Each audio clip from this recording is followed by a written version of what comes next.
King Elbaz took other items out of his space rings and proceeded to explain their effects. The Quasi-Rank 9 flags were the core tools required for the mission since they handled the connection with the hole in the sky. The expert had made them to cross eventual spatial suppression from heaven and earth. The group would always manage to find their way back inside the broken immortal lands with them, which solved one of the major issues with the mission. King Elbaz even had special bracelets that could keep track of every team member through a special network that he controlled with a separate item. It was a system of upper-tier tools that could create marvelous effects. The other tools mostly involved the issues connected to space. King Elbaz knew that Noah had great mastery over that aspect of the world, but he didn't want to bet everything on him, especially since heaven and earth had tried to counter him for a while by then. Those items were also upper-tier weapons. It seemed that only the flags had come out as something logic-defying. Everything else was terrific, but it still fit King Elbaz's standards. "I have prepared something to study the environment in the void," King Elbaz explained while taking out a pair of glasses that featured thick lenses. "These will make us able to look past dimensions. We'll see the void and the other spaces connected with those areas." "Can they look past the whiteness even if heaven and earth are overseeing the scene?" Noah asked. His curiosity had the better of him. Noah had always respected King Elbaz's talent and achievements, but he ended up questioning his words anyway since the mission didn't allow failures or missteps. "They can't if taken alone," King Elbaz explained, "but I'm sure I can destabilize their control over a certain area if you give me enough time." King Elbaz had worked hard to prepare everything for the mission. He seemed even ready to start the quest right away, but he didn't hesitate to stop Noah's excitement when that feeling began to flow into his expression. "They are all prototypes," King Elbaz added before Noah could give any order. "I'm confident in the flags, but all the other items need testing in the actual void. They work inside my replicas of the environment, but everything could be different since heaven and earth have spread their influence there." "Do you want to do some actual test then?" Noah asked while wearing an excited smirk. "Now?" King Elbaz asked. "I haven't even created all the items that I need. These are only the necessary tools, but I want to be ready to deploy multiple plans and even more countermeasures." "Won't gaining experience from the actual environment benefit those creations?" Noah asked, and King Elbaz struggled to find an answer. Noah was an inscription master, so he knew how much King Elbaz could benefit from the testing in the real environment of the mission. However, the latter didn't want to agree with him out of fear of traveling to the void right away. His fears became true even when he remained silent. Noah couldn't wait to see that new environment. The two experts exchanged a meaningful stare that ended with King Elbaz's curiosity seeping out of his figure. "Damn it," King Elbaz cursed. "Just a quick trip. I need to place a few sensors there anyway. Don't tell anyone that we are leaving," Noah ordered while turning toward Jordan. King Elbaz shook his head and heaved a sigh, but he still followed Noah when the latter set off and left the area protected by the Golden Dome. The duo didn't have any problem crossing the wide array of lightning bolts constantly crashing on the Golden Dome. They distanced themselves from the landmass until one of King Elbaz's sensors rang. "The hole is right above us," King Elbaz explained, and Noah nodded before shooting high in the sky. King Elbaz promptly followed him, and the duo flew higher until only whiteness filled their vision. The pressure falling on Noah's mind also intensified, but a black dot eventually appeared above him. The dot expanded until it became a massive hole in the immense white layer that covered the entirety of the higher plane. The exit grew closer, and the two experts soon found themselves right under it, but they didn't cross it immediately. King Elbaz placed multiple items around the edges of the hole. They were mostly sensors meant to study heaven and earth's laws more in detail, but he also attached one of the Quasi-Rank 9 flags. Of course, King Elbaz couldn't just place the items on the sky. That white material absorbed laws, even those contained inside inscribed tools. He required a protective membrane that could isolate that feature, and Noah discovered that the expert had already prepared 12 different versions of a slimy substance meant for that purpose. The first 9 versions failed to fend off the sky's absorbing properties, but the 10th worked perfectly. It created a series of golden patches around the hole's edges where King Elbaz placed all his tools. "The other side now," King Elbaz exclaimed before handing one of the golden bracelets to Noah. Noah took the item and let the dark world handle it. The organ couldn't understand the entirety of the bracelet's functions and structure, but it could make it work better when inside the currents of dark matter. King Elbaz grabbed a small shard of glass from his space ring, and he nodded when he saw that the tool kept track of Noah's position. Everything was working for now, and even the items attached to the sky had begun to show their functions. Still, that was only the easy part. King Elbaz and Noah exchanged a nod before crossing the hole. Immense white walls encircled them as they flew higher. They were in an immense tunnel that radiated intense laws belonging to heaven and earth's system. The duo didn't dare to speak so close to the sky. King Elbaz even used part of his isolating substance to cover his figure before offering it to Noah. A golden rock ended up in Noah's hand, and he quickly imitated King Elbaz's movements to use that item. The mineral released a strange golden powder that created a protective layer above his skin. That substance also fended off heaven and earth's mental pressure. The blinding light dimmed in Noah's eyes as the substance covered him. Everything became clearer in his vision and eventually allowed him to see the complete darkness of the void waiting for his group. An external force tried to drag Noah's law out of his body, but his existence was too firm to suffer from the dangers of the void. The same went for King Elbaz.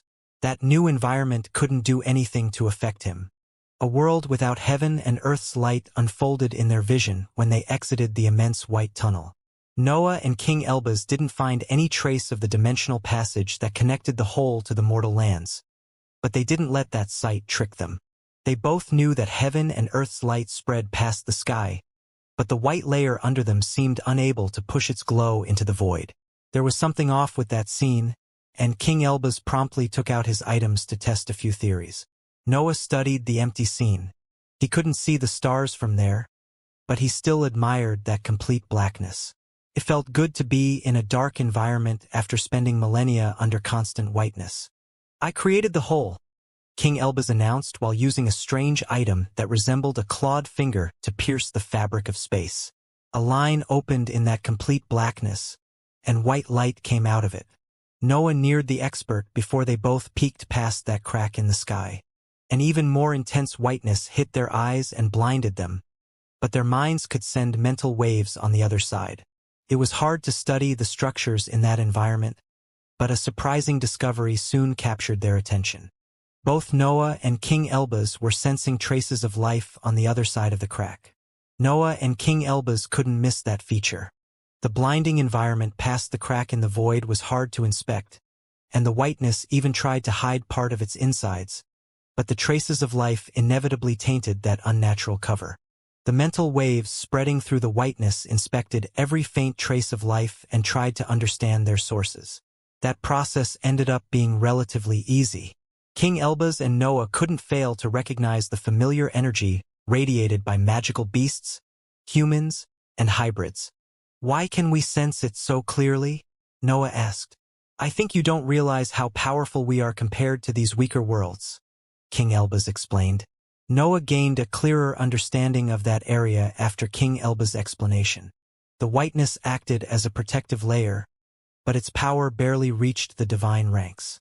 Heaven and earth had no reason to invest more energy in those zones since they only featured human and heroic existences. No wonder Divine Architect managed to see other mortal lands, Noah realized in his mind. No wonder King Elbaz and Second Prince succeeded in creating the dimensional tunnel. It would have been impossible for rank 6 cultivators to ignore heaven and earth's restrictions if they used their full power. The knowledge concerning other mortal lands and the higher plane would have been untouchable for heroic experts otherwise. Instead, heaven and earth seemed to have limited the power of the barriers among the weaker worlds. The rulers didn't bother to deploy a lot of energy for that task, which probably hinted at their indifference. Learning about the different mortal lands and the higher plane was an important matter for existences. A greater understanding of the world could give insights on the whole cultivation journey and would allow them for the dangers ahead. Still, the same wasn't valid for heaven and earth. The rulers had no reason to care about that knowledge.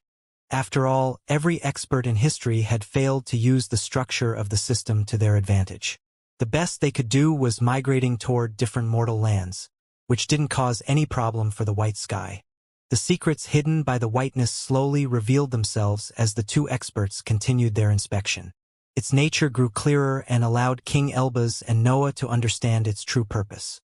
The light appeared more intense, but that was a trick. The areas past the void respected different rules, where the 7th rank was the peak. Noah and King Elbaz perceived that glow as blinding because it carried the highest available power in that isolated environment. The cover created by the whiteness wasn't even a proper effect of that radiance. It was only a consequence of its task. The light was dividing the various weaker worlds into different separate dimensions that contained multiple mortal lands. These targets are useless, King Elbaz eventually revealed. It feels incredible to finally learn about the entire structure of heaven and earth system, but the mortal lands can't help us. A single rank 8 existence can turn them into dust in a mere training session. Noah didn't need King Elbaz to explain that part. He had already noted those features in his mind, but he didn't lose hope. The mortal lands couldn't do much for his organization. They contained too little power, and their energy even belonged to weaker realms. Noah's dark matter could consume them in less than an instant. However, his targets had never been the mortal lands. Noah wanted the worlds that even heaven and earth saw as worthy nutrients. He desired something with the same power as the plane that had given birth to the Devil's Crisis on the other side of the immortal lands. "We must look deeper into these dimensions," Noah exclaimed. "The power of the light should give us hints about the nature of the separate dimensions. Let's find something worthy of our time." "We shouldn't, not right now," King Elbaz complained. "Let's do a proper and systematic exploration once we gather the entire team. Getting lost now would be a pity." "Your items are working, right?" Noah asked as a canny smile appeared on his face. "These cover only a quarter of all the preparations that I want to complete before the mission." King Elbaz snorted. "Also, what do you mean by work? My items always work. Your golden rocks failed to isolate the sky many times," Noah said in a mocking tone while shaking his head. "I would have killed heaven and earth already if I could counter the sky without performing any test," King Elbaz scoffed. "You won't trick me this time. Continuing now is too dangerous. The flags, the bracelets, and the dimensional blades work. I need to polish them and create other stuff." It was rare to see King Elbaz suppressing his curiosity, but that made Noah realize how dangerous the situation actually was. Truth be told, Noah was almost perfect for those types of missions. His innate awareness allowed him to keep good track of his position. His understanding of space could make him ignore the need for special items to pierce the void. Moreover, his higher energy could create a trail that even that emptiness couldn't destroy. Yet Noah understood King Elbaz's worries. The environment had too many unclear variables. Preparing was mandatory, especially since they had a bit of time before the situation on the black landmass became critical. "It would have saved us a lot of time," Noah sighed before taking his head out of the crack. King Elbaz did the same, and he also heaved a deep sigh when he saw the crack in the void closing. The connection to the whiteness soon vanished, and the experts returned immersed in the complete blackness. "We should go back," King Elbaz suggested. "You also have to prepare. Don't tell me that the breakthrough is still far away." "We both know that you'll get there first," Noah snorted. "I won't be able to advance until I find a valid source of energy. I need to steal from heaven and earth for my cultivation journey. Everyone inside the sky needs that," King Elbaz replied, but his eyes suddenly sharpened. Noah's instincts also sensed that something was off, and his eyes immediately went on the hole in the sky. The whiteness radiated by that blinding layer almost prevented him from seeing that passage, but he eventually managed to confirm that everything was okay. However, that realization revealed another issue. Noah had clearly sensed that something dangerous was happening in his surroundings, but he couldn't understand the nature of that feeling. Both Noah and King Elbaz glanced at the hole again before exchanging a meaningful stare. They had silently decided to remain there and find out the reason behind that sensation instead of retreating. The two experts descended closer to the hole before waiting for the danger to hit them. The sensation seemed to intensify from time to time, but nothing moved or happened in the emptiness of the void. How can I sense danger without the slightest fluctuation of energy? Noah wondered, but the void soon gave an answer. The two experts had unfolded their minds, and something eventually alerted them. The void seemed to bend in a spot near Noah. Part of its fabric stretched and gave birth to a pointy weapon that flew toward his head. Noah instinctively waved his hand toward the pointy structure shooting toward him. Slashes came out of his fingers and pierced the void to interrupt that attack, but they didn't register any impact. They continued to fly through the blackness as if nothing had ever stood on their path. King Elbaz didn't miss that interaction, and the curiosity flowing out of his figure revealed how surprised he was about the event. No energy was flowing through the void. The two experts didn't even sense the barriers among the dimensions bending to give birth to that attack. No trace of life had appeared among that blackness either. It was as if the event had never happened at all. King Elbaz and Noah were inscription masters who had studied fields that most experts would never approach. Their knowledge crossed normal understanding and allowed them to identify the nature of strange features in instants. However, they had never seen anything like that. The void had moved without radiating any energy. Space seemed to have become an enemy in that environment. This doesn't make sense. Noah cursed in his mind as both experts flew closer to the hole in the sky. How can something do anything without laws? The void was pure emptiness. It didn't contain energy or laws. The true meanings that ruled the dimensions worked on a separate layer of existence, but they had no connection with the blackness. After all, space simply existed everywhere. Noah and King Elbaz exchanged a glance. They were missing something. The void was showing abilities that didn't reflect anything they had learnt in their long lives. It was alive without being alive. It was attacking without radiating energy.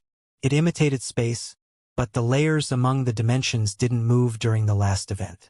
"Do you still want to go back?" Noah asked while wearing an excited smirk. "Shut up," King Elbaz snorted. "This is different. We can't let an unknown threat exist before bringing the others here." The demonic sword materialized in Noah's hand, and King Elbaz drew an upper-tier fiery spear from his space ring. Both experts prepared for a battle, even if the void wasn't giving them an opponent. "Do you know what this is?" Noah asked as the dangerous sensation intensified again. "I thought black stuff was your thing," King Elbaz laughed. "I get it," Noah said as his smirk broadened. "Let's go crazy." Noah and King Elbaz didn't let the void move again. They pointed their weapons forward and released massive attacks that filled a large area with destructive power. King Elbaz's higher energy fused with the spear and resonated with its golden flames. The radiance that came out of the weapon almost overcame the whiteness before a massive golden sea filled the void. A piercing slash shot out of the demonic sword, but the attack didn't disperse while flowing into the distance. Instead, it created a sharp trail of energy that expanded as dark matter flowed in its insides. The two attacks touched, but Noah and King Elbaz made sure that they didn't affect each other. A golden sea of light and a dense sharpness filled the area around the two experts and prevented every strange attack. Noah and King Elbaz kept their eyes and mental waves on their attacks. They had launched massive techniques that would force every life form to leave the area. Something eventually moved inside the attacks, and Noah shot ahead. He flew through the scorching golden light and activated the unstable substance to endure King Elbaz's powerful technique. The faint trace of foreign energy had appeared among King Elbaz's attack. Noah didn't manage to sense from where it had come from. Still, his instincts had reacted to that movement, and his body had shot after it. The golden light didn't manage to slow him down, and the foreign energy was fast. It ran undisturbed across King Elbaz's attack and tried to disperse deeper into the void. Noah didn't want to get too far from the hole. He placed the demonic sword on his forehead and unleashed a storm of black slashes as his consciousness expanded. The attacks didn't aim to hit the strange energy directly. Noah only cut its path ahead and forced it to retreat toward him. Noah didn't know how to describe what he saw once the foreign energy entered his vision.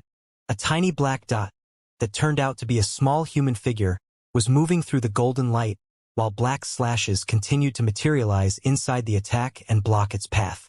The tiny human didn't have any facial features, and it also lacked hands and feet. It almost resembled a small and incomplete doll, but its insides were empty. Actually, it didn't have proper edges even. What in the world is that? Noah wondered as he approached the creature and surrounded it with his dark matter. The golden light burnt the external layers of his black sea, but Noah had enough higher energy to waste. Also, he didn't want to make King Elba's retreat his technique since he had no idea of the creature's capabilities. What? Noah shouted in his mind when he saw that even his higher energy couldn't stop the creature. The tiny human figure moved freely through the sea of dark matter, and Noah's technique didn't even sense its presence. That creature didn't seem to exist, but Noah could clearly see it. Why did it run away from my slashes then? Noah wondered before giving sharp features to his higher energy. The tiny human suddenly panicked when it saw walls of sharp dark matter closing on its position. A cage soon formed around its figure, and the creature finally stopped attempting to escape. King Elbas flew toward Noah when he sensed that he had stopped. The golden light vanished and revealed a fuming Noah that didn't feature any injury. The scorching attack had tried to pierce his skin, but the unstable substance had prevented it. King Elbas couldn't hide his annoyance when he saw that Noah didn't suffer any injury, but his curiosity eventually took over his mind. The expert placed his eyes on the small dense sphere in Noah's palm that radiated an intense sharpness. Noah modified the nature of the dark matter to allow King Elbas to see the insides of the cage. The expert's eyes widened when he saw the tiny human figure trapped inside the dark matter. His consciousness tried to inspect that creature, but his mental waves didn't manage to touch anything. How can something like this even exist? King Elbas asked as his annoyance grew. The expert was in front of one of the most interesting creatures in the entire world, but his senses could barely perceive it. Even his scanner couldn't gain a read of that strange being. All his items failed to see anything. I don't think it actually exists, Noah explained. It doesn't have matter or energy. It's a mass of emptiness that can pierce almost every material and spell. It's closer to the non-existence, to be honest. Can something like that even appear in our world? King Elbas asked. Who knows? Noah replied. Heaven and earth might have destroyed and rebuilt the world countless times as far as we know. They might have experimented in different types of life forms during those attempts. Do you think they threw the failures into the void? King Elbas asked while putting a hand under his chin. I don't know what to think, Noah sighed. Why would something immune to everything even run away in front of my sharpness? We can't launch an exploration in the void with such unclear threats. King Elbas reminded Noah while trying to study the empty creature. We know that they fear my sharpness, Noah explained. This shouldn't depend on my special features. We can easily handle them with Sword Saint. We still need to test that. King Elbas sighed while bending toward the cage and rubbing his chin. I wish we could learn more about this creature before going back inside the sky, but I can't interact with it at all. There is something that we can try, Noah suggested. Keeping it here is pointless anyway. You can't study emptiness.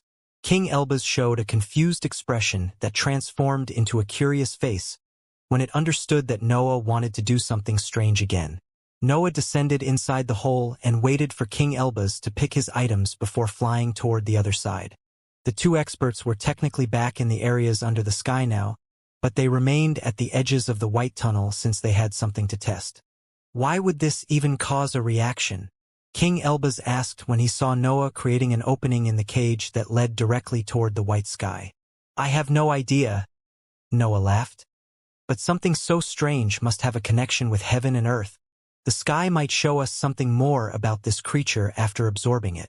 King Elbas laughed inside his mind. Heaven and earth could destroy the entire higher plane on a whim. They controlled an immense system of worlds, but Noah could treat their sky like a mere reagent if the situation required it. The tiny human figure immediately shot through the opening in the cage, but it hesitated to advance when it saw the whiteness of the sky on its path. It seemed scared, but Noah didn't let it remain still. Part of the cage disappeared as Noah placed it on the sky. The white material absorbed the energy inside the dark matter in no time, but Noah didn't care about that. He only wanted to see the imprisoned creature moving forward. The creature couldn't escape. It had Noah's sharpness above, under, and behind while the sky drew closer in front of it. It had to choose where to die, and its decision seemed to fall on the dark matter. Noah and King Elbaz revealed surprised expressions at that scene, but the former didn't let the human figure do as it wished. His sharp dark matter went blunt before the creature could hit it, and its emptiness slammed on his harmless sharpness. It worked! Noah shouted in his mind before changing the nature of the cage. His last action had been a gamble. Noah didn't know if partially suppressing his sharpness could work against the creature, but his decision had paid off.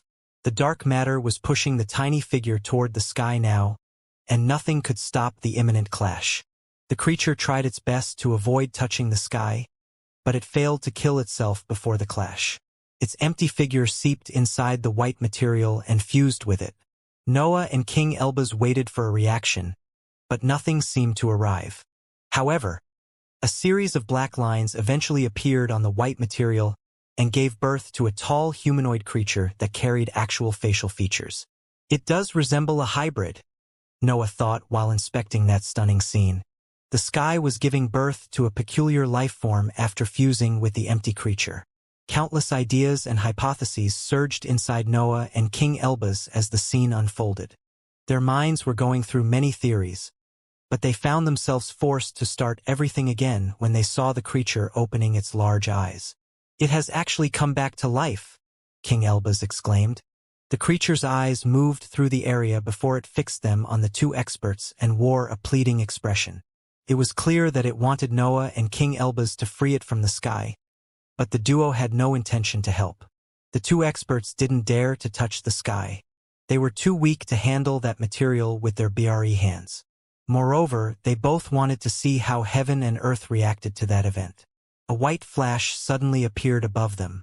King Elbaz and Noah immediately pointed their weapons toward that spot, but a mixture of surprise and fear filled their minds when they sensed a rank 9 aura spreading through the tunnel. The two experts didn't dare to exchange a glance in that situation, but they knew that they were sharing similar thoughts. That was the time to escape, but their speed wouldn't do much against a rank 9 existence. It was better to rely on heaven and earth's fairness at that point. Remaining here is a smart choice. A youthful voice reached their ears before a laugh spread through the tunnel. Unless you are frozen in fear, you would still gain something, but everything would be far more disappointing. The light above them dimmed and revealed a young man who wore a white robe that featured large sleeves. The expert had long white hair, white eyebrows, and piercing black irises that seemed to fuse with his pupils. Don't worry," the young man announced before giving voice to the same laugh. "I can't touch you, but I bet that you know that. Noah Bulvin and Xavier Elbaz are aware of heaven and earth's fairness."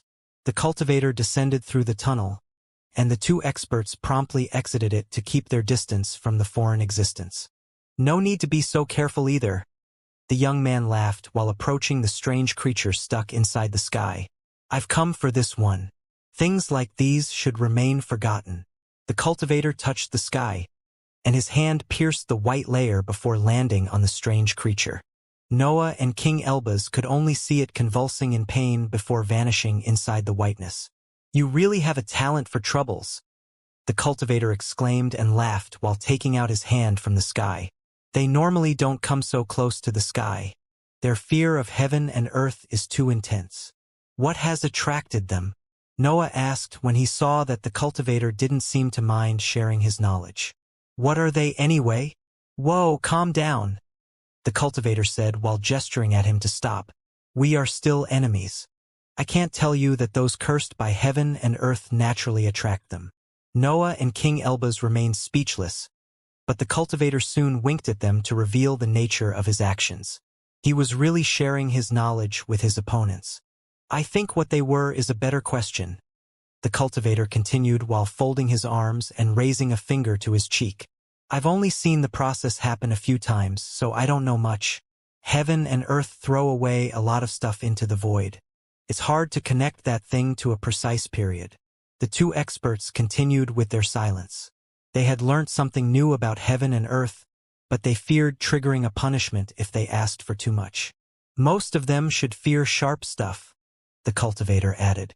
It reminds them of the time when heaven and earth severed them from their existence.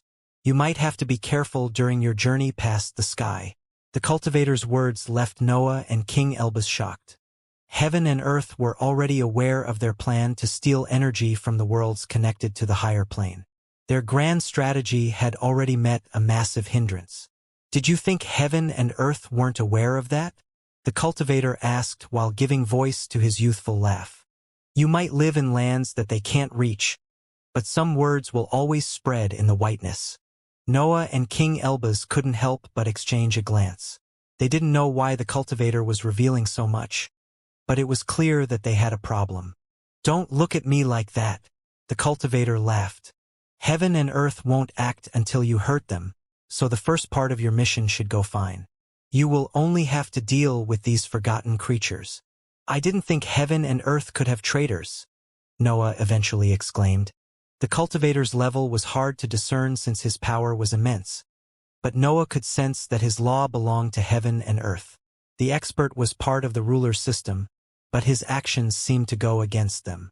I'm not betraying anyone, the cultivator shouted while interrupting his laugh for the first time. I serve heaven and earth loyally. We only have different opinions on the path ahead. Can you even have different opinions? Noah mocked the expert.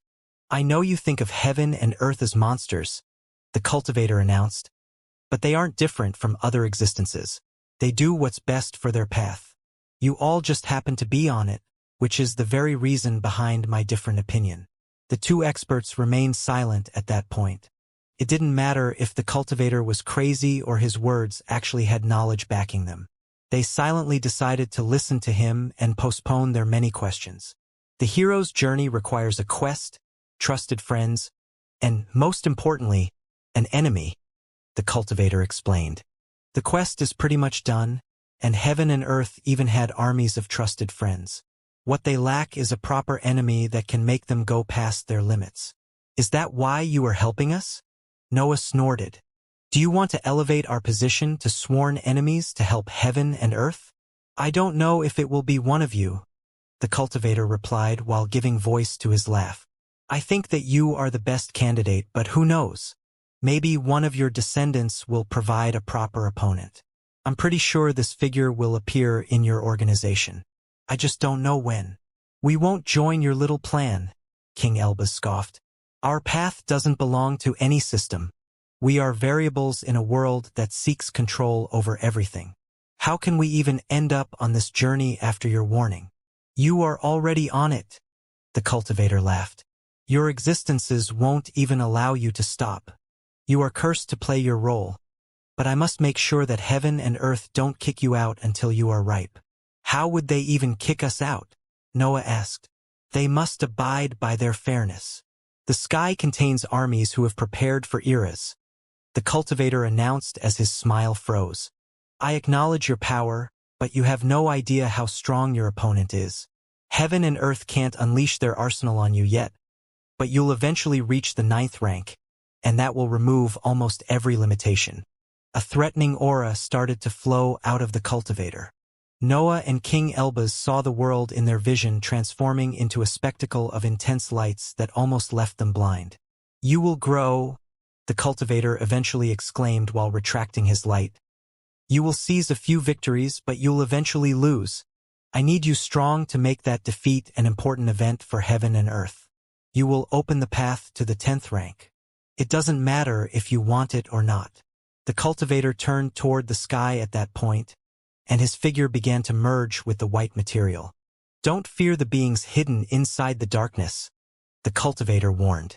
They are peculiar failures of old systems. They will be your opponents for this mission, but you can handle them. The arms of the cultivator almost completely entered the sky during his final speech. You shouldn't use this hole, the expert continued. Heaven and earth have found their last valuable world on the other side. That alone should give you a target. The cultivator continued to enter the sky.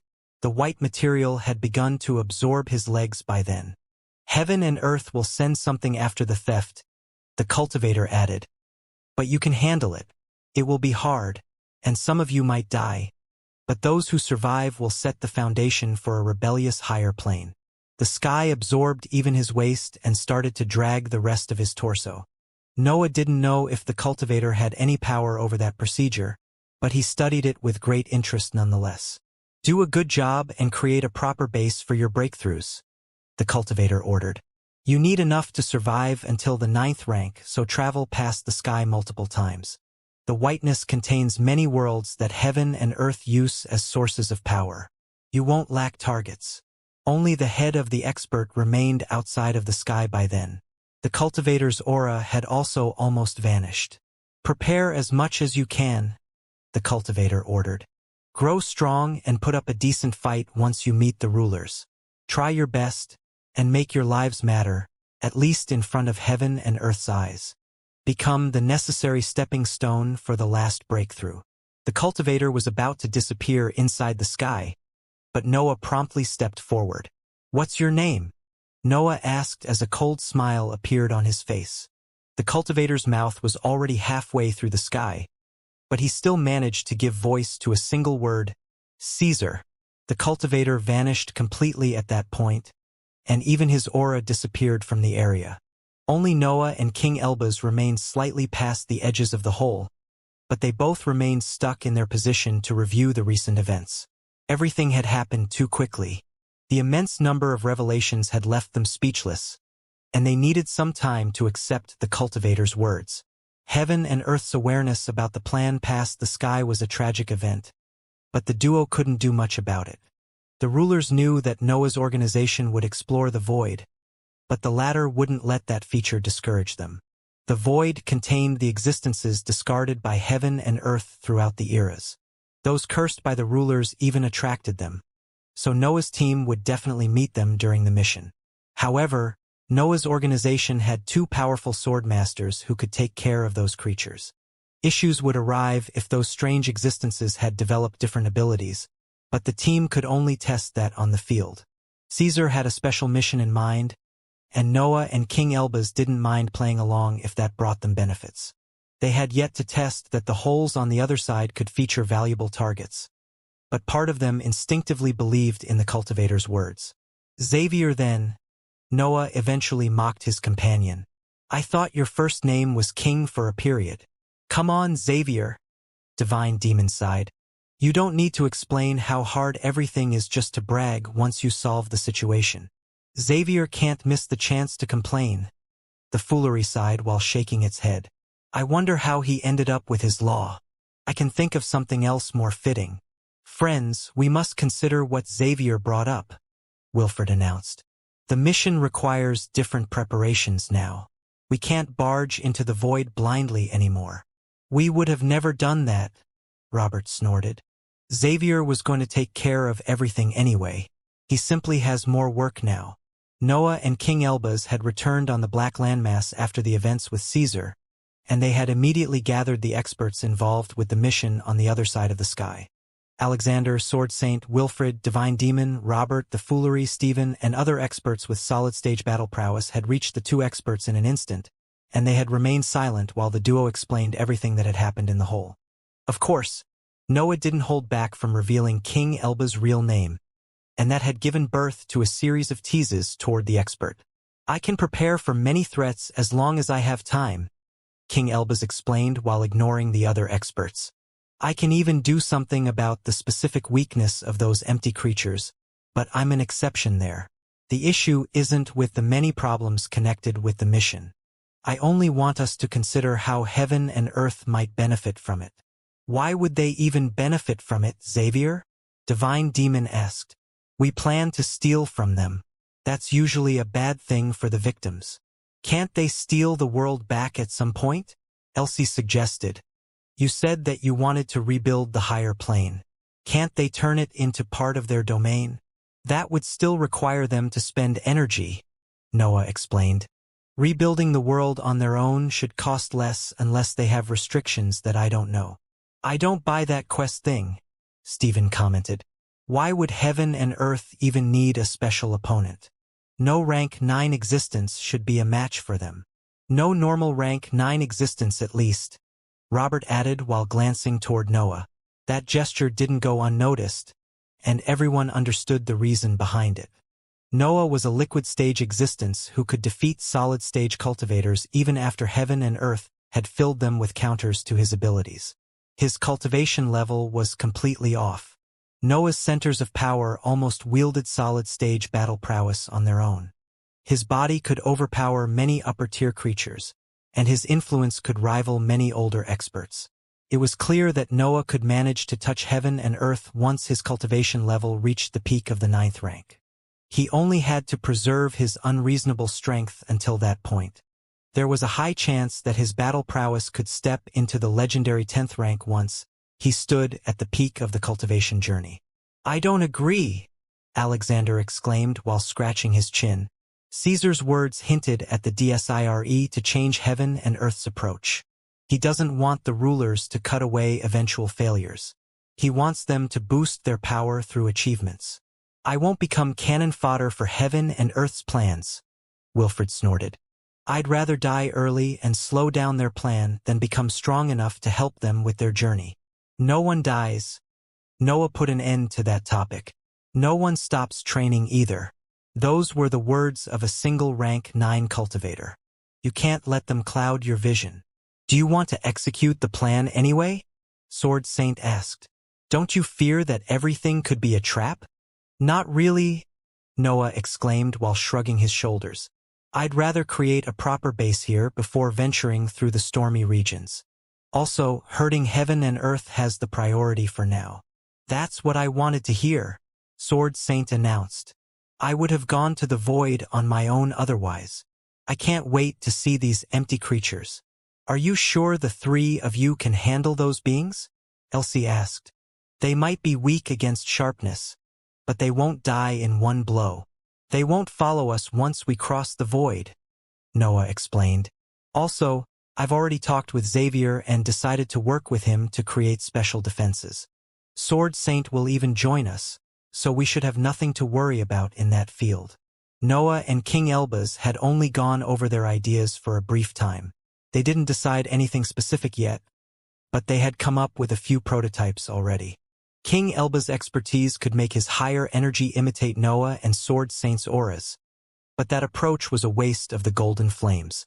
The cultivator could do far more if he worked together with the 2 experts in sword arts. His inscriptions could fuse with their attacks and give birth to a perfect counter to the empty existences in the void.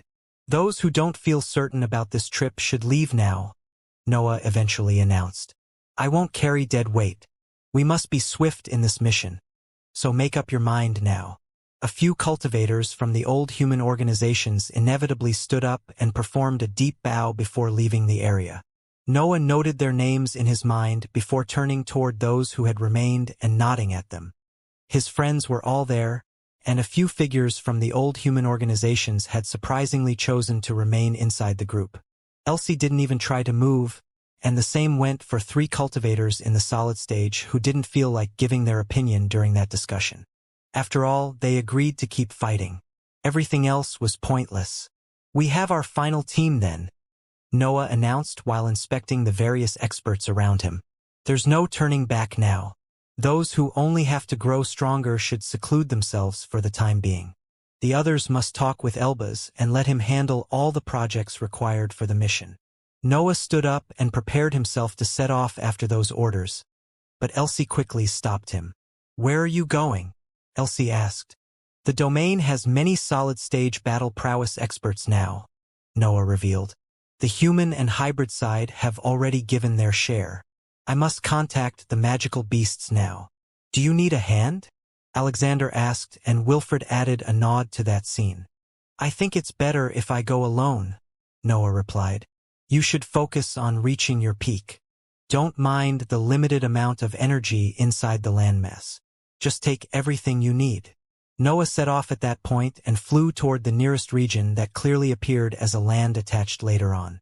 The tall mountains that divided it from the rest of the domain and the other layers were an unusual sight, but he crossed them without even bothering to inspect the layout of the frozen area. A snake raised its head at his arrival, but it quickly lowered it again for fear of eventual repercussions. Noah floated past the creature and waited for the pack leader to appear before explaining the details of the mission. Every expert involved with the mission outside the sky began to work on their tasks. Most of them only needed to increase their cultivation level as much as possible and polish their abilities. Still, others had to prepare actual tools and techniques vital for the journey. King Elbaz became the busiest existence in the entire organization, and only Noah came close to him. The former had to prepare countless items while cooperating with specific experts to create perfect counters for various dangers outside the sky. Instead, Noah had to summon the different leaders of every magical beast pack and force them to work together. The upper-tier magical beasts didn't like to abandon their packs. Most of them relied on their underlings to express their real power and preserve their lives. But they had to follow Noah's orders since the mission didn't exist without him. Noah disregarded the creatures that were useless without their pack. He preferred to leave them on the landmass as potential allies against eventual rebels instead of bringing a noisy horde in the mission. Gathering the magical beasts was only the first of his vital tasks. Noah had to join King Elbaz afterward and help him with the special defenses that relied on his sharpness.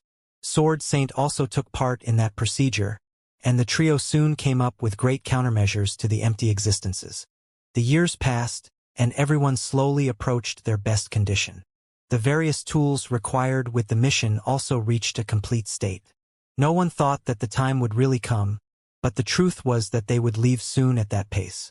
The time eventually arrived, and the various experts gathered on the other side of the black landmass to review the plan one last time. King Elbaz and Noah had explored the path through a different hole before the gathering. They had followed Caesar's advice and had gone to the other side of the higher plane to find suitable targets. Their exploration turned out to be quite fruitful. Caesar had spoken the truth. The areas revealed after piercing the void on the other side of the higher plane were different. They still had layers of whiteness meant to isolate lower worlds, but they also featured special zones with a far more powerful light. It was clear that those powerful white layers didn't only contain mortal lands, since heaven and earth wouldn't waste so much energy to isolate lower worlds. There had to be something valuable there, something that could go past the weaker light, which was exactly what Noah wanted. The two had even tested the entirety of King Elbaz's items and had prepared the area for the mission. They didn't leave anything on the other side of the sky due to the presence of the empty creatures, but its insides were a safe space that could hold some of the tools and inscriptions while everyone finished preparing. The final layout of the group featured Noah's friends, a few cultivators from the old human organizations, and many upper-tier magical beasts. It was a strange team that released massive waves of power in the environment and that even Noah could barely control. Alexander, Sword Saint, Wilfred, Divine Demon, Robert, and Stephen were solid-stage experts that Noah didn't need to keep in check since they followed their orders out of respect for his authority. However, Elsie and the three cultivators in the solid stage who had decided to join the mission still had some doubts, and their loyalty toward Noah mostly depended on the black landmass. That feature was inevitable since the four experts had yet to spend a lot of time under Noah's rule. Still, they understood the severity of the situation, and they agreed with him when it came to the plans that could fix it. The magical beasts in the team were harder to control. The foolery tried to act as a bridge between the loyal side and those creatures, but the pig didn't belong to their kind anymore after Noah's enhancements. Its level had also remained in the liquid stage, which made most of the pack leaders look down on it. Noah had to release his pride constantly to make sure that those magical beasts didn't fall prey to their anger or instincts. They were hungry beasts that had begun to regret leaving their valuable lairs to return to that emptiness. Knowing that their targets were in the void only worsened their annoyance. Yet, the strange group remained united, and no major complaints echoed among them. The mission could finally start, and tension inevitably accu.mulat among the team after they left their safe spot on the landmass and flew toward the hole that King Elbaz had marked previously. Noah had to lead the group to inspire them and make them disperse their worries. His role in the front lines would force him to face more dangers, but Alexander, Sword Saint, and Robert didn't let him alone. The four led the group through a tunnel in the sky and entered the immense void. Everyone gathered there at that point, but the experts had to wait among the blackness since King Elbaz had to prepare a few tools for the other side of the sky. King Elbaz used his golden rocks to create a membrane above the sky that stopped its abilities. Golden patches slowly covered the edges of the hall before many different items appeared on them. Noah recognized the quasi-rank 9 flags and the inscriptions fueled by black cans that contained a dense liquid created with King Elbaz. However, they were only a tiny part of the storm of items that the expert was throwing on the golden patches. King Elbaz activated sensors, screens, flares, defenses, trackers, and beams meant to signal the hole's location. Most of those items were in the upper tier of the 8th rank, and only the quasi-rank 9 flags went beyond that level. The weight among the blackness forced the experts to spread part of their influence through the environment. That worked as bait for the many creatures hidden among the void, but they expected as much. Noah and the others saw the void bending toward them while creating sharp spikes that threatened to pierce their bodies. Yet, King Elbaz's defenses activated at that point, and a series of black and silver slashes suddenly materialized inside those attacks.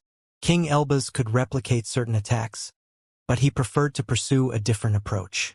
He stored the attacks of his companions and connected them to a series of sensors that could notice even the slightest movements inside the void. Moreover, King Elbaz had added a unique feature to some of his sensors. The empty creatures were peculiar, but they had weaknesses, and he could exploit them. His sensors launched sharp waves of energy through the void and studied their reactions. The empty creatures couldn't slip past those powers, so they inevitably revealed their position and allowed the entire group to focus on them.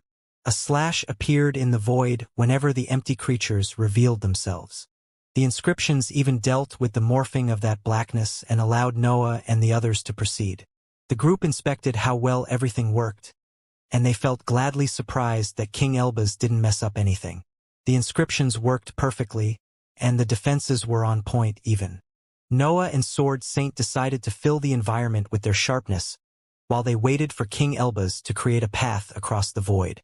The expert calmly waved his strange clawed weapon and used it to make an opening that led to the separate dimensions.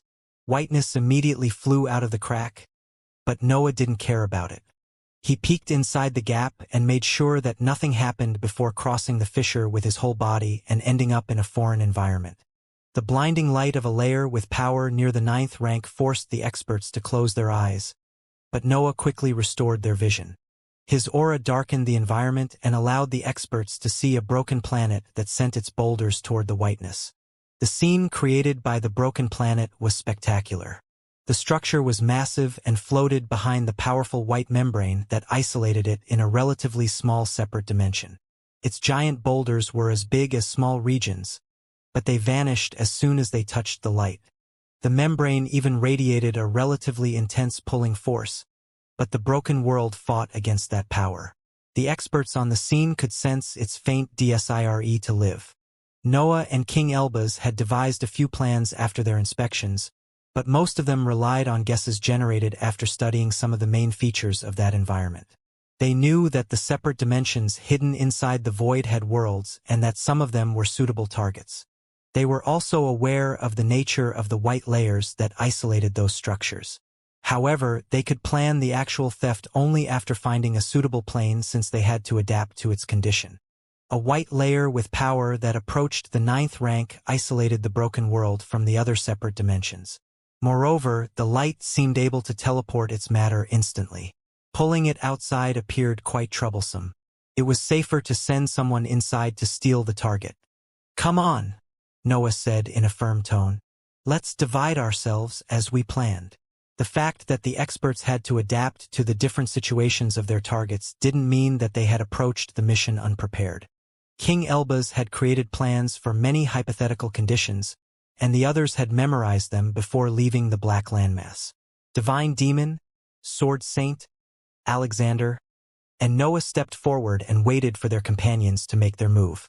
King Elbaz took out countless scanners and inscribed items as Robert, Stephen, Elsie, and the 3 solid-stage cultivators flew in front of the membrane and raised their hands to launch powerful abilities. The membrane tried to resist their offensive, but its light slowly vanished as the many powerful abilities continued to ravage its fabric. Heaven and Earth didn't create that white layer to defend their targets from external attacks, so piercing it ended up being easier than expected. A hole opened in the membrane, and Robert's team immediately deployed different abilities to keep its edges open. They did their best to avoid spreading more destruction, and Noah's group didn't hesitate to enter the separate dimension. Noah had assigned specific roles before the mission, and he had even created teams with specific assignments that depended on the talents of their members. Divine Demon, Sword Saint, Alexander, and Noah were the best among the group when facing unknown threats. Their sheer power and adaptability made them perfect for those moments since their chances to survive dangers were extremely high.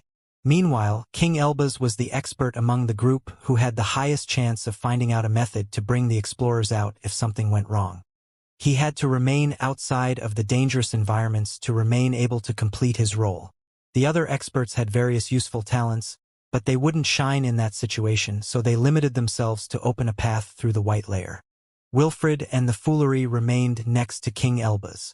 Their task was to protect the expert and his inscribed items due to their importance to the mission.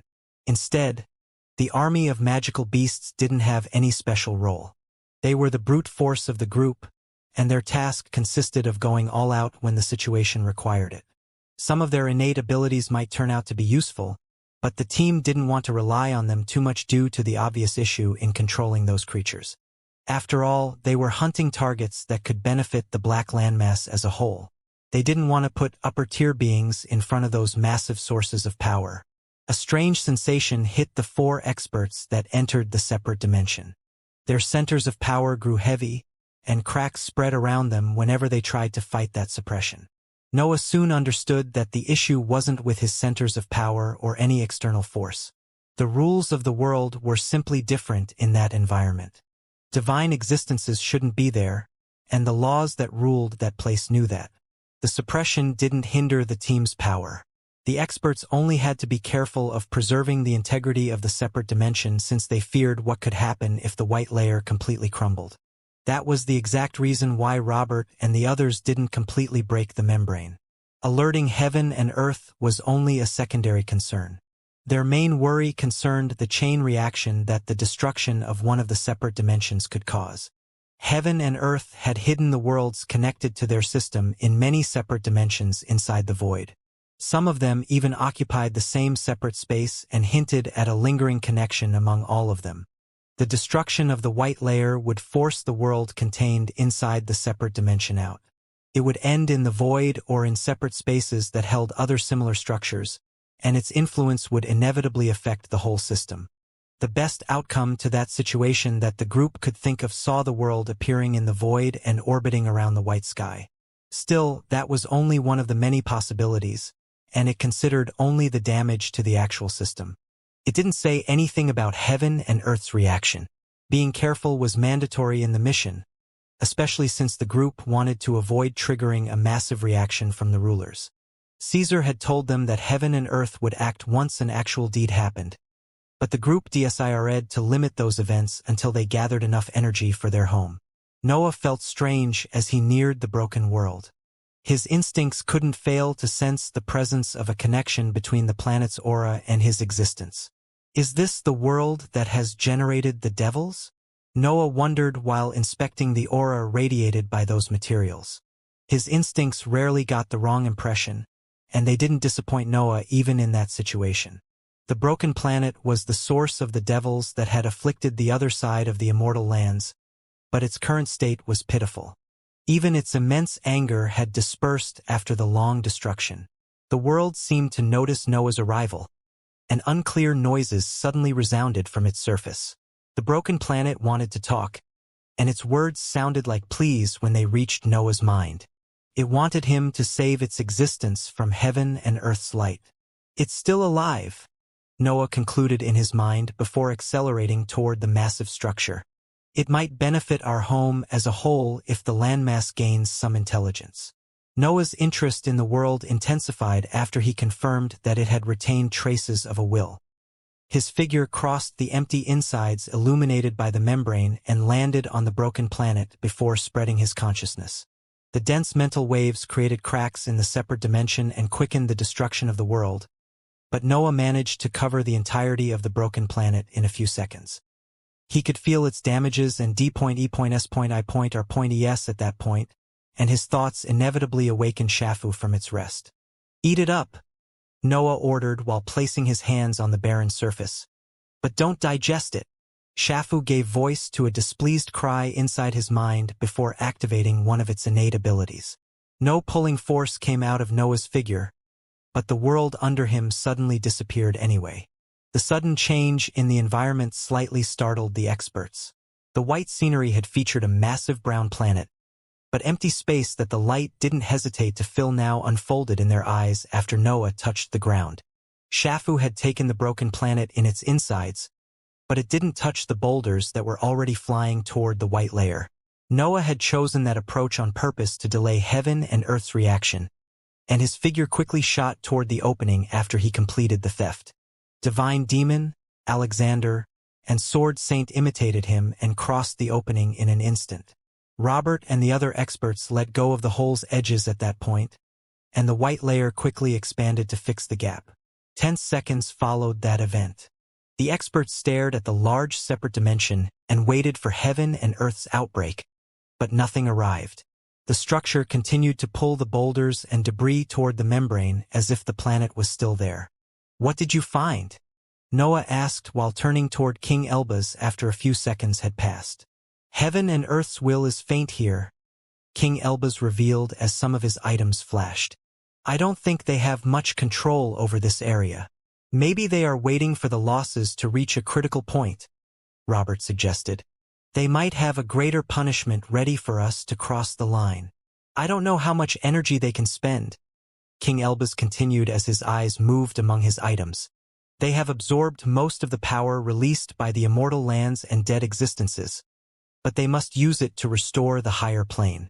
We might actually be at the edges of their jurisdiction." King Elbaz's words had a deeper meaning. The whiteness outside the sky clearly was at the edges of heaven and earth system, but he implied something else with his line. Controlling everything was taxing, and heaven and earth could barely accomplish that in the areas under their sky. The lack of immediate reaction made King Elbaz feel as if his group was in a lawless zone. "That doesn't matter for now," Noah announced. "We must find other targets. Heaven and earth have almost squeezed this world dry. We need more." "Quick tour around the area?" King Elbaz asked. "As quick as possible," Noah confirmed. "Let's fly across the entire separate space and move on if we don't find anything valuable." The group didn't talk anymore at that point. The experts shot forward and flew along the edges of the separate dimension. It didn't take them much to find a similar structure, and a broken world similar to the previous unfolded in their vision. The same membrane with power that approached the 9th rank encircled the second world. The plane had the shape of a triangular landmass that featured a massive mountain, but its fabric appeared quite frail even from outside the white layer. The group had found an older prey or a world that didn't initially contain much energy. Faint disappointment appeared in their minds at that sight, but they suppressed that feeling and replicated the previous approach. Noah reached the tall landmass and made Shafu absorb it before shooting out of the separate dimension. He didn't feel any will coming from the group at that time, but the plane still contained energy, so he didn't complain. "Quick, quick!" Noah reminded his companions before the group shot forward again. The group eventually found an invisible barrier on their path. King Elbaz didn't hesitate to take out his dimensional clawed hand to open a crack and lead the experts back into the void. The recent exploration had cleared the last doubts concerning the structure of the separate dimensions. Heaven and earth didn't create a separate space and filled it with different areas. Instead, they build the layer and let their light expand an isolated area inside the void. King Elbaz quickly tapped on his bracelet after the crack closed and sealed the light in the separate space. The group had reappeared in an unknown part of the void, and the blinding light released from the sky under them covered every trace of holes and similar passages for the insides of the immortal lands. That was the greatest hurdle in the exploration of the worlds outside the sky. The whiteness made it impossible to find the way back to the hole. It even covered other passages that could be in the surrounding areas. Even the strongest experts would struggle to find their way back on the other side of the sky. King Elbaz's items weren't an exception, but he had already tested them and adapted their functions to the strange environment. The items didn't suffer from heaven and earth's influence due to an intelligent function that he had added right after his first exploration of those areas. The heavy light and pressure of the rulers could make most inscribed trackers useless, but King Elba's creations made use of that power and rendered it harmless during the absorption of energy. They could work properly even if some fluctuations in their results happened from time to time. King Elba's knew where the group had to go to find their hole, and the experts didn't hesitate to lead his companions. The group flew across the void for a while until King Elba's descended and made the experts approach the sky. The blinding whiteness filled their vision, but a hole that featured a flag with a horned face eventually appeared in their eyes. The inscriptions and defenses placed to take care of the many empty beings were still in place, and their efforts had yet to end. Sharp slashes continued to materialize among the void whenever an attack that bent the darkness tried to arrive. Everything was working so perfectly that the forgotten creatures didn't realize that Noah's group had been away for a long time. "Who's lucky here?" King Elbaz asked while landing among his floating inscriptions. Almost everyone dodged his gaze and remained silent while he waited for an answer. Only the foolery stepped forward and raised its head to announce its reply. "Pick a direction then," King Elbaz snorted. "Tell me where I have to open another path." "There!" the foolery exclaimed while pointing its feet toward an empty spot in the distance. King Elbaz shot forward, and the rest of the group followed closely behind. His dimensional claws appeared in his grasp and cut the void once he reached his destination, and whiteness flowed into the blackness once again. "Only rank 7 membranes here," King Elbaz announced after he peeked inside the crack. "Nothing worth stealing. Does someone else feel lucky today?" Multiple experts decided to give their suggestions, and King Elbaz didn't disregard any of them. He flew wherever his companions said, but he only found weak layers there. King Elbaz and Sword Saint followed the group from the rear guard. The empty creatures had reappeared after the group left the area protected by the inscriptions, so the 2 experts had to deal with the morphing void. Still, those enemies weren't an issue for the 2 experts. Sword Saint seemed able to handle them on his own, but Noah didn't want to leave him alone in that dangerous environment. The group eventually found another membrane that featured power near the 9th rank, and all the experts quickly flew inside it. Multiple separate dimensions that featured broken worlds unfolded in their eyes, and Noah didn't hesitate to give the order to start stealing them. The mission strangely encountered only a few issues. The empty creatures were a constant threat that forced Noah and Sword Saint to fight while the group flew across the void, and some separate dimensions had trickier layers. However, the experts didn't meet anything that could force them to deploy their real power. Their extensive preparations seemed to be enough to cover every unforeseen situation, but that answer didn't satisfy the most paranoid among them. Noah had slowly realized that the void didn't contain great dangers. Heaven and earth didn't even seem to bother about the worlds in their system. He might complete the mission on his own if King Elbaz gave him the items required to avoid getting lost. Of course, Noah never lowered his guard. He actually grew more careful as Shafu kept absorbing worlds in its separate space. Caesar had told the group that heaven and earth were aware of their intentions. The experts were even succeeding in many thefts, but their actions didn't trigger any punishment. The rulers were basically allowing them to restore the world. Noah didn't believe for even a second that heaven and earth had spent energy to destroy the higher plane only to open a path for him. The sole thought that the rulers could have committed such a colossal mistake was unreasonable, but the journey proceeded smoothly nonetheless. The group had even failed to think of how heaven and earth could exploit their efforts. Noah would use the energy gathered in the mission to rebuild the higher plane, but those lands would carry his mutations, so the rulers couldn't transform them back easily. Everything seemed to go against heaven and earth. They would lose 2 times due to the initial consumption of energy and the loss of some of their valuable sources of power.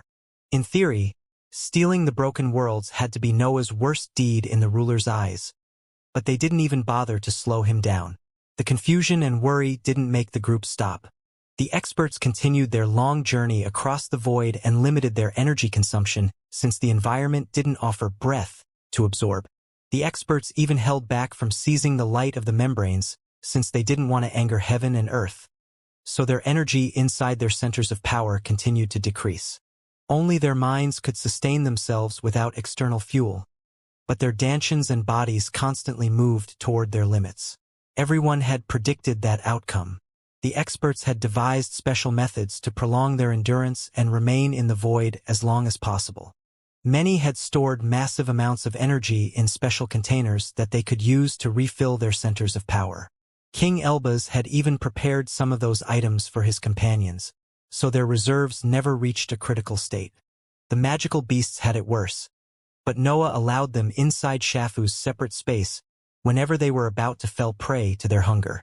The process depleted part of the energy accu.mulat with the theft, but that outcome was better than having angry creatures losing control of themselves. The journey across the void and the many areas created by the white separate dimensions made the experts face strange scenes and peculiar environments. The experts ignored all the membranes with power under the 8th rank, but they inevitably glanced at their insides from time to time. Those weaker separate dimensions usually contained mortal lands, and the group couldn't help but admire the different environments they featured even if they didn't have much time to waste. The short inspections couldn't satisfy their curiosity, but the group could only suppress that feeling. Those worlds were too weak for their needs, and they couldn't forget about their priorities anyway. Instead, the stronger worlds reserved surprises that the experts could appreciate. Noah and the others had to approach planes of various shapes, fabric, and layouts. It even often happened that some of them carried weak wills that had resisted the relentless absorption. Noah and the others were rank 8 experts who had lived for countless years, but the vastness of the universe managed to leave them speechless. The faint desire to ditch heaven and earth system and venture through the endless possibilities past the sky inevitably appeared in their minds as new peculiarities appeared. Still, those thoughts would remain nothing more than dreams as long as their existences remained unable to generate energy on their own. Those incredible scenes ended up reminding them of their situation. Their laws required heaven and earth system to survive since the void didn't offer anything. "We have another proper rank 9 membrane this time," King Elbaz announced after creating a crack in the void. The group had grown used to the pace of the mission. They had stolen dozens of worlds by then, and they had even overcome the various challenges that those different environments put on their path.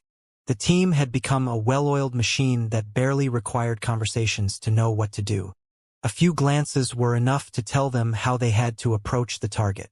Sword Saint, Robert, Stephen, and Alexander stepped forward while King Elbaz took out a few potions from his space rings. Dealing with proper rank 9 membranes required multiple attacks that bordered the limits of the 8th rank and special items that could weaken their target, but the group already knew how to act. King Elbaz threw the containers toward the whiteness, and the 4 experts quickly followed. The items exploded when they touched the light and released a corrosive black substance that weakened the membrane's fabric and allowed the group to create a hole with a single wave of attacks. More items flew out of King Elbaz's space ring at that point. Keeping a rank 9 membrane open was a problem since it was in its nature to remain closed, but the 4 experts could pull that off with the help of special substances and materials.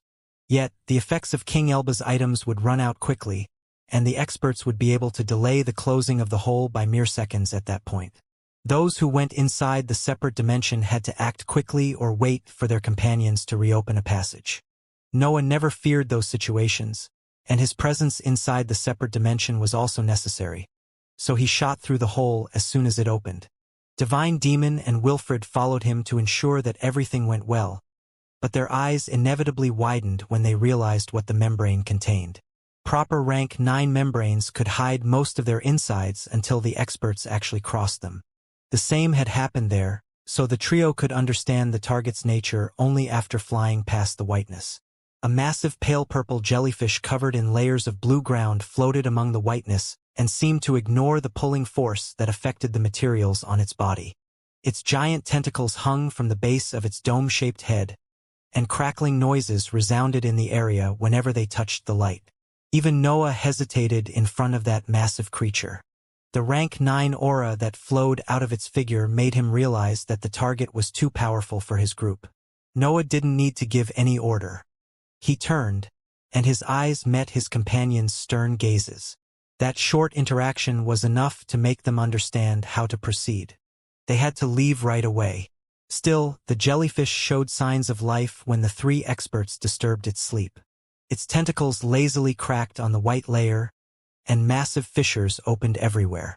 Noah and the others hurried toward the hole, but the cracks reached its edges before them. Then, an explosion resounded in their ears, and a massive force landed on their backs. The rank 9 membrane shattered and discharged its power. The white layer was quite weak compared to other rank 9 items since heaven and earth only wanted it to isolate the worlds in its insides, but it still contained enough energy to cause a lot of damage. An implosion followed the destruction. The energy in the membrane created currents of power that shot toward the insides of the separate dimension and crashed on themselves. The impacts generated even stronger white waves that spread their raging might everywhere in the area. Noah, Divine Demon, Wilfred, and the giant jellyfish ended up facing the first wave of raging currents. Still, the white gales bounced back into the area when they hit the creature's body. The same didn't happen for the three experts. They were small, so they didn't have to endure the entirety of the power contained in the membrane. However, they couldn't avoid all the current either, which hit them while they were trying to regroup with their companions. The three experts instinctively activated defensive technique as their instincts warned them about the imminent danger. Divine Demon's influence transformed part of that raging whiteness into azure energy that fought to protect him. That power copied the currents but acted against them as if challenging them to overcome their alternative version. The muscles on Wilfred's back bulged and released faint shockwaves that exploded right above his skin to deplete part of the current's power. Still, the whiteness hit him anyway, but his body had already reached its peak defensive stance by then. Layers of dark matter covered by black roots created a shield behind Noah while he deployed the unstable substance. Snore and Shafu even exposed part of their body to provide as much protection as possible. Duanlong also tried to divert that raging energy, but it didn't have enough time to deploy its innate ability. The many defensive abilities of the experts managed to shield them from the deadly features of the white currents, but they suffered severe damages anyway. Noah and Wilfred saw the muscles on their backs vanishing under the threatening properties of the gales before they managed to escape their range. Part of Divine Demon's body disappeared once the whiteness engulfed his figure.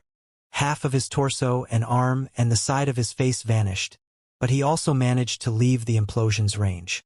The rest of the experts in the group couldn't help their friends during their struggle since they also had to retreat to safety. Still, they didn't hesitate to support them once they escaped the most dangerous area. Raging currents tried to chase after the trio, but massive attacks exploded on their path. A storm of slashes, a huge purple mass of toxic power, and a wall made of dense matter fell on the flying whiteness and stopped their charge. The attacks didn't actually stop the currents. The whiteness' purpose was to absorb energy, so it depleted its power to devour the power contained in the experts' techniques. The outcome was still positive, but the experts inevitably showed annoyed faces at that scene. The membranes were easy to pierce for such a well-prepared group, but the experts would struggle to face them if the whiteness could completely redirect their energy toward destructive purposes. Heaven and earth continued to appear too powerful for them. Some of them were on their way toward the 9th rank, but they felt too weak to deal with what the rulers had amassed throughout countless eras. The final opponent was still far away from their grasp. King Elbaz threw a few items toward the injured experts once they regrouped. He launched 2 pills that contained an immense amount of energy toward the 2 hybrids, while Divine Demon received a plain-looking potion. Noah spat a fireball toward the pill and absorbed its energy through his innate ability. His back healed quickly, but many spots remained uncovered. Some even reached as deep as his bones. Wilfred ate the pill, and the bleeding on his back immediately stopped. Flesh even began to grow from those missing spots, but it was clear that he required a few training sessions to fix his condition. Divine Demon's eyebrow arched at the sight of the bottle containing a dark yellow liquid, but his influence acted before he could decide what to do with the item. The container shattered, and the potion transformed into an azure substance that fused with his injuries and began to restore some flesh. Divine Demon ended up being the only one who experienced a full recovery in mere minutes. Wilfred and Noah's bodies required too much energy to heal in that short period, but their innate resilience made them express their full power even in that condition. Heaven and Earth must have taken a gamble with that thing, Robert explained once everyone turned toward the jellyfish. I bet they have trapped it without alerting its senses. I've never seen a magical beast like that, Noah honestly revealed. It's not as powerful as other rank 9 creatures, but it contains an immense amount of energy in its body.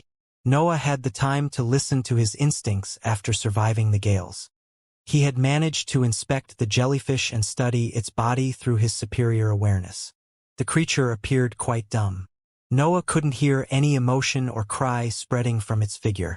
It seemed a mere mass of power that had taken a peculiar shape and faint survival instincts. Its power seemed to belong to the lower end of the 9th rank. The jellyfish didn't feel as strong as the rank 9 dragon met in the Outer Lands or the armadillo in Sword Saint's memories. Yet, its body radiated far more power than all the worlds captured during their mission. Let's go, King Elbaz shouted. This separate space will collapse when the light depletes its power. No! Noah promptly contradicted him, and all the experts turned in his direction. Do you want to fight it? King Elbaz asked.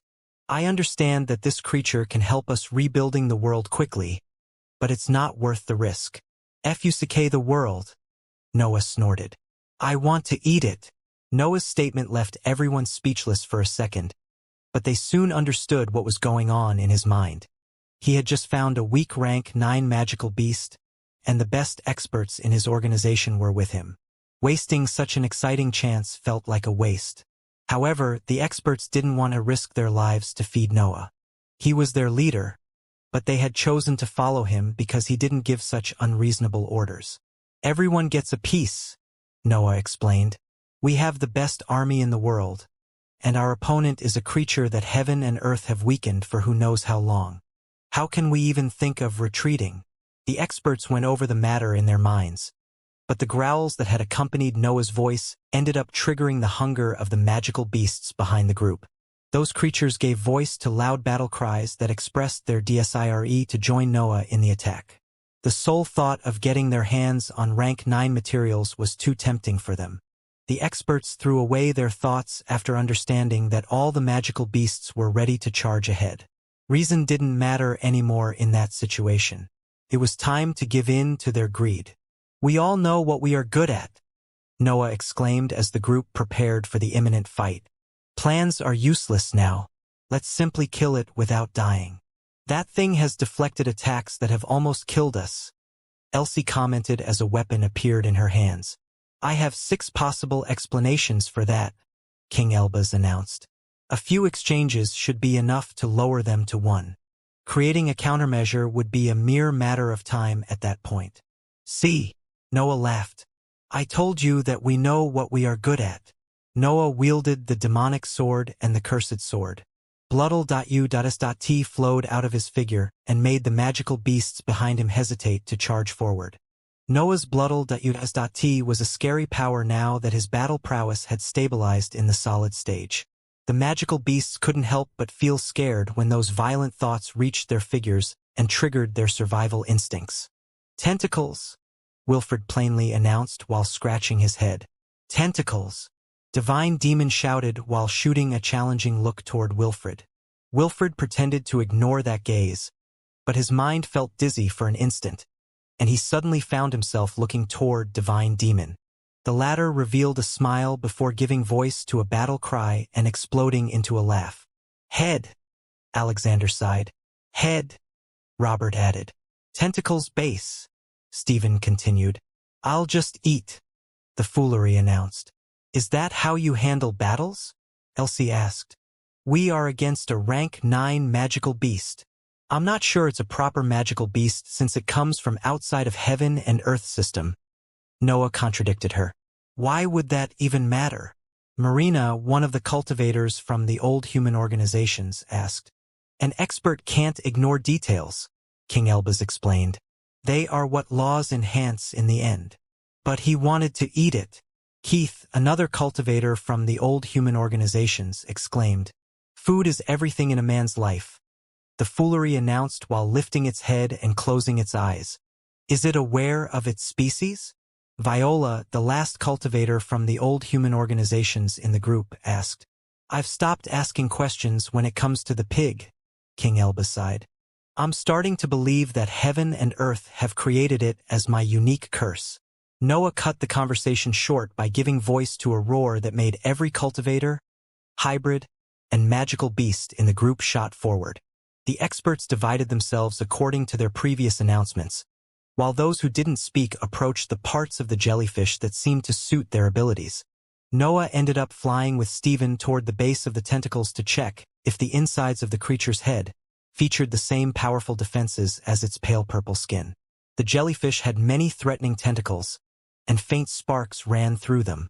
Those pale purple lightning bolts released small clouds of a dangerous substance whenever they left the limbs and dispersed power in the environment. The tentacles appeared unapproachable due to those scary features, but Wilfred and Divine Demon didn't seem to care about that. They stopped in a safe position under those limbs and started launching abilities. Stephen and Noah also flew in that area before moving toward the insides of the dome-shaped head. The two of them had a more conscious approach to the battle, but they ignored the various dangerous sensations that reached their minds too. After all, it was only normal for their instincts to scream in fear when fighting a rank 9 creature. The other experts approached the head and other seemingly exposed parts of the creature's body, while the magical beasts gathered around it and started launching their innate abilities. The jellyfish was massive, so the experts in the group could avoid affecting their companions' abilities. Everyone could seize a personal spot and see if their attacks caused some reaction in that pale purple skin. The white storms were still raging in the environment, but their power was slowly vanishing as they caused the separate space to expand further. They were too far to affect the battlefield, but the experts still made sure to keep track of their movements. The creature didn't do much when the first wave of attacks landed on its body. It limited itself to wave its tentacles slowly. That simple gesture opened cracks that pierced the separate space and connected it to the void, but the entire area soon retracted and fixed the opening. Noah was far from stupid. He knew that his group didn't have many chances to defeat a rank 9 creature, even if the most powerful experts of his organization were on the battlefield. However, he could use the seemingly poor intelligence of the jellyfish, its supposedly weakened condition after heaven and earth's long absorption, and the environment to his favor. The collapse of the separate space could help him inflicting severe damages to the creature if the joint offensive of his group failed. Noah could deploy the same tactic used to defeat the Space Hounds even if he couldn't make massive dimensional portals close according to his DSIRES. The main issue was finding out whether his group could hurt the jellyfish at all. In theory, the large team should have enough power to damage a rank 9 magical beasts, but Noah didn't know if that would even bring the creature closer to a critical condition. The assault was mandatory. Noah had to see the power of the jellyfish with his own eyes to understand if his group could really hunt the creature. The shattering of the separate space wouldn't be enough to kill it, so he needed to make sure that his group could hurt it. The initial exchanges revealed disappointing outcomes. Wilfred and Divine Demon's abilities couldn't get past the sparks that ran through those limbs, even when they worked together. A lightning bolt appeared whenever their attacks were about to crash on the tentacles and turned them into masses of energy that dispersed into the area. Noah and Stephen didn't do much to the insides of the creature's head with their powerful attacks, and they even had to deploy evasive maneuvers once the tentacles' bases grew closer to their position. The magical beasts didn't achieve anything either. They were launching a relentless offensive that featured different innate abilities, but nothing seemed to work against the pale purple skin. Robert and the Foolery found themselves in the same situation as their companions. The horned expert tried to use the properties of his toxic substance to learn about the creature's weaknesses and adapt to his attacks. Still, he couldn't find out much since his ability never managed to infect that tough skin. The Foolery's teeth almost broke when it bit on the base of the jellyfish's head. Its power didn't allow it to injure the creature even if its existence had completely changed by then. The pig had a dantian and a mind now, but it still couldn't pierce that skin. Only Alexander managed to find something that worked. He was using a strange ability to control the ground still attached to the creature's body and make it flow through its skin before detonating it. The plan ended up flowing past the pale purple skin and exploding. Blue storms spread through the jellyfish's half-transparent head, and the creature even began to move after sensing that pain. Its tentacles shot forward as anger filled its body, but most experts were outside of their range. Only the foolery was still on its skin, but its speed allowed it to avoid the storm of lightning bolts that shot out of the limbs. The storm of lightning bolts released a threatening amount of power that forced the entire group to retreat. Each of those attacks carried enough energy to inflict severe injuries to the experts, but the environment worked in their favor in that situation. The separate space was too frail to hold the full power of a rank 9 creature. It didn't matter how weak the jellyfish was. It was still too strong for an area that was approaching the critical point. The lightning bolts shot everywhere in the area, and many of them chased after the escaping experts, but cracks appeared on their path and eventually made them fall into the void. The attacks were so powerful that they would pierce the separate space before reaching the experts. Noah and the others only needed to fly away for a few seconds before the entire offensive vanished and the area shrunk by a lot. "I made him angry," Alexander exclaimed while giving voice to a playful laugh. "Its skin is a natural shield that uses most of its power," King Elbaz announced while joining the group. "The insides are soft and unprotected. They probably contain the energy required by the skin. We can damage it by attacking those spots, but we would lower its value in the process." "Who cares?" Noah laughed as his aura skyrocketed. Isaac's ability activated and forced his might to reach an insane level without making his centers of power grow. Faces appeared in the dark aura that left his figure, and scarlet shades soon fused with them to give a grim appearance to the scene. Then Noah activated his ambition, but the law affected only his body and his weapons. He was ready to go all out, but the situation didn't require the entirety of his power yet. He only needed his attacks to be deadly and his flesh to endure the drawbacks. "Wait!" King Elbaz suddenly exclaimed. "Give me some time to create something that can affect its skin. We don't need to waste its energy. We can't let it be too strong after the separate space collapses," Noah explained as roars mixed with his voice. "We need it to suffer from the event, and we have to weaken it to obtain that outcome." Noah spread his arms and slashed his swords once he completed his line. His weapons were pointing at completely random directions, but their edges disappeared during the attack. The giant jellyfish seemed to return to its near-dormant state after the experts retreated, but a storm of black slashes suddenly materialized in its insides and began to spread through its body. Noah's slashes carried his immense greed, and the jellyfish's insides were full of energy that its skin used to be impenetrable. Still, it seemed that the creature didn't have much control over that fuel, so Noah's attacks could devour it freely to increase their power. The slashes grew in size and power as they ravaged the jellyfish's insides. A series of wounds opened on Noah's chest once he lost control of his attacks. The technique continued to feed on the energy and improve, but Noah suffered the drawback before knowing the final might of his blows. The group stared in awe at the massive dark slashes flying everywhere inside the jellyfish. The creature's half-transparent body allowed everyone to watch the movements of Noah's attacks and their growth. Those techniques even bounced whenever they hit the pale purple skin and continued their destruction. The creature didn't know how to stop that offensive, and Noah felt in the same situation. His slashes were out of control in an environment full of energy. Their constant growth even made him fear for what they could become. "Did you just choose to give us a different opponent?" King Elbaz asked while shooting an admonishing gaze toward Noah. "They have to stop at some point," Noah said while scratching his head. "They must. They have reached the 9th rank," Stephen commented while staring at the jellyfish. "It's only a matter of time," Noah replied. "They are almost as strong as the creature now," Robert added as the slashes kept growing. "You might want to leave their trajectory," Noah suggested when he saw that the jellyfish didn't do anything to stop the slashes. The attacks soon matched the jellyfish's power and became able to pierce its skin. They stabbed the pale purple flesh and stopped bouncing around to gather even more energy.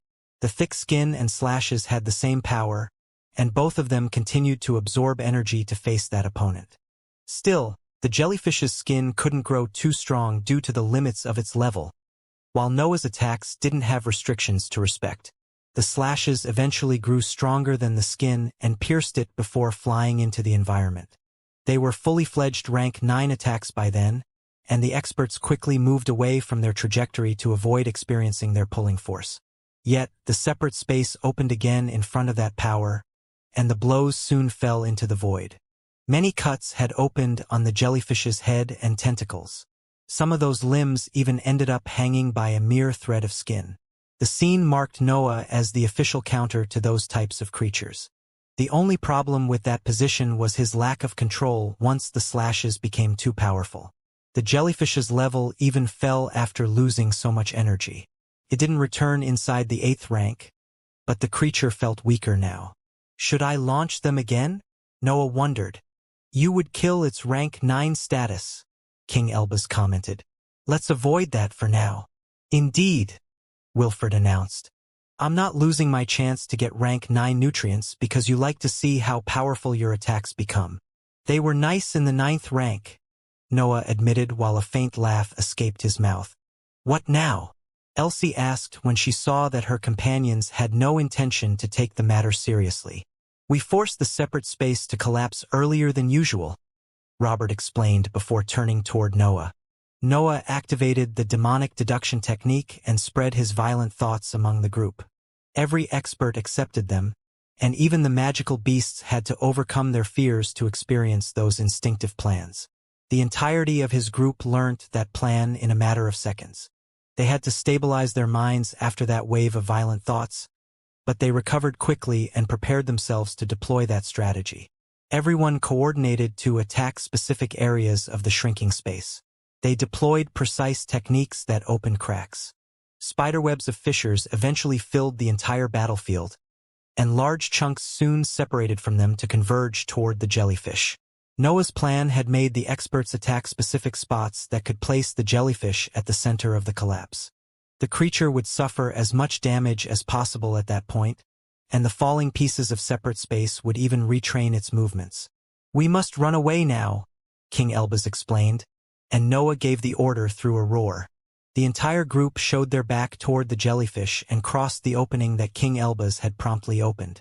The experts and magical beasts soon returned to the safety of the void, but they began to leave the area to wait for the arrival of their opponent. The jellyfish would eventually reappear in that spot. Noah and the others hoped that the collapse of the separate space could kill it, but things rarely went how they wanted, so they prepared themselves to launch a new series of attacks. The group of cultivators, magical beasts, and hybrids pointed their weapons and hands toward the empty void as they waited for the insides of the separate space to appear. The concentration reached by those existences would make any area tremble, but the void was an exception due to the absence of matter. Still, something happened anyway. Slight fluctuation represented by faint flashes of pale purple light appeared whenever the intense auras spread over the spot where the jellyfish had to materialize. The flashes didn't intensify. They suddenly transformed into a mass of pale purple light that took the shape of the massive jellyfish.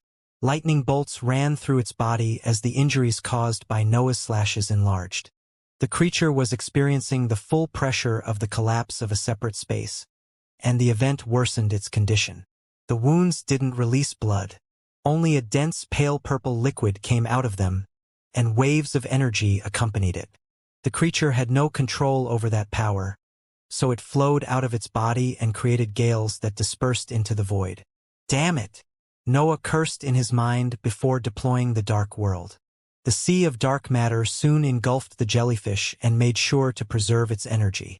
The higher energy shattered and crumbled as that intense power raged in its insides, but Noah continued to provide a fuel that could isolate it. Ensuring that the energy remained in its place was far easier than restraining the jellyfish. The creature didn't feel to be in pain, but it clearly sensed the discomfort caused by the sudden release of its power. Its skin grew paler when it lost access to part of its energy. The creature appeared as a mere container for its power according to that scene. Its behavior resembled Noah's parasite rather than an actual magical beast. Don't tell me that it just grew around that energy, Noah wondered while inspecting the scene. The dark world was allowing the other experts to inspect its insides. Everyone hesitated to launch attacks since the wounds were still enlarging. They didn't know if the creature would die before the pressure vanished, but they didn't want to worsen its condition unnecessarily. They still had to split the jellyfish's body later on, so preserving it would benefit them in the long run. Noah had a different view about the matter, and some of his friends began to share his ideas when they noticed the behavior of the energy. The jellyfish clearly had a rank 9 body, but its structure grew frilier without the constant nutrients provided by its immense energy. Its almost transparent skin started to lose its appeal since the fuel trying to make its way through Noah's dark world seemed to be the true reason behind its current level. "I'm keeping track of the amount of energy inside your technique," King Elbaz announced while turning toward Noah. "What does that even mean?" Noah snorted. "I'm just warning you," King Elbaz explained. "I know your habits. I want to see fair division here." "I have put it in its current condition," Noah complained. "I get the bigger share." "Technically, the power came from its energy," King Elbaz argued. "The creature hurt itself. Your slashes were only a lucky trigger." "They still make me gain points," Noah replied, "which go back to 0 since you depleted part of our gains." King Elbaz didn't hesitate to say, "You should even lose part of your share to compensate for it."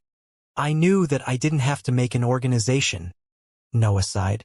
"It's all politics and words after the first successful missions. We can still fight to settle the matter," King Elbaz proposed in a calm tone.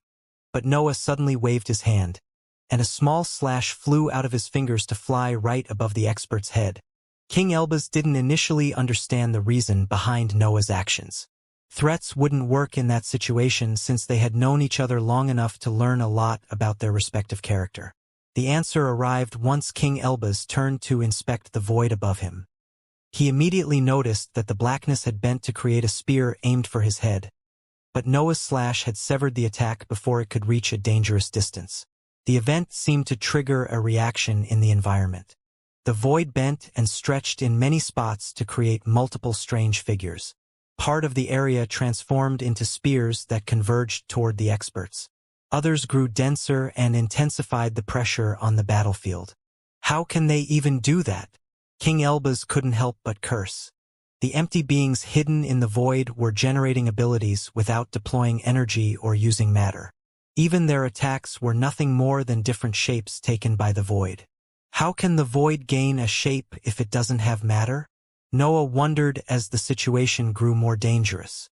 Those empty creatures had lost their bodies, laws, and everything that could make them feel like actual living beings. They appeared existences that had fused with the void to survive the severing, but even that didn't explain how they could give power to emptiness.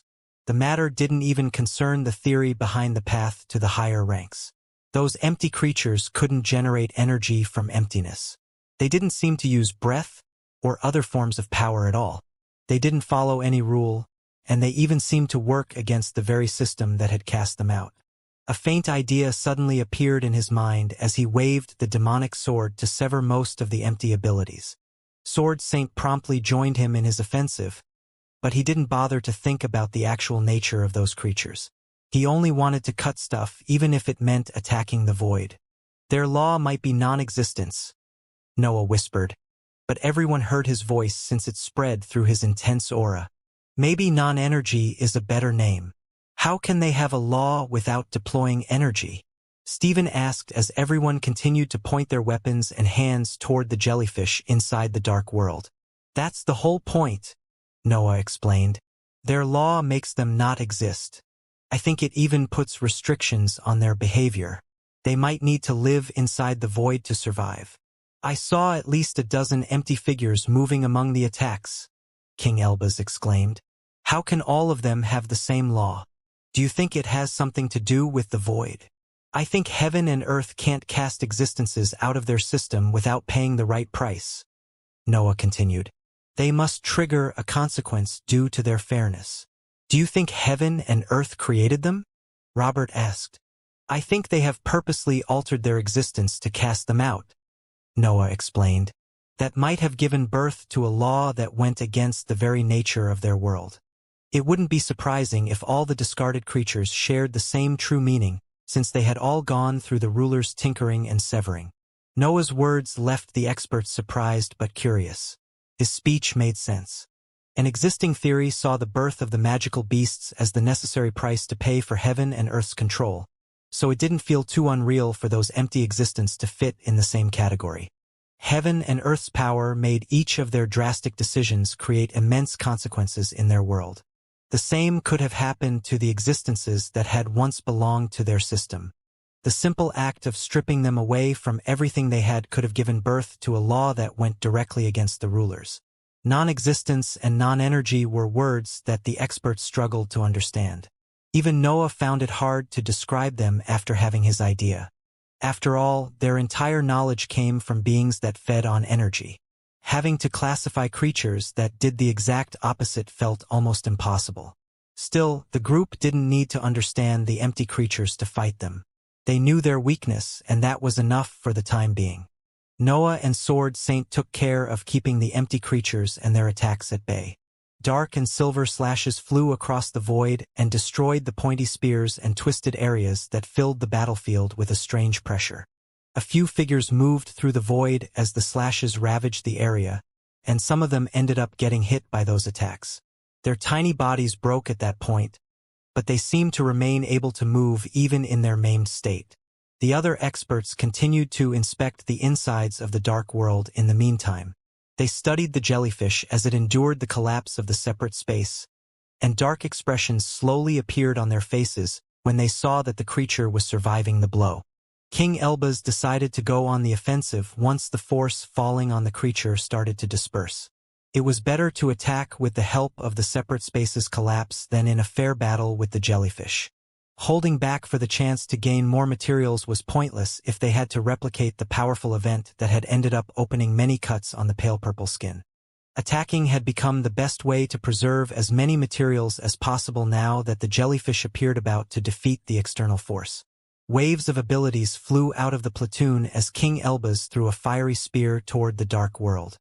His decision to resume the offensive made everyone discharge their ACCU.mulat power. The dark world opened when those abilities arrived. The dark matter created a perfect passage for those attacks that led them directly to the injured spots of the jellyfish. The massive and multicolored wave of attacks didn't manage to do much when it hit the creature's skin. But the same didn't apply to the techniques that approached the injuries. Foreign energy entered the creature's insides and started ravaging them. There wasn't much to destroy there, but the abilities managed to consume or force out the fuel contained inside the jellyfish. The creature inevitably weakened after losing another chunk of its power, but the experts couldn't do much about that. The jellyfish's power appeared determined to fall under the 9th rank, but King Elbaz and the others had started to care only about its energy. The chaos spread inside the dark world destroyed large chunks of its dark matter, but Noah did his best to enlarge the area covered by his technique, while he continued to deal with the empty creatures. Snore, Night, and Duanlong even came out of his figure and began to help with the offensive, but their efforts mainly worked to preserve the waves of energy. The jellyfish weakened as the process continued, but the pressure generated by the shattering of the separate space eventually vanished and allowed it to act as it wished. The creature tried to pull part of the waves of energy inside the dark world back inside its body, but Noah's companions didn't let that be. Night sensed a wave of power filling its body and bringing its power on the upper tier of the 8th rank. Noah was empowering the creature with his ambition, and faces even appeared in its empty insides as the effects of Isaac's ability spread. Cutting the jellyfish open was nearly impossible for normal experts, even if they focused on its injuries. However, Night probably had the best defensive in the entire higher plane. Its ability ignored materials and focused directly on the laws that kept them in one piece. Night even had the double boost from Noah's ambition and stolen ability other than a series of violent thoughts that flowed through the mental connection. The pterodactyl was at its absolute peak, while the jellyfish's skin had started to lose power long ago. The injuries on the jellyfish's head suddenly enlarged as Night severed the law that kept its flesh together. The creature even sent a few details back to Noah, and the latter didn't hesitate to call Robert. The expert neared Noah, but the two didn't exchange words. A wave of bloodthirsty thoughts engulfed Robert when he was close to his leader, and a deeper understanding of the jellyfish's skin filled his mind. Robert couldn't help but reveal a crazy smile as a purple substance gathered in his palm. The toxic materials gained the shape of multiple tiny horns that shot toward the dark world and crossed it to reach the jellyfish. The attacks seemed to have some effects at that time. The toxic substance still couldn't go past the skin due to its fabric with power in the 9th rank. But the same didn't apply to the insides of the injuries. Purple spots accu.mulat on the wound's edges and spread while consuming the few strands of energy that still filled its skin. Robert's law finally started to inflict some damage over time, and the experts quickly tried to imitate him. Waves of energy flew toward the jellyfish as the attacks moved forward. Still, they couldn't do much since they lacked Noah's unique insights on the actual weaknesses of the creature. Noah decided to spread his influence at that site.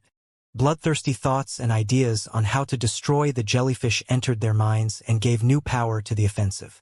Moreover, Robert's ability was slowly destroying the last defenses of the creature's skin, so the second wave of attacks ended up inflicting damage. Spiderwebs of cracks started to open on the jellyfish's head and release even more energy. The dark world contained it, but some flares eventually left the wounds and pierced the dark matter before dispersing into the void. The experts knew that they had to end the battle quickly to preserve that energy, so they continued their assault.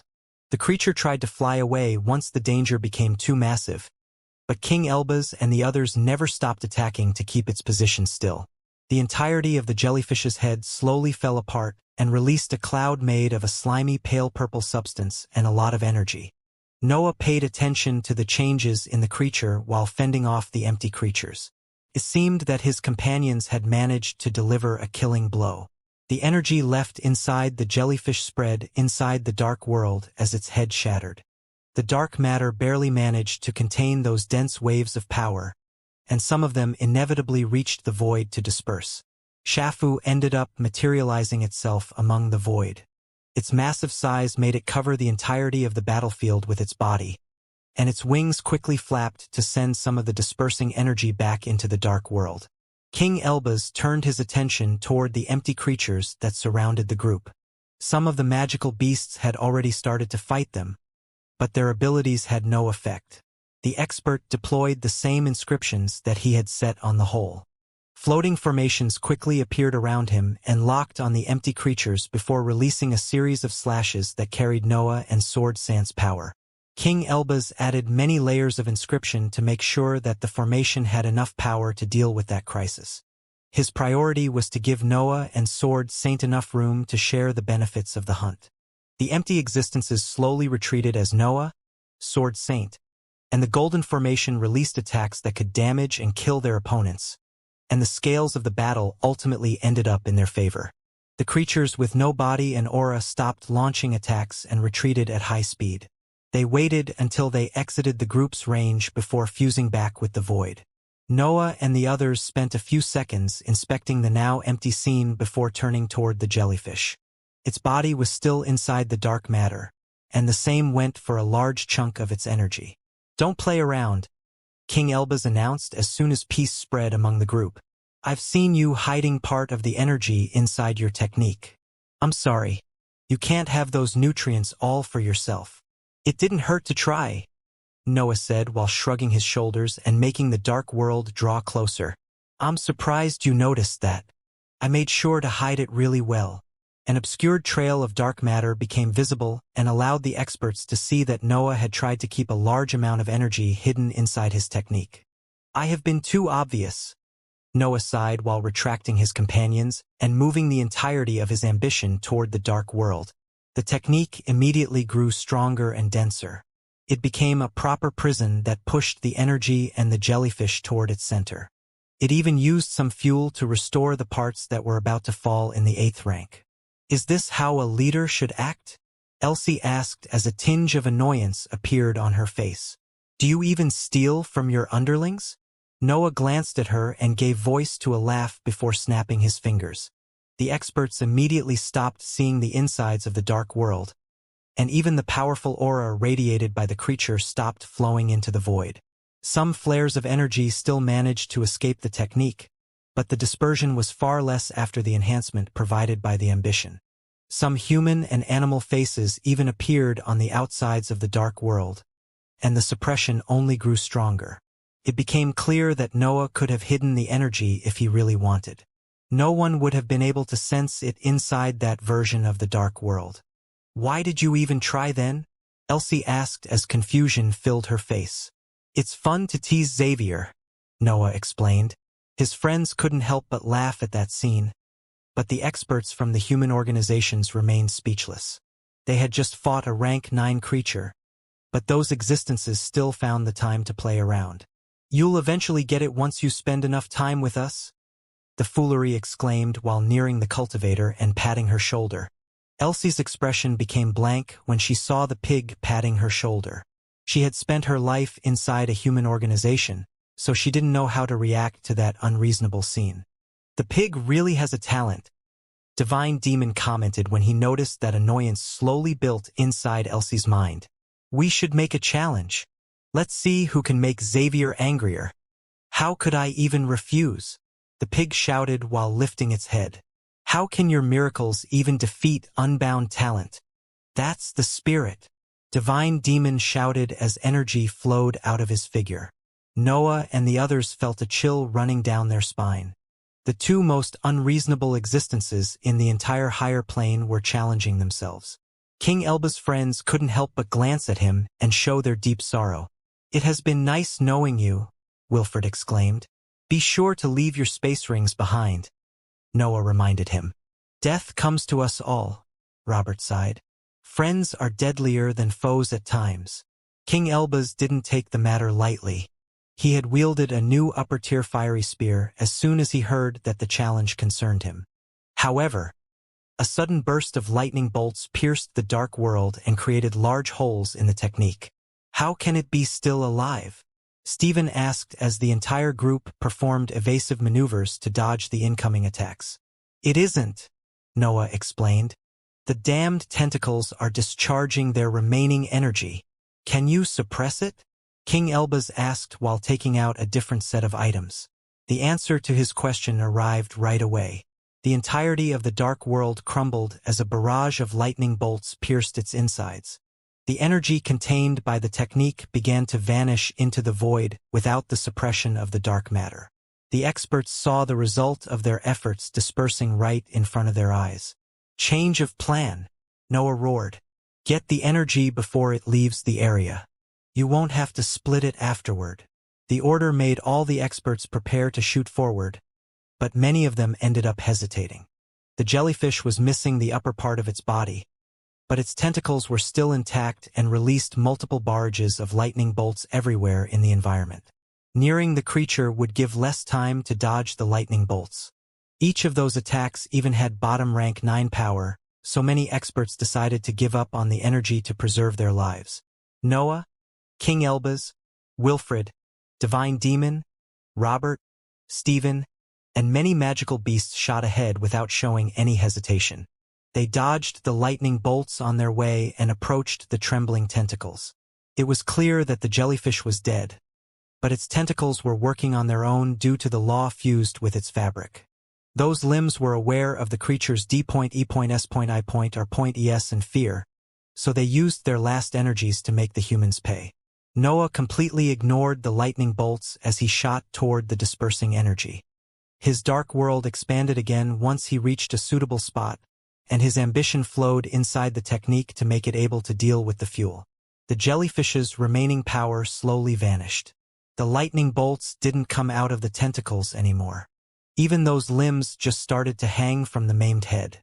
Leaving the energy released by the jellyfish in the void would only allow it to disperse. Noah couldn't contain all of it, even when his ambition empowered the dark world, so he had to absorb it inside the black hole to ensure that he didn't leave anything behind. An immense pressure started to build inside Noah. He had been the first expert to reach the corpse, so he had managed to absorb the biggest share of energy. Yet, that power could fuel a rank 9 creature, and even his incredible centers of power fell a bit short. The black hole struggled to contain that massive wave of energy. It couldn't purify it in its current state, and its edges inevitably grew unstable. Those instabilities then spread toward the rest of Noah's body and made his flesh shake. Still, Noah didn't stop. He knew how resilient his body was, and he couldn't let that energy disperse either. His ambition stopped fueling the dark world. The energy contained by the technique created flares that shot toward the void once their restraints weakened, but an intense pulling force stopped their flight before they could disperse in the infinite darkness. Noah moved Isaac's ability and his ambition on his black hole. The entirety of his reason-defying empowerment went on the fourth center of power and forced it to reach a superior state. The waves of dark matter in its insides started to solidify while they left the organ's edges and expanded outside Noah's figure. The black hole went through the transformation that only a better fuel could cause, and it generated a dark singularity that grew and created a gravitational pull. Noah's friends had to retreat when they saw that raging dark matter trying to engulf them into its dense waves.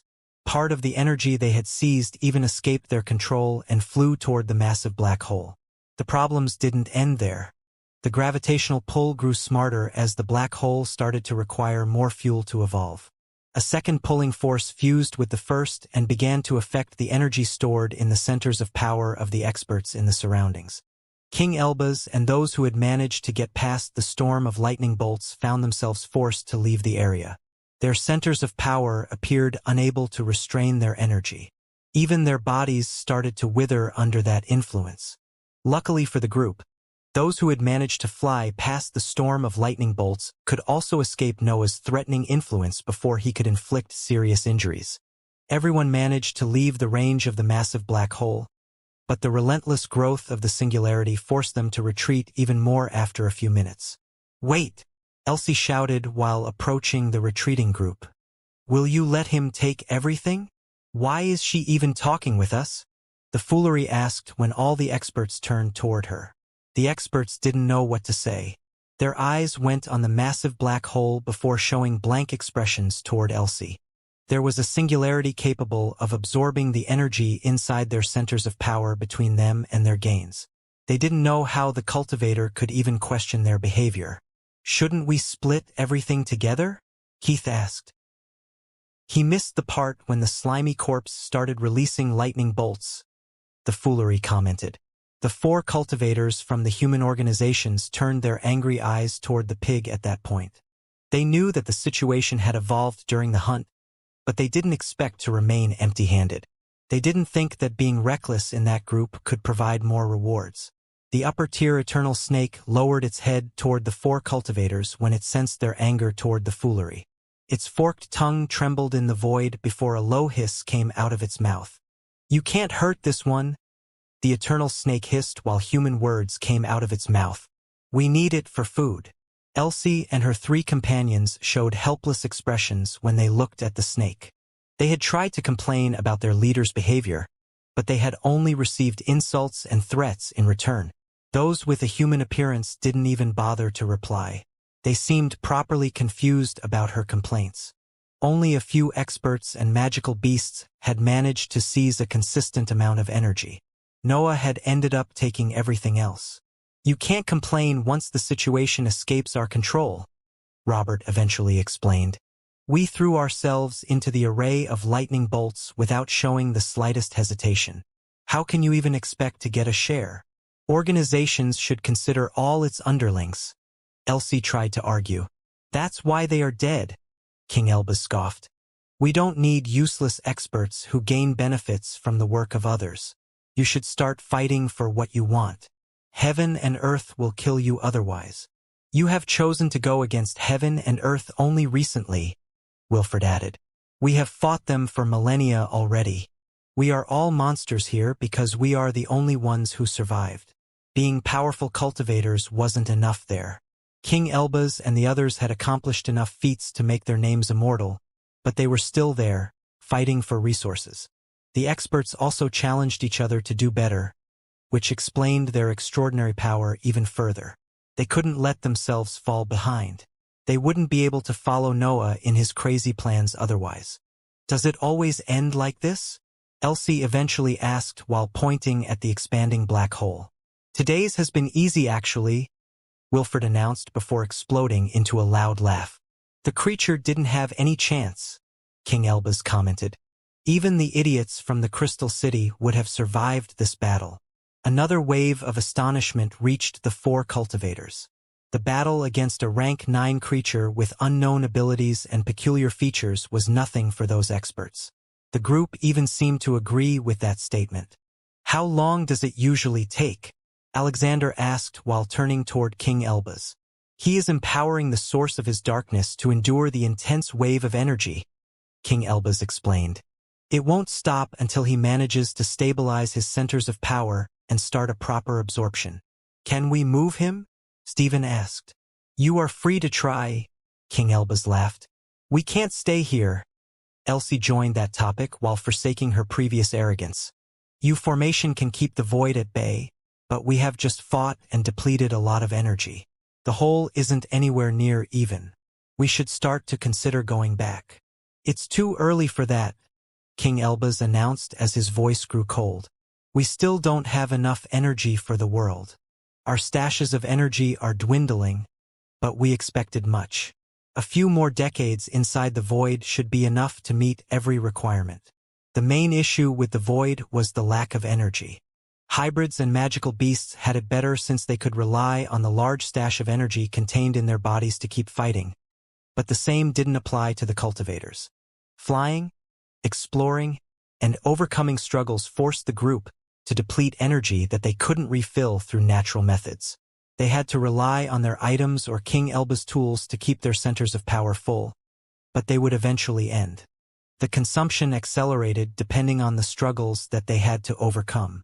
The battle against the jellyfish had forced them to use a lot of energy, which would require them to rely on their stashes. The mission wasn't even over, and they also had to consider the return in their calculations. Learning that the mission had to last for a few more decades naturally spread doubts among the 4 cultivators. They understood that the reconstruction of the higher plane had the priority, but they would be close to reaching a critical point after those years. There was a high chance that their stashes would vanish, and that without considering other dangerous hindrances on their path. Each battle that required the experts to use their full power would shorten the mission by entire years, and they didn't have a way to solve that issue. The environment simply lacked energy. Do you ever not risk your lives during your missions? Elsie asked, but she received only shrugs and laughs as answers. Noah remained inside the massive black hole while the experts discussed in the distance. The intense energy absorbed from the jellyfish ran through the waves of dark matter and fused with them to increase their power. The dark matter at the center of the singularity became solid. It transformed into a proper black material that Noah could reshape at will. Still, the situation didn't work in his favor since the process was consuming part of his gains.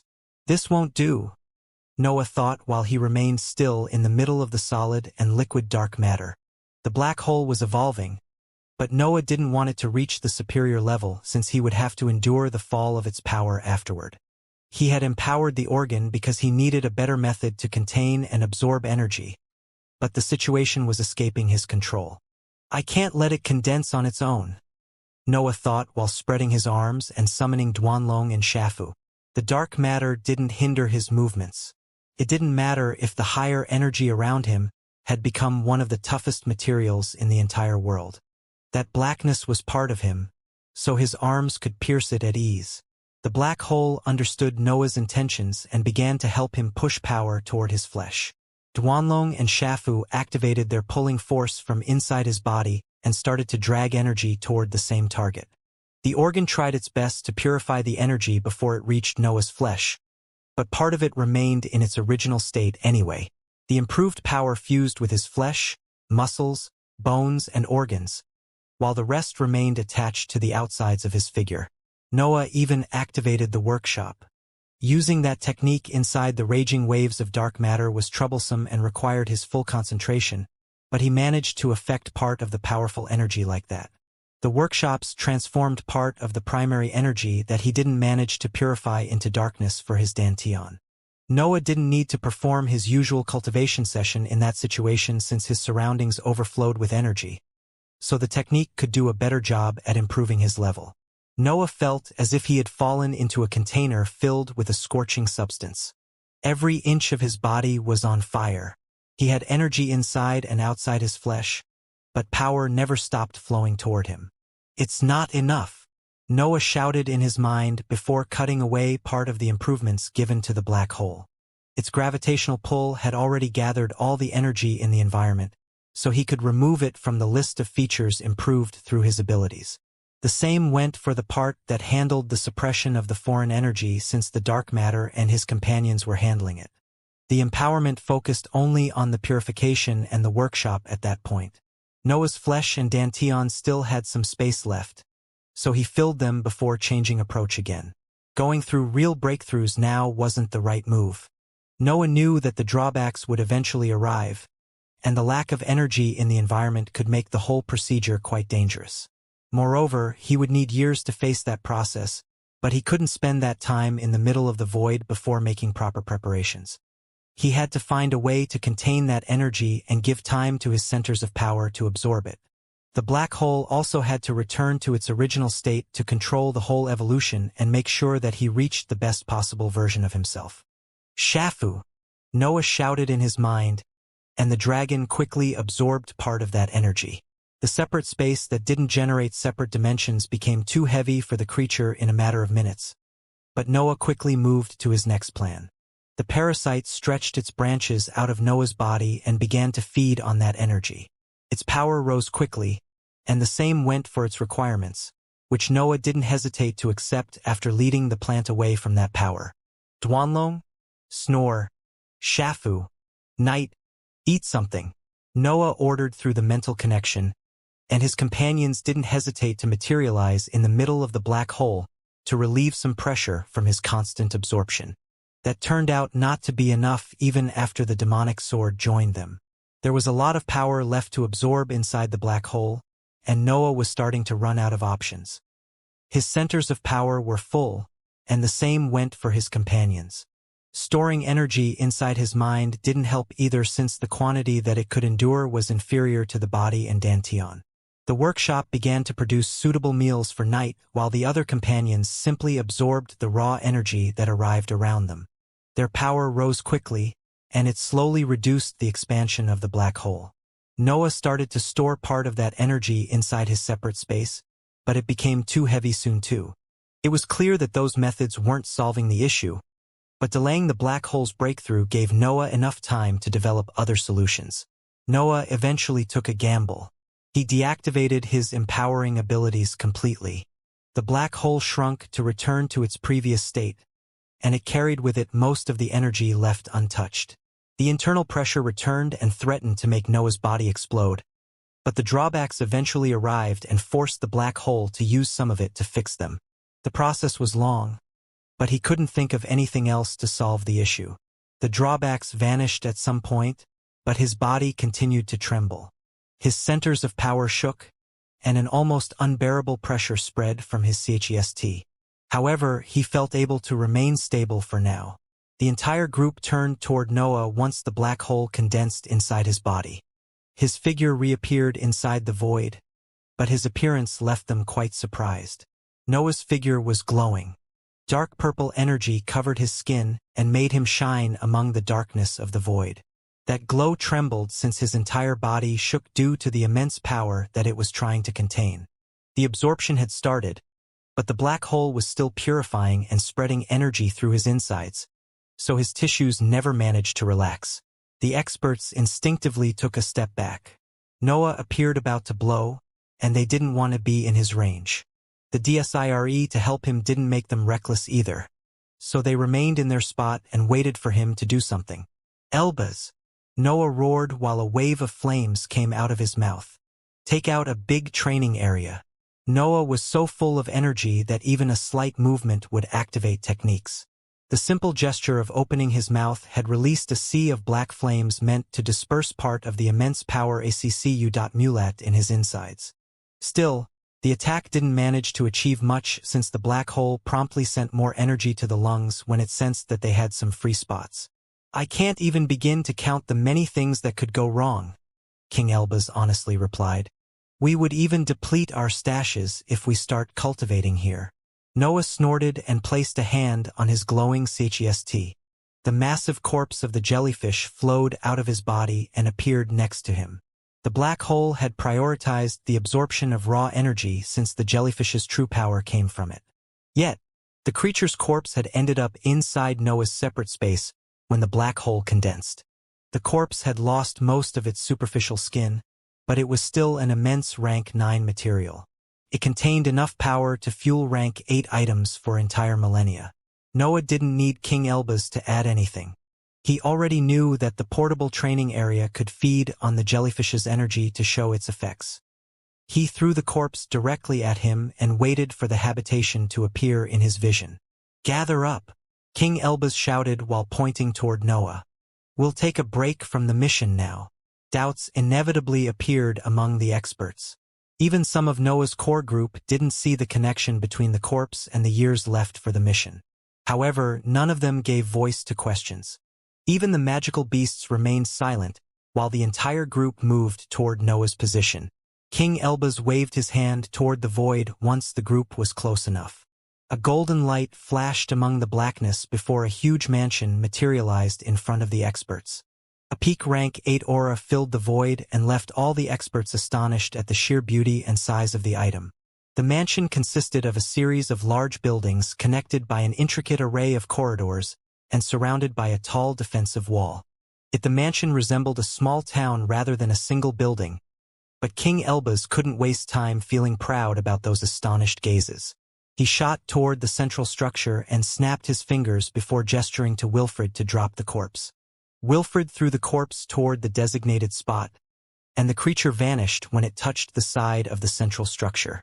The entirety of the mansion became brighter at that point, but King Elbaz made sure to tone that glow down to preserve energy. "You can go in," King Elbaz announced. "The mansion will send you toward specific areas that I've previously assigned to all of you. You might have complaints about my decision, but I want to remind you that I can choose to make your habitations detonate." Everyone noted in their minds not to disturb King Elbaz before approaching the mansion and disappearing once they touched its golden walls. "Do you need a hand?" King Elbaz asked once he remained alone. Noah snorted before flying slowly toward the mansion.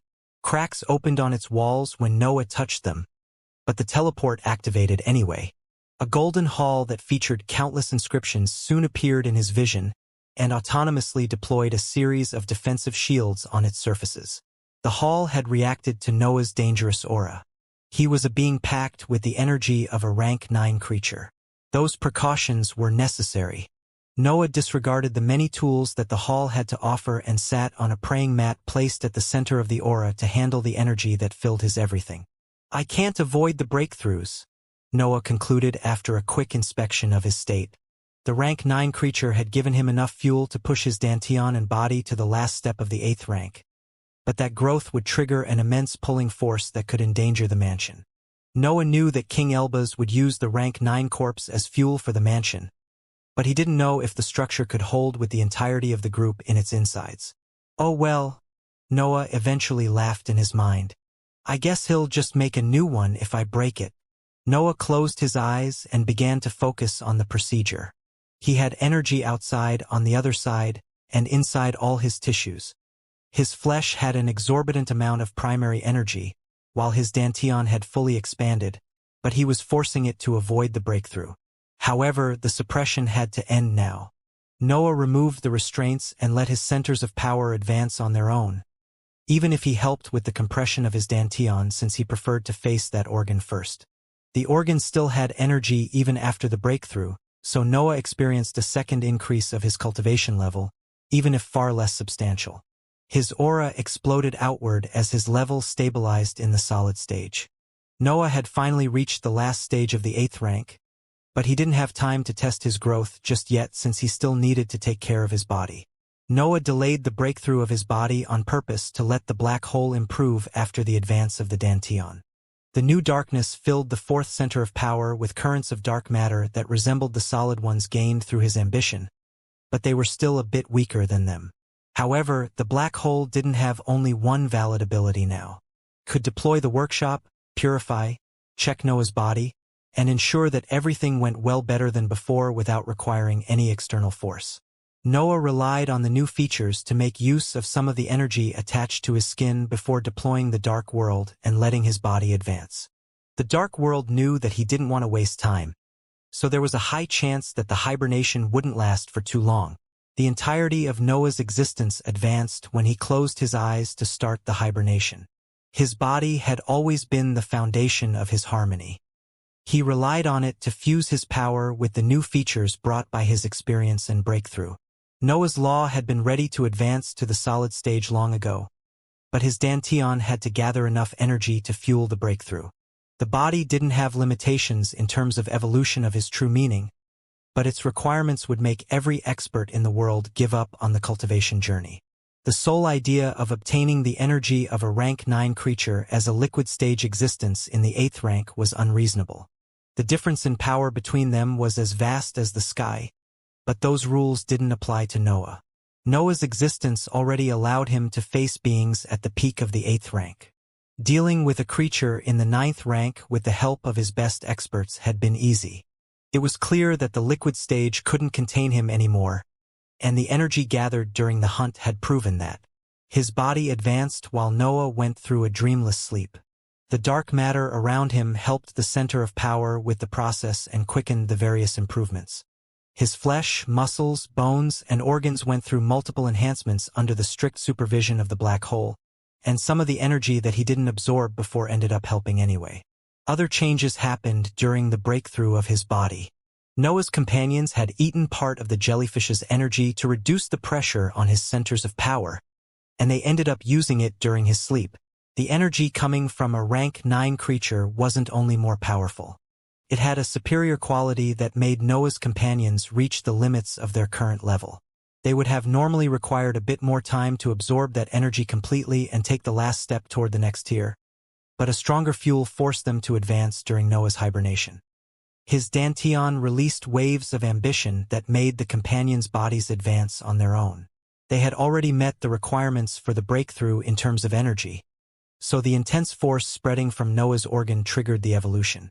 The dark world had even expanded inside the hall. The black hole could force workshops capable of benefiting Noah's companions on its own. It didn't take much before Night, Duanlong, Snore, the demonic sword, and the parasite crossed the limits of the middle tier and hibernated to reach the new level. Shafu also contained a lot of energy inside its separate space, so the companions could use it whenever their breakthroughs required more power than expected. The sheer amount of energy contained in that single hall was so intense that the golden walls, floor, and ceiling trembled due to the might thriving in its insides.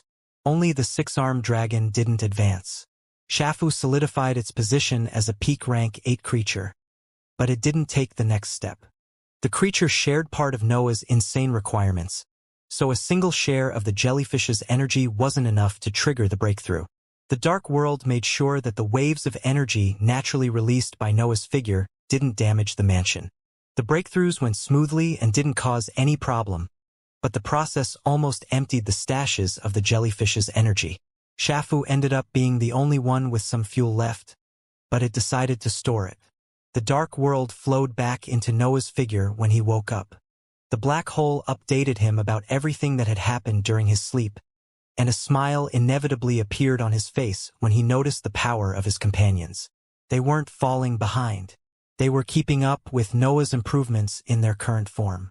A wave of darkness spread from Noah's figure when he straightened his position. His ambition overflowed and seeped inside the mansion to improve its structure. The golden materials gained darker shades, but their nature didn't evolve. It seemed that King Elbaz had already perfected those alloys, but the same didn't apply to the overall structure. King Elbaz was a monster, and Noah couldn't even try to understand the depths of his expertise. The mansion featured many inscription methods that the world had lost long ago, but the ambition didn't care about Noah's ignorance. Thick black lines appeared on the walls, floor, and ceiling as his ambition continued to flow in the area. Noah ignored how most of those inscriptions worked, but his law improved them anyway. It elevated their nature by relying on their intrinsic power. Some of those inscriptions obtained abilities that even King Elbaz didn't know how to replicate. Noah's ambition made them surpass the cultivator's expertise on their own, and the mansion only benefited from it. The structure's energy requirements lowered, the various commands ran faster through the various inscriptions, and its overall sturdiness increased. Even the various weapons spread through the mansion grew stronger as Noah's ambition reached every corner of the large series of buildings. The other experts had remained inside their respective halls during those years. King Elbaz had used the jellyfish's corpse as fuel for the entire mansion. That material had allowed all the cultivators, magical beasts, and hybrids to absorb energy and refill their stashes. They didn't manage to reach the level of their initial preparations, but the process still made them gain many years. The arrival of Noah's ambition didn't go unnoticed. Everyone in the group knew what it felt to bathe in his law, so they felt surprised when they saw his energy affecting the mansion as a whole and transforming it into something more than a mere habitation with valuable tools. All the halls grew dark while the experts decided to continue their training. They knew that Noah would return soon, and the mission would resume right after that. Still, they didn't imagine that the darkness would bring such intense benefits. Some immediately gained insights on certain matters. Others found ways to improve their battle prowess even if they had remained stuck on the same attacks for millennia. Moreover, the mansion as a whole seemed to provide more energy. The experts didn't know why that was happening, but they were aware of the source of those changes. Noah's energy was unmistakable. "Can you stop messing with my mansion?" King Elbaz's voice suddenly resounded inside Noah's hall as a golden figure came out of its walls. "I can feel the improvements." Noah nodded while revealing a satisfied smile. "Just accept them. Maybe even learn something." "Are you divine demon now?" King Elbaz snorted. "I'm already studying these improvements, but I don't believe for even a second that you had control over it. Your expertise wouldn't allow you to do that." "How is the rest of the group?" Noah asked to move the conversation away from that topic. Noah could see that King Elbaz had also reached the solid stage. His cultivation level even appeared above Noah's, but the latter didn't mind it. He could only feel satisfied. "No breakthroughs," King Elbaz explained. "We have been the only two to advance, but everyone has recovered already. The void still has much to offer to us." A few experts and magical beasts had managed to seize part of the jellyfish's energy, but only Noah and King Elbaz had managed to turn that power into breakthroughs. The group couldn't help but stare at the newly advanced experts once they came out of the mansion. They almost couldn't believe that those relatively young existences had already caught up with them. The foolery ended up remaining the only member of the team that had yet to reach the solid stage. Its existence still required to make up for the many years spent with only one center of power, so its level remained in the liquid stage. The pig had even inherited part of Noah's insane requirements after the transformation, so its share of the jellyfish's energy only managed to make it reach the peak of the liquid stage and middle tier. The void creatures tried to assault the group as soon as the mansion returned inside King Elbaz's space ring, but Noah limited himself to wave his hand and fill the area with his sharpness. Countless cuts appeared in the void whenever the blackness bent or something moved. The empty creatures couldn't get near the experts at all, which gave them time to decide their next move. The experts were at their full power now. Their dantians had enough energy to sustain a long journey, but King Elbaz still had to complete a few calculations that required him to consider their previous gains. Stealing worlds was easy and barely required any energy, but the same didn't apply to fights against rank 9 creatures.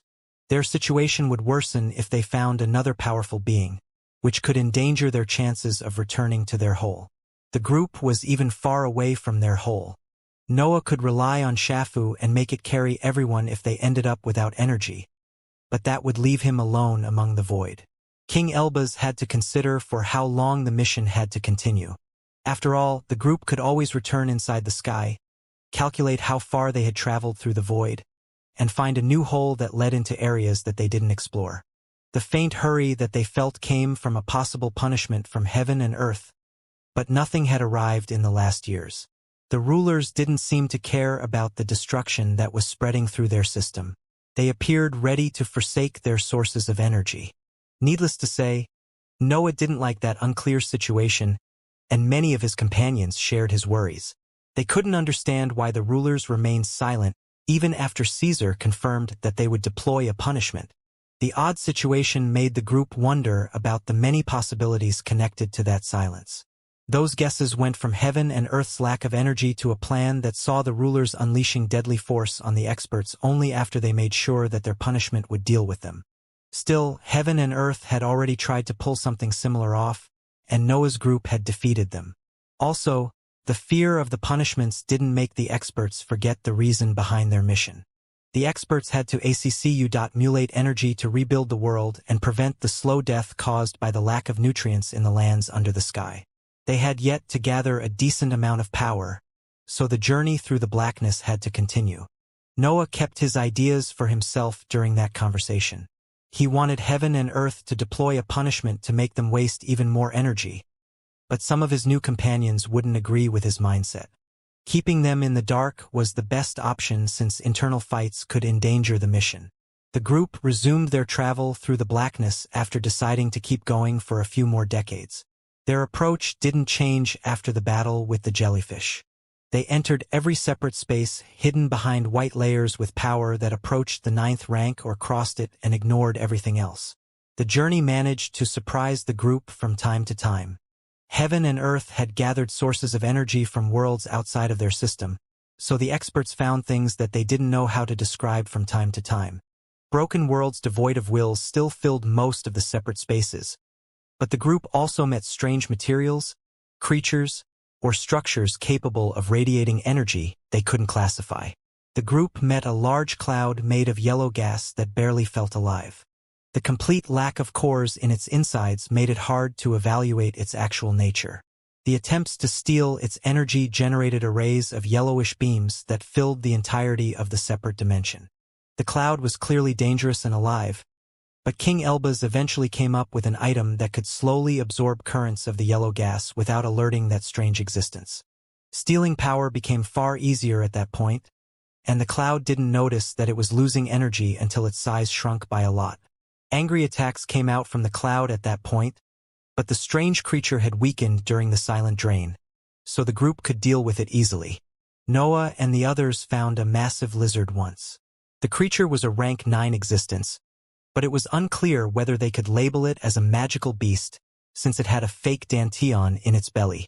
The sight of a fully fledged rank 9 magical beast would normally force the team to consider their options, but the first envoy into that area found out that the creature had many chains around its neck, limbs, and tail. The chains seemed to belong to a different world. They didn't come from heaven and earth, and their vibe was too different for them to come from the same place. The chained beast couldn't do much with the chains tying it up, so the group didn't hesitate to deploy special items that could weaken the lizard's scaled body.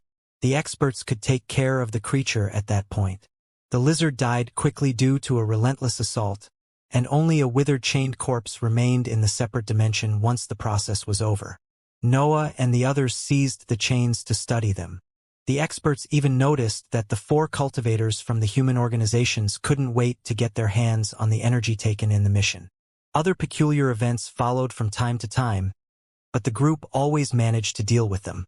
The platoon made of cultivators, hybrids, and magical beasts was simply too powerful and prepared to let a few imprisoned creatures in the 9th rank scare them. Shafu developed a large belly after filling its separate dimension with worlds and raw energy. It seemed that its size depended on how heavy its insides could be, and even Noah didn't expect that reaction. However, that was a good sign since it proved how much fuel the group had gathered. Noah and King Elbaz soon ended up at the center of the rumors spread throughout the group. Their performance was incredible after the breakthrough, and they often took care of issues single-handedly. Their power had skyrocketed after the breakthrough. Both of them were still trying to understand their new strength, and the many issues on their path helped in the process. Then, after seizing part of a massive mountain that spoke in a language that no one could understand, the group turned and began to fly in the direction of their hole. The mission was over. The experts conversed about their possibilities during their return. Noah had enough energy to rebuild the world, but he couldn't fill the entirety of the area inside the sky with that. Still, he could build something capable of lasting for a long time, even with many powerful existences feeding off its nutrients. In his mind, Noah wanted to complete multiple raids to the void, but he had to accept that every mission required long preparations and training sessions. The experts couldn't spend their entire lives gathering energy. they had to put it into use, so the only viable solution seemed to involve the stormy regions. A new plan slowly formed in Noah's mind as the experts threw ideas at him.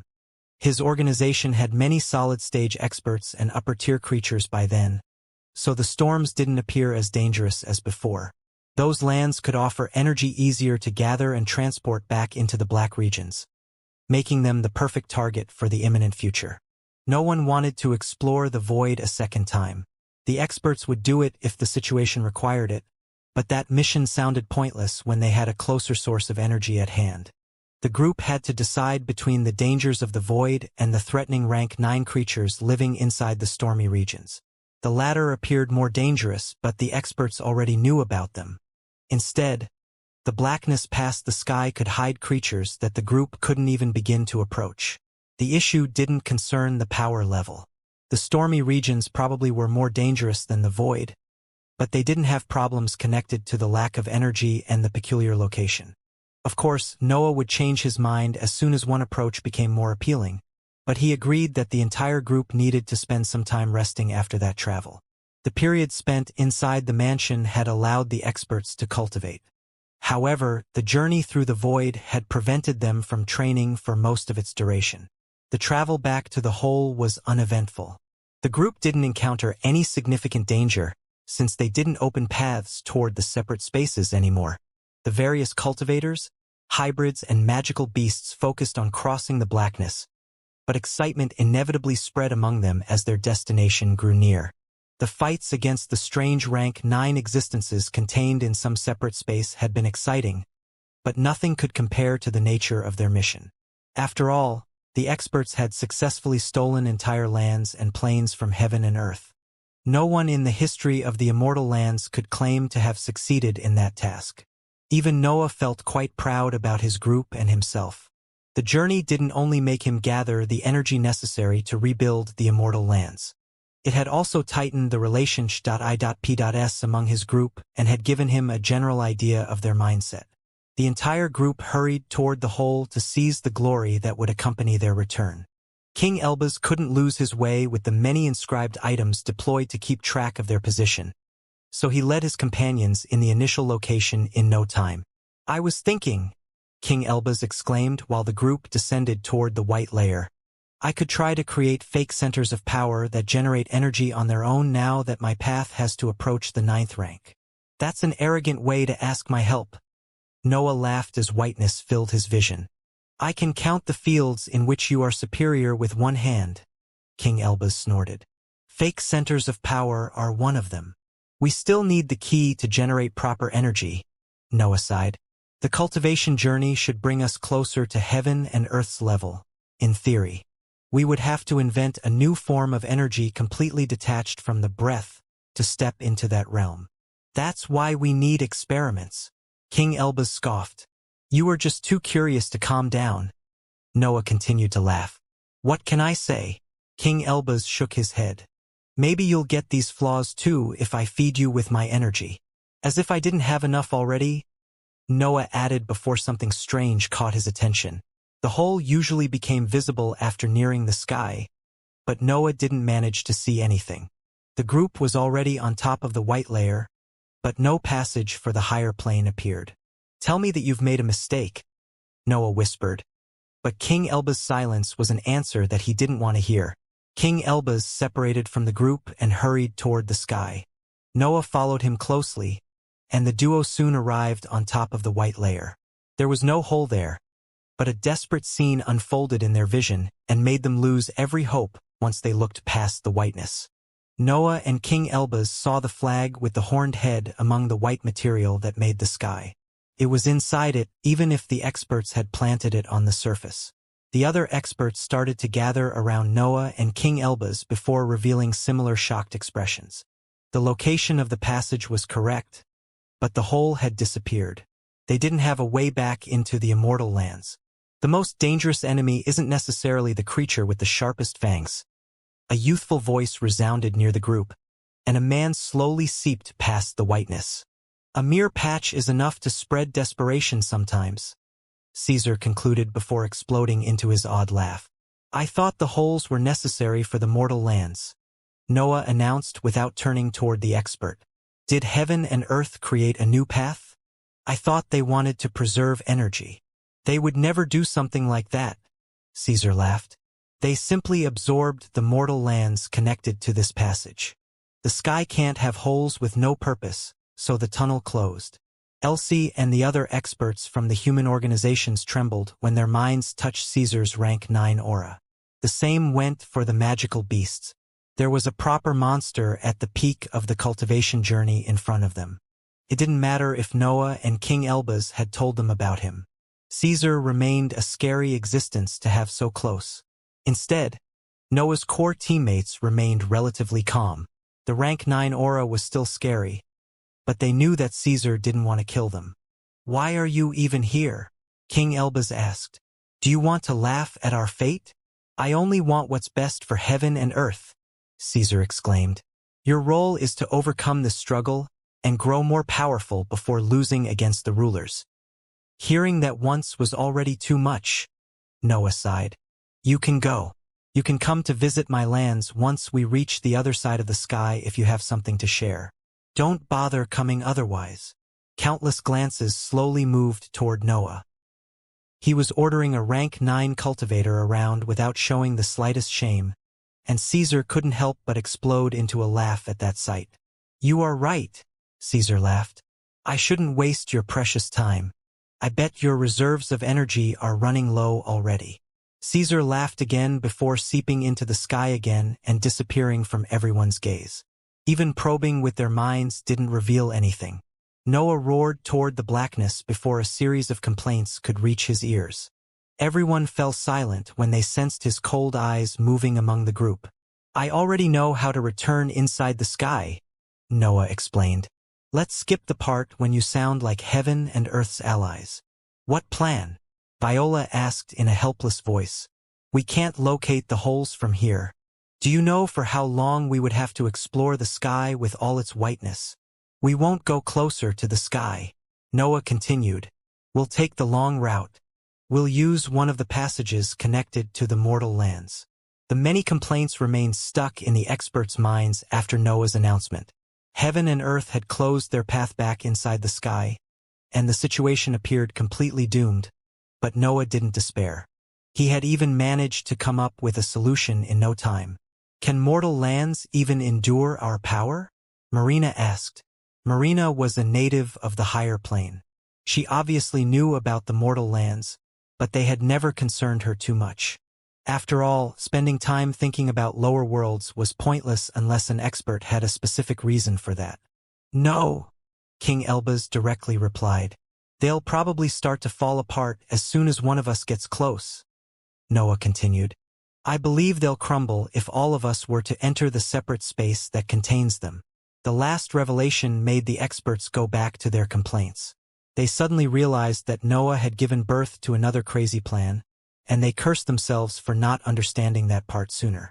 A storm of complaints reached Noah's mind, but he only rolled his eyes at that noise. He even felt annoyed by the seemingly intelligent suggestions of some of his friends. In his mind, only a few of them had the right to speak about those topics since their expertise involved them. Noah knew space better than anyone in the group. King Elbaz's knowledge was almost boundless, and Alexander's endless innate abilities gave him far more power than he realized. Noah eventually gave voice to another roar and forced the group to fall silent. He wouldn't have revealed his idea if he didn't have a proper plan ready. He only needed to adjust a few details that his expertise didn't cover. I need to speak with Elbaz alone for a bit, Noah announced. Those of you with understanding in the laws of space and evolution should join us. The others should remain here and try not to complain too much. The group wanted to argue, but everyone remained silent since Noah and King Elbaz were their best bet to get out of that situation. The complaints could arrive later, when they all returned inside the sky.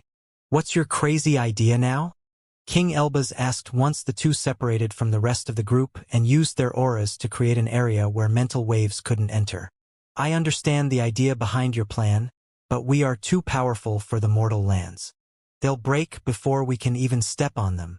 I know, Noah sighed. That's why we need to transform them into immortal lands before stepping on them. King Elbaz showed a blank expression, but he couldn't stop his eyes from opening in surprise. He had to admit that the idea had never managed to enter his mind. Think about it, Noah continued. We have enough energy to recreate a large chunk of the higher plane. Transforming a weaker world should be even easier. Did you even consider the dimensional tunnel in your plan? King Elbaz asked. Heaven and earth created them for newly advanced divine experts. We are far away from that level. I did consider them. Noah laughed while patting King Elbaz's shoulder. I explained the plan to you. You can solve that issue now. King Elbaz's expression went blank again. Part of him started to hate Noah and his crazy plans, but the severity of the situation didn't allow him to curse at his fate. He could review which choices had led him among those idiots after he saved his life. We need to perform many tests, King Elbaz eventually said. Do you plan on wasting the energy gathered in the mission to prolong our time here? Do you have other options? Noah laughed. We even have to find suitable mortal lands afterward. Did you take note of the weaker worlds that we met on our path? Of course. King Elbaz snorted before taking out a map that depicted an oval white mass at its center and complete blackness everywhere else. Noah could find many notes on the map when he inspected it with his mental energy. King Elbaz had divided it into large sections that used symbols on the drawing of the white sky to create vague coordinates. It was clear that creating an accurate map of the void was impossible due to the complete lack of reference points in that environment. But King Elbaz had done a great job in reducing the errors to the minimum. Right? King Elbaz suddenly said when placing a finger on the white oval. Noah noticed how the hole marked on the map disappeared. King Elbaz had just found the time to update it. The map kept track of all the separate spaces that the group had met during their mission. Noah could see that many separate dimensions hidden in the void in the surrounding areas contained mortal lands that seemed suitable for the plan, but he didn't want to take risks. There was a high chance that the mortal lands in the area all converged toward the now closed hole. Noah guessed that the group had to move to distant quadrants to ensure that heaven and earth couldn't mess with them. Pick one, Noah ordered at some point. King Elbaz scratched his chin before pointing at a quadrant that was quite distant from them and explaining his decision. We found a mortal land that appeared quite resilient here. It might be easier to evolve. Noah nodded before reminding him about his task. Find a solution for the dimensional tunnels. It doesn't have to be nice as long as it solves the issue. I'll tell the plan to the others. King Elbaz sighed before taking out his massive mansion. The experts wore ugly expressions when they saw the golden structure unfolding in their eyes. It was clear Noah had decided to spend some time there, which meant that they had to use part of the energy ACCU.mulat in the last years. It felt bad to see their efforts and achievements turning into mere fuel for inscribed items, but the experts couldn't say anything when their survival was at stake. Even the 4 cultivators from the human organizations remained silent and waited for Noah to explain the nature of the plan. I know I'm famous for my crazy plans, Noah announced, and a series of suppressed comments immediately reached his mind. However, this plan is the least crazy of all of them. We only have to transform a lower plane into a world on par with the immortal lands. Blank expressions appeared on the experts' faces. Even Noah's friends couldn't help but show how little they trusted his reassurances. The evolution is the easy part, Noah eventually continued. You can leave that to me. The main issue is the dimensional tunnel. We need to travel through it until a hole appears in our vision, which means more than simple improvements. Still, Elbaz is on it, so everything should be fine. What should we do? Wilfred asked. Do you want us to cultivate while you handle everything? You get inside the mansion and do everything Elbaz tells you to do, Noah snorted. Everything should go smoothly, but I don't want to take risks. Heaven and earth have made their move already, but they might not be done. The entire group entered King Elbaz's mansion and began to attend to their different tasks. The only ones really busy dealing with the mission's issues were Noah and King Elbaz, but the other experts had to help them whenever the situation required it. Noah's understanding of space was profound, even deeper than King Elbaz. However, the expert had a lot of experience when it came to dimensional tunnels, especially those meant for existences that had just stepped into the divine ranks. Noah had started to study space only after reaching the immortal lands and stepping into the 8th rank. He could claim that his knowledge in the field surpassed King Elba's, but that didn't apply when his understanding had to affect weaker existences. The fact that King Elba's required all the help he could get didn't make Noah forget about his task. He had announced that evolving a weaker world was easy, but the procedure still needed preparations. His new ambition could deploy a domain capable of enveloping entire mortal lands, and evolving them as a whole wasn't an issue. The problems came before that, since there was a high chance that everything would crumble before his law could reach the ground. The demonic deduction technique couldn't help the task, since Noah had to stay far away from destructive intentions. The world needed to remain in one place for the dimensional tunnel to have an entrance. He knew that heaven and earth couldn't wait to remove their assets and spare energy, so he couldn't give them that chance. His ideas eventually led to the shadow domain. Noah could create a bomb capable of releasing a dense wave of ambition at the center of the eventual planet or landmass and trigger the evolution before landing in that world. Issues accompanied that idea. Noah couldn't just throw his raw ambition into a lower world. His law carried a power that the frail materials of the mortal lands couldn't endure. His bomb could very well destroy everything before spreading its evolving properties. Noah had to start experimenting with one of the areas that he hated the most. He had to remove destructive power from his abilities to create something suitable for lower planes. The process was extremely hard for someone who had spent his entire life walking every path that could lead to power. Having to forcefully remove some of the core features in abilities that he had perfected after millennia was annoying and went against his core, but his very survival depended on his success. Noah's separate space had never stopped containing vast stashes of magical beasts' corpses and other materials. Some of them had even started to accumulate since his power had ended up advancing too quickly. Piles of soul stones also filled the insides of his separate space. Those rocks contained chaotic laws that could theoretically gain different true meanings, so finding materials for his needs wasn't a problem. Noah's experiments were rarely safe. Stuff often exploded, but the dark world prevented the shockwaves from reaching the golden walls of the mansion. Still, his ambition continuously flowed out of his technique, and the hall that King Elbaz had appointed to him eventually turned completely black. The mansion was relatively resilient to his ambition due to the already incredibly high quality of its materials, but the blackness didn't stop expanding anyway.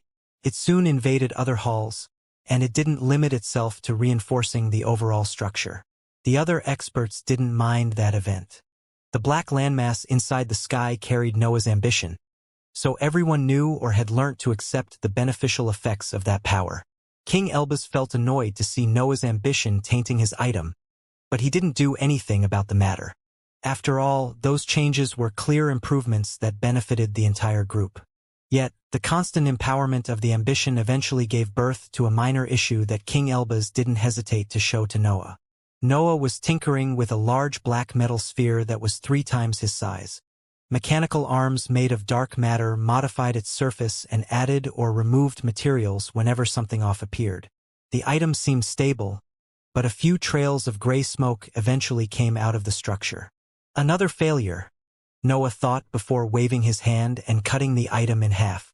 A dark, rotating mass came out of the center of the severed sphere. That chunk of energy was a special version of the dark matter that had tried to replicate the effects of Noah's ambition. He was basically attempting to give a proper shape to the invisible power of his law, something that was impossible at his level. It's still too powerful, Noah sighed in his mind. The issue isn't even the dark matter, since I made it harmless. I need to work with the higher energy a bit more and force it to suppress part of the ambition's power.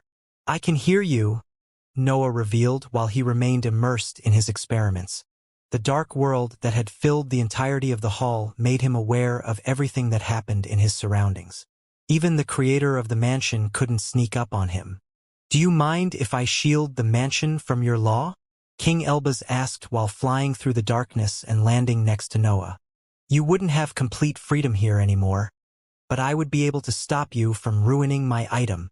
Since when does the great King Xavier Elbaz see improvements as negative outcomes? Noah mocked the expert while continuing to study his ball of dark matter. The The solution was close. Noah obviously understood that the approach would give him important insights concerning the last step of the 8th rank and the path ahead. But his focus wasn't on that. He only wanted to survive for now. "They are indeed improvements," King Elbaz exclaimed. "But they can be annoying." Noah grew curious at that point and turned toward the expert. King Elbaz was holding a hexagonal golden crystal in his grasp, and faint glows came out of its surface. A few dark spots had appeared in its insides, but they didn't seem to affect its functioning or light. "It seems fine to me," Noah commented. "I told him." A shrill female voice suddenly came out of the crystal and startled Noah. "I'm fine, Father. Why do you take that fact that I developed a thinking mind so bothersome?" King Elbaz didn't reply. His eyes remained on Noah, who slowly recovered from his astonishment. He didn't expect the crystal to speak, especially since the dark world didn't sense any trace of life coming from its insides. That feature ended up making Noah understand what had happened. The core of the mansion had developed a will due to his ambition. King Elbaz didn't seem too excited about that. "Well," Noah commented once he regained his focus, "you can always give her to Second Prince. They might be happy together." King Elbaz glared at Noah before heaving a sigh and announcing his next actions. "I'm putting a shield around your hall. Sending information and visiting you will be difficult with it, but you can still exit the structure whenever you like." Noah shrugged his shoulders. He didn't really care about that. He only needed to complete his task and return to the higher plane. Everything else didn't matter right now. It took the experts decades, but they eventually prepared everything required for the mission. Noah had completed the experiments with his bomb, and King Elbaz had found a way to stabilize the dimensional tunnels long enough to carry the entire group. Noah's bomb didn't require much external energy. He mostly used his dark matter, so he absorbed fuel from the mansion only when his Dantian approached an empty state. The same didn't apply to King Elbaz. The expert's task was arduous and required him to transform a frail dimensional tunnel into a passage that could lead a large platoon made of peak rank 8 existences through the void. Noah only needed the weaker world to grow until it could withstand the expert's pressure. King Elbaz's task required a superior enhancement since the dimensional tunnel had to continue to work once the group stepped inside it. Shafu's stashes of energy inevitably shrunk as time went by inside the mansion. Everyone inside the structure required power to cultivate or prepare for the imminent mission, so the dragon had to disperse the energy seized in the last years to favor the seclusion. Both Noah and King Elbaz eventually felt confident in what they had achieved in those years, so the group left the mansion and resumed their journey. The experts felt strange when they heard the large structure talking, but they ignored the matter once King Elbaz stored the item inside his space ring. The group had grown so used to the void that they barely paid attention to their surroundings anymore. Noah and Sword Saint usually handled the empty creatures during the travel since the formations rarely could keep up with their speed. But King Elbaz had come up with a better solution after the time spent inside the mansion.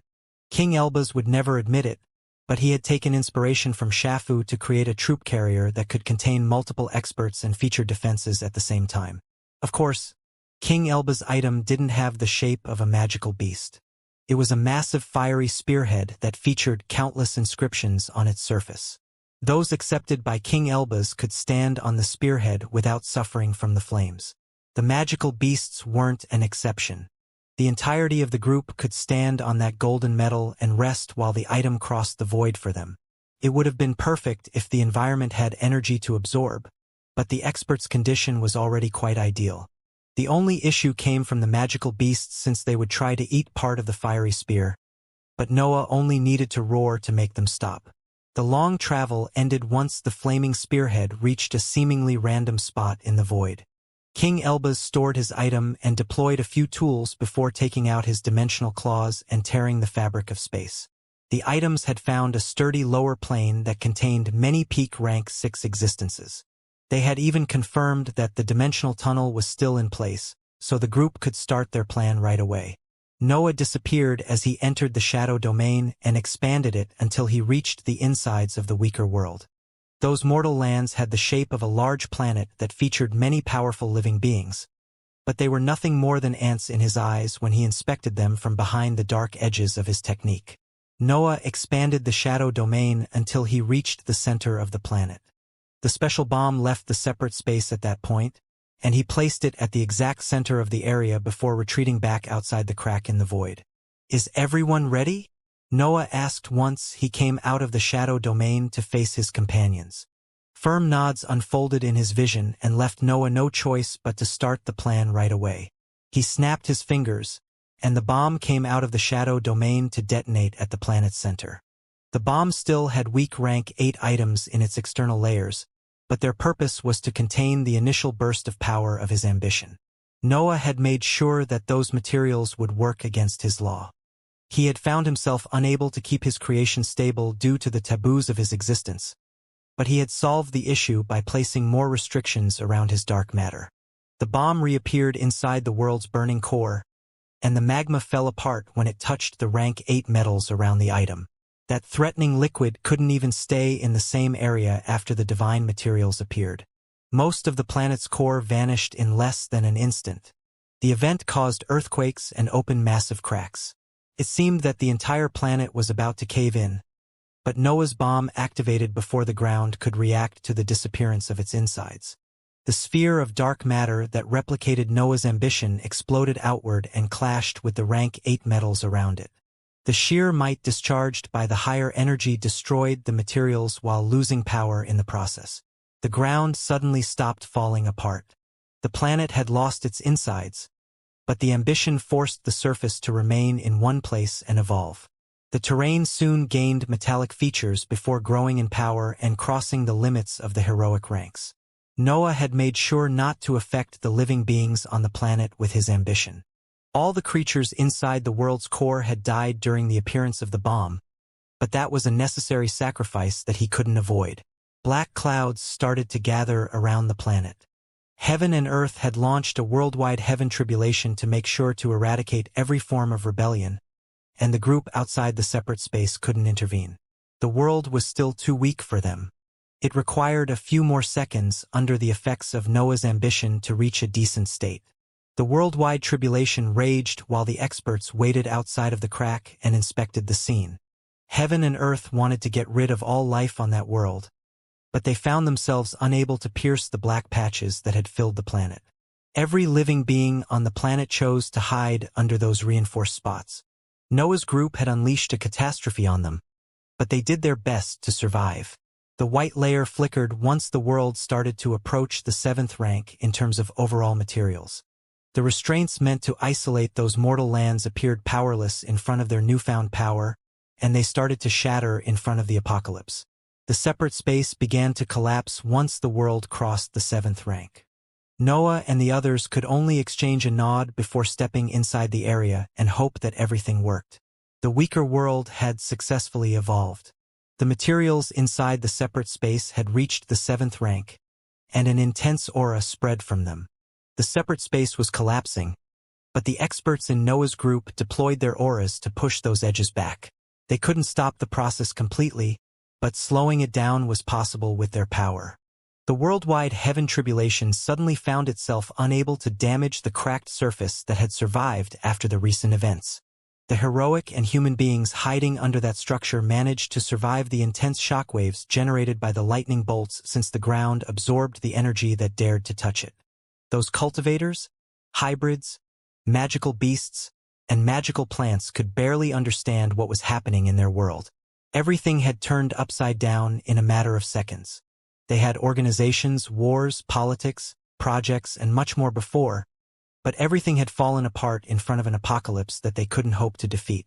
The arrival of Noah's group didn't improve their situation.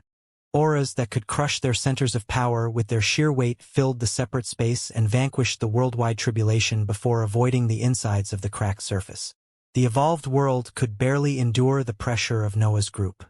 It was a mere rank 7 plane that had just stepped into the divine ranks, so those powerful auras enlarged the cracks and shattered the evolved ground.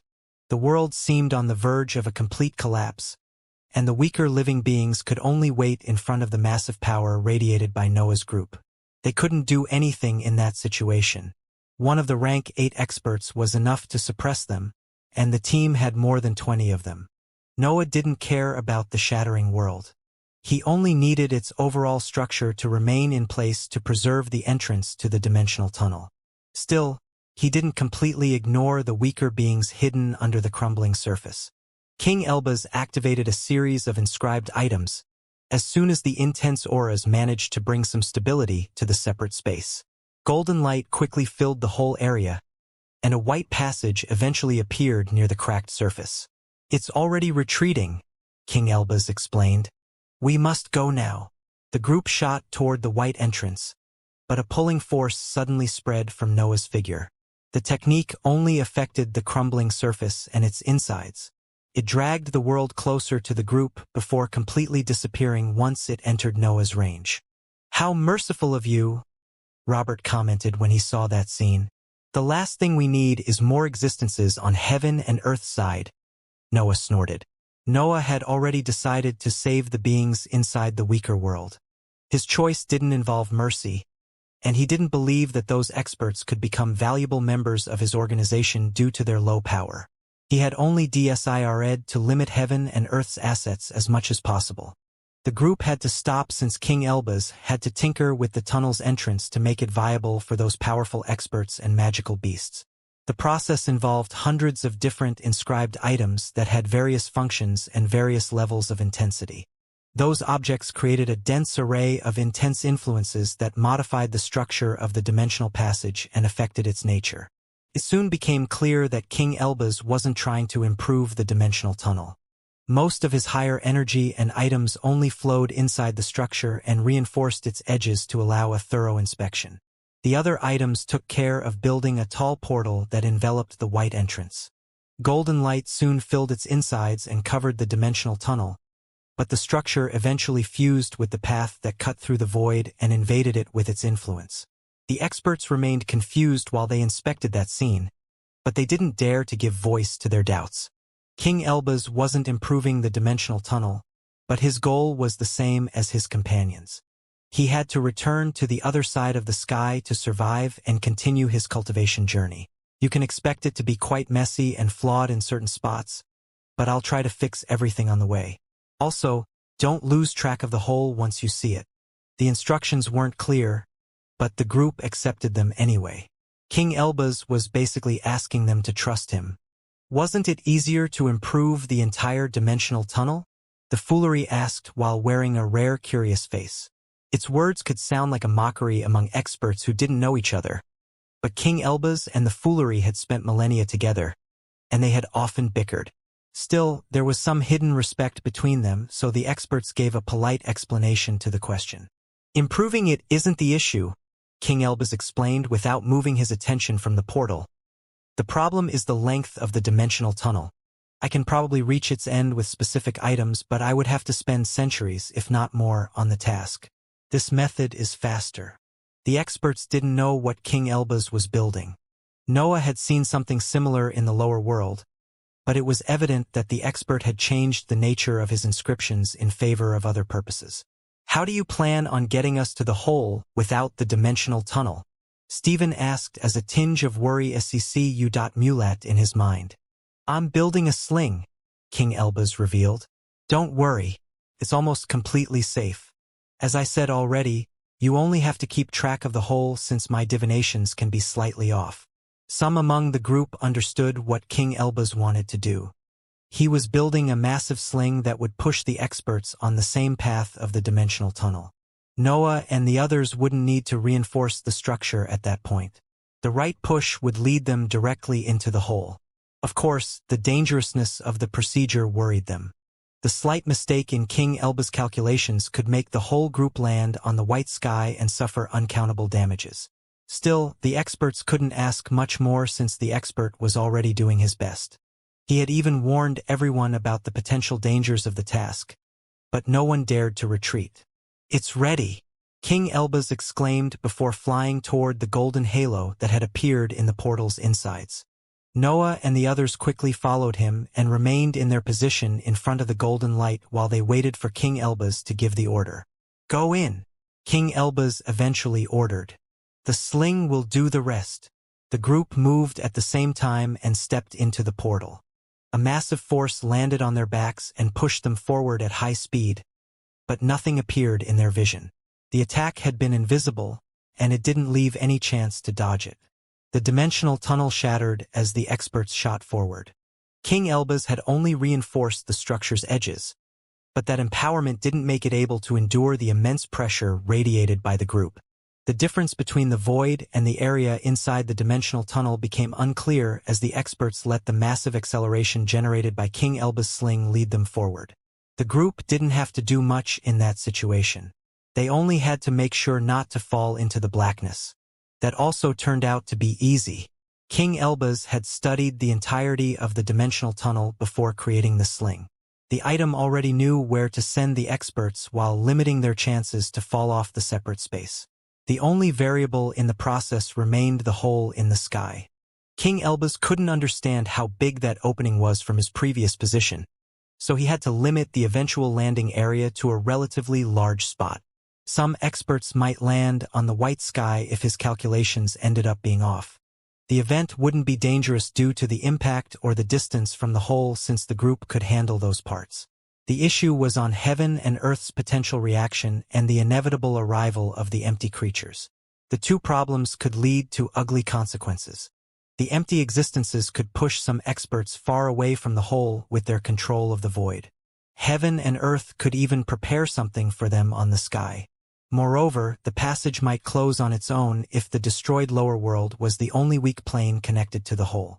The expert would have a limited amount of time to reach the other side of the sky at that point, and any delay could force them to remain outside. The sole idea of remaining stranded in the void without the experts that had made that mission possible made the cultivators, hybrids, and magical beasts inside the shattering dimensional tunnel focus even more on their task. Everyone tried to move closer to Noah and King Elbaz, but the intense acceleration fought against their efforts.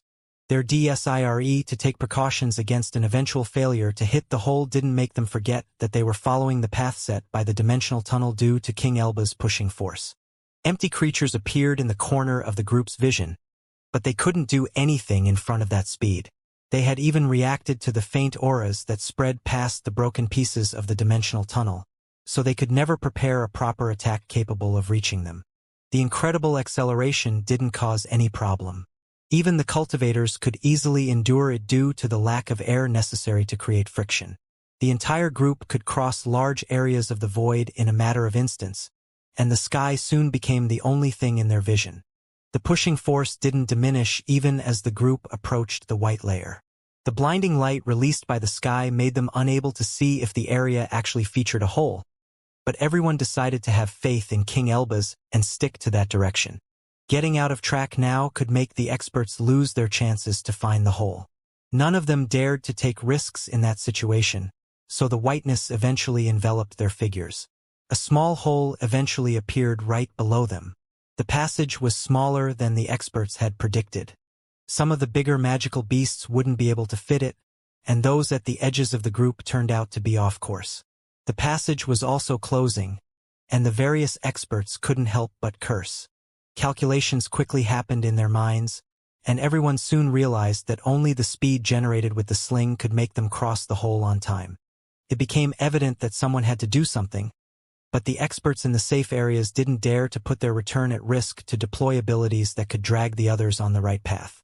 Noah's close friends also chose to ignore those who were off track. They didn't have movement techniques that could bring them to the hole on time once the pushing force stopped. King Elbaz suddenly wore a determined expression. He appeared ready to sacrifice himself and remain outside of the sky to remain with the experts off track. But Noah acted faster than him.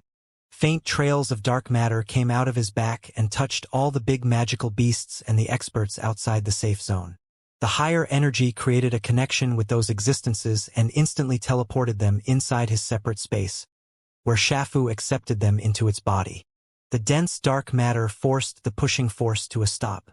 Noah stopped accelerating and began to remain behind due to the difference in speed. Yet, his unstable substance, ambition, and Isaac's ability activated at the same time to give him a sudden burst of speed. Noah ended up crossing his companions after activating his techniques. He managed not to waste the acceleration ACCU.mulat until then and build on that to become faster than he had ever been in his life. The entire group entered the hole and descended through the closing walls of the sky until they reappeared inside the almost empty whiteness of the immortal lands. Abilities activated at that point. Everyone deployed techniques to stop their bodies and disperse the acceleration ACCU.mulat until then. Noah even released the existences that he had saved previously, and they couldn't help but shout in joy at the sight of their home. The group had done it. They had returned inside the sky after spending the last centuries exploring the void and stealing energy from heaven and earth's sources. The event would normally end up in the historical records. Noah and King Elbaz could write detailed guides on how to succeed in that difficult mission. They could also spend some time improving the process before announcing it as a revolutionary method for those who couldn't approach the stormy regions yet. The void wasn't an area impossible to explore anymore with the proper preparations and techniques. It could be a source of energy that surpassed even most of the old regions. Also, organizations could use that knowledge to remove certain landing zones and hurt the future of their enemies. However, those glorious ideas could only apply to a world with lands, organizations, and politics. They were pointless in front of the empty higher plane. The sky was illuminating an area almost devoid of energy, but heaven and earth didn't seem to mind that. "Let's hurry to the landmass," Noah ordered. "I don't want to waste more of the fuel that we have spent years collecting." Everyone seemed to agree to that idea, but a strange event suddenly unfolded in their vision. Their consciousnesses didn't react to that event, but their eyes couldn't miss that a black patch had appeared in the sky above them. The hole had disappeared, but darkness spread through the white layer until it condensed into a humanoid figure that stood upside down on the dangerous material. The humanoid creature didn't have facial features. Its head only had a large mouth filled with 2 rows of razor-sharp teeth on both sides. Its arms were long and ended into 7 claws, and its slim legs featured 2 different knee-like joints other than the familiar ankles and waist. Noah had never seen or heard about a similar creature. He couldn't even study it with his senses since his mental waves could barely notice that strange existence. The other experts were in a similar situation. That strange existence didn't appear in their minds. It seemed to have features similar to the empty creatures in the void, and Noah couldn't help but link those common abilities. The creature had appeared after black spots had gathered in the lower part of the sky. The empty beings from the void might have followed the trail of energy dispersed during the destruction of the dimensional tunnel, but that idea still left many unanswered questions. The empty creatures couldn't have possibly kept up with the group's speed. Only beings that had appeared near the sky could enter the hole at the last instant, but that didn't explain the whole situation either. The white layer had closed before the appearance of the strange creature, meaning that the empty beings would have had to cross the sky to appear inside the immortal lands. That was theoretically impossible, especially since Noah and King Elbaz had already tested what the touch between the empty creatures and the sky caused. They would regain the laws that heaven and earth had stripped away from them and revert to their original form. The situation appeared far different now, but Noah still felt confident that the empty creatures had something to do with that strange existence. After all, only the void and the windy regions could hold species capable of surprising him, and the source of the black being was quite clear in that situation. Did heaven and earth finally send something? Divine Demon asked as excitement built in his insides, but his friends quickly contradicted him. "How can you even connect that creature to heaven and earth?" Robert asked. "It has no aura at all. It's similar to our enemies in the void." The sky seemed to add fuel to that conversation. Another black spot spread under the creature standing upside down, and its size increased once the blackness flowed inside its body. "It might actually be part of those creatures," Stephen exclaimed. "Are they fusing themselves? Maybe they used this method to become strong enough to pierce the sky." "That's not how the reaction works." King Elbaz rejected that idea. "I told you what happens when they touch the sky. How would you explain this then?" Robert asked while glancing at the creature again. "The sky is letting them pass," Noah explained and made everyone glance at him in surprise. "Why would they even cooperate?" The foolery snorted. "One betrayal from heaven and earth doesn't seem to be enough to teach them a lesson." "I believe they didn't make any pact," Noah added. "According to Caesar, heaven and earth's enemies attract them, probably due to their desire to acquire laws capable of threatening the rulers. Still, their condition is a curse that they can't overcome. Noah explained everything in brief lines. Of course, his words still carried a bit of uncertainty since it had been impossible to study those creatures. He guessed that those beings had developed the non-existence law, which obviously left nothing to inspect. "We fight then," Divine Demon laughed. "The brute obviously had to be happy about that," King Elbas commented, but his eyes suddenly widened when he realized something. A fiery spear promptly appeared in his hands, and King Elbas didn't hesitate to point it at the foolery. The pig had already opened its mouth, but the sudden event made it unable to say anything. "Not a word," King Elbas threatened, and the pig limited itself to smile. King Elbas had finally stopped the pig's irritating comments, but he didn't feel better after watching that shameless face. He knew that the foolery would wait until he forgot about the matter to say something that would make his patience reach its limits. "Sword Saint," Noah said while ignoring the bickering happening next to him. "Poke it a bit. Let's see how it reacts. Robert, do the same. I want to know if this creature shares the same weaknesses of the empty beings in the void." Sword Saint and Robert didn't hesitate to follow those orders. Robert was the first to attack. He gathered a large toxic mass above his head before throwing it toward the creature. The toxic mass burnt when it touched the sky, but it still enveloped the strange creature in its purple shades. Yet, Robert showed a confused expression when he sensed that his ability was disappearing. Waves appeared on the purple mass and converged toward its center. The strange creature soon reappeared and showed how Robert's ability couldn't escape falling in its black insides. Sword Saint didn't hesitate to attack at that point. He casually waved his fingers and generated a storm of slashes that flew toward the creature. The humanoid monster stretched its arm toward the slashes, but its large mouth curved into an ugly smile when it understood how powerful that ability was. The creature disappeared from its spot and materialized into another area. It was still standing on the sky, and another black patch covered the white material before flowing inside the monster and increasing its size. "You go ahead and prepare defenses," Noah ordered after studying that scene. "The two of us should be enough to deal with this creature, but we'll retreat toward the landmass if the situation gets ugly." "Aren't you forgetting someone?" Divine Demon snorted while putting a hand under his chin and looking at the side to gain a respectful aura. "We need sharpness in the battle," Noah complained. "I'm the best swordsman in the entire higher plane," Divine Demon shouted. "I beg to disagree," Sword Saint commented after clearing his throat. "Is that a challenge?" Divine Demon asked as his eyes lit up. "Of course," Sword Saint replied in a calm tone. "The path of the sword isn't something that experts can invent on the spot." Divine Demon had already stopped listening to Sword Saint. He had only needed to hear the positive answer to his question to activate the breathtaking effects of his law. Azure energy flew out of his body and gathered in his right palm while taking the shape of a long sword. Divine Demon's aura even began to radiate a faint sharpness, but that feature couldn't match his companion's. Noah quickly wielded the demonic sword, and Sword Saint joined his hands before separating them to create a silver blade. The three experts then turned toward the strange creature, and they didn't do anything when they saw that more dark patches were appearing under its feet.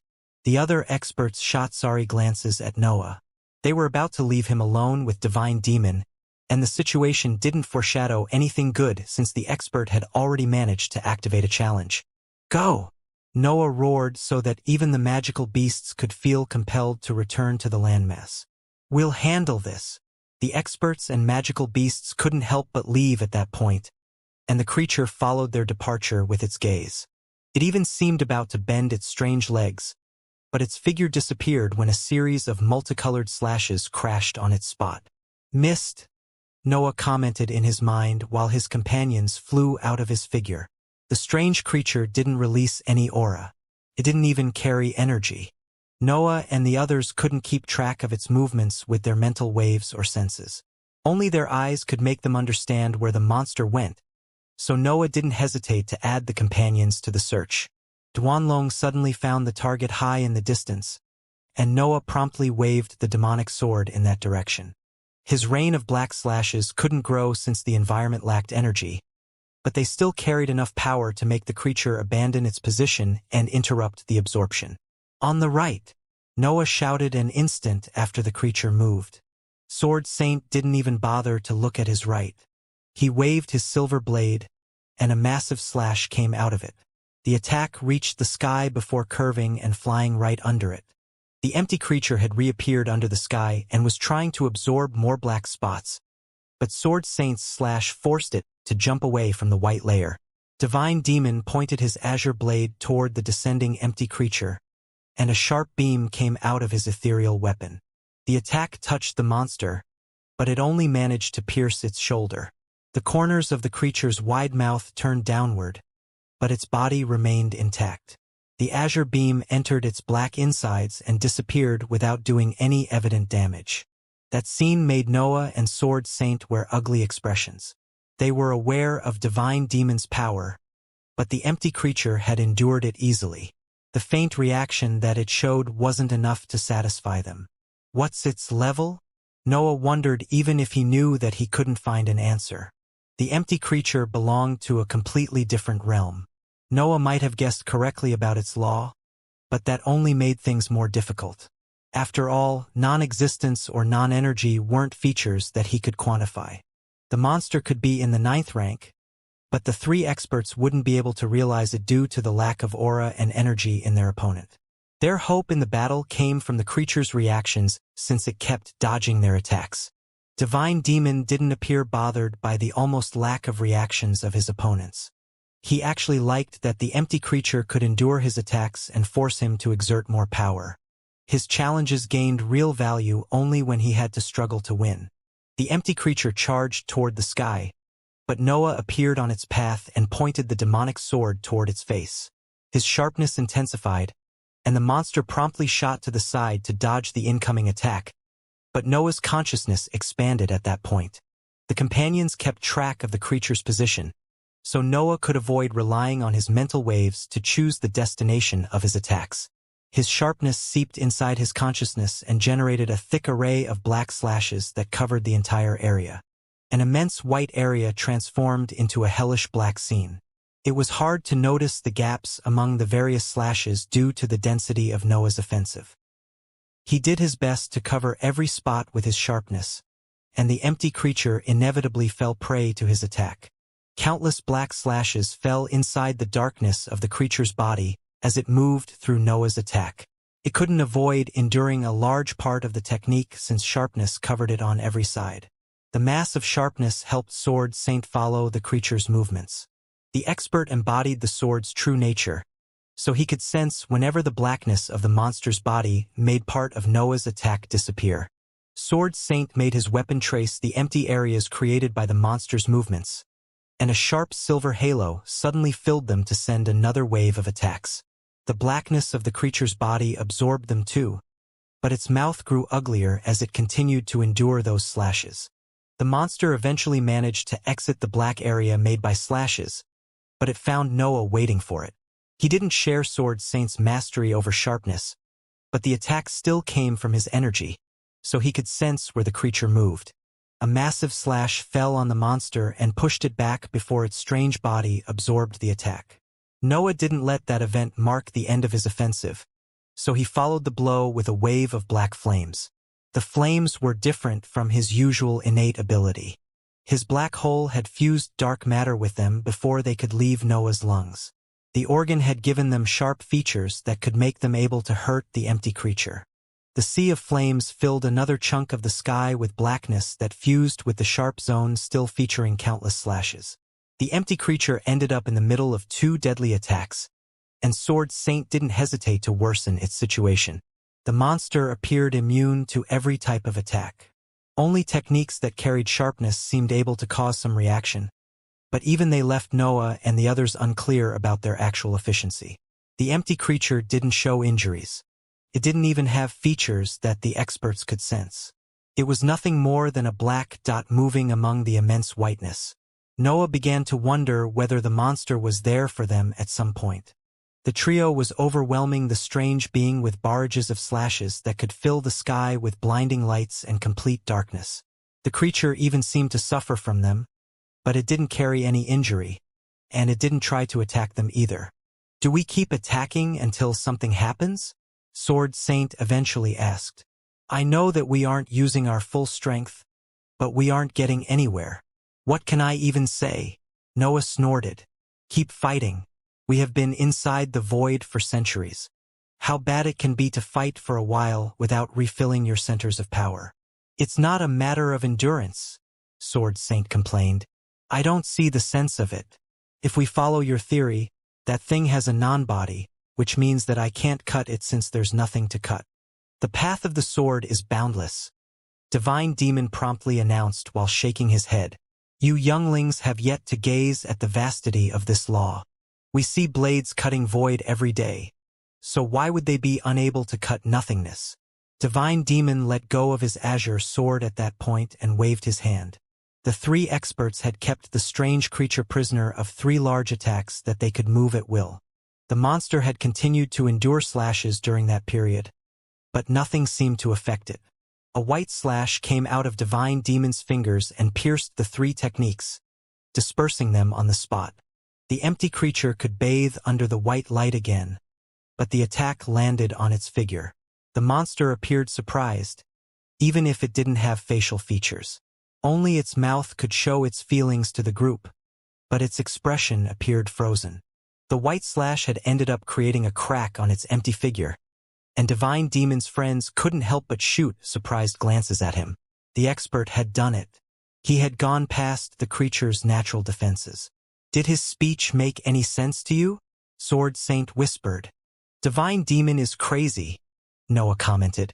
Don't try to learn how to improve your sword arts from someone who has to forget the very foundation of his existence to launch attacks. Forgetting doesn't sound bad if those are the results, Sword Saint announced while studying the horizontal cut on the creature's waist. The white slash had damaged a body that had absorbed every attack that had flown in its direction. The sole fact that the monster could suffer injuries left both Sword Saint and Noah surprised. Maybe that's the last piece, Sword Saint exclaimed. The last of the arts is the form that doesn't make sense. Noah massaged his temples when he heard those words. Divine Demon wasn't only going off with his challenge. He was even putting Sword Saint's law at risk with his actions. How do I even solve this? Noah cursed in his mind while his eyes moved between his companions. Noah wasn't underestimating Divine Demon. The expert's talent went beyond reason and labels. He probably was the only existence in the entire world who didn't need to learn how to step on the path that led to the 9th rank since he had always walked it. Still, the abilities that Divine Demon could launch belonged only to his personal realm. They existed in a domain where everything had to work only because the expert needed them to work. King Elbaz had already tried to imitate his techniques, and he had even partially succeeded in replicating something. However, his path matched the potentially endless creation featured in Divine Demon's law. King Elbaz could implement the branch of creation that didn't feature materials or fuels because that was the natural evolution of his path. Divine Demon called them miracles and forgot about them, but the duo's laws were quite similar, even if they had completely opposite requirements. Sword Saint's situation could appear similar, but Noah saw the vast differences that the expert couldn't see due to his intense desire to improve. The main issue was that Sword Saint was already on the right path. He was even closer than Divine Demon to the 9th rank. His law had reached the point when it could start pondering the idea of evolving into something more, and doubts only slowed down that process. Noah eventually wore a resolute expression. He had found a way to prove to Sword Saint that imitating Divine Demon would only make him lose track of the true nature of his law. Divine Demon didn't find a sword art that surpasses your techniques, Noah announced as ambition flowed into his aura and gathered inside the demonic sword. Are you accepting my challenge too? Divine Demon asked when he saw that Noah was preparing a powerful attack. I can't wait to see what I'll learn to do after this battle. I'm not challenging anyone, Noah snorted. I'm just saving a future rank 9 cultivator. The announcement made the whiteness in the sky intensify. The white halo naturally radiated by the immortal lands grew stronger and hid the empty creature that retreated inside the light. Noah couldn't see his opponent anymore, even with the help of his companions inspecting the battlefield. Yet, he didn't need to see the monster to attack it. After all, he knew where it was. Different faces appeared on the dark halo that had started to come out of the demonic sword. The unstable substance also flowed inside Noah's black vessels. He reached his peak state in a matter of instants, and even Sword Saint couldn't help but tremble when he sensed the danger that his figure radiated. Noah had almost always been able to deploy a battle prowess that ignored the gaps among ranks and stages, but he was in the last step before the 9th rank now. Filling the distance from that realm wasn't easy, even for him, but the power that he could generate felt incredible nonetheless. Noah glanced at his demonic sword before waving the weapon horizontally. The sky above him turned dark before his attack even arrived. The world simply reacted to the massive discharge of power that had to land on the white layer. The sudden arrival of the darkness revealed the empty creature standing upside down on the sky. Black spots appeared on that dim white surface, and the monster didn't hesitate to absorb them. The crack that had appeared on its torso had been nothing serious, but it still fixed itself far faster than Noah had predicted. It only had taken the monster a few absorptions to heal completely. The creature started to inspect its surroundings after the darkness arrived. The suppression of the whiteness left it surprised, but it had yet to experience everything that Noah's team had in store for it. Noah's attack became visible after a second passed. His slash had launched a small black sword that radiated his intense blood and created a series of scarlet shades on the creature's body. The shades spread inside the creature's body, but Noah detonated them as soon as the monster tried to absorb the marks on its skin. The small blade arrived at that point, and everything fell into pure chaos. The demonic deduction technique couldn't come up with a way to destroy nothingness, but Noah had gone around that issue by deciding to shatter everything, including the creature. A storm of raging darkness spread right below the sky and threatened to reach the 3 experts. Noah, Sword Saint, and Divine Demon had to retreat to escape the destructive wave of energy that filled the world and made space shatter. Cracks that led to the void opened in the stable higher plane. Those fissures connected and expanded until void spread right below the sky. Even the whiteness failed to pierce the large layer of blackness that had covered heaven and earth's structure. Noah had given birth to the largest crack that those stable areas had ever seen. Sword Saint's eyes widened at that point. The massive attack dispersed the delusions that had tried to invade his mind after witnessing Divine Demon's power. He even felt strange when he realized what had happened. He had lost control of part of his mind during the battle. How could I be so stupid? Sword Saint wondered. It's not your fault, Noah explained as he withdrew his ambition and left only the unstable substance and Isaac's ability active. Divine Demon's law makes him affect his surroundings. You have only fallen prey to his challenge. Sword Saint opened his mouth to speak, but he eventually closed it and shook his head. Everything was in the past now, but his mind already started to develop countermeasures to Divine Demon to avoid ending up in the same situation in the future. That event confirmed the sad truth of the cultivation journey. The various existences that strived for the higher ranks didn't isolate themselves out of a DSIRE to create a peaceful environment for their training. One of the greatest enemies of their path was a captivating external influence that could make them forget about their true meaning. Noah was partially immune to that natural pressure since he was his greatest enemy. His ambition alone already created enough problems for his journey, so Divine Demon's influence couldn't find room to add issues. The same didn't go for Sword Saint. The expert had even grown used to be around other existences only recently, and his status as a being close to the 9th rank only enhanced the natural doubts that could appear inside everyone. The large patch of void hovered under the sky and blocked its radiance. Noah, Divine Demon, and Sword Saint bathed in one of the rare nights experienced in the higher plane. The darkness felt comfortable. The light hurt their eyes and forced their minds to endure constant pressure, but the blackness of the void gave them peace. It allowed them to relax and rest their eyes. It didn't matter that the experts had just come back from a long journey inside the void. The situation felt completely different while inside the immortal lands. They could sense the light existing somewhere else, but they didn't care. The world gave off a peaceful sensation, and the 3 experts let it seep inside them. You are quite the calamity, Sword Saint commented while raising his long eyebrows to inspect the vast patch of void. Space with sharpness can be deadly. I just decided to destroy everything since I didn't know how to kill the monster, Noah explained. My effectiveness against heaven and earth's laws did the rest. You ruined my challenge, Divine Demon complained. You were about to ruin me, Sword Saint snorted. How did I end up babysitting others? Noah sighed. I thought the whole point of having an organization was to have others babysitting me. I hurt him, Divine Demon continued. I won the challenge. You tried to ruin my law to win, Sword Saint exclaimed. A victory remains a victory, Divine Demon announced while waving an arm to perform a haughty gesture. I'm the best swordsman in the entire higher plane. I think I understand Elbas now, Sword Saint commented.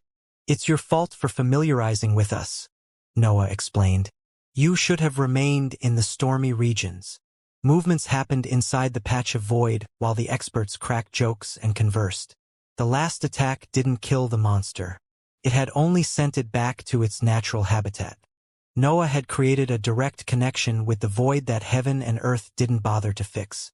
The world didn't even have the energy to make use of the laws in its space. So the massive passage remained open and allowed the experts to inspect the events happening on the other side. The monster soon reappeared in their vision. It hovered among the void as different empty creatures shot toward its figure and fused with its body. The monster grew in size and developed different features. Horns and a tail materialized on its body, and its claws stretched to give it a devilish appearance. I bet you didn't think this through, Sword Saint commented at that sight. The challenge is still on, Divine Demon shouted happily. Both of you, shut up, Noah snorted while summoning Shafu. The immense dragon materialized under Noah and opened its mouth to release part of the energy that it had absorbed during the journey through the void. Noah quickly deployed the dark world and covered the entire patch before tinkering with that energy. The workshop activated, and his understanding of space filled his mind as he created materials that could fuse with the higher plane. The process didn't take much, but Sword Saint still grew slightly worried when he saw that the monster continued to grow. It would eventually decide to jump back into the higher plane and resume the battle, and he didn't know if the second round would go as well as the first. Divine Demon didn't care much about the issue. The monster could give him the chance to prolong the challenge, so he didn't mind its return. However, he understood the nature of the situation even with his crazy mind. Part of him only desired to go back to the black landmass and absorb the benefits amassed during the mission. Noah ignored his surroundings as he built something that could solve the issue once and for all. The dark world slowly started to retreat and reveal that he had used a black patch to cover the passage to the void. Noah had created a reinforced version of his space and had fused it with heaven and earth's higher world to close the large opening and put an end to the crisis. His efforts didn't stop there. The empty creatures could still pierce the sky since heaven and earth were allowing them to pass. So Noah had to create a defensive layer that could put an end to that event. Of course, Noah didn't bother to contact King Elbas to question him about the nature of the golden rock used to suppress the sky's corrosive nature. He only added a threatening aura to the patch of dark matter that he would let hover under that part of the white layer. The dark world retreated once Noah completed the process. A large area under the sky had become dark, and a black layer divided it from the whiteness.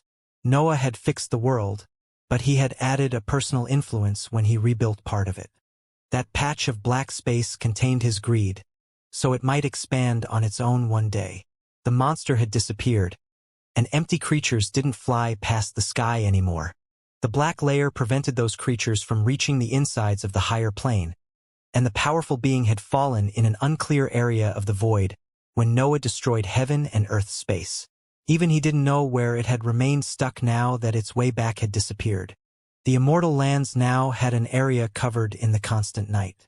That patch of space tainted heaven and earth's whiteness, but the light appeared unable to affect it. The future didn't appear too bright for the layer right under the sky. That structure was bound to fall due to the constant exposition to the purest form of whiteness inside the higher plane. It would soon crumble and potentially allow the empty creatures to seep past the white material, but Noah wouldn't care at that point. They would have no reason to perform the crossing once the experts left. Problem solved, Noah laughed. Heaven and earth didn't even send a tribulation. You fix space nicely, Sword Saint commented. I think I'll come here to cultivate from time to time. I missed the night. I missed it more than you, Divine Demon shouted. Isn't the competition over? Noah asked. I won. It's time to celebrate back at home. Sword Saint and Divine Demon dropped their squabbles as the companions returned inside Noah's separate space. The group flew toward the black landmass at high speed, and a strange sight accompanied that scene. It was clear that King Elbaz and the others had returned already. The trio could see entire groups of magical beasts and solid-stage experts gathered at the edges of the landmass. They didn't seem to do much. Most of them were simply busy cultivating. The trio's return didn't go unnoticed, and Noah also saw how a series of pillars had appeared among the areas meant for the magical beasts. Those structures were quite crude and lacked many inscriptions, but Noah recognized some of the names written on their surface.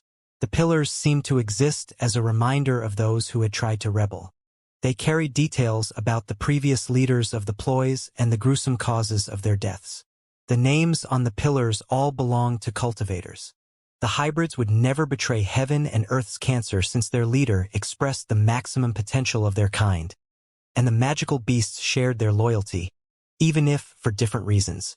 The magical beasts didn't properly belong to Noah's pack, but he had given them a home and had promised that they would get the chance to fight heaven and earth. Those creatures didn't desire anything else. They only cared about their hunger and hatred. Some names written on the pillars belonged to cultivators who had been with Noah for quite some time already.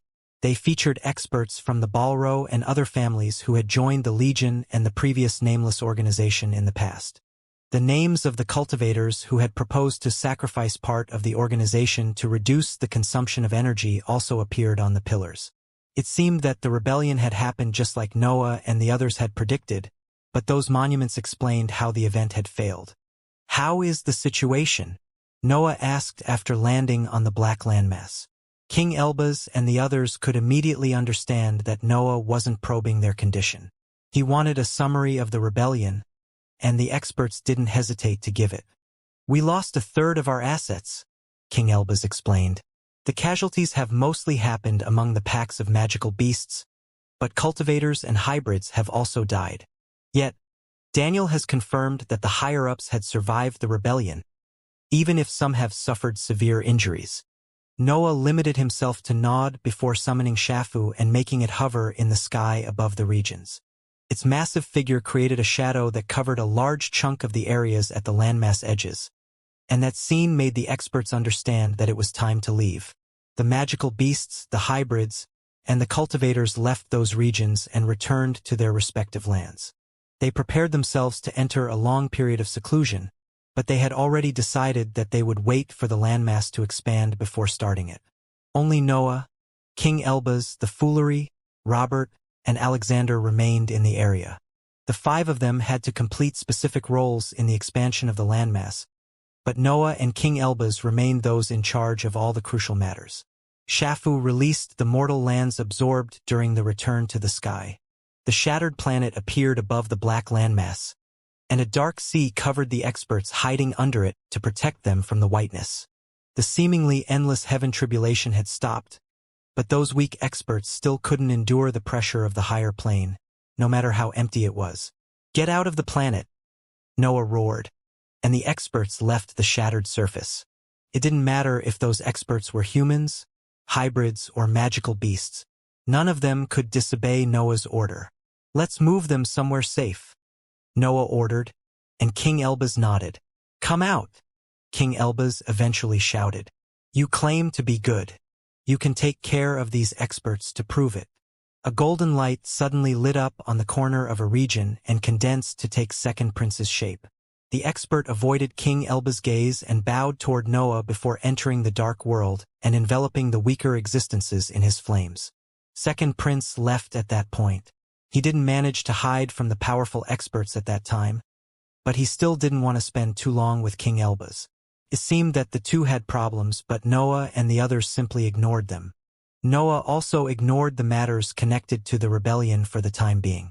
He would question June about that mess later on, but he focused on his main task now. Noah and King Elbaz had already vaguely discussed the creation of their new home, but they had never detailed it too much during those conversations.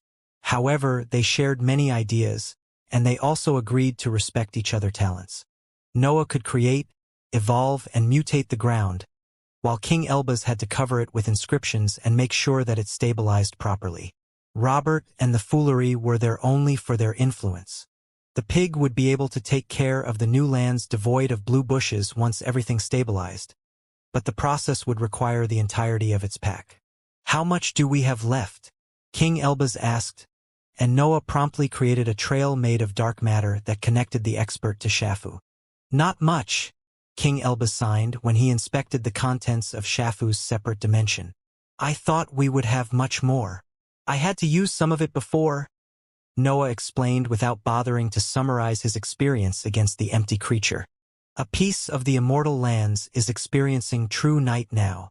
We might have to explain how to explore the void to the others," King Elbaz suggested.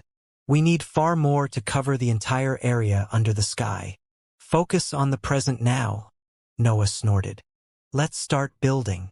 Noah knew that his organization needed a lot of management right now, but he also wanted to seclude himself in a world that didn't risk falling apart whenever he didn't contain his absorption. The cancer would need a complete overhaul of its layout, and the weaker experts had to learn how to venture through the void, since the area was the most promising source of energy in the world. The cultivators and hybrids would also need a clear hierarchy once the landmass became too big to divide it into different palaces. Noah had to create factions inside his organization, but he didn't mind the event. He had already learnt how necessary those divisions were once a force became too big. They could help training younger recruits and create a bit of competition inside and outside the training areas.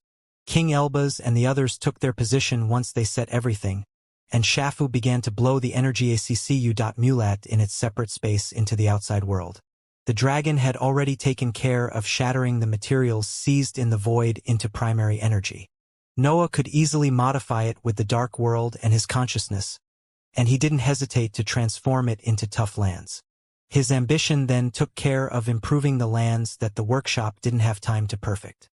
His law forced the ground and air to evolve and turn into materials worthy of his organization. King Elbaz arrived right after Noah. He made sure that nothing off passed his inspection, and he manipulated the inscriptions so that they would spread in the right direction. The process appeared more delicate for King Elbaz. Noah's ambition did most of the work in his situation. He had primary energy at hand, and Shafu had even kept track of the various environments generated by its separate area. Instead, King Elbaz had to deploy his many inscribed items to keep track of his work and confirm that it was proceeding correctly. The inscriptions were expanding nicely, and they were even benefiting the harmony of the new areas. Everything was going well. The foolery and Robert limited themselves to spread their influence while following King Elbaz and Noah. The ground under them continued to mutate even after the group moved forward, and only Alexander remained a bit behind to make sure that everything worked perfectly.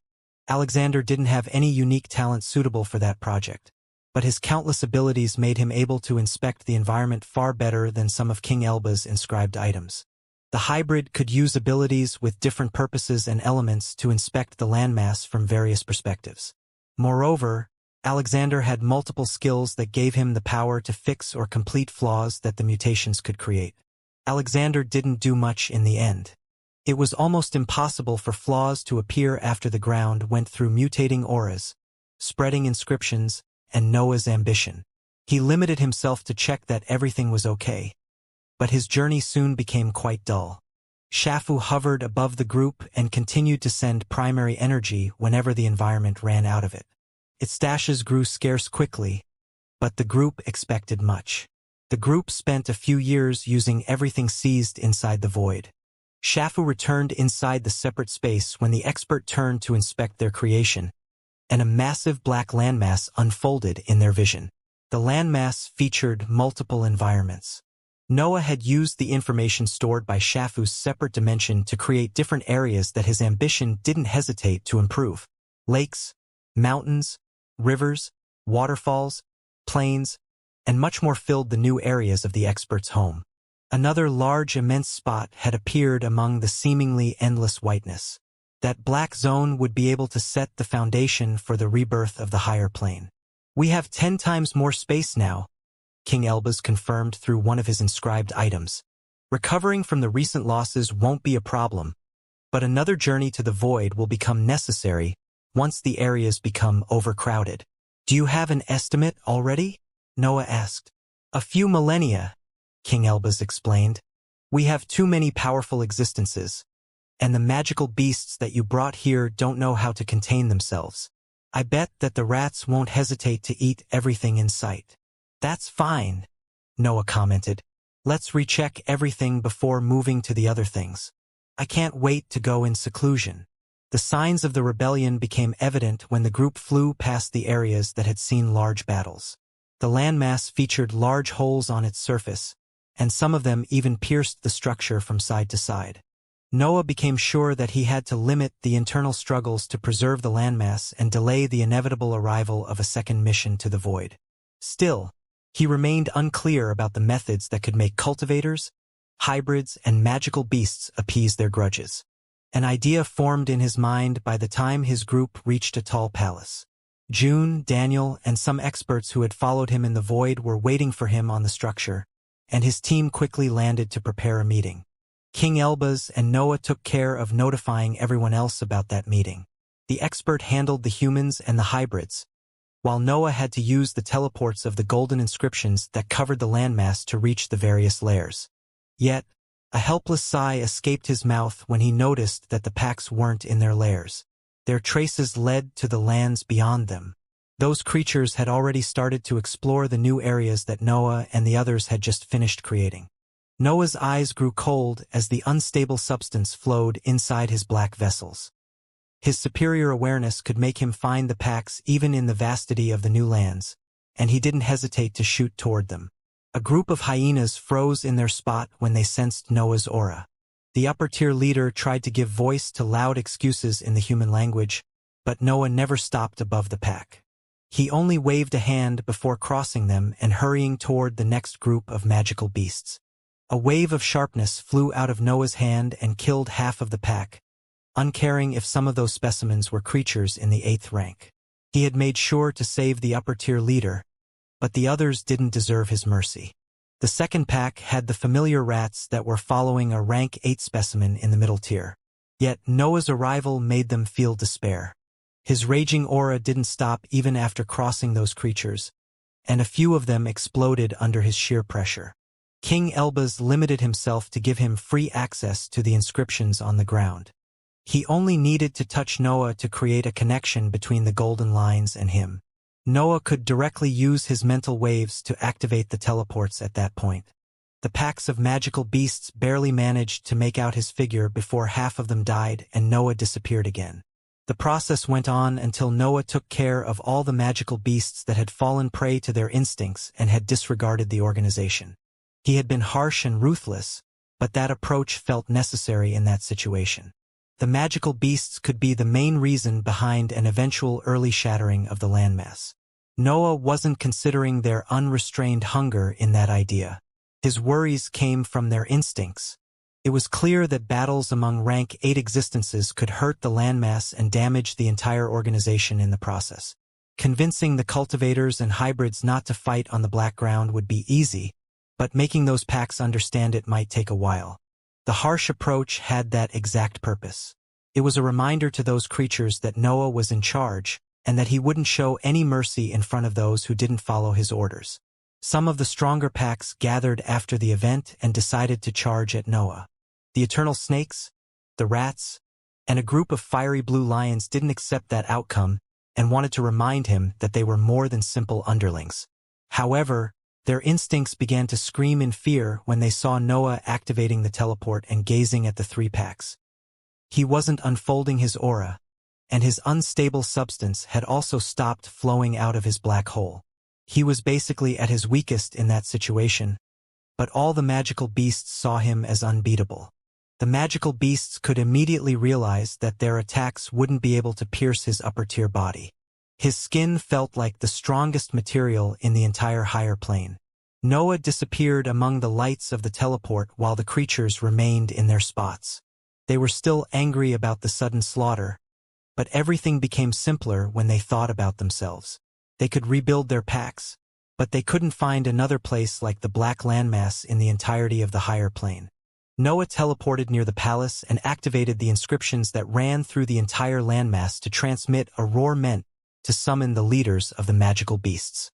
The creatures didn't dare to disobey his orders after the recent slaughter, but they would still need months to reach their destination, so Noah and the others could use that chance to learn the details of the rebellion. It turned out that the rebellious forces had initially tried to take control of part of the landmass. They knew that their army couldn't match the number of experts loyal to Noah, so they wanted to focus on defending their borders and exhaust the energy in the area until their enemies felt forced to go along with their plan. Yet, the experts loyal to Noah had second prince who could control the inscriptions freely. They had hordes of magical beasts that didn't hesitate to act as cannon fodder with the hope of taking a bite at the solid-stage experts in the enemy army. They even had spies placed behind the rebels' borders who provided a constant stream of information. The rebellion couldn't succeed, but everyone knew that. Even the rebels were aware that victory couldn't arrive. They had the upper hand in the number of solid-stage experts, but that wasn't enough to win the war. Still, their goal had never been to win. The rebels only wanted the landmass to survive as long as possible. The journey to the void even cut every form of communication with the other leaders, so the mission's outcome would remain unclear until their return. That situation only intensified the rebels' worries, which ultimately led them to deploy their plan. June and the other experts who had remained in charge of the organization were far from stupid, and they had even gathered a lot of experience in the mortal lands. They could immediately understand the rebels' goals, and they quickly responded to ruin their plans. A short but bloody war unfolded after June, and the others decided to launch an offensive that carried the full power of their side. The rebels' defensive position gave them an initial advantage, but the sheer number of troops of their enemies eventually overwhelmed them. Countless magical beasts had died in the war. Many cultivators had even grown moody after fighting against experts who had been their allies for many years. Still, everyone could understand that the event was inevitable, and its outcome even brought multiple benefits. The death of the rebels and the troops lost by the loyal side made the landmass deplete far less energy while Noah and the others were away. The rebellion had been a success in that sense, but the benefits didn't end there. The resolve shown by June, Jordan, and Noah's old friends during the war solidified their position as leaders. Even the magical beasts started listening to their orders after the rebellion. Heaven and Earth's cancer had groomed commanders during that crisis, and the Force had benefited from that. Noah found it easy to decide how to divide the various areas of the new landmass since his organization already had a good foundation. He could appoint different leaders and multiple tasks depending on the type of region and position without affecting their overall importance in the Force's eyes. The main topics that the experts and magical beasts leaders discussed once everyone reached the meeting concerned the internal fights. The ground under them was the most valuable resource in the entire world, so they had to do everything in their power to preserve it. Noah didn't want to forbid internal battles and minor scuffles completely, especially since the magical beasts would never be able to follow his orders. Their instincts would take over their minds from time to time, which would obviously lead to battles meant to expand their lairs. Still, he had to put restrictions on those events, especially when it came to rank 8 existences since they could inflict immense damage to the landmass. The rules turned out to be quite tolerant. Noah heard everyone's opinion before declaring that only the rank 7 existences could fight above the landmass. Everyone else had to fly into the empty areas to have those battles. Those restrictions didn't apply only to magical beasts. Noah felt the need to remind the creatures about that feature often, but he did that only because they could easily forget those rules. Noah also established tournaments among the various factions meant to take care of the grudges that could appear during the cultivation journey. Those events could only put patches on those intense feelings, but Noah didn't care as long as he delayed the inevitable outbursts. The meeting grew more interesting when it reached the topics that involved the experts near the peak of the 8th rank. In theory, all of them could start approaching the stormy regions, But that wasn't the only option available now that they had confirmed how they void didn't mean certain doom. Noah tasked King Elbaz to write a thorough description of the journey that involved his memories and final consideration. Noah wanted his organization to study that branch of the cultivation journey and make it evolve. Journeying through the void to seize energy was a revolutionary approach that could make his organization able to survive in that situation for eras. It was only normal that Noah wanted everyone to memorize that method. Assigning specific tasks to experts near the end of the 8th rank turned out to be rather tricky, and Noah eventually decided to ignore the matter. Those cultivators, hybrids, and magical beasts only wanted to eat and improve their power. Noah had to accept that leaving those powerful experts outside of the organization's management was for the best. The others could learn to handle everything quickly, while Noah could focus on his training in June.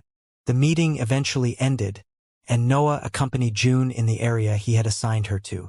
Her domain was near the new center of the landmass, and it gave her direct access to the teleports even without King Elbaz's permit. "I bet you are going to leave soon," June announced once the two entered a reinforced room built on the top floor of a palace. "Relatively soon," Noah explained, without ignoring the tinge of annoyance in her voice. "I think I need rank 9 existences now. Only the stormy regions can give me that." Noah had already partially decided that his next destination would be the stormy regions. It was time to approach the areas filled with chaotic laws and meant to generate new lands, but he wouldn't go there unprepared. Seclusion was necessary to absorb everything he had learnt during the long journey. Noah had even gone through 2 breakthroughs, so he needed to spend some time with himself and his centers of power. Of course, June could be around during that process. She had long since learnt when she could disturb him, and she appeared pretty busy too. Managing her region required constant attention and punishments if the situation required it, so she had to build a proper network of spies before feeling free from that task. The short period spent inside King Elbaz's mansion couldn't give Noah a complete understanding of his new power.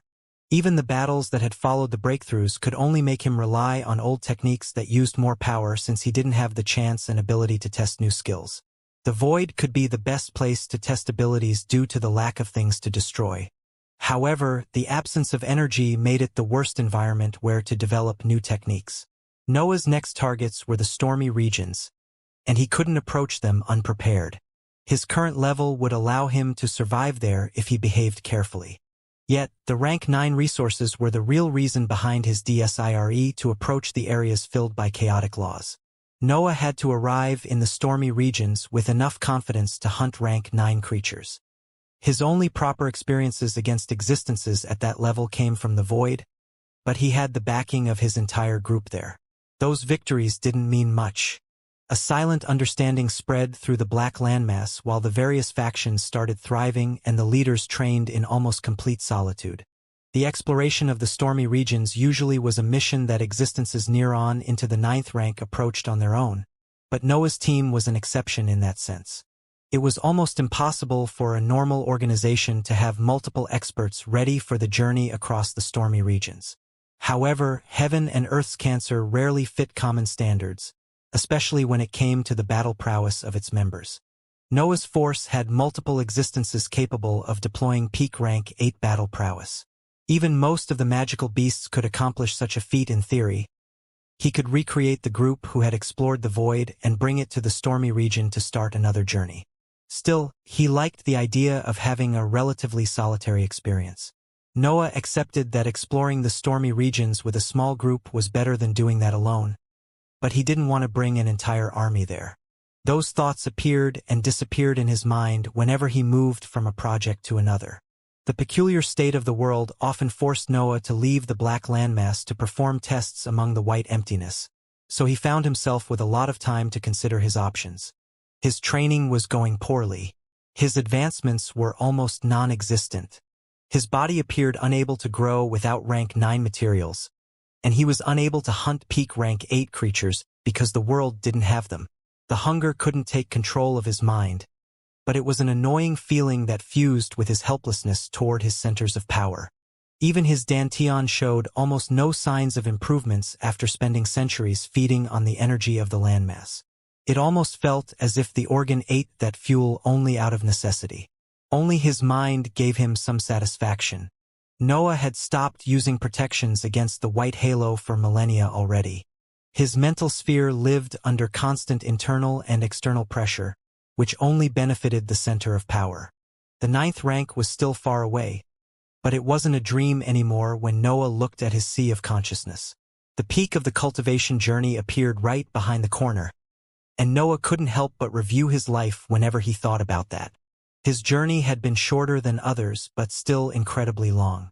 Many existences encountered on his path were dead, and most of those who had survived had remained behind. Everything felt unreal when Noah thought about that. He had been nothing more than a transmigrated soul, but he had arrived right below the ultimate battlefield. He had become so crucial that heaven and earth had started to teach his name to their followers. "The bastard of the Bulvin family has gone far," June commented when Noah talked to her about his nostalgic thoughts. "Life inside the mortal lands was easier. We had our issues, but they were nothing compared to the complete destruction of the world. I wonder how much of ourselves we lost along the way," Noah wondered. "I remember almost everything, but some things barely have any value at this point. I have gone from carrying breath blessings in my space ring to stealing entire lower worlds from heaven and earth's system." "I remember that too," June exclaimed before exploding into a loud laugh. "You were so addicted to your training schedule that you delayed your own breakthroughs. You have taught me how to rest," Noah exclaimed while looking at his lover. "I did," June snorted. "Right before you left me for hundreds of years." The two joked around while recalling the past, and they could only heave complicated sighs when they inspected their current situation. It was hard to find the happiest period of their lives when they had gone through so much. "We have spent so many millennia together in the immortal lands," June eventually announced. "Even our love has grown old. You still don't lose the chance to jump on me whenever you can," Noah commented and gave voice to a laugh when he felt June's kick landing on his side. "I was talking about maturity, you cultivation maniac," June snorted. "I know that you will leave again and that I'll have to search for you this time, but I don't feel bad about it. I even consider it normal. I might have left you behind too often," Noah commented, but June shook her head. "That was our agreement," June explained. "We are both maniacs among maniacs. Our love would have turned into hatred if we let it hinder our cultivation journey. The many separations actually made me become more confident in my ability. I know that I'll catch up with you. Don't you dare remaining behind," Noah scoffed before his eyes lost themselves into the black wall in front of him. "Daniel said that he wouldn't catch up with us." "He is right," June exclaimed. "His character has always been unsuitable for the cultivation journey. Faith is the same. She has almost given up to pursue higher ranks." "What about the demons?" Noah asked.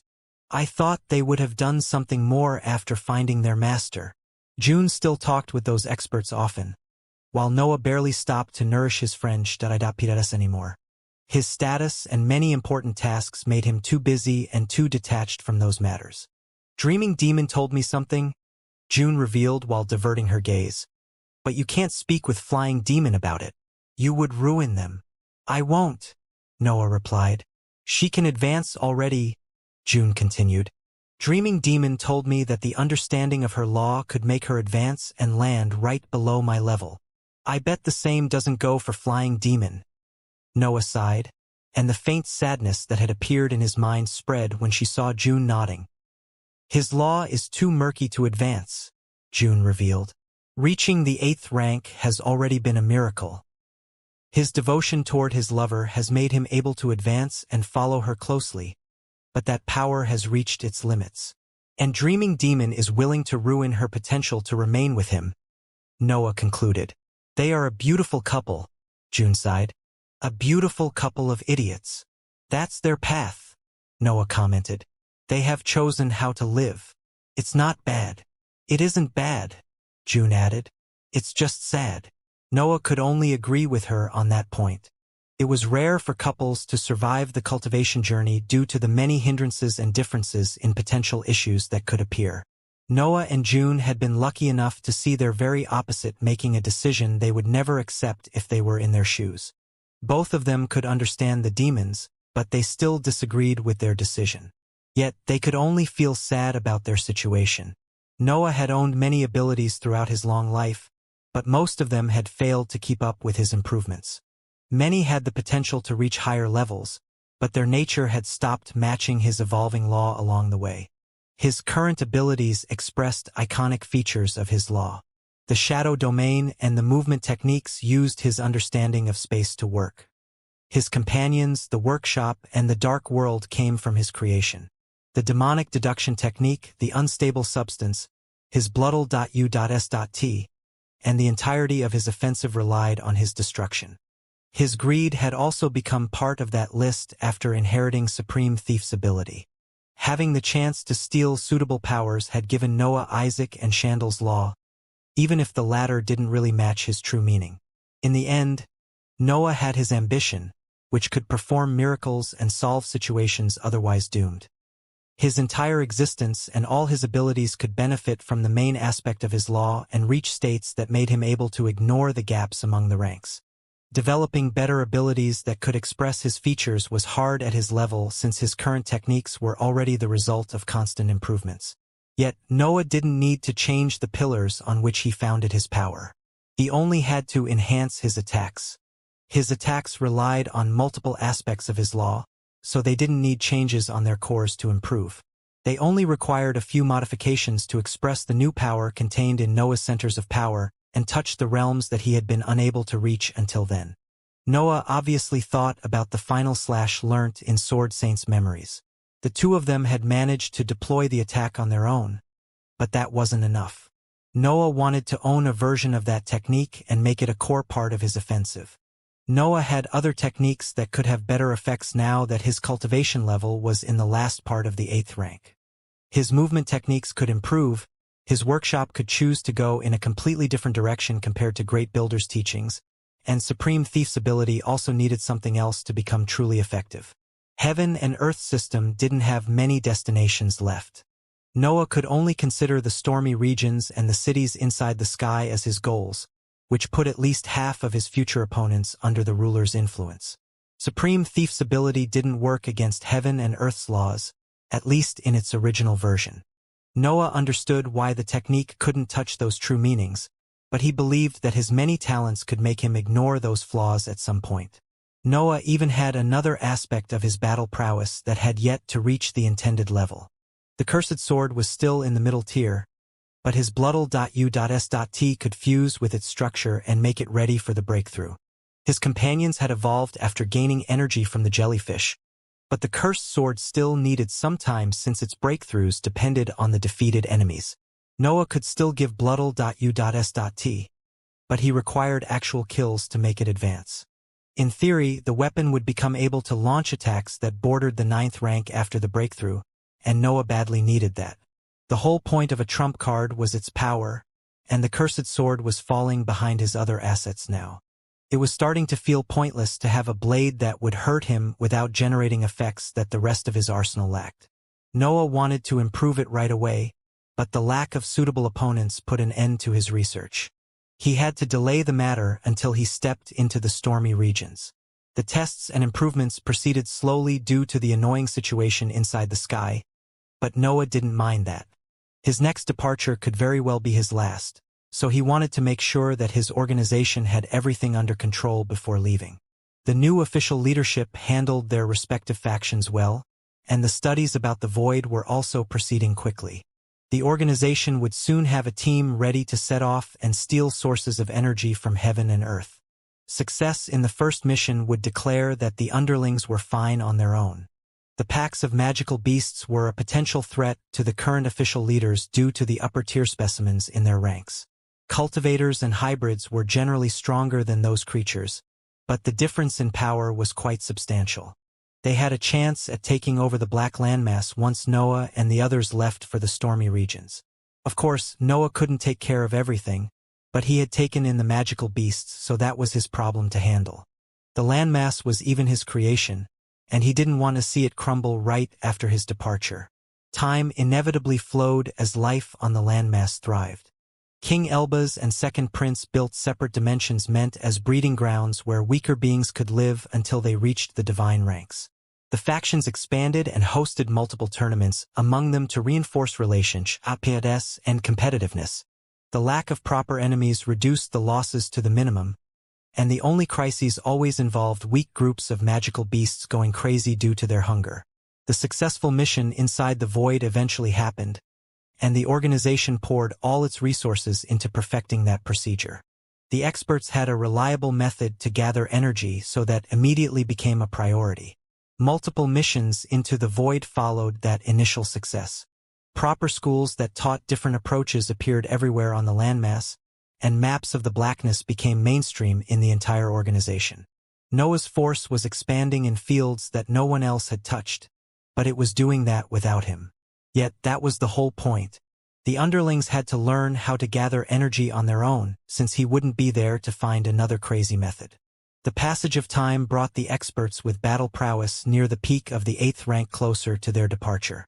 They all felt cramped inside the landmass since it couldn't offer them any motivation to get stronger. They didn't even have dangers at hand. Everything was far too peaceful. The underlings would be able to expand the landmass even after their departure with the new set of inscriptions.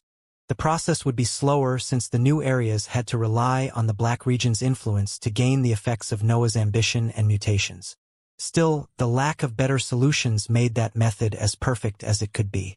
The turning point eventually arrived. The leaders who had been in seclusion until then didn't talk with each other during their training, but they started to leave their training areas around the same time once they felt ready for the journey. Noah turned out to be the last of them, and he found 7 experts waiting for him once he returned to the surface. Alexander, Sword Saint, Wilfred, Divine Demon, Robert, and Stephen greeted Noah in the sky above his training. They had waited there for a while. Yet all of them had felt that he would have come out in that period. "Don't tell me that you have to spend another century here," King Elbaz scoffed. "My heir won't waste more time," Divine Demon snorted. "I can see the boredom in his eyes." "You'll kill me before the chaotic laws," Stephen sighed. "You wish," Wilfred shook his head. "None of us will take the easy way out." "That's us then," Noah exclaimed while his eyes moved among the experts. 8 of us will go to the stormy regions together. We figured that having more existences would only slow us down, Alexander explained. There is no room for mistakes there. We couldn't let everyone in. Which is the nice way to say that they are still too weak for those areas, Sword Saint commented. We also barely meet the requirements on our own, but we should be fine together. Alexander and Sword Saint were the only experts among the group who had explored part of the stormy regions.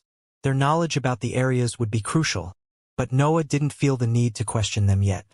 June flew out of Noah's training area when she sensed that he had stopped to talk with the experts. She wore a complicated smile when she realized that the time had finally arrived. Her lover would leave and he probably won't come back. "I'll find you," June whispered when she saw Noah descending toward her. "I won't forgive you otherwise," Noah announced while wearing a smile and grabbing her robe to pull her closer. King Elbaz and the others diverted their gaze when Noah and June kissed. The two remained at it for a while, but waiting a few minutes wasn't a problem when the group was about to depart. "Leave at ease," June whispered when the two separated. "We'll be fine here. We have also set an escape route toward the stormy regions in case everything falls apart." Noah's gaze went on the black landmass. The structure had expanded a lot in those years. The missions into the void were going so well that many habitable areas were still empty. "I'll see you at the end of the journey then," Noah smiled while gazing back at June. "Don't be late." June continued to hold Noah's hand until he turned and flew back to the experts. The 8 of them disappeared at that point. They had started their mission, and the landmass immediately felt emptier without their auras flowing through its fabric. "The pig decided not to come in the end," Robert explained once the group reappeared in the white emptiness past the landmass. "Its level isn't ideal for the mission, but it could have helped anyway." "That creature likes its harem," King Elbaz snorted. "It's living like a king among its species. Only a few would give that up to spend time with us." "How so?" Stephen asked in a sarcastic tone. Who would ever lose the chance to spend time with us in the most dangerous place in the entire higher plane? Don't forget about the sky, Noah reminded him. We don't know enough about its cities to declare the most dangerous place in the immortal lands. I believe I can find the answer, Divine Demon announced while waving his arm to express his pride. Don't even think about that, Wilfred snorted. Try to avoid challenging us once we are inside the stormy regions. Does that mean that I can do it now? Divine Demon asked as his eyes lit up. Keep your challenges for those living inside the stormy regions, Noah ordered. Don't try them on us. You made my air boring. Divine Demon shook his head. He was far funnier before meeting you all. The group moved through the whiteness quickly, but heaven and earth didn't react to their passage. Everything was silent as they approached the chaotic areas far in the distance. Their expressions relaxed when winds blew in their faces. The experts couldn't help but appreciate sensing those weak gales of energy enveloping their figures and flying past them. They were about to enter a world where they could absorb everything freely. That sensation was refreshing after spending millennia worrying whether the landmass would be able to sustain them. The storms eventually unfolded in their eyes. Multicolored chaotic laws raged among the whiteness and created a vast area that covered a large chunk of their vision. Entire worlds could hide inside those zones, and the experts couldn't wait to explore them. Heaven and earth come right after this, Stephen reminded the group. Stephen had never been on heaven and earth's side, but his feelings had transformed into a silent hatred after the apocalypse. The rulers had destroyed his cells. Avenging his fallen companions was the least he could do. I must admit that it feels strange to be here, King Elbas commented. It feels final. Don't get emotional on me, Noah snorted. The path is still long. We have only stepped on its last phase. Path isn't the exact word to describe the storms, Sword Saint added. They even hold a special place in heaven and earth's mind.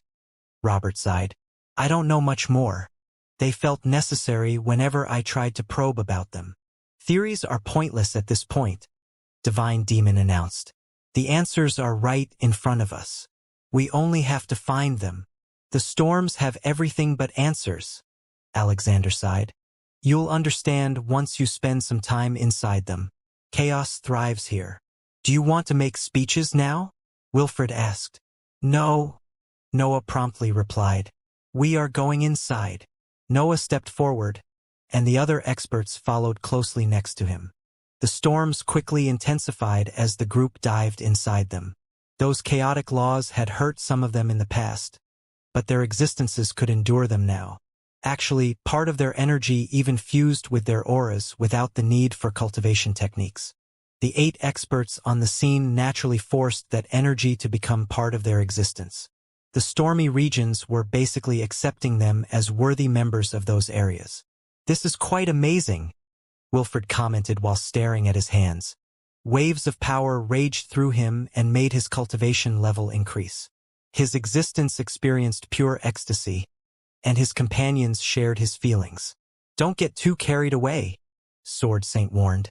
You might lose yourself if the chaotic laws take over your existence. You'll become part of the storms if you don't pay attention.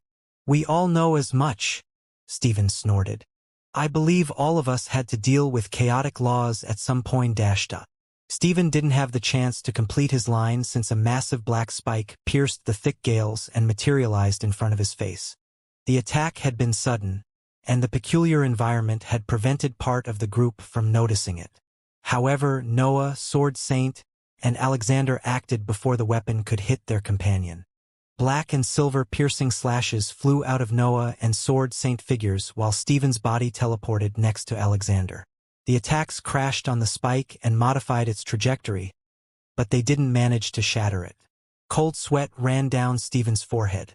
He didn't know if his determination would have saved him from that sudden attack, but it was clear that his journey through the storms would have ended if it weren't for his companions. The experts immediately understood that they were in front of a rank 9 threat. The nature of their opponent was unclear since the storms blocked most of their vision and mental waves, but they prepared for the fight nonetheless. They wouldn't run away at the first sign of danger. King Elbaz raised his arm, and a golden orb came out of his palm. A blinding radiance shot out of the item and seeped inside the storms in the area. The chaotic laws began to slow down under that influence, which enlarged the visible zone. Alexander placed a hand on his forehead, and a purple eye opened in that spot when he removed his palm. The light that came out of the new organ shone on the calmer storms and tried to reach the hidden areas behind them, but it couldn't go too far. Fear filled Stephen's mind, but a resolute expression soon appeared on his face, and an invisible aura spread out of his body. The energy generated by his determination created an oval shield that surrounded the 8 experts and tried to push the chaotic laws back. Robert waved his hands multiple times, and tiny purple orbs shot out of his fingers whenever he completed his movements. Those spheres entered the storms and expanded to create massive toxic areas among the blind zones. Wilfred's abilities didn't suit that unclear situation, so he moved to the center of the group and prepared to attack at the first sign of danger. His muscles bulged as veins popped on his large arms, neck, and forehead. He appeared ready to explode, but he contained his power since the area remained silent. Divine Demon snorted. He didn't have anyone to challenge, and the unknown opponent made his annoyance intensify.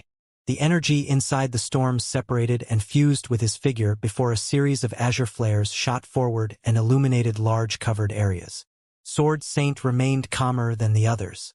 A silver blade materialized in his grasp, and slashes flew out of it in random directions while he remained still. He was only studying the environment, but each of those attacks carried almost peak rank 8 power. Noah made the unstable substance flow inside his black veins, and the demonic sword materialized in his palm. A layer of dark matter covered his skin, and black roots entangled themselves around his body, while he took a step back to get away from his companions. The parasite's corrosive aura could weaken their abilities, and Noah wanted to avoid that. The noise generated by the howling winds made of chaotic laws filled the area and covered the other sounds. Even the echoes of the experts' abilities became nothing more than muffled commotions among that mess. The environment of the stormy lands was perfect for ambushes as long as the attackers could pinpoint the eventual target's location. The group's opponent seemed to fit in that category after witnessing how precise the spike aimed at Stephen had been. What is it waiting for? Noah wondered, but a massive shape suddenly became visible among the storms behind him. Noah didn't have the time to turn. The immense figure pierced the wave of storms and fell toward the group. Everyone could see a black exoskeleton moving at an unfathomable speed toward them and threatening to flatten all of them with a single attack. The exoskeleton embodied pure doom. It was so fast that the experts struggled to study its features. The structure seemed to belong to a massive insect-like magical beast, and countless spikes filled its sides, but everything was vague due to its speed and size. Wilfred released the energy ACCU.mulat in his muscles. His arms appeared as heavy as mountains as they bent and made each other's knuckles clash. A detonation happened right under the exoskeleton, falling on the group. Part of the gales ended up shattering when the shockwaves released by Wilfred's attack spread through the area. His technique even managed to slow down the enemy offensive, but that effect lasted for less than an instant. An instant was enough to perform many actions when it came to rank 8 experts. The group only featured existences who could express peak rank 8 prowess, so Wilfred's attack created a chance to dodge. Everyone except Noah retreated, but the experts noticed that he had remained in his position too late. He had already lost his chance to escape the incoming attack by then, and they were too far away to interrupt their escape. They couldn't reach him in time, so they continued to fly away. This thing lives at the edges of the stormy regions, Noah thought as the demonic sword disappeared and a dark aura surrounded his figure. I can't explore this place yet if I can't handle such a weak creature. Multiple faces appeared on Noah's skin, but his body didn't go through any sudden change. His ambition didn't come out either. He retained his normal cultivation level as his arms rose and prepared themselves to face the attack. The massive exoskeleton fell on Noah's body and sent an immense force inside him. Noah wanted to hold his position, but he inevitably fell after struggling for a few seconds. He flew across the storms as cracking noises spread from his insides, but his back eventually landed on a sandy area and made him stop. Storms continued to rage around him, but they were thinner in that spot. Noah could stare at distant areas with his BRE eyes, and the creature's true nature became evident in his mind when he inspected that scene. The red sand had countless black spikes stabbed on its surface, but Noah only paid attention to the immense creature in the distance. The opponent was a massive centipede that could cover the entire region with its body. Noah stood up and checked his condition. His arms, shoulders, and back hurt. Multiple bones had broken across his torso, and entire patches of skin had disappeared after the impact. His defensive techniques had also vanished, but the outcome of the clash was undisputable. He had endured the attack of a rank 9 magical beast without relying on his ambition. A wave of bloodl.u.s.t came out of his figure as Noah drew the cursed sword out of his CGST. Dark matter that replicated the structure of his flames covered the weapon and expanded in the area. Intense waves of energy flowed inside his body as the dark matter burnt the sand and part of the storms. That fuel didn't manage to heal his bones, but the black hole used it to stabilize his condition and make him able to express his full power. Enough playing around, Noah thought as his ambition surged. No additional technique appeared on his body. Noah didn't need anything else when he used his ambition. Even the assets currently deployed in his offensive were nothing more than a necessary tool. After all, the cursed sword needed to kill stronger enemies to advance, and Noah required the centipede's energy to fix his injuries and gain more power. One of the spikes on the centipede's side stretched and transformed into a perfect copy of its body. Noah could see the creature staring at him. Its black eyes expressed only hunger, and its pincers released noises that the storms couldn't stop when they opened and closed. Noah's eyes sharpened when the centipede showed its strange innate ability. He could see the rest of the creature's body still immersed in the layer of thicker laws, but another head had grown out of its body and had become ready to fight him. The centipede didn't let Noah prepare his attack. It shot forward, and that branch of its body stretched as it flew toward its opponent at an unfathomable speed. The creature would take no time to reach Noah. Its fast movements would resemble a teleport if it weren't for the immense body standing still behind the branch. Noah didn't have the time to launch a slash, but he didn't need moves in his current state. His bloodl.t spiked, and a massive crack suddenly opened on the side of the creature's head. The ambition could make attacks happen even if Noah didn't perform actual techniques. He only needed to think that his law was enough to activate the ability, and the blow would land. Black shards flew everywhere in the environment and dispersed among the storms, and the attack threw the centipede out of its trajectory and made it miss Noah by mere meters. The massive creature crashed on the ground and slid through the sand to stop its incredible momentum. Noah saw the giant exoskeleton moving next to him, and his power increased as the fiery dark matter burnt part of the creature's insides and black shards. Noah couldn't get enough of the sensations that he felt. The energy of a rank 9 creature was incredibly pure, and the power that it carried could make every rank 8 existence feel as if they were swimming among a sea that they had no hope to absorb. Of course, that didn't apply to Noah due to his insane requirements. He felt ecstatic after his injuries completely healed, and his body could absorb the ACCU.mulat energy. Yet, a tinge of helplessness soon vanquished those feelings and filled his mind. Noah had realized something that would make most experts give up on the cultivation journey during the absorption.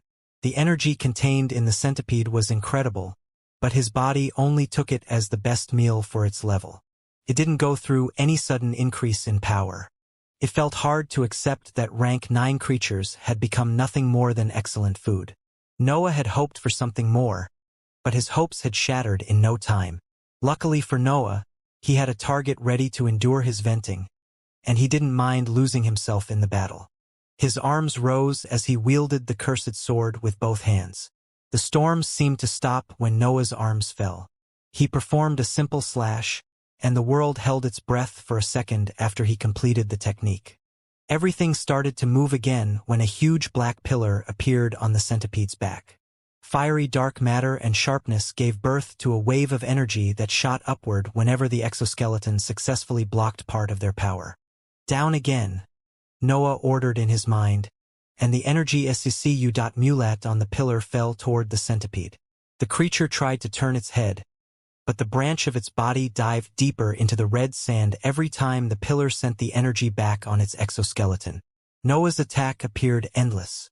The energy blocked by the exoskeleton remained part of his technique and fell on the creature whenever he gave the order. Moreover, the dark matter spread his influence in the area, and some gales inevitably fused with its structure to intensify the blow. Noah didn't need to wave his cursed sword again. Loud explosions resounded among the storms whenever the pillar fell on the creature. Injuries appeared on his torso multiple times due to the weapon's drawbacks, but the energy burnt by the fiery dark matter fixed them in no time. The process continued until massive cracks opened on the exoskeleton's branch and left the way open toward the creature's soft insides. The effects of Noah's attack became devastating at that point. A large chunk of the centipede's organs turned into dust once Noah's energy spread through them. The creature eventually pulled back its branch, but only half of it returned to the main body and transformed into a cracked spike. The other half remained next to Noah, and he didn't hesitate to store it inside his separate space before shooting back toward the denser storms. Finding his companions in that environment would normally be a harsh challenge, but they were deploying their best abilities against the centipede. Noah could see flares and multicolored explosions seeping past the dense storms and giving him a path back to his group. A terrifying scene unfolded in his vision when he reunited with his group. The centipede had created 7 branches that were fighting his companions separately. Its main head remained behind and inspected the situation in the meantime. The creature seemed on the verge of shooting ahead due to the intense hunger that it felt, but it showed its self-restraint in that situation. The centipede didn't send its main body forward and limited itself to prepare for the exhaustion of one of the experts. Noah's appearance made the centipede create another branch, but he didn't let it complete the activation of its innate ability. A piercing slash came out of the cursed sword. The attack landed on the spike that was transforming right in front of his eyes. The branch appeared weak during the transformation since it would lose part of the exoskeleton's protection for a while. The centipede's soft insides were in the open, so Noah's piercing attack ended up having incredible effects. The whole transforming spike exploded after Noah's fiery energy seeped inside its fabric. The creature gave voice to an angry screech, but the group could barely hear it due to the storms raging around them. Sword Saint and Alexander were the first to free themselves of the centipede's attacks. Sword Saint covered the entire branch with silver sharpness that slowly devoured the exoskeleton and reached its soft insides. Everything fell apart at that point, and the creature's head shrunk until it returned to its previous form. Alexander deployed multiple innate abilities at the same time. His third eye allowed him to predict the incoming attacks and deploy accurate counters, which created an array of ethereal skills that could seep past the tough exoskeleton. That seemed to be the only flaw in the creature's power. The branch fighting against him eventually collapsed and transformed back into a spike. The other experts slowly managed to succeed in getting free or destroying their branches. The group could finally move forward now, but they opted to set a plan before charging recklessly. "We were already planning your successor." King Elbaz mocked Noah after restraining the creature among fiery arms. "I don't know if destroying the main body will help," Noah explained, "but we should at least try that out before fighting against every spike. I've seen its body. It's quite immense." "I'll open a path then," Sword Saint announced as the ethereal silver blade in his hands stretched. "Let me join," Robert commented as his corrosive substance landed on the main body and expanded to create a massive purple sphere that enveloped the creature. Many spikes stretched to create multiple branches as the centipede's angry screech resounded past the toxic substance. Hundreds of heads charged toward the 8 experts and tried to overwhelm them with a superior offensive that relied on sheer power. Stephen stepped forward, and many branches converged toward his position. The expert took a deep breath before his domain expanded and forced the chaotic laws around him to create a world where only determination mattered. The centipede was probably older than all the experts put together, but it remained a magical beast driven by hunger. The intelligence developed during its growth only applied to its hunting methods and techniques, but it didn't improve its overall tactics. Many branches converged toward Stephen and submerged its figure with their massive shapes. Even Noah would struggle to face such a powerful attack, but Stephen only snorted when the various pincers failed to go past his skin. The other branches flew toward the other experts, but the storms forced them to reunite when an azure glow spread through them. Pinpointing the source of that power turned out to be relatively easy. The centipede could see divine demons standing in an empty spot above the creature and controlled the suppressed copies of its body to shoot toward him. Alexander appeared on their path, and his size increased as he activated another innate ability. Its purple eye disappeared as horns and claws grew together with his figure. The many heads slammed on its growing figure and pushed him backward. Alexander spat blood and suffered internal injuries, but Divine Demon remained untouched due to his sacrifice. Wilfred threw a few punches toward the branches trying to get past Alexander's defenses. His relentless offensive landed on those copies until they left Alexander's CHST and gave him time to breathe. Noah waited for Sword Saint's signal to shoot ahead. Robert was covering the creature's main body with his toxic substance, and a wall of branches was blocking his path. He would never reach his target on his own, so he needed the expert's help. Sword Saint closed his eyes as his sharpness gathered before his figure and gave birth to a minute-rotating silver sphere. Noah couldn't help but feel astonished at that sight. He knew that technique far too well. It was the same ability that he had perfected during the last seclusion. He has also created a personal version of the technique, Noah exclaimed in his mind as the demonic sword appeared in his grasp. His companions were doing their best, so he had to do the same. He didn't want to reveal all his trump cards since heaven and earth were always watching. Yet, he didn't want to hold his abilities back either. His ambition made his cultivation level grow until it crossed the halfway mark of the solid stage. His blades were ready to release a thrust, but he had yet to get a clear shot at his opponent. Faces appeared on the dark aura that covered his blades, and multiple layers of dark matter and corrosive roots also formed around his weapons. He was ready to unleash an attack that contained most of his techniques, but he had to wait for Sword Saint to complete his offensive. Sword Saint's ethereal blade shattered as its power flew toward the sphere.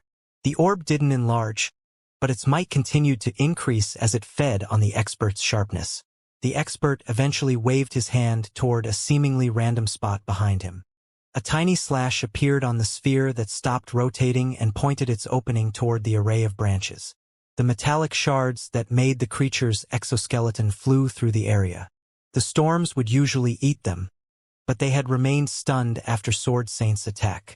The massive attack threatened to make the group retreat, but King Elbaz promptly threw a golden spear toward the massive shockwaves and forced it to detonate. The explosion spread a golden radiance that made the shockwave freeze for a few instants. Noah's mental waves could expand forward at that point, and a path formed in his mind when he understood the amount of destruction that Sword Saint had created. Noah shot ahead once the path formed in his mind. His figure materialized and disappeared as he flew among the shattered and wounded branches to reach the centipede's main body. The shockwaves returned when Noah reached the main head, but his attack shot forward before they could touch his body. Two piercing slashes fell toward the creature and flew toward its head before disappearing all of a sudden. Even the centipede remained surprised about that event. The attacks had been in front of its eyes just an instant ago, but everything had suddenly disappeared. The creature felt tricked. It prepared to give voice to a loud screech, but it suddenly discovered that it couldn't speak anymore. Something was moving inside its body. The centipede felt an energy that its insides couldn't stop, destroying everything contained by its exoskeleton and moving forward through the rest of its main figure. The shockwaves hit Noah at that point, but he made sure to store his blades and expand a fiery dark world. Those attacks still shattered his dark matter and landed on his body, but their effects were far weaker at that point. Noah shot forward while spreading his arms to use the chaotic laws to stop his momentum. He didn't care about the internal injuries that he was suffering. He preferred to suffer more wounds rather than getting lost inside the stormy regions. Noah had used the shadow domain to teleport his slash inside the centipede's body. The recent exchanges had shown how the creature's internal organs were quite frail, so he had planned to end the battle in a single attack. The piercing slashes carried many features. They had the parasite's corrosive energy, intense sharpness, the empowerment of his ambition and achievements, and fiery dark matter. They had even grown stronger after flying through the chaotic laws for a short distance. The centipede couldn't defend its insides since the exoskeleton was the true asset of that magical beast. That incredibly tough material could protect the creature against powerful attacks and create hundreds of copies of its body. Yet, it couldn't do anything about its internal organs. Noah's attack ran through the creature's insides and ravaged everything on its path. The centipede was immense, but the slashes didn't lose energy so easily. They successfully crossed the beast from head to tail while Noah did his best to stop his momentum. The centipede fell after it turned into nothing more than an empty exoskeleton. The experts instinctively went after the creature and gathered right above the region with the red sand to inspect the outcome of their battle. The creature was lying dead on the sand. The chaotic laws had even started to devour its exoskeleton already.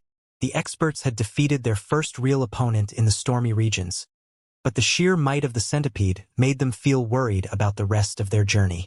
After all, the centipede was only a rank 9 magical beast in the lower tier that lived at the edges of the stormy region. It was only normal for the insides of those areas to have stronger opponents. Sword Saint didn't say anything. Everyone knew that the stormy regions were dangerous. Many even believed them to be the final destination of the cultivation journey. But Noah and the others had somewhere else to be afterward. How many rank 9 creatures do these lands even hold? Noah wondered while absorbing the centipede inside his separate space. Mere rank 7 cultivators could live for tens of thousands of years. The magical beasts usually had a longer lifespan since they focused the entirety of their energy on a single center of power, so they could virtually survive forever as long as someone didn't kill them. The centipede might have been at the edges of the stormy regions for entire eras, and many others magical beasts might be able to claim the same. The areas filled with chaotic laws were even in constant expansion, so Noah couldn't get an idea of how crowded they could be. Some regions inside the storms would become part of the immortal lands as the expansion continued, but that happened before heaven and earth destroyed the higher plane. Noah and the others didn't know how the world worked now. They had only confirmed that nothing had changed in the years that they had spent in seclusion. "This region is basically stable," King Elbaz commented while landing on the red sand and spreading his aura inside it. "I believe it would have already become part of the immortal lands during normal times." King Elbaz and Noah were thinking about the same topic. They couldn't find other explanations for the milder storms in that area, but they didn't know how to test their ideas. "Does it even matter?" Sword Saint asked. "The higher plane is someone else's problem now. Our path leads us deeper into the storms. The world is a mirror that reflects heaven and earth's character." King Elbaz sighed. "Learning its functioning can teach us something about the rulers, especially about their flaws." "What does the sand say?" Alexander asked. The experts turned toward Alexander to make sure that they heard correctly. The hybrid didn't use a mocking tone. His question had been serious. King Elbaz arched his eyebrows before bending toward the ground. His fingers stabbed the sand as his curiosity continued to spread. His aura seeped deep into the land and tried to understand its secrets. The 7 in the sky remained silent as golden lights came out of the many dunes and spread over the red surface. They could sense King Elbaz's intense curiosity in those glows. His desire to learn more about that region almost made the laws around him shatter to reveal their insides. "The region would have normally left the storms already," King Elbaz announced after straightening his position. "I felt its confusion. It has a purpose that it can't express here.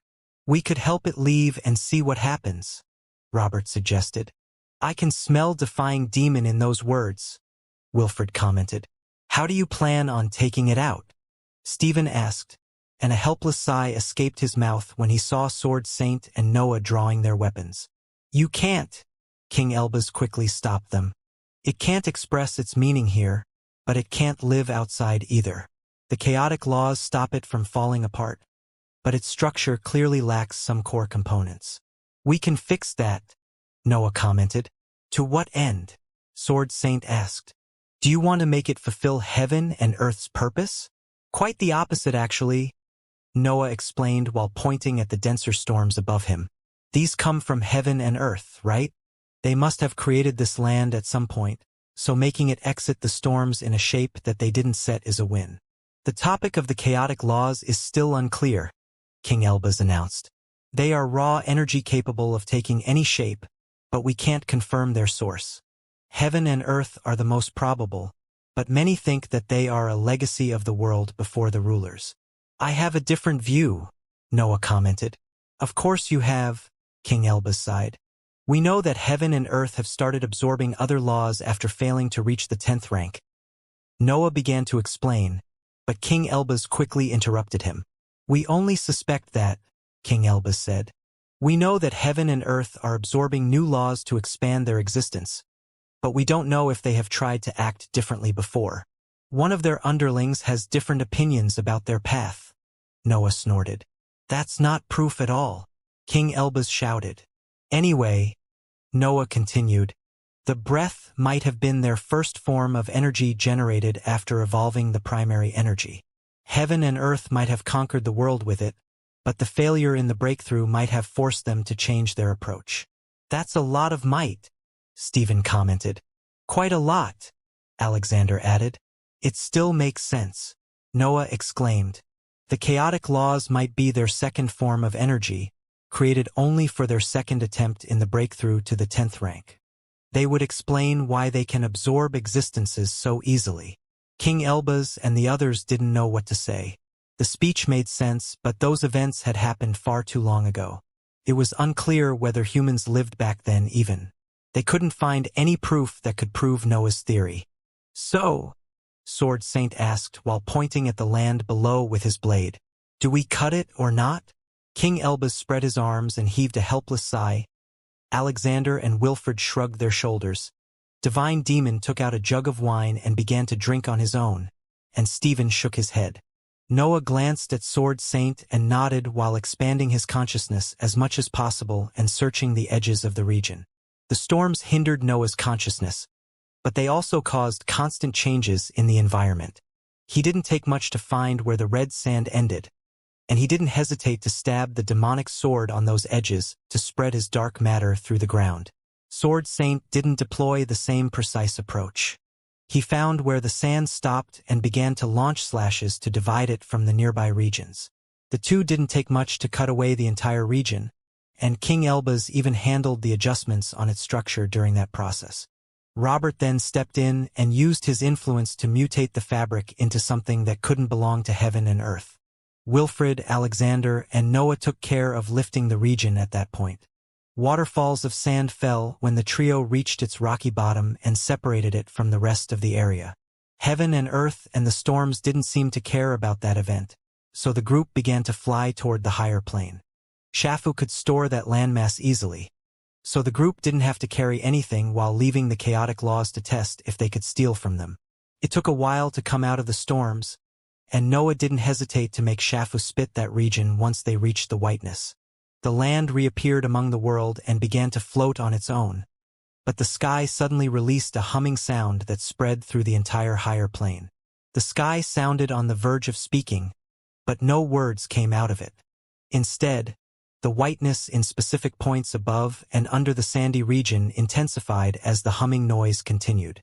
Noah and the others didn't know what was happening, but they instinctively retreated and deployed defensive measures. They all waited for heaven and earth to make their move and show how they handled that loss of energy. Pillars grew from the spot with intense light. They shot toward the region and engulfed it in their radiance.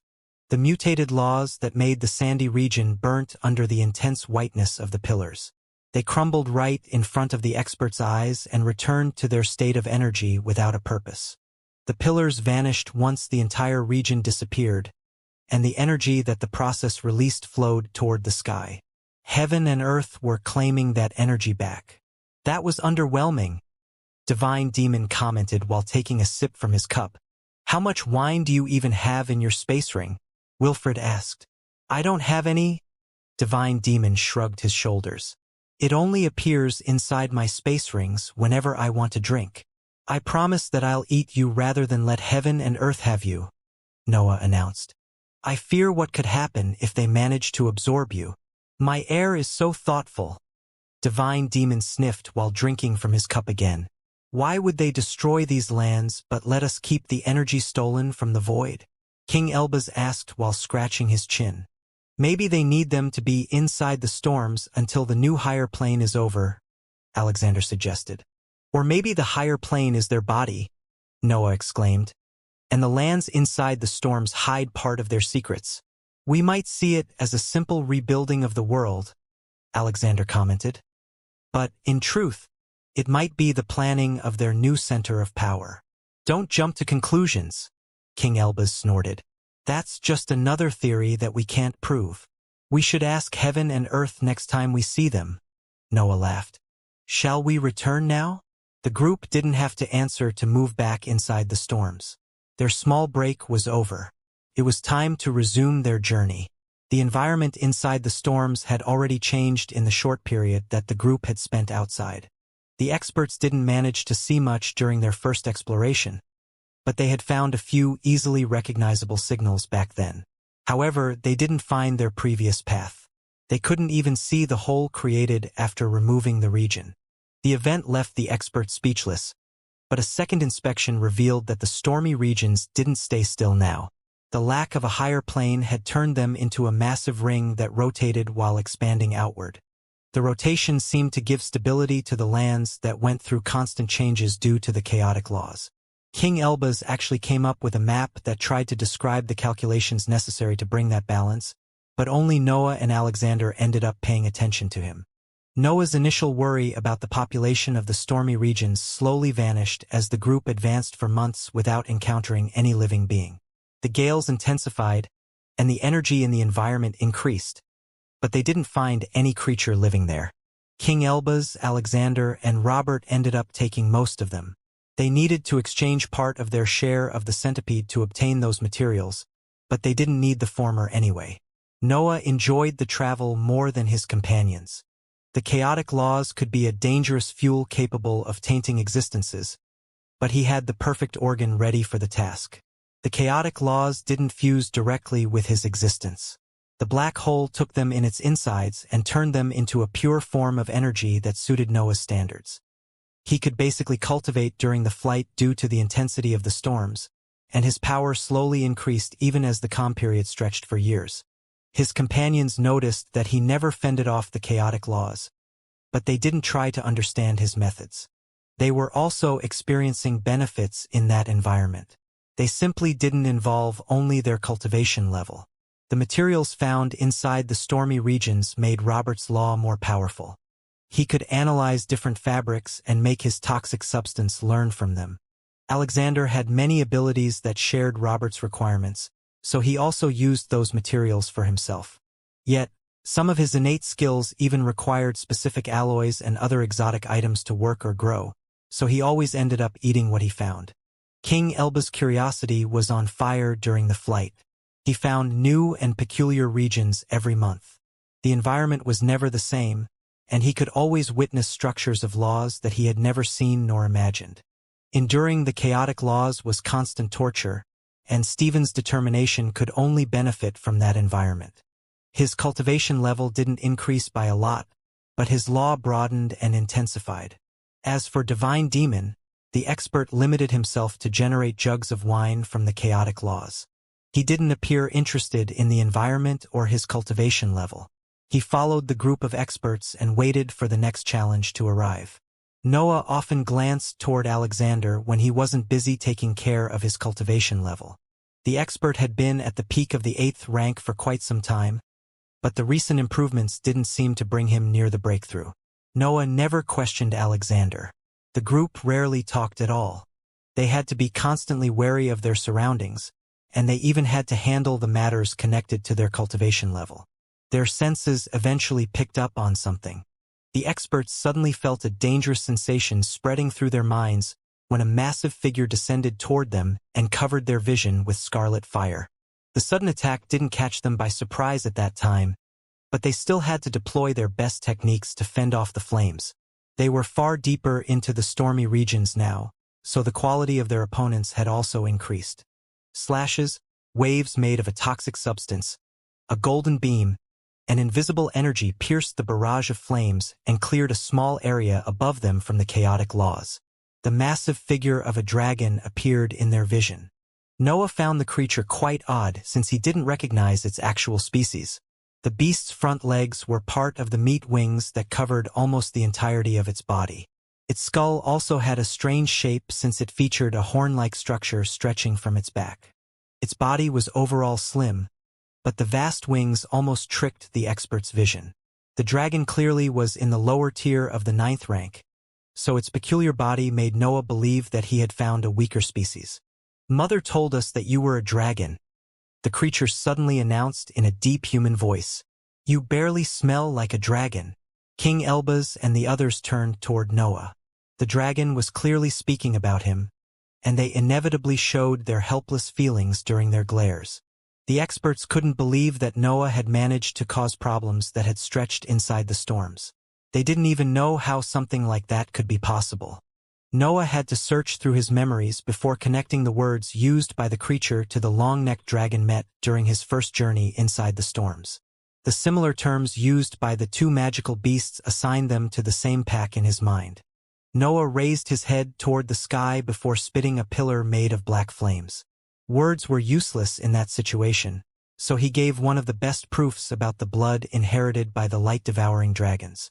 The dragon above the group inspected the flames without showing any emotion. Noah didn't manage to understand if his attack had satisfied the creature even with his superior awareness. "Are the others your portable food?" the dragon asked after the flames dispersed. A series of snorts and suppressed complaints resounded around Noah, but he ignored them and explained his relationship as best as he could. "They are part of my pack. They must also come then," the dragon announced. "Mother is waiting, and she needs all her children." "Needs for what?" Noah couldn't help but ask. "We are on a journey. I don't know if we have time to attend this meeting." "You must," the dragon growled, and multiple growls suddenly echoed around the creature. Large chunks of the storms disappeared as flames with different shades filled areas next to the dragon and revealed other creatures belonging to similar species. 5 more dragons were flying above the first creature, but the group managed to sense them only after the storms in the area vanished. Those magical beasts all had different shapes. They were dragons, but they didn't belong to the same species. Divine Demon's eyes lit up at that scene. The expert seemed to feel a special attraction toward dragons, so he grew eager about the imminent meeting. He couldn't wait to see a pack of dragons inside the storms. Instead, Noah and the others didn't share the same feelings, especially since one of the dragons was a middle-tier specimen. The previous orders became impossible to refuse in front of that threatening creature. "How did you find me inside the storms?" Noah asked. Scents and auras couldn't go far among the storms. It should be impossible to find someone there. Yet, it was clear that the dragon knew exactly where he was since it had brought its group along. "A mother always knows where her children are," the dragon proudly explained. "Move now. She is waiting." "What a boring answer," Noah cursed in his mind. The dragon didn't reveal the secret behind its tracking abilities, so Noah couldn't find countermeasures. His gaze even fell on King Elbaz at some point, but the expert shook his head when he understood his silent question. The silent answer made Noah wear a grim expression. It seemed that the long-necked dragon had access to superior tracking abilities that even King Elbaz couldn't understand. Noah ended up fearing that the creature would always be able to find him. "Do you plan on going against Mother?" the dragon growled when it saw that Noah remained silent. "Is it possible to know the reason behind the meeting first?" Noah asked. "No," the dragon announced. "We have yet to learn it ourselves." "Did you fly through the storms just to pick me up?" Noah continued with his questions, hoping that one answer would reveal the secret behind that tracking ability. "We were the closest to your position when the call arrived," the dragon said in a human voice as clear annoyance started to appear in its tone. "You really had to tell it that we are part of your pack," King Elbaz sighed. "Do you realize that following them now will make an escape impossible later?" King Elbaz was keeping his voice down. He had also connected the conversation to the long-necked dragon, so he could guess what was expecting them on the meeting. His group risked becoming the hunting party to a stronger creature. "Part of me wants to go," Noah revealed. "We can learn more about these regions, and they might even show us unique places." It was undeniable that having stronger beings as allies granted benefits. That was the very foundation of every organization, but it felt strange hearing those words coming out of Noah's mouth. "Have you gone crazy?" King Elbaz asked. "My heir." Divine Demon gave voice to a worried shout. "He didn't try to keep the centipede for himself now that I think about it," Wilfred commented. "Something must have happened during the battle," Robert exclaimed. "I can inspect his mind with one of my abilities," Alexander announced. "Keep him still." "Do you really have such a bad reputation?" Stephen asked. "The dragon helped us without asking anything in return," Noah explained. "We can repay this debt and probably gain allies inside the storms." "Stop being idiots." The experts grew serious at that point. They glanced at each other before moving their eyes on the creatures in the sky. Accepting to follow them was the better option under many aspects, especially since they could lose a lot if they decided to escape now. "Lead the way," Noah eventually roared when he saw that his companions had accepted his position. The dragon didn't answer. It limited itself to nod toward its companions before the middle-tier specimen turned and started to fly among the storms. The other dragons imitated the middle-tier creature, and Noah's group also flew higher in the sky to follow them. The storms didn't manage to reach their positions since they were moving in the creature's trails, but energy still filled their surroundings and gave them the chance to cultivate. The travel seemed to last for an eternity. No one dared to attack the group with the middle-tier specimen in the lead. Only the appearance of other dragons that joined the group disrupted the monotony of the flight and forced the experts to inspect the newcomers. Years went by until the middle-tier specimen finally changed direction and dived toward the regions under the intense storms. Noah and the others could understand that they had gone deeper into those lands since the intensity of the gales had increased. But those chaotic laws disappeared after they descended for some time. The environment became clear once the storms disappeared, and Noah couldn't help but open his mouth in surprise at the scene that unfolded in his eyes.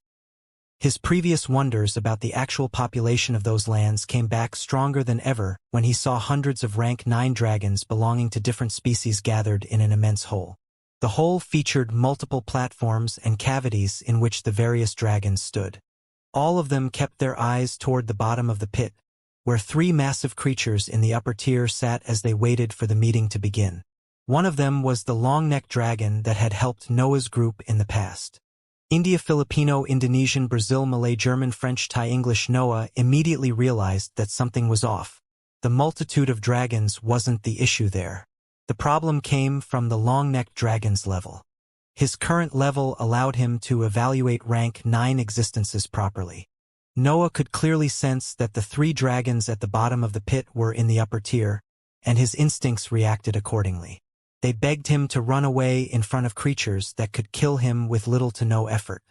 However, Noah recalled his previous meeting with the long-necked dragon. His power wasn't even close to being able to evaluate the creature's level, but it still appeared far weaker compared to its current form. Noah had found the long-necked dragon while his team was digging through the underground world of the stormy regions. The meeting had been short due to the obvious danger that accompanied the presence of a rank 9 creature. Yet, he recalled the encounter, and the images from back then were completely different from the scene in front of him now. Rocks and terrain had prevented Noah from inspecting the entirety of the creature's body in the past. Still, nothing obstructed his view now. The long-necked dragon stood proudly as its silver scales reflected the faint whiteness that managed to seep past the storms that surrounded the calm area. The size of the creature didn't match Noah's memories either. The dragon had retained its fat body, long neck, and gigantic figure, but it appeared even bigger now. It was so tall that it could stare at the various underlings standing at the edges of the hole. Did it improve during this time? Noah wondered before disregarding that idea. Noah couldn't sense the dragon's level back then, but he had instinctively placed it in the lower tier of the 9th rank since he had been able to stand its presence. The pressure released from the creature's body was far heavier now. It belonged to a completely different realm. Noah felt able to remain in that region only because the pressure didn't have bad intentions. It was impossible to get so strong in that period.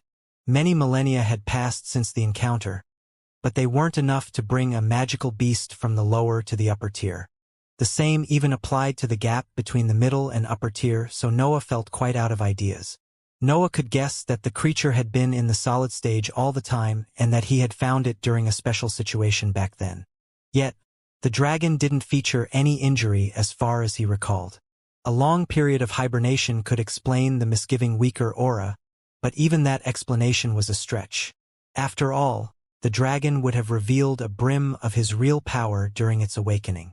Noah even considered the idea that the destruction of the higher plane had something to do with the sudden increase of power, but that felt impossible too. Skipping an entire tier in the 9th rank would require eras of hibernation to improve the flesh and scales. Finding answers on my own is impossible, Noah concluded in his mind as he exchanged glances with his group while continuing to dive toward the hole. King Elbaz and the others were far from happy about the current situation. They had guessed that something big was up, but they had never imagined that they would find themselves in front of 3 upper-tier creatures. The very peak of the cultivation journey was right in front of them, and they could only remain in awe at that scene. The dragons that had led the group in that region took their place on the stands and cavities. The lower-tier creatures stopped quite soon and occupied areas near the top of the hole, while the middle-tier specimen dived deeper until it reached magical beasts at the same level. Noah and the others immediately understood where they had to sit after inspecting that behavior. They landed on the shining pale blue ground and took their place next to the edges of the hole. All the other dragons were right under them, and those creatures couldn't help but nod when they noticed their actions. Seeing dragons accepting the group so easily triggered different reactions in the experts. They mostly felt surprised at the organization and calm that those creatures could show. Yet, Noah and Divine Demon experienced different feelings.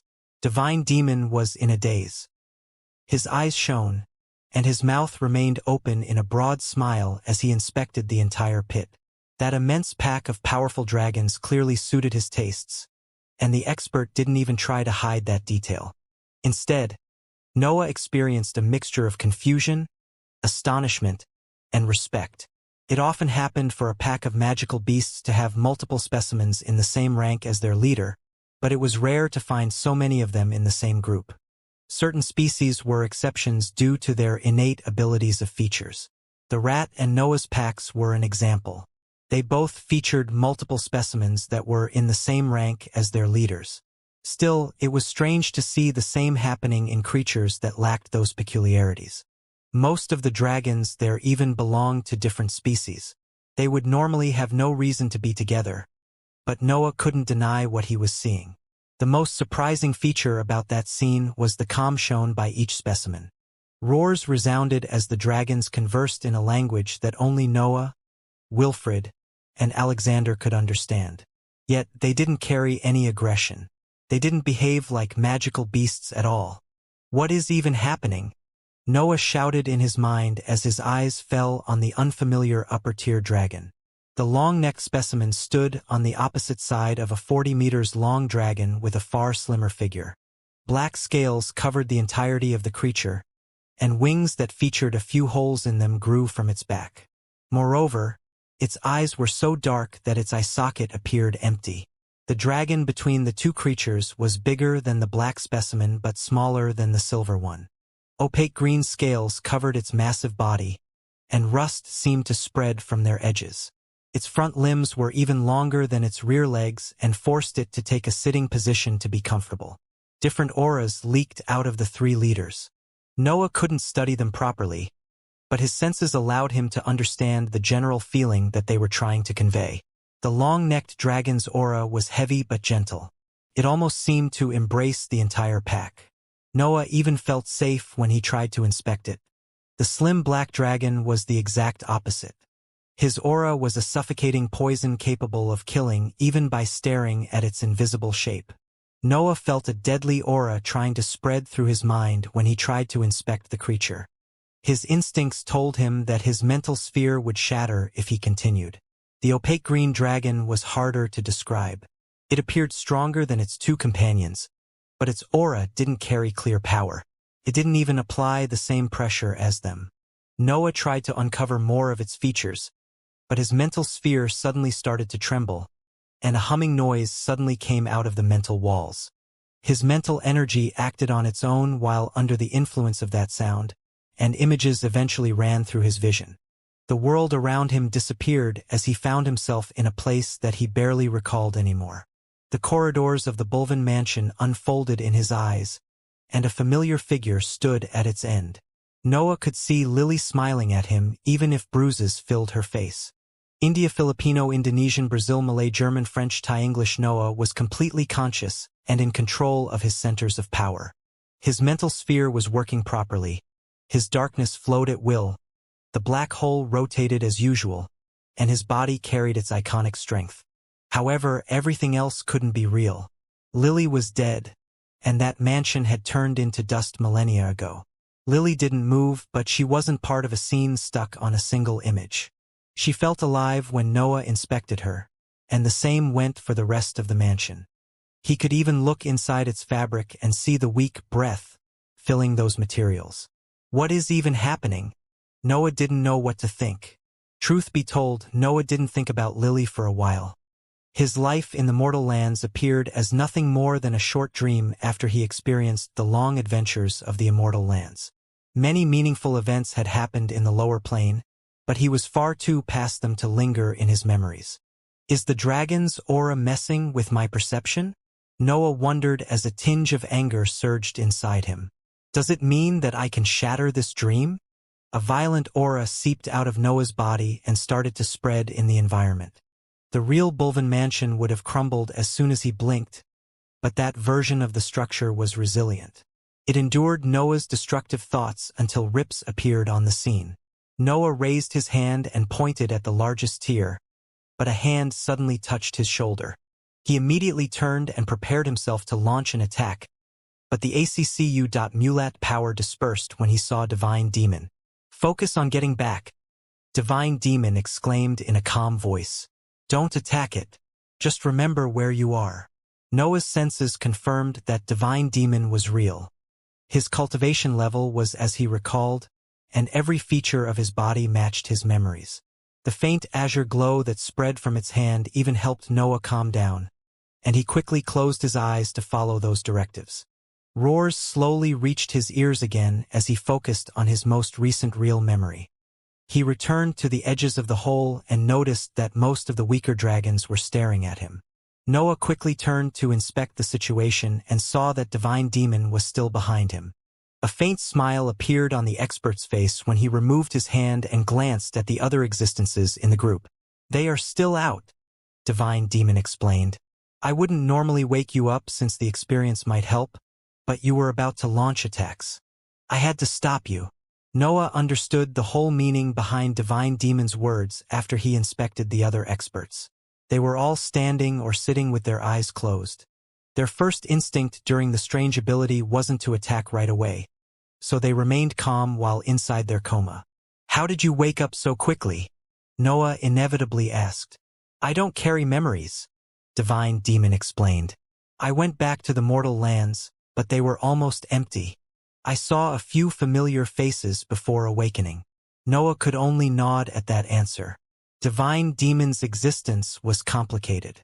His character even went beyond the definition of eccentric, but Noah saw him as one of the most talented cultivators that had ever appeared in the world. His determination was even incredible since the decision to forget things didn't arrive out of necessity. The weaker dragons stopped inspecting them after Noah and the others regained their concentration.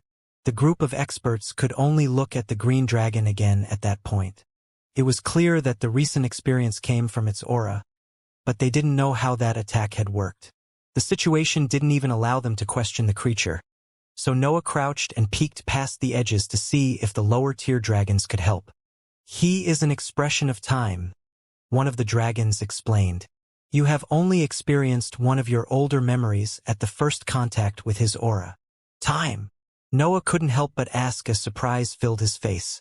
The leaders of the dragons carry the fundamental aspects of the world, the creature explained. Mother as a deep connection with every dragon-like existence. She can sense them even if they are on the other side of the storms, since she expresses our very life. Noah remained speechless at that revelation. He struggled to believe that heaven and earth had let such a powerful ability go when they assigned their punishments.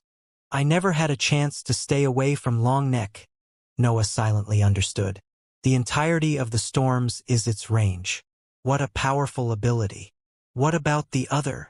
Noah asked as his attention went on the black dragon. He expresses death, Mother's very opposite, the dragon explained. So, time, life, and death. Noah thought as an issue appeared in his mind, and he didn't hesitate to voice it to the dragon. Is there another leader? Noah asked. These features can't be a case. They are missing one, right? You were correct, the dragon said as other creatures turned and shot surprised glances at him. Noah didn't understand what was happening, but he decided to resume his position since he didn't particularly enjoy having multiple rank 9 creatures pointing their mouths at him. King Elbaz and the others had heard the entirety of the conversation, and they shared his astonishment. The dragons were far from simple creatures. They were even the strongest type of magical beasts in the entire world. However, there had to be a limit to how much of the fundamental aspects of the world they could express since they contained different laws. I believe you can all understand why we are here, the long-necked dragon suddenly announced in a deep female voice that spread until it reached the edges of the storms in the distance and continued to fly. The dragons fell silent after those words. The long-necked dragon stared at everyone from above their heads. The creature appeared tired even if its body was full of energy. A fight is inevitable, the black dragon announced in its rough voice that threatened to open cracks in the area. They have trapped one of us this time. We must free her. Heaven and earth are getting close to their final act, the green dragon added. We can't wait for another chosen to go through the sleep again. We don't have enough time. Some dragons actually dared to roar complaints, and the 3 leaders remained silent while they listened to those critiques.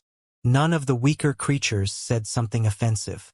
They respectfully made their point as they waited for their turn to speak. We understand your concerns, the long-necked dragon continued, but we can't risk losing her now. The final battle is approaching, and we need all our power. Not just power, the black dragon shouted. We need your flesh and bones too. Only determination will get you nowhere. You must prepare harder and save the dragon of space. India, Filipino, Indonesian, Brazil, Malay, German, French, Thai, English. Waves of shock filled the experts in Noah's group again. The 3 leaders had basically confirmed what the lower-tier dragon had said. The trio really believed to express fundamental aspects of the world, and Noah could confirm from the various complaints that the entire pack shared that belief. How can this be? King Elbaz whispered while turning toward Noah. Did you know about this? King Elbaz had expressed his inferiority to Noah in the magical beasts field multiple times already. He felt no shame in questioning him now that the situation appeared so unreal. However, Noah could only shake his head at those questions. Those fields were beyond the simple magical beasts. They involved the whole world and the laws that ruled them. After all, space, time, life, and death were true meanings that only heaven and earth could completely control. The matter was even stranger when the experts considered the nature of those creatures. The dragons were magical beasts that didn't have dantions. In theory, they had to be pure power connected to a few innate abilities. Still, it was clear that the trio's innate abilities expanded in realms that went even deeper than laws. The green dragon had managed to bring the experts' minds back in time after a single glance. That event shouldn't be possible without a discharge of energy unless the creature embodied that true meaning. The expert couldn't stop thinking about the contradictions with those powers. The species of the dragons wasn't the only issue. Cultivators and hybrids had gained access to laws connected to space, time, life, and death, but they had never fully mastered those aspects of the world, since they had multiple true meanings bound to their nature. Noah had Chandal's ability and had added his understanding of space to his law after a long study. Yet, he could only stop time for a mere instant, and his control over the fabric of the world was far from complete. Complete control of space would make Noah able to open cracks that led to the void without deploying additional abilities. Instead, He could only use his understanding to facilitate that process when he used different attacks. His understanding of space even helped with the shadow domain, movement techniques, and dark world, but it never went too far. He was improving as his level grew, but he knew that he lacked an understanding of certain laws connected to that power. The group wondered whether the dragons were the same, but something told them otherwise. Noah and the others were only rank 8 existences, but their senses became more aware of the 3 leaders' great differences from the other specimens. The words used by the lower-tier dragon were the best description of their auras. The leaders didn't control the 4 fundamental aspects of the world. They were expressions of those powers. King Elba's eyes grew bloodshot as he started to scratch the side of his head maniacally. His aura tried to improve his study of the 3 leaders, but he always failed to learn more about their nature, and that outcome created evident backlashes. King Elbas spat a mouthful of golden flames at some point. The fire fell on his legs and fused back with his body. His figure even began to shake as he failed to satisfy his curiosity. "I don't get it," King Elbas muttered as his body relaxed and his condition improved. "Why can't I get it? Shouldn't they be laws? Why can't I study their laws? Do you want the simple explanation or one of my crazy theories?" Noah teased as a helpless smile appeared on his face. "Both, of course," King Elbas snorted. "We aren't rank 9 existences," Noah announced. "We can't understand the depths of their nature." "What's the crazy theory?" King Elbas quickly asked after disregarding that boring answer. Almost everyone in Noah's group had accomplished feats that went beyond the limits of their current level. They always managed to understand something even if their power didn't allow them to gain a complete picture of certain matters. Still, that didn't happen when it came to the dragons. Noah took that feature as a clue of the dragon's power. The fact that he couldn't understand their nature meant that they had connections with deeper rules of the world. Only heaven and earth could touch those realms according to his knowledge. "Do you know the theory about magical beasts and their role in heaven and earth's fairness?" Noah asked as the faint guess that had appeared in his mind expanded and grew more detailed. "The magical beasts might be heaven and earth's punishment," King Elbas promptly replied. "They are the price to pay for the control over the world. Dragons are commonly known as the strongest species of magical beasts." Noah continued after nodding at the expert. "What if some of them got special abilities meant to punish heaven and earth?" "You are founding this theory on a single word?" King Elbas asked, clearly referring to when the green dragon had used the word chosen during its speech. "I'm a flaw in heaven and earth system." Noah laughed while shrugging his shoulders. "Breaking this world is in my nature. My mind might be the same. I might be able to gain insights on other flaws due to my unique nature. Don't use this to prove your other theories if you are right," King Elbas reminded. "Though I bet they also ignore why they have such powers." The dragons inside the pit had resumed arguing, but only the 3 leaders used roars that all the experts in Noah's group could translate into human words. In their minds, their leader was to blame for falling into a trap. That small group argued that a new chosen would be better since it would avoid being so careless, but the leaders never budged. "The character rarely changes," the long-necked dragon explained. "We are all shadows of our previous selves. Our behavior will naturally match the previous chosen. Attacking now will also give us an idea of heaven and earth's next step." The black dragon continued. "Knowledge is the key to destruction. Let's not waste time," the green dragon eventually announced in an ancient male voice. "Who is against saving the leader?" A bit more than half of the dragons raised their heads toward the sky and spat multicolored flames. The poll had already found its winner. Noah could have joined that vote, but he didn't feel like getting involved in matters that he didn't understand when they involved upper-tier creatures. "So many of you have forgotten the real nature of our task," the green dragon sighed. "You prefer to live in heaven and earth's creation than fight to weaken them. I pity what has become of our species." Danger suddenly filled Noah's mind after the dragon finished speaking. Everything went still as his instincts raged. Even the storms high in the sky and around the area stopped blowing. Some creatures seemed able to move a bit. They could shake their bodies and roll their eyes, but everything else seemed impossible inside that technique. Noah's eyes were on the pit when time stopped flowing, so he could inspect the entirety of the scene as it unfolded. The dragons that had announced their desire to let the leader die showed strange expressions as a foreign force spread inside them. Some teeth and claws eventually started to fall off. Their scales followed, and dark patches spread through the muscles under them before tearing them apart. A bit more than half of the powerful group of dragons transformed into nothing more than skeletons, but even those bones crumbled when they touched the ground. The body parts that had fallen on the terrain turned into dust that created small piles in their caves and stages. India, Filipino, Indonesian, Brazil, Malay, German, French, Thai, English, everyone in the pit became able to move again after the many rank 9 dragons died. But no one dared to say anything. Even the stronger creatures near the bottom of the hole remained still and kept their gazes on the 3 leaders. The long-necked dragon didn't appear happy about the event. Transparent tears that made the silver shade of her scales shine fell from its round eyes ran through its huge body. The ground opened when they touched the surface, and energy flowed into those spots to give birth to large white eggs. Instead, the slim black dragon gave voice to a rough laugh that spread through the entirety of the region and made the dust created by the dead creatures flow toward its figure. Its scales began to release a dark halo as debris entered its nostril. The leader seemed able to feed on those valueless materials. Noah and the others remained completely in awe of the power shown by the green dragon, but a wave of regret soon filled his mind.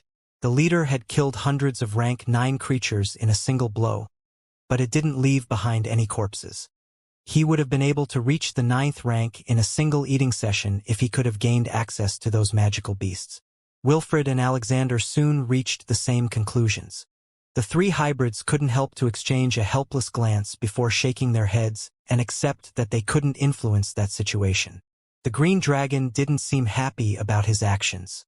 The rust on the edges of its scales spread and tried to dim their shades, but resolve soon filled the creature's large eyes and made it launch a wave of transparent flames toward the sky. The sudden attack carried the entirety of the dragon's power, but the latter made sure to contain its aura until the flames reached the storms high in the sky. An explosion inevitably resounded once the flames touched the storms. The gales of chaotic laws began to vanish as the massive attack shattered their fabric and turned them into nothing more than primary energy. The flames raged forward until they pierced the entirety of the storms and flew toward the white layer that marked the end of the sky. A high-pitched noise resounded after the impact and echoed through the passage created by the attack to spread inside the windless area. The noise was sickening. Noah, his group, and the rest of the dragons did their best to cover their ears or seal their senses when the high-pitched sound reached them. However, they quickly realized that the event wasn't something that their centers of power could stop. The high-pitched sound entered their figures and tried to destabilize their fabric. Noah felt his skin, muscles, bones, and organs shaking as they tried to disperse that foreign influence. Still, they failed to succeed. Injuries opened on their bodies. Only the middle-tier dragons deeper into the hole managed to suppress part of that tremors, but even they saw large cracks spreading through their scales. Meanwhile, the weaker creatures had it worse. They had to witness entire pieces of their bodies falling toward the ground and exploding into bloody pulps. Noah and his group had it far worse. Their bodies couldn't even begin to oppose those tremors. They didn't even feel what was causing that event. Their minds were unable to sense the energy that was making their very fabric shake. Pieces of their bodies fell apart. Bones broke and muscles shattered. Robert even experienced the complete detachment of some internal organs. The group was about to die. Everything happened so quickly that they didn't even manage to cast abilities before ending up in a condition that didn't allow them to muster their energy. Noah's black hole usually acted on its own, but the organ seemed unable to deploy the dark matter contained in its insides due to the instabilities that ran through its structure. The situation was hopeless. He was about to die because an upper-tier creature in the 9th rank had decided to attack the sky. Yet the tremors suddenly vanished. Noah, his group, and the other dragons didn't do anything to make that event stop, but their fabric stopped shaking anyway. Their figures stopped moving again at that point. Noah couldn't even roll his eyes or inspect his surroundings. The bloody pulps that had accu.mulat under him quickly condensed until they took the shape of the flesh that had separated from him. Then, those body parts fused back with his structure. The others on the pit were going through the same events. Their bodies reverted to the state before the arrival of the high-pitched noise. Time flowed backward and healed them in mere instants. Noah couldn't help but breathe roughly when he became able to move again. He felt tired and older. His appearance didn't change, but his black hole sensed that his flesh had gone through many years of life in mere seconds. We are damned puppets among gods. Noah cursed in his mind as his helplessness turned into anger. Noah wasn't even a rank 9 existence, but he was in the middle of creatures that could shatter and rebuild him with a mere thought. That realm was too far away, but he only confirmed that escaping had never been an option after witnessing the leader's power. I hope they don't expect us to do anything relevant, Noah snorted in his mind. They can literally bend time. Why would they even need our help? That's what heaven and earth are. The green dragon's ancient voice suddenly resounded inside the hole. They are a force meant to kill everything in the world, but we are the same in their eyes. Fighting until a winner appears is our only option. The dragons didn't try to argue anymore. They wanted to save the trapped leader anyway, and the sudden show of power only made them agree with the matter even further. Still, they didn't expect a wave of black flames to fly from behind them and fill the sky after the speech ended. King Elbaz and the others glared at Noah. Pure bewilderment filled their faces as they stared at their leader spitting a wave of flames that created a huge sea in the sky. It was clear that he wanted to claim everyone's attention, but they didn't understand the reason behind that gesture. The other dragons were the same. It was fine for other rank 9 creatures in the pack to voice complaints or take a direct approach to the meeting, but Noah was only a rank 8 existence. In their minds, he should feel lucky enough to be in the same area as rank 9 magical beasts. Noah had a completely different view of the matter. The leaders didn't hesitate to kill underlings, so they wouldn't mind sending him toward certain death either. Hence, he would do everything in his power to benefit his journey as much as possible, even if he risked dying in the process. The 3 leaders couldn't help but shoot surprised glances toward Noah. His companions immediately jumped backward when they sensed the 3 intense auras focusing on their position, and Noah slowly stopped spitting flames before glancing at the 3 creatures at the bottom of the pit. "What is it, cub?" the long-necked dragon asked. "Can I get a real explanation here?" Noah asked in a plain voice as if he were speaking to one of his companions. "I got that some of you are special, but I'd rather understand why before deciding to help." India, Filipino, Indonesian, Brazil, Malay, German, French, Thai, English, the entire whole went silent. Noah's words left leaders and underlings speechless. He didn't ask anything too surprising, but the sole fact that he had decided to speak made them unable to say anything for a while. They simply weren't ready for that event. "He smells funny," the black dragon whispered as a dark halo spread from its figure and tried to stretch forward before dispersing inside the world. "Maybe they have fallen too far away from our species." The green dragon sighed, and Noah sensed the dangerous sensation approaching again. "Do you want to shut me up for my questions?" Noah quickly said before the dangerous sensation could reach its peak. "Isn't that heaven and earth's way? How can you fight them if you force your underlings to be dumb soldiers who can't even be curious?" The intensity of the danger suddenly stopped increasing before starting to vanish. The 3 leaders couldn't help but stare at Noah in silence, and he felt hard to endure the massive pressure that landed on his figure. His instincts were fighting against his mind.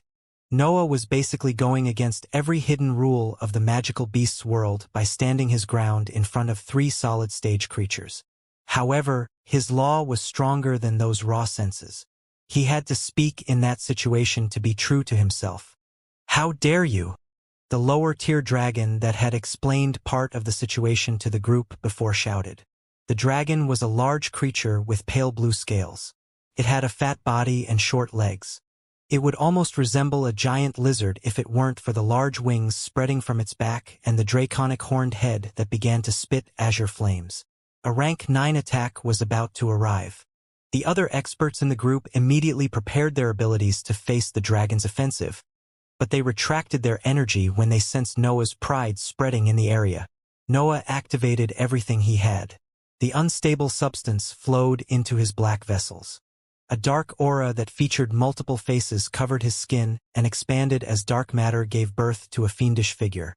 His ambition empowered everything connected to his body, and his pride inevitably flowed out of his body. King Elbaz and the others understood the meaning carried by his pride. Noah wasn't trying to show off. His actions were a necessary declaration meant to remove their status as pawns, so they had to let him handle the dragon on his own. The experts retreated as Noah advanced. Azure light filled his vision, but he didn't fear it. He knew that his skin would burn if the fire touched him, so he made the dark world expand around him to create a second layer of armor. Noah transformed into a massive dragon right before the flames could hit him. The dark matter shielded him from the initial burst of power. The fire destroyed the armor and spread in its insides, but a piercing slash created a hole in the attack before it could converge on its target. Noah didn't use his swords. He limited himself to stretch his fingers as his arm shot forward. His existence did everything else, and the piercing slash generated with his move slammed into the azure flames and forced everything to explode outward. The lower-tier dragons sitting in the nearby caves and stands had to retreat to avoid the chaos generated during the clash. Lumps of azure flames and dark slashes flew everywhere in the area, and the creatures felt surprised to realize that Noah's attacks had enough power to hurt them. Two figures shot out of the darkness and azure glows that had surrounded the area where the two abilities had clashed. The pale blue dragon flew toward the other side of the hole and showed the deep cracks that had appeared on its scales. No blood flowed out of them, but the event remained surprising. Noah shot toward the storms, and he didn't manage to stop from ending among the chaotic laws. His figure had left a trail of gray smoke along his path, but the sudden appearance of a massive black cloud among the gales attracted everyone's attention. The black mass fought against the storms to expand and devour their power. Large gales disappeared as a sea of dark matter imitated the features of Noah's flames and gathered energy for him. The black mass eventually converged toward a single spot on the ground, and Noah soon walked out of the storms. Everyone could see how his body was in perfect condition. He didn't even seem to suffer from the drawbacks of his recent power-up. King Elbaz and the others knew most of Noah's abilities, so they could understand what had happened inside the storms. However, the dragons weren't aware that he could instantly heal his injuries, so the scene declared him the winner of the exchange. His value as a dragon suddenly skyrocketed, and the same went for his companions. They didn't appear as mere rank 8 existences who had happened to be there by chance anymore. Noah claimed a rightful position among that group of rank 9 creatures. "Can I get my explanation now?" Noah asked when he returned near the hole and jumped to land on the stands right under the edges. The black dragon gave voice to a rough laugh when it saw that overbearing scene. It raised its head toward the sky and breathed deeply until a dark gas gathered in front of its mouth and created a long trail. Noah couldn't help but notice that the trail ended where the previous battle had happened. The black dragon was absorbing something out of it, but he felt unable to understand the nature of that substance. "You should stop seizing these chances," the long-necked dragon commented once its companion finished absorbing the substance. "You are always so serious," the black dragon laughed. "Old Dragon of Time here has already told us that the final battle is near. We should prioritize surpassing our predecessors. Our defeat is inevitable otherwise. One side has to win," the long-necked dragon replied. "Another will lose, but life will always reign." "Will it?" the black dragon roared while continuing to laugh. "Do you even call that life? Each world is a special structure capable of giving birth to life forms," the green dragon suddenly said while pointing its eyes at Noah. "Heaven and earth had to replace the laws in this world during their ascent to power.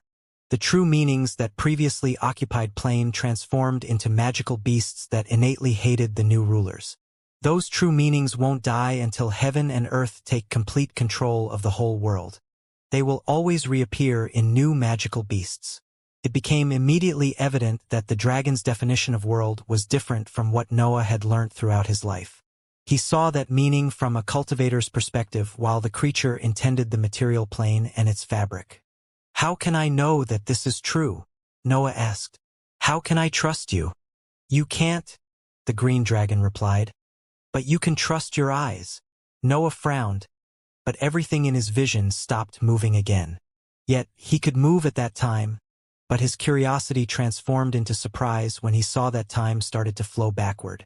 Nothing made sense in Noah's eyes anymore, but he simply accepted those events and let them guide him.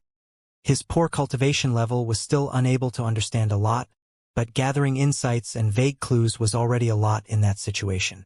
Time flowed backward, but a few figures turned out to be unaffected by that event. Noah, the experts in his group, and the three leaders could move freely as the environment played the events that had just passed. Afterimages came out of the leaders and experts. They depicted their previous movements as time flowed backward. Noah saw his clash with the dragon, his arrogant question, and his arrival in the region. Everything felt real, as if it was happening at that exact moment. But he appeared unable to affect the scenes around him.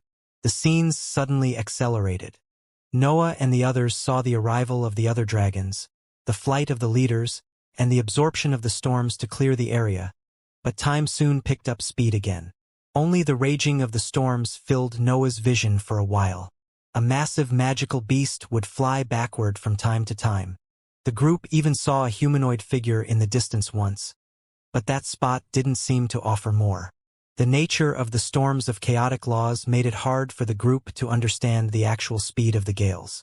They didn't notice that everything had accelerated far more than they imagined. The scenes went back by years in mere seconds, but the technique only grew stronger and increased that proportion. The years piled up until they became centuries, millennia, and eras.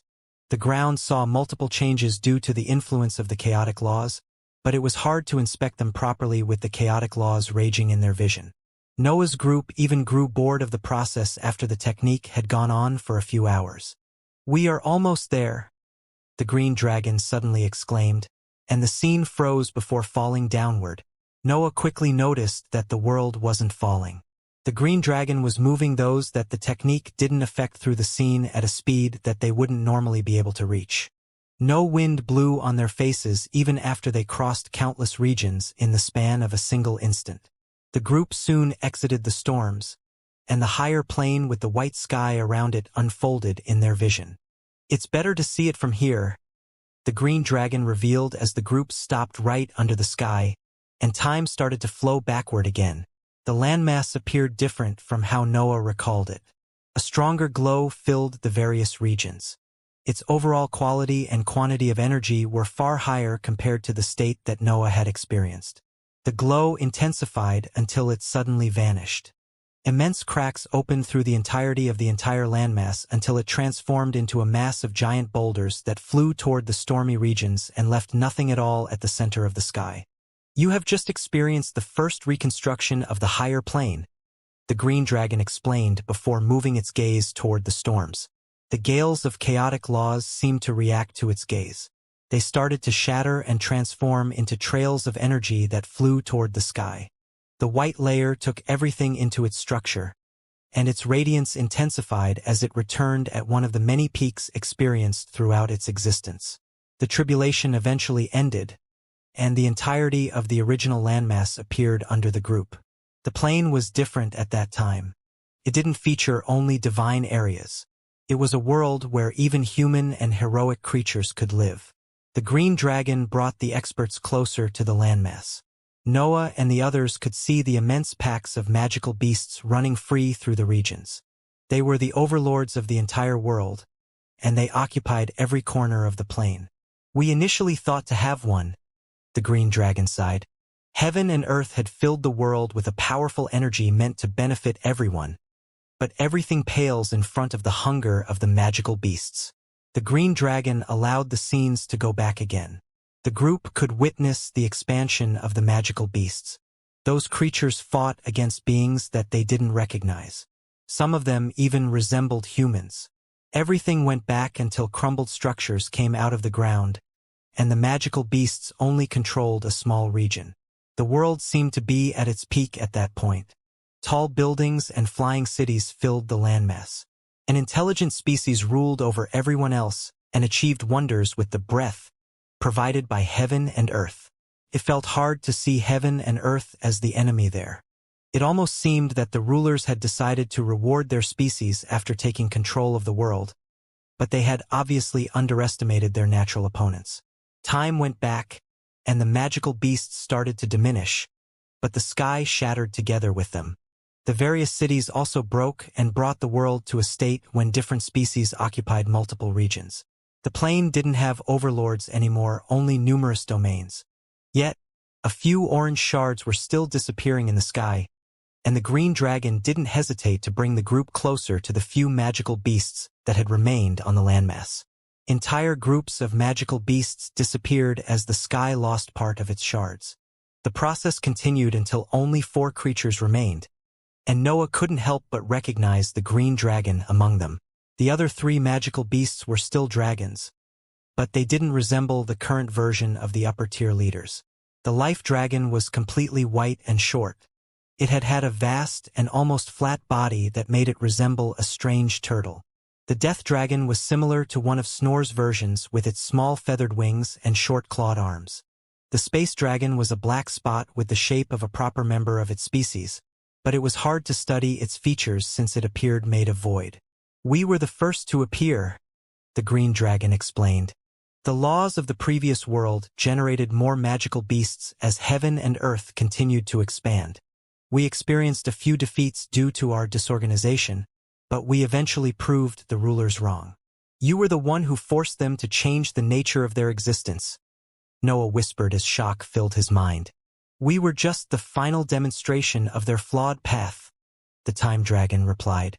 "Taking over a world while retaining the desire to improve is wrong. Worlds shouldn't have wills, and wills shouldn't have worlds. The change that we witnessed made them strong enough to break that rule, right?" Noah asked. "They would be right if the magical beasts fail to stop them." "Indeed," the green dragon sighed. "Heaven and Earth's approach has been methodical and relentless. They forfeited their stability to absorb laws. This world barely remembers what it was before their arrival anymore, and soon it won't carry any of its previous law." The experts took a while to absorb everything that they had witnessed. The topics involving the immortal lands, their creation, and their history had always been a mystery that no one could confirm due to the immense amount of time that had passed from those events. Yet, the time dragon had shown proper answers, and they found it hard to decide how to react. Noah and the others didn't know how trustworthy the time dragon was, but the creature stood at the very peak of the 9th rank. Everything around them would lose sense if they couldn't even believe in such strong existences. Still, some of those scenes answered doubts that had remained in their minds for millennia.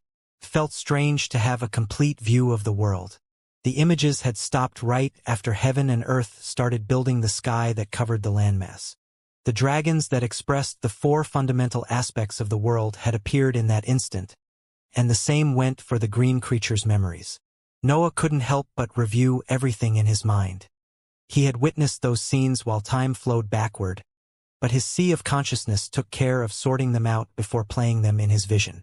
Heaven and earth enveloped the landmass with their sky and filled it with breath meant to benefit their old species. However, the laws that they replaced ended up creating armies of magical beasts. The wars and struggles of the dominant species on the landmass couldn't do anything against the unstoppable magical beasts. Those creatures conquered the world and marked heaven and earth's defeat.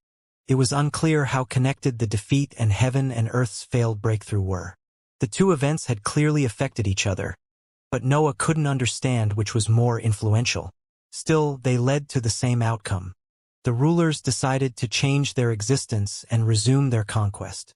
Heaven and earth abandoned their previous orange shades and destroyed the entirety of the landmass with an immense worldwide tribulation. The energy released by the dead magical beasts and the ground fueled the transformation and allowed the rulers to gain their current appearance. The transformation allowed the white sky to release chaotic laws and create the storms that gave birth to the new landmass. That marked the beginning of the higher plane since heaven and earth made sure to build areas meant for divine beings. The laws of the previous world still existed in that system, so heaven and earth couldn't stop the appearance of the magical beasts. However, The rulers now had enough power to attract the nearby worlds and use them as fuel for their slow and steady absorption of those old true meanings. The process had flaws. Heaven and earth had changed, but their transformation had been rather abrupt. Their existence couldn't completely deal with that relentless absorption, and their overall stability eventually worsened. Heaven and earth tried to regain stability by throwing away some of the absorbed laws.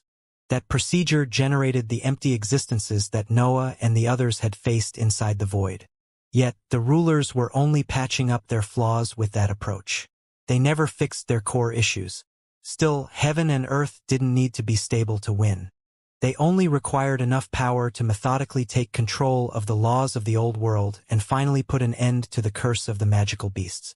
The Time Dragon had revealed that heaven and earth were close to succeeding in their plan, which clearly hinted at a final battle between the sky and the magical beasts. The event would have massive repercussions throughout the entire system, and Noah's organization would end up in the middle of a war that it couldn't affect. What will happen once heaven and earth take over those laws? Noah asked after everything in his mind became clear. They'll probably succeed in the breakthrough, the Time Dragon explained while moving its gaze toward the sky. I've only caught a glimpse of the worlds past these lands, but I believe heaven and earth will start going after them at that point. Everyone looked at the sky past the small chunk of sky hovering around the landmass. The Time Dragon didn't manage to get a good view of the worlds past the void at that time, but it had seen a few details that left the expert speechless. Noah fell in a daze when he gazed at the almost complete darkness. The void past the incomplete sky featured small lights in the distance. They were too far away to inspect, but he recognized them. They were the same stars that his ambition wanted to reach. Faint, immense auras even came out of those distant lights. They felt like strange existences capable of wiping out the entirety of heaven and earth's system. They seemed to belong to the true overlords of the universe. Heaven and earth won't have much use for us once they stabilize their existence, King Elbaz commented as an ugly expression appeared on his face. Why are the other dragons different? Noah asked after he mustered the entirety of his determination to stop looking at the stars and turn toward the green dragon. Only the Time Dragon looked the same in the memories. The others belonged to very different species, and Noah understood that the matter had something to do with some of the words mentioned before. However, he wanted the creature to explain everything. He couldn't deal with doubts anymore. I'm the only one who survived throughout the eras, the Time Dragon sighed. Time is the most resilient aspect of the world. Even the destruction of my body couldn't put an end to my first life. My consciousness resisted even after entering the sky and flowing into the storms. The others had to experience countless deaths as heaven and earth kept destroying them. Do you reincarnate every time? Noah asked as a tinge of shock filled his mind. We represent the core aspects of the world, the green dragon explained.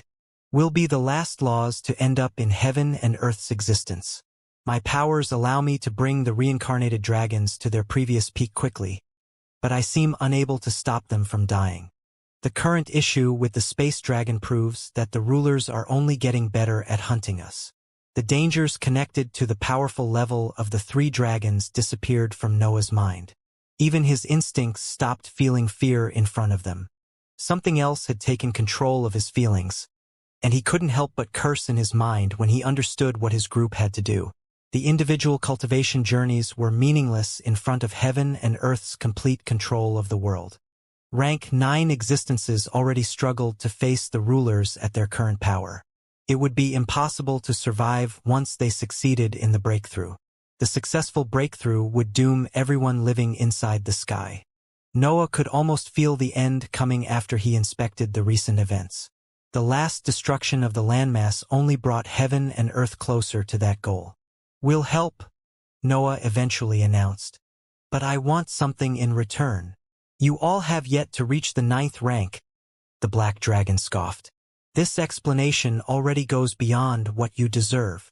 Noah didn't even look at the other dragons.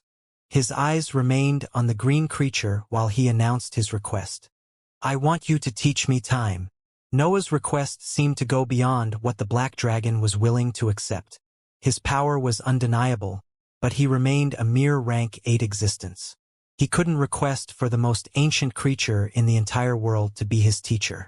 Even the gentle silver dragon appeared annoyed by that request. She couldn't comprehend how Noah could even think about asking that. He was a single law while the green creature literally had the fate of the world on its shoulders. However, the green dragon didn't immediately refuse Noah's request. Its eyes sharpened as it tried to inspect his existence and uncover his true nature. The green dragon had lived long enough to develop unique instincts that made it understand when something could help against heaven and earth, and those feelings rang when it inspected Noah. Also, it felt hard to evaluate his overall power. Noah wasn't trying to shield himself from the inspection, but the leader still struggled to get a clear view of his existence. "What are you?" the green dragon eventually asked. Noah couldn't put his existence into simple words. He had started as a simple flaw in heaven and earth system, but his journey had led him to become something more.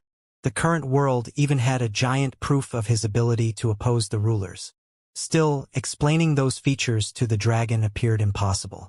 The creature had to see them for himself and reach its own conclusions. Noah stepped forward and carefully neared the green dragon. The creature felt slightly surprised about his actions, but he made sure to suppress the innate power that its scales released. Noah took a deep breath as his hand rose to touch the giant dragon's forehead. He lowered his innate barriers and let its senses seep deep inside him. The time dragon was past mere sensations. A scent could reveal entire pieces of someone's life, and the creature could even discover profound meanings from a simple touch. Its unique power even allowed it to inspect Noah's memories, even if from the outside. The dragon used its ability to watch the entirety of Noah's life as if it was a spectator hovering next to him. The creature went through everything. It saw Noah's unique birth and his many struggles to leave Bulvan Mansion. It inspected the many adventures and feats experienced in the mortal lands. It even studied the various battles against heaven and earth's punishments.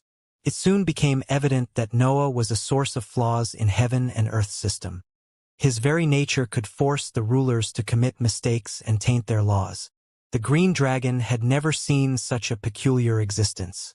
It had built its entire life on opposing heaven and earth, but it had never come close to finding someone with Noah's influence. The leader actually felt strange when it understood Noah's power. The green dragon served the sole purpose of defeating heaven and earth, but it had only come close once to defeat them. Everything had been a slow, relentless defeat after the rulers transformed. Instead, Noah could hurt the rulers even after their transformation. His life came from the new system, which made him more suitable to handle heaven and earth's white version. The green dragon suddenly lowered its head and separated from Noah. Some anger and unwillingness appeared in its eyes, and the group of experts inevitably felt worried about that reaction. However, the creature was too strong, so they didn't even bother to deploy defensive techniques. Confusion appeared on the black and silver dragons. They had never seen their companion in that state. It almost seemed desperate. "What have you done?" The black dragon growled as a dangerous black aura seeped out of its scales and flew toward Noah. The powerful aura opened cracks in the scene created by the time dragon. Those memories began to shatter as the angry creature wanted to punish the puny existence that had dared to hurt its companion. "Stop!" the green dragon suddenly ordered, and the power carried by its roar almost deafened Noah's group. The black dragon felt confused. Its eyes moved between its companion and Noah, but it eventually decided to retract its aura. Still, it remained annoyed, and it didn't stop from showing its feelings to Noah. Meanwhile, the green dragon was trying to rebuild the determination that had allowed it to survive so long. Learning about the nature of Noah's existence had shattered that feeling, and the creature had needed a few seconds to calm down. The green dragon slowly forced itself to look at Noah. The latter saw immense sadness in its eyes, but he ignored the reason behind that reaction. Everything had happened too suddenly for him to start reviewing the issue. The green dragon's thoughts weren't too hard to discern. Its life was the product of a world that wanted to survive. Its expression of time was one of the 4 main powers necessary to defeat heaven and earth. However, the dragon had failed to understand something simple during those countless years. Its aspect of the world and the magical beasts under its lead had stopped being heaven and earth's perfect enemy after their transformation. Its pack belonged to the old system, which finally explained why the rulers had continued to seize victories. Instead, Noah was a flaw born directly from the new heaven and earth. He was a son of the new system, and its aura embodied part of the meaning that drove the green dragon. "I've seen countless laws rise and fall," the green dragon suddenly announced. "I've experienced loss so often that defeat has become part of my existence. I can see everything that has been, but I've grown blind to the obvious." The dragon gave voice to a sad laugh after its speech. It seemed to age by countless years in those short seconds. The rust on its scales expanded as the green shades released by its body dimmed. Its eyes even seemed heavy as it struggled to keep them open. "I can't teach time," the dragon explained. "We are only expressions of those laws, but our understanding isn't innate. However, I can let you experience my power. Is that enough?" Pure shock surged inside the other two dragons. Their companion didn't only agree with Noah's request. It was even trying to adjust to his needs. Noah's eyes sharpened as countless thoughts surged and shattered inside his mind. He reviewed his entire knowledge in the span of an instant to understand why the dragon had changed its approach, and a vague answer eventually appeared. "I'm no fated warrior," Noah warned the dragon. "Don't try to put your hopes on me. I'll simply escape from this world if I see that I can't defeat heaven and earth." "I've lived for countless years," the green dragon laughed. "Fate doesn't exist, but laws have peculiar ways. The clash against heaven and earth is inevitable. I'm only trying to cover as many paths as I can. NMFV FRT ovutsfurl hmorpud om lofsufo of movus DMZF jvayu pertuz. Ovulp zalalat FRT herdplut fxl MD ovues hunkframral. Tvu ojm juzuf ser f mersuzelfomer avo mreu ovu himpit pertuzloffert.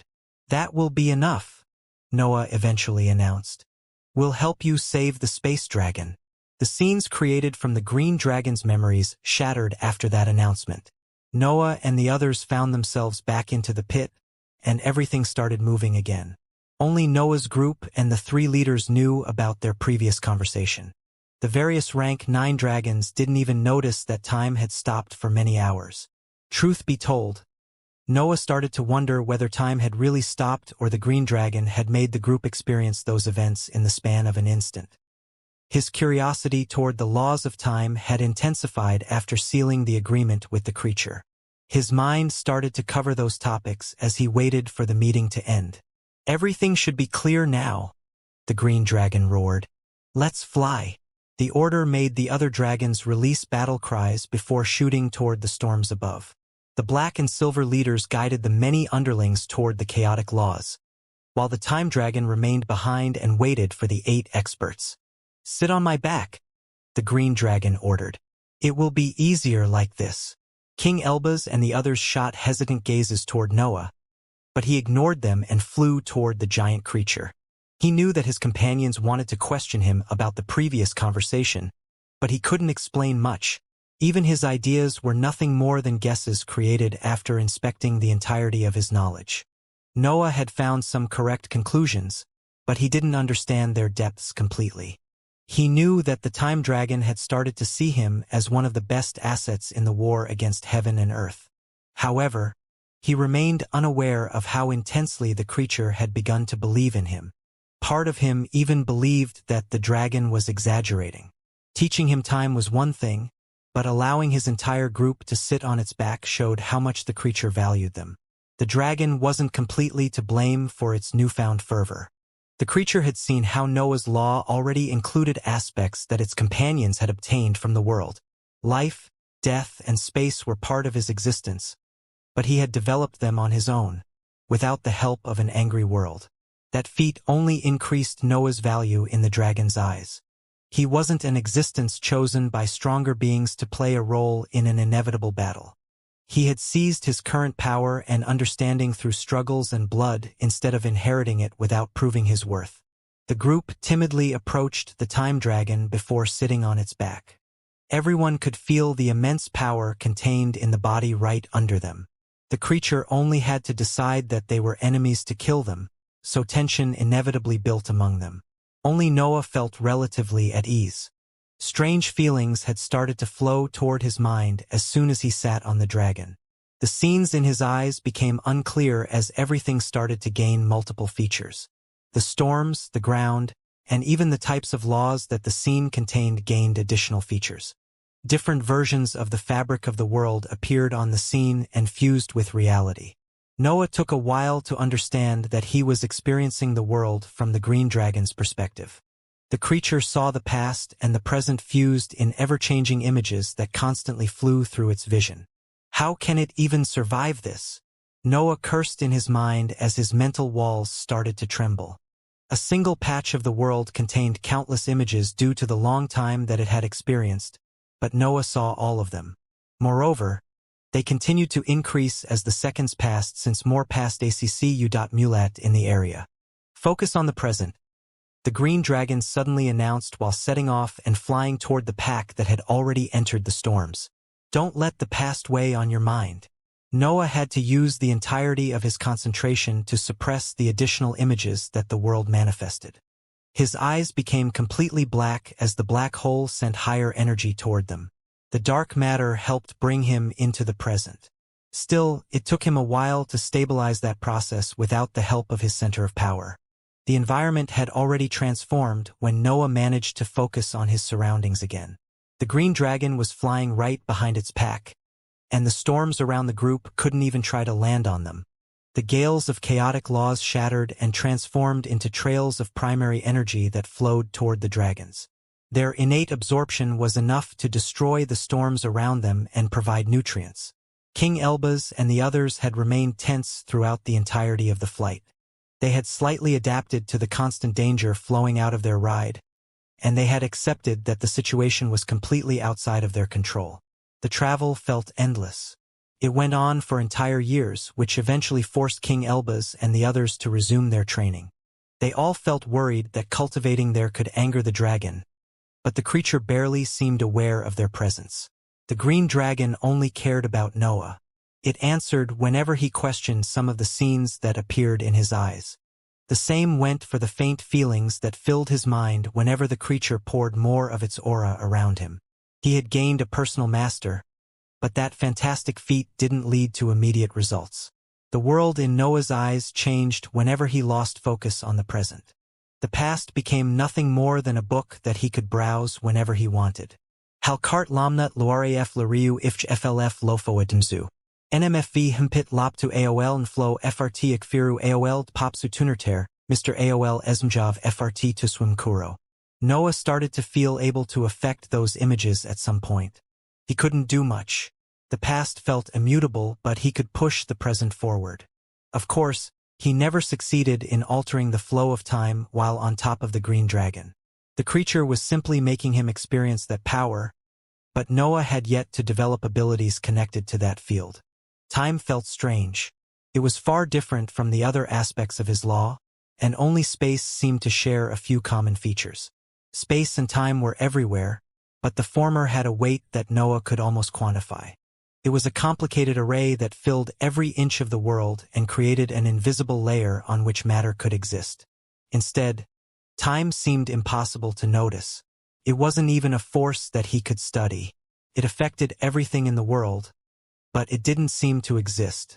The deep thoughts that filled Noah's mind disappeared when the pack entered another stormless area. The green dragon stopped making him experience its view and allowed him to focus on the environment. A massive hurricane unfolded in Noah's eyes. The structure was so big that the other storms in the area couldn't help but flow toward it. Faint white lights shone inside the hurricane. Noah could immediately recognize heaven and earth's laws in that radiance, but he couldn't sense much with the storms hiding the true nature of those glows. The space dragon is inside. The green dragon roared before flying in the lead of the group and charging forward. Noah and the others instinctively bent backward when they saw the massive hurricane filling their vision. Their bodies wouldn't survive the impact with those intense storms, but the environment stopped moving before the dragons could touch the raging structure. The group could enter the hurricane safely now that the storms had stopped moving.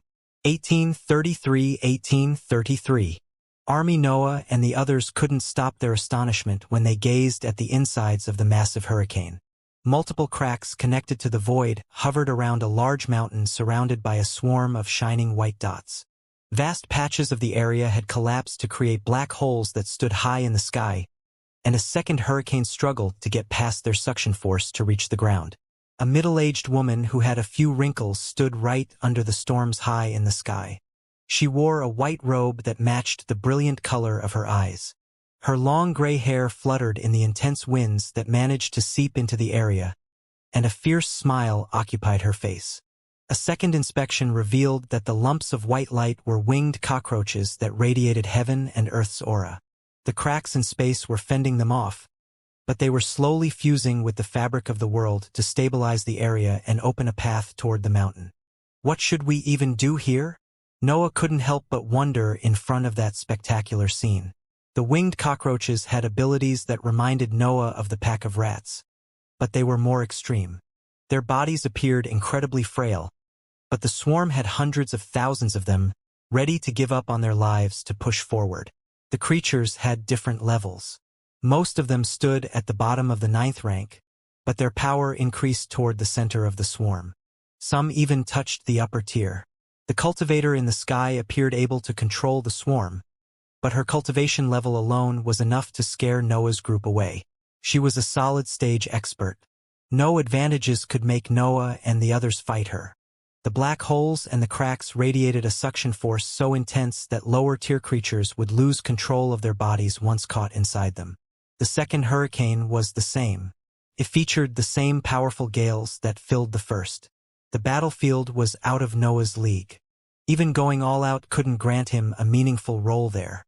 He was less than a pawn in a chessboard that featured multiple queens. Noah didn't delude himself before joining the battle, but he hoped for specific opponents that he could fight.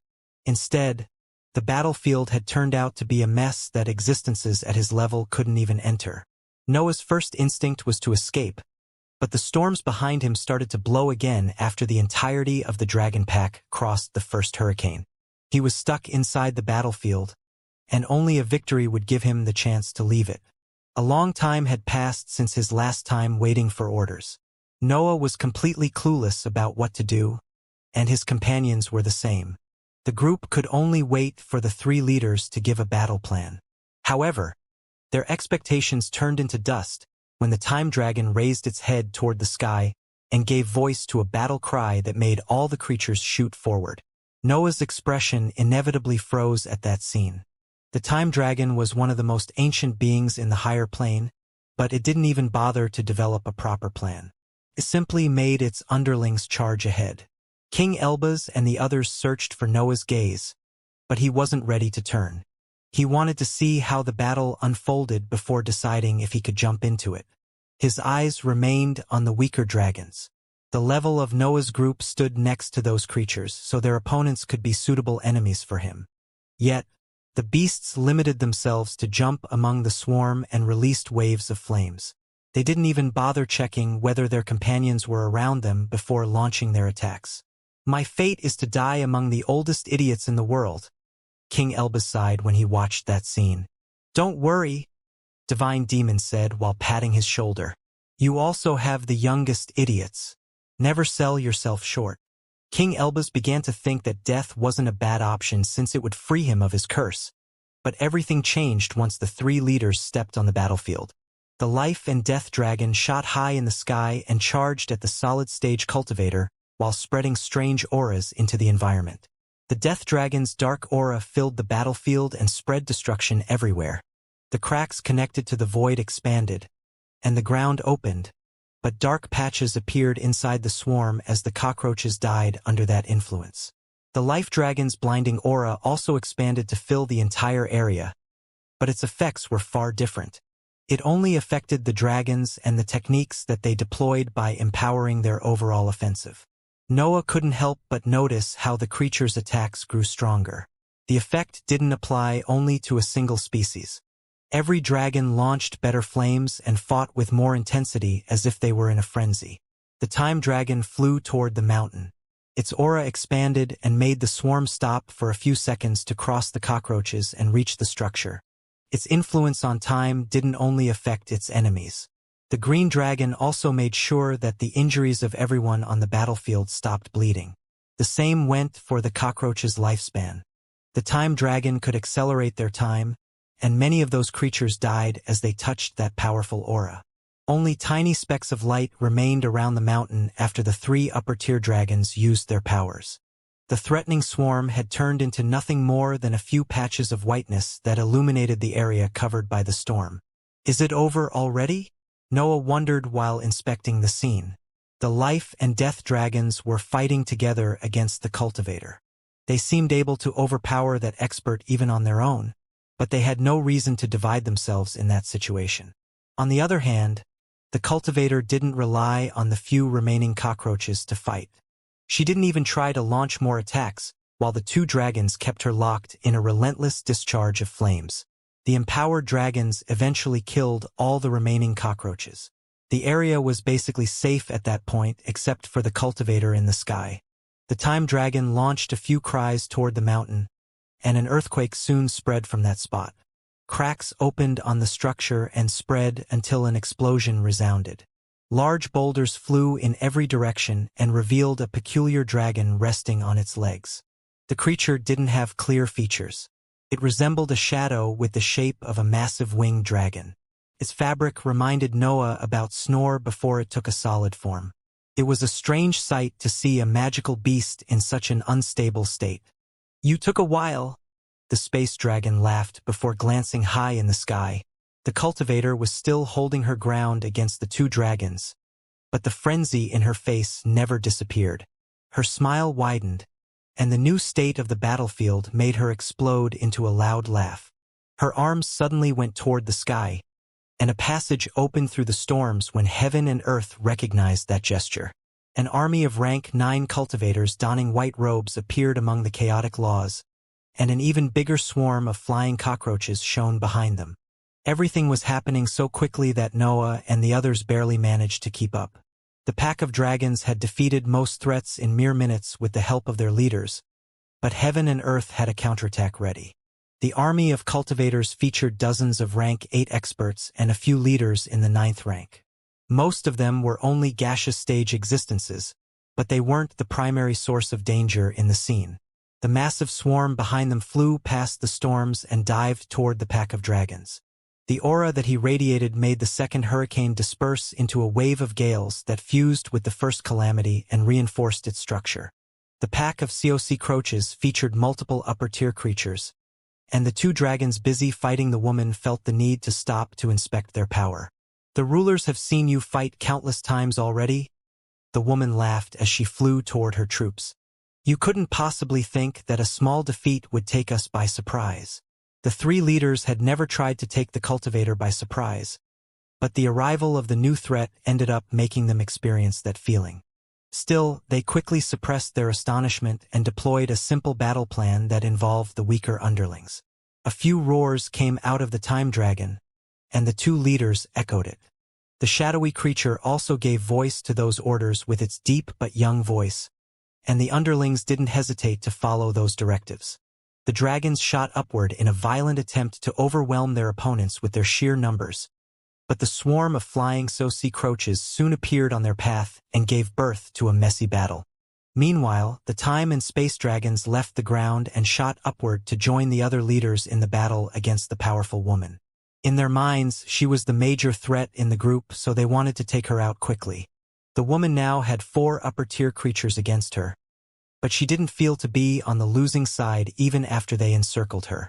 The cultivators behind her waited for her orders, but she simply nodded at them while ordering some COC croaches to gather.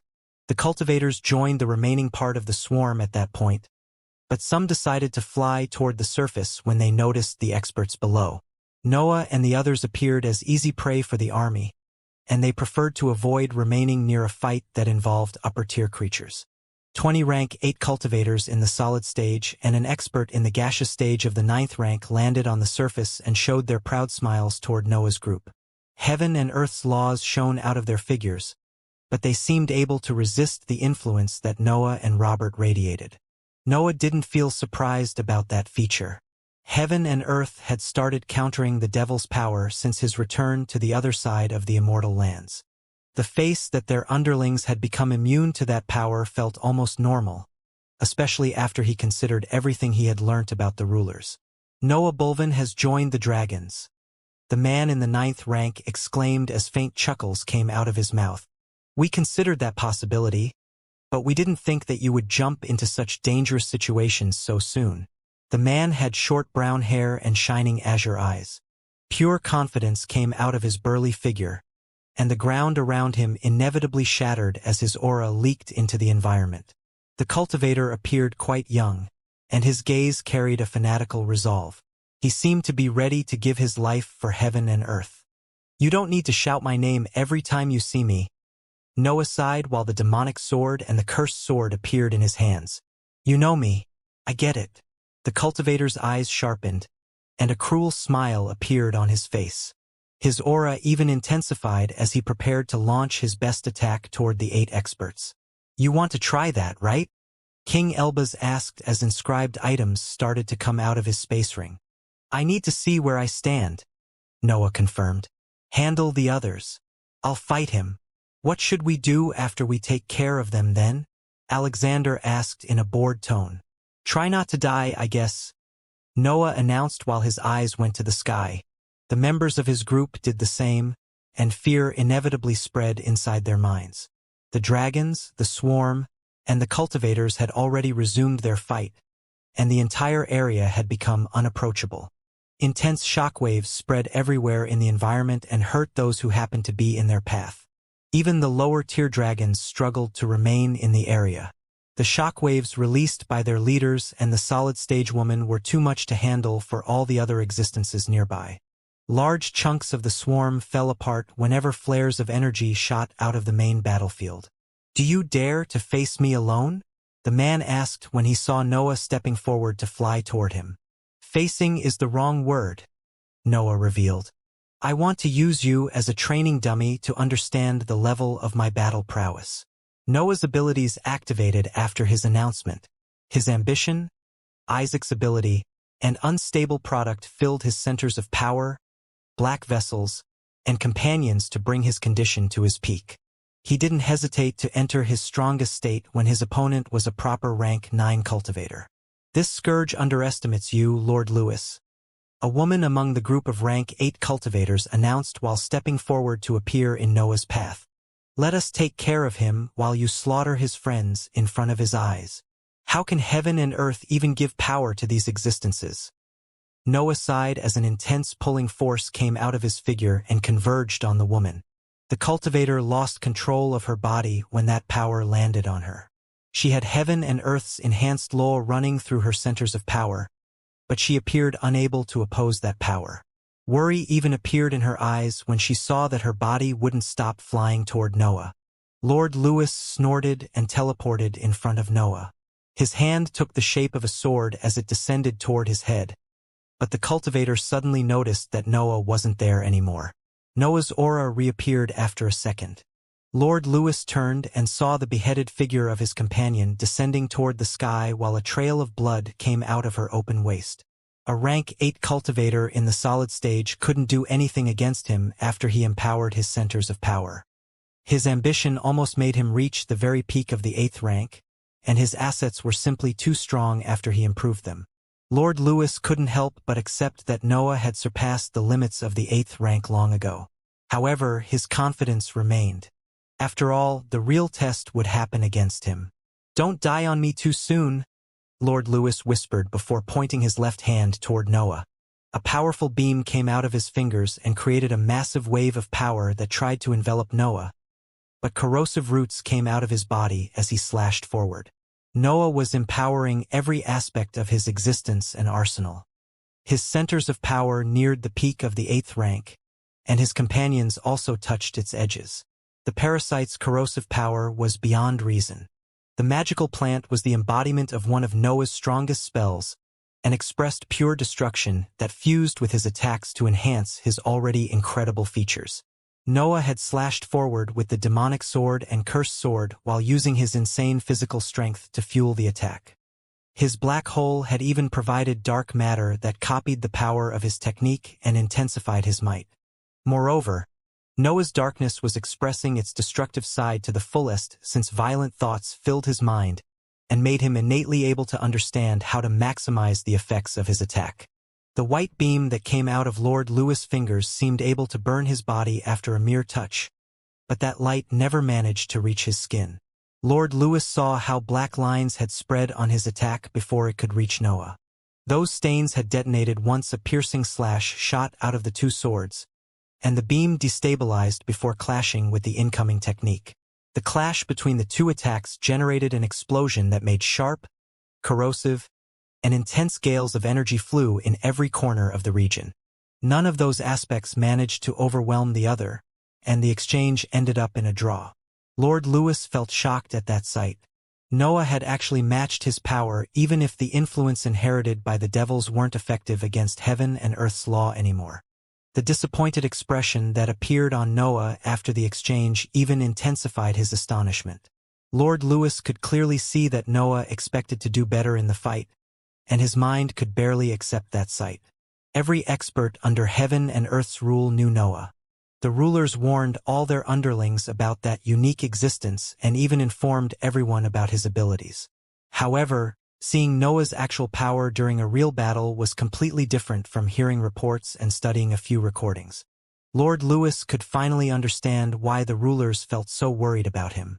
Noah existed in a realm meant only for himself, and his influence could make other experts imitate his growth.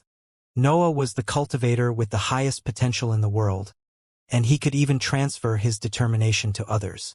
Moreover, the last exchange had proven that he had completely stepped into the 9th rank in terms of battle prowess. Lord Lewis had been angry and arrogant before, but he quickly realized what he had to do for heaven and earth's greater good. He had to kill Noah even if the task requested his life as the price. "I take back my words," Lord Lewis announced. "Die quick dashed." Lord Lewis cut his announcement short because he saw something strange next to Noah. A lump of dark matter had suddenly appeared at his side and had remained connected to his body. The cultivator inspected his surroundings to understand what was happening. The lump of dark matter wasn't meant for him, but he couldn't ignore that feature. King Elbaz and the other experts had started fighting against the other cultivators, and they had already seized the upper hand. Still, an issue soon became clear in Lord Lewis' mind when he studied those battles. "Where is Edna?" Lord Lewis asked, and Noah revealed a confused expression. "Who is Edna?" Noah asked as he looked around while imitating Lord Lewis' gestures. "The cultivator that you have killed before," Lord Lewis revealed. "Why aren't heaven and earth bring her back?" "Oh!" Noah exclaimed while scratching the side of his head with the handle of the demonic sword. "I usually call them food after they lose their heads." Pure anger appeared on Lord Lewis' face when he turned and saw Noah's cruel smile. The latter had used the dark matter to seize Edna's corpse during the exchange and prevent eventual resurrections. Noah even wanted to exploit the expert's fake immortality to improve his body. "You actually are quite useful," Noah revealed to make sure to get inside Lord Lewis' head. "Heaven and earth make even the most useless of you immortal. You are basically asking me to exploit that. You monster!" Lord Lewis shouted before pointing both hands toward Noah. Light gathered in his palms before a large beam shot forward and tried to envelop Noah again. However, the latter sprinted before the attack could reach him. The world seemed to bend as Noah sprinted around the incoming beam. A single step allowed him to cross an immense distance, so he managed to arrive next to Lord Lewis when he had yet to retract his hands. Noah waved both swords horizontally, but a violent wave of energy suddenly came out of Lord Lewis' figure and flung him away. The damage caused by the cursed sword and the attack fused to create multiple scarred patches of skin and large wounds, but his body endured them easily. "My law is energy, you monster," Lord Lewis announced. "Heaven and earth have even fixed the flaws that had afflicted my cultivation journey. You can't touch me and you can't overcome my attacks. Let go of Edna now." "Fine." Noah sighed, and the lump of dark matter appeared in front of him. The black sack opened, but its insides were empty. Lord Lewis stared at that scene for a while before raising his head and seeing a massive slash flying toward him. Lord Lewis snorted while waving his hand. A gale of energy came out of his body and fended off the slash, but Noah's figure quickly appeared above him. Noah was delivering a descending blow with both weapons, but another flare shot toward him and pushed him away. "Told you," Lord Lewis snorted. "It's impossible." Lord Lewis had to stop speaking since he noticed that something was off with his insides. His first instinct was to deploy the technique meant to counter the shadow domain, but his issue appeared different. The expert inspected his insides until he noticed that a small cut had opened on his dantian. The event surprised him beyond any reason, but Noah didn't hesitate to continue with his offensive. Lord Lewis had to deploy his flares again, but they inevitably lost power since part of the energy escaped from his dantian before creating a proper technique. The burst that came out of his figure hit Noah, but he managed to endure it and push forward. The expert saw two blades descending toward his face, and his survival instincts made him release far more power than before. His dantian hurt as that discharge of energy stretched the injury on the organ, but he successfully generated a technique able to fend Noah away again. Yet, a cut suddenly opened on Lord Lewis' throat and spread until his head almost went upside down. The expert recalled about night at that point, but he felt surprised about its new power anyway. He couldn't see the pterodactyl at all. "I won't let two lucky attacks make me lose this battle," Lord Lewis announced when he saw Noah charging ahead. "I'll show you what it means to reach the 9th rank." Lord Lewis closed his eyes as his domain expanded. His technique fused perfectly with heaven and earth's laws and created an environment that transformed even Noah's energy into a white fuel. Lord Lewis had managed to hit Noah with his flares multiple times already, but the latter didn't mind those events. His incredible resilience fused with the many techniques that enhanced his innate abilities and allowed him to stand his ground against a rank 9 cultivator. Of course, the battle wasn't in Noah's favor. His attacks barely managed to match Lord Lewis' offensive. His resilience and many assets were the only reason why he appeared to come out as the winner of every exchange. Noah had definitely suffered more injuries due to Lord Lewis' superior power and the drawbacks of the cursed sword. However, he appeared far better off than his opponent. Knight had even managed to inflict an injury in a spot that directly affected the expert's power. The battle would have lasted a long time, but Noah had set the foundation for a victory. It would have taken him a while to actually make Lord Lewis deplete his energy and put him in a position where heaven and earth couldn't resurrect him, but he had the chance to succeed. However, Lord Lewis decided to stop playing around. King Elbaz and the others were suppressing his underlings, and Noah had already killed one of them. The expert had even suffered injuries that could lead to a surprising defeat, so he had to approach the battle seriously. The greatest difference between existences in the 8th and 9th rank was in the intensity of their law. Lord Lewis had seen that Noah could endure his normal attacks, so he decided to change his approach. His domain expanded, fusing Lord Lewis' aura with the world and the laws in the environment. The area started abiding by different rules, and Noah couldn't ignore them during his charge. Darkness, dark matter, and faces had a CCU, mulat on Noah's words, but they transformed into white energy as soon as Lord Lewis applied new rules to the world. Lord Lewis was pure energy, and everything could become his fuel. Noah's abilities transformed into power that the expert could use to launch attacks, and he wasn't ready for that. The white energy that had suddenly replaced his power lingered on his swords for less than an instant before exploding.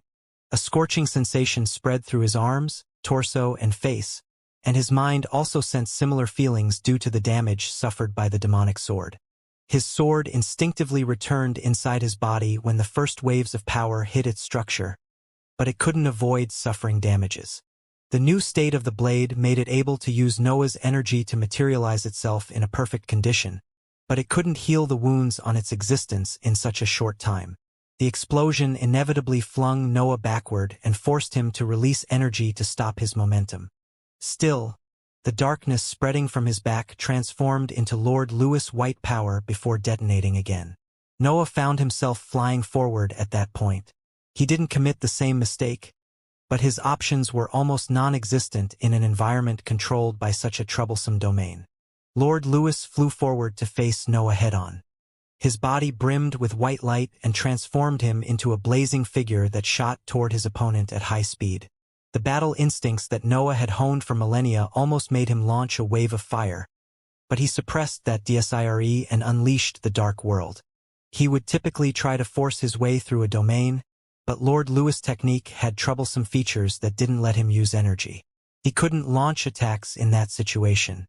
The dark world basically was a pliable and improved version of a domain due to the dark matter that made its structure. Noah could change its rules depending on his situation, and his priority was to create an environment where he could use energy.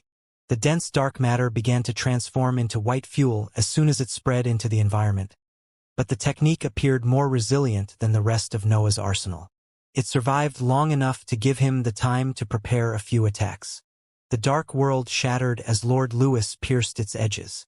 The power released by his aura was enough to break the dark matter and create a conical hole that enlarged and deepened as he continued to press forward.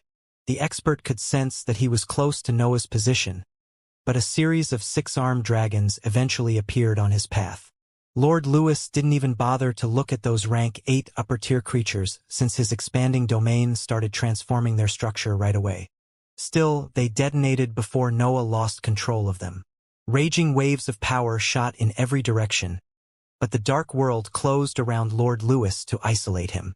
The shockwaves released by the explosions ended up converging toward him as they ricocheted on the encirclement's edges. Half of those waves transformed into white energy that shielded Lord Lewis by the time the attack reached his figure, but Noah had expected a similar outcome.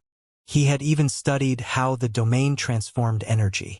NMFV himpit zutahoj fol fnu ovu yuruzu zuyaflet gw ovu uknimlimal jimpit afarfdaus ovu osfulmskfomer. Elam val tulas fomer himpit off zuo avnlulan mol frt uknimo ovu as diffjal. Black lines appeared on the white energy that had enveloped Lord Lewis. The event left him shocked, but the waves of power that his domain didn't manage to affect suddenly crashed on his protection and detonated Noah's destruction. The entire defensive layer created by the transformed energy exploded and ended up hurting the other defenses that protected Lord Lewis. The white light that surrounded him flickered, and a slash promptly shot out of the dark world to exploit that moment of weakness.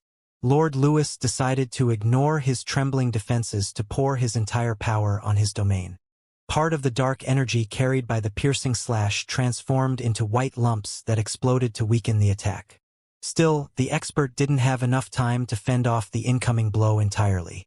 Noah had done his math correctly. What remained on his piercing slash crashed on the expert and destroyed the rest of his defenses. Lord Lewis found himself completely in the open, with only his domain protecting him, and that was enough for Noah. A shadow shot out of the dark world and flew toward Lord Lewis. He wielded both blades and released attacks right after touching the expert's domain. A series of slashes flew through the sky and enlarged as they absorbed energy, but white lumps appeared on their structure and tried to devour them from the insides. Yet, black roots suddenly came out of those attacks and destroyed the foreign energy. Lord Lewis found himself forced to launch an attack to face the incoming rain of slashes. He waved his hand, and a flare shot out of his fingers. His energy engulfed Noah's offensive, but it reminded him that he had forgotten about something. Noah didn't hesitate to add an attack at that reminder. He came out of a crack that had materialized behind Lord Lewis, and his 2 blades released a massive slash when they discharged the energy accu.mulat inside the shadow domain. Lord Lewis couldn't dodge an attack launched up close, but his very existence was an expression of power. He was raging energy that he could deploy with the slightest wave of his fingers. A massive slash fell on Lord Lewis. Small white lumps tried to taint Noah's energy, but the expert's domain didn't have enough time to transform a consistent part of the attack. A black pillar formed in the area.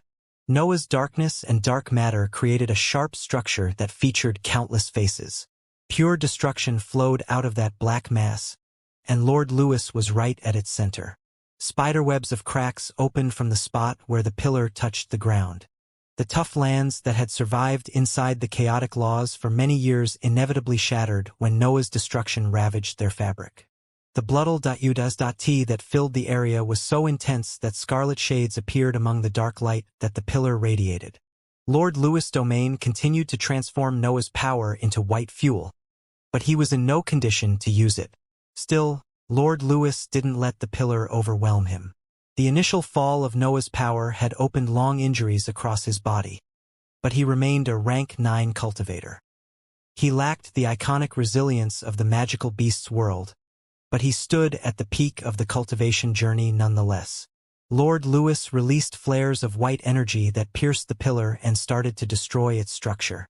Noah couldn't stop that since he had already launched one of the strongest attacks he was capable of. Yet, he could worsen the expert's situation while he remained inside his destructive energy. Noah closed his eyes and placed both blades on his forehead.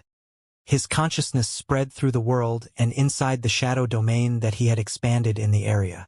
He could see Lord Lewis' insides even if his domain transformed his mental waves, and he didn't hesitate to launch his attack. Lord Lewis was inside a sharp mass of energy that never stopped ravaging his body. Black lines would appear on his torn skin whenever Noah's destruction managed to gain a greater understanding of his existence. Those lines detonated at the first touch with the sharp energy, and injuries continued to open on Lord Lewis. He couldn't shield himself from those attacks since they affected his very existence, but he could release enough power to escape from that situation. The white energy carried by Lord Lewis' existence set his body aflame as he released flares that pierced the sharp pillar and destabilized its structure. He could already see a few exits high above him after launching some attacks, but he continued with that approach until the entire blackness around him started to crumble. A proud smile appeared on Lord Lewis' face when the pillar started to fall apart, but his expression froze when he sensed foreign energy inside his maimed body. His counter to Noah's shadow domain immediately activated. Multiple dense white layers of energy covered his insides and shielded him from the deadly technique. The expert still suffered a few injuries since his methods couldn't completely stop Noah, but he didn't suffer any severe wound. Yet, 8 cracks that led to a dark dimension opened around his figure as soon as his countering of Noah's shadow domain reached its peak. Slashes that carried different features quickly came out of them, and the expert found himself defenseless at that sight. The slashes had reappeared into the real world right next to Lord Lewis, so his domain didn't manage to shield him. He still released flares toward the incoming attacks, but they inevitably failed to carry enough power to stop Noah's offensive since he was still protecting his insides. Most of the slashes had the parasite's corrosive aura around them. Some even had proper roots spreading from them and feeding on their power. Instead, others carried a few large feathers that didn't hesitate to detonate once they touched Lord Lewis' figure. The convergence of attacks gave birth to a peculiar scene. Part of the slashes wanted to explode to release their energy, while others continued to absorb fuel until they had enough power to cut through the law that filled Lord Lewis' insides. The different nature of the slashes prevented the expansion of an explosion, but they didn't affect the overall power released in the area. Lord Lewis experienced raging energy that tried to ravage his body, sharp power that pierced his skin, black roots that enveloped themselves around his figure, and lumps of fire that tried to burn his existence. The different nature of the various attacks made them hard to counter at the same time. Lord Lewis didn't even know if the counters developed by heaven and earth could even work in that situation, since Noah's offensive appeared far stronger than he had predicted. His hesitation made him endure the full power of Noah's offensive for a second more than he should have, but he promptly activated a few counters after that. Lord Lewis' energy lost intensity as it gained special features meant to counter those attacks, and they slowly lost power. His domain soon helped in the matter. The darkness carried by the pillar and explosions vanished, and the same went for the flames and roots that had tried to take over his body. Lord Lewis could finally bathe under the heaven and earth's faint light, and the rulers didn't hesitate to pierce the storms to make a white pillar envelop his figure. The whiteness wanted to heal the expert, but Noah didn't let heaven and earth do as they wished. Lord Lewis saw that a massive figure had appeared in the area after the white light had enveloped him. A giant snake had spread its wings and had released a rain of feathers that flew toward his spot. King Elbaz and the others ordered a full retreat when they saw that attack.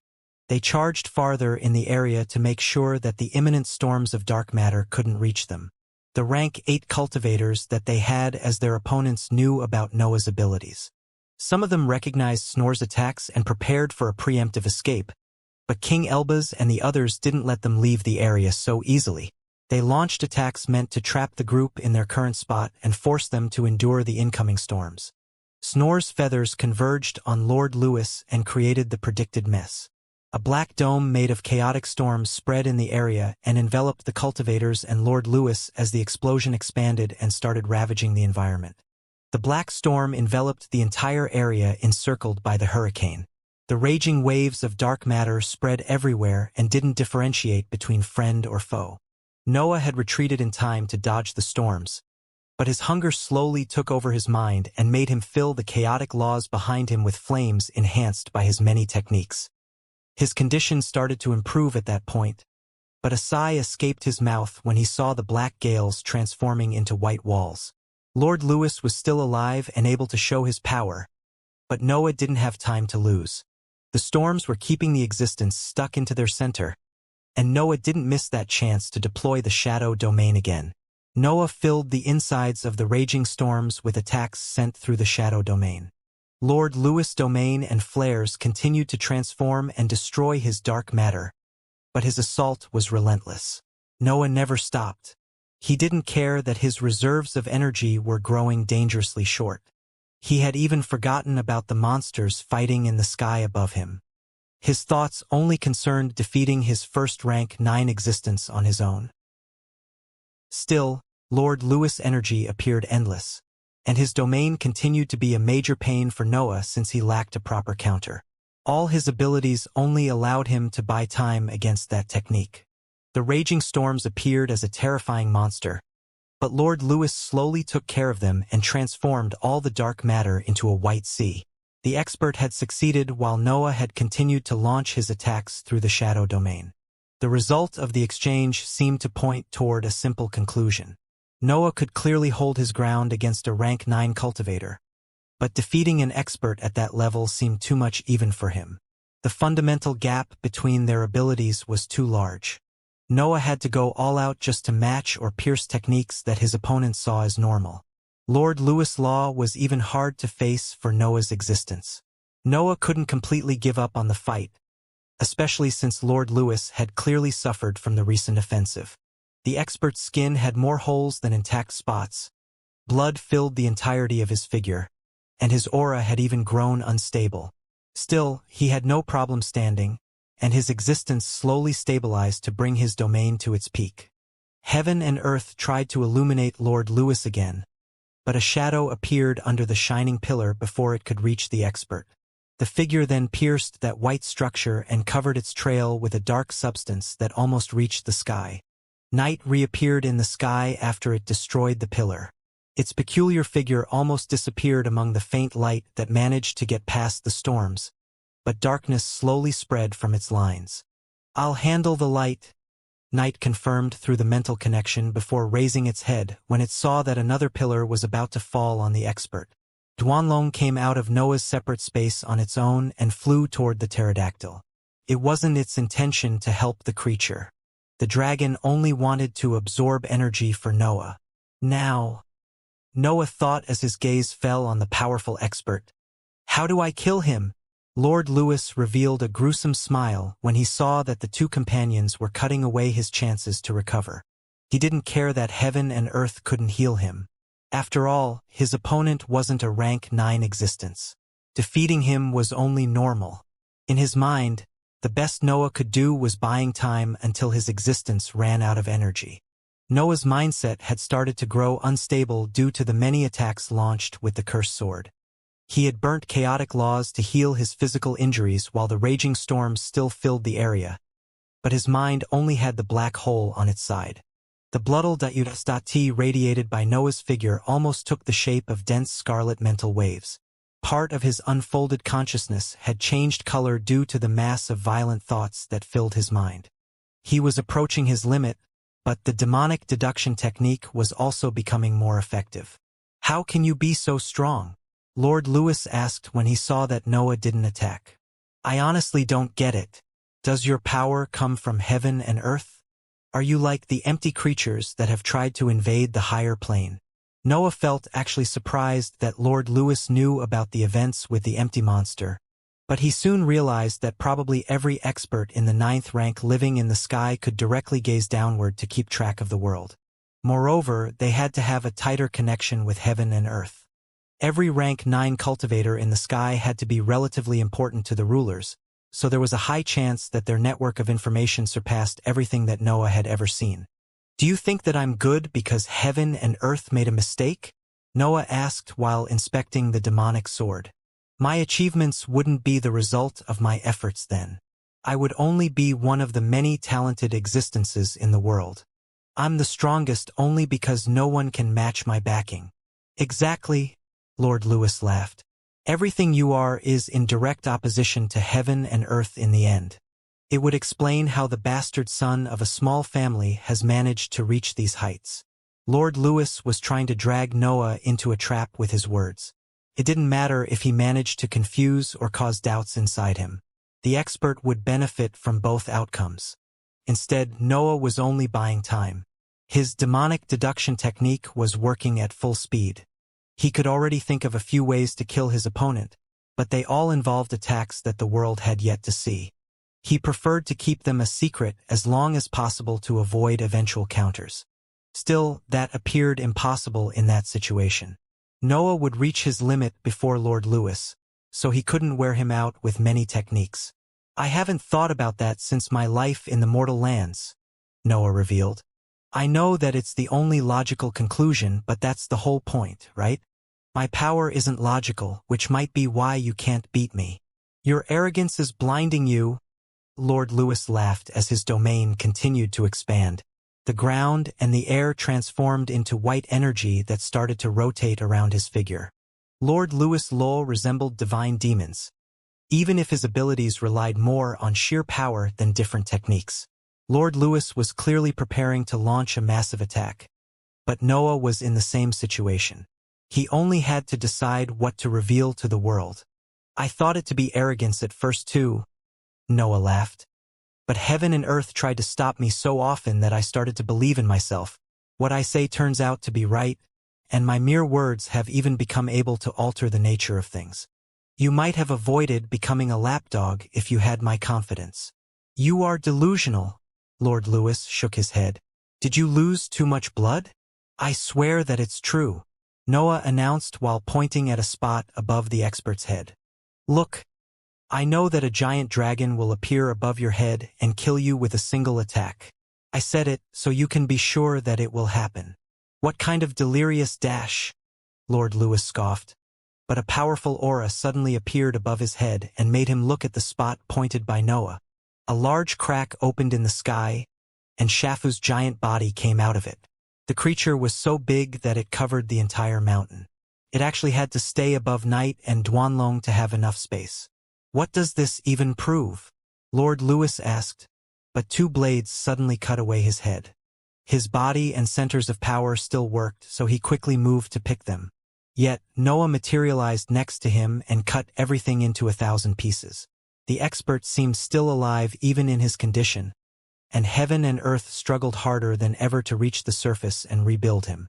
Shafu had created the perfect bait, but Noah had yet to kill the expert. However, if he had to be true to his mind, part of him wanted to study him first. Lord Lewis' gruesome pieces trembled on the ground and tainted it with blood, but a white glow covered them and tried to shield them from incoming threats. Heaven and earth raged to get past Night, Duanlong, and Shafu, but they didn't have many options. Piercing the storms was easy, but their light had to go through the entire battlefield to reach the surface, and the three companions were covering non-crowded areas on purpose. The rulers didn't have a clear path, and their whiteness never managed to shine on Lord Lewis. Interest filled Noah while he studied the bloody, glowing pieces. Lord Lewis' centers of power were no more after the last attacks, but his law still thrived. It had lost power, but it existed. Noah struggled to understand how a law could survive in that state. He had learnt a lot about rank 9 cultivators throughout his life, and he could inspect the expert right under him. However, His mind still failed to realize how someone could live when it was technically dead. His eyes quickly swept the battlefield. King Elbaz and the others had already taken care of their opponents, but the rest of the fights were still ongoing. The 4 upper-tier dragons were fighting against the woman in the solid stage while part of the swarm supported her. That battle appeared relatively even, and Noah couldn't understand much about the abilities deployed by those entities. There seemed to be a membrane that obscured his senses around the peak existences in the 9th rank. Those entities didn't create any shield to fend off inspections, but that structure had formed anyway. Noah soon connected the intensity of the energy released in that area to the membrane. The dragons, cultivators, and swarm were releasing a lot of power during their exchanges, which inevitably created instabilities in the fabric of space and filled the area with dense laws. The area had naturally transformed into a separate space that featured only energy belonging to existences near the peak of the 9th rank. Noah didn't feel surprised that his eyes and consciousness couldn't reach its insides. The other rank 9 dragons were fighting the swarm while the remaining cultivators managed the flying COC croaches and made sure that they deployed correct battle formations. It felt strange to see experts giving orders to magical beasts at a higher level, but everything made sense when Noah considered the nature of those creatures. Moreover, the flying COC croaches weren't simple magical beasts. They radiated heaven and earth's aura, which almost made Noah believe them to be closer to organic puppets than actual living beings. His eyes fell back on Lord Lewis at that point. The expert was trying his best to muster enough energy and stabilize his body, but Noah didn't miss even the slightest change in his glow. Lord Lewis didn't have fuel anymore according to Noah's inspection. His dantian was in pieces, and the same went for his mental sphere and body.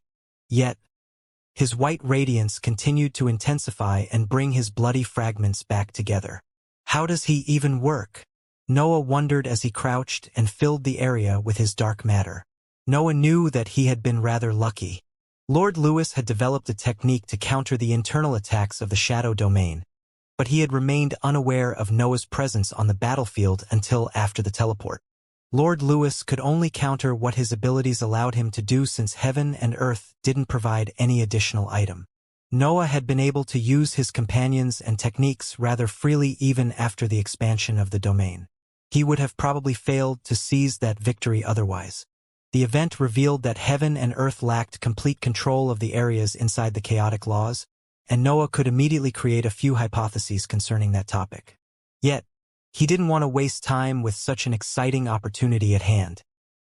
He can clearly generate energy from nothing, Noah quickly concluded after a thorough inspection of the bloody pieces and the environment. Lord Lewis pieces weren't absorbing energy from the environment and weren't burning their fabric to generate their glow. Their power came from something that Noah couldn't see nor sense, which hinted at the realm that every existence wanted to reach. Is his power unlimited? Noah wondered before disregarding that idea.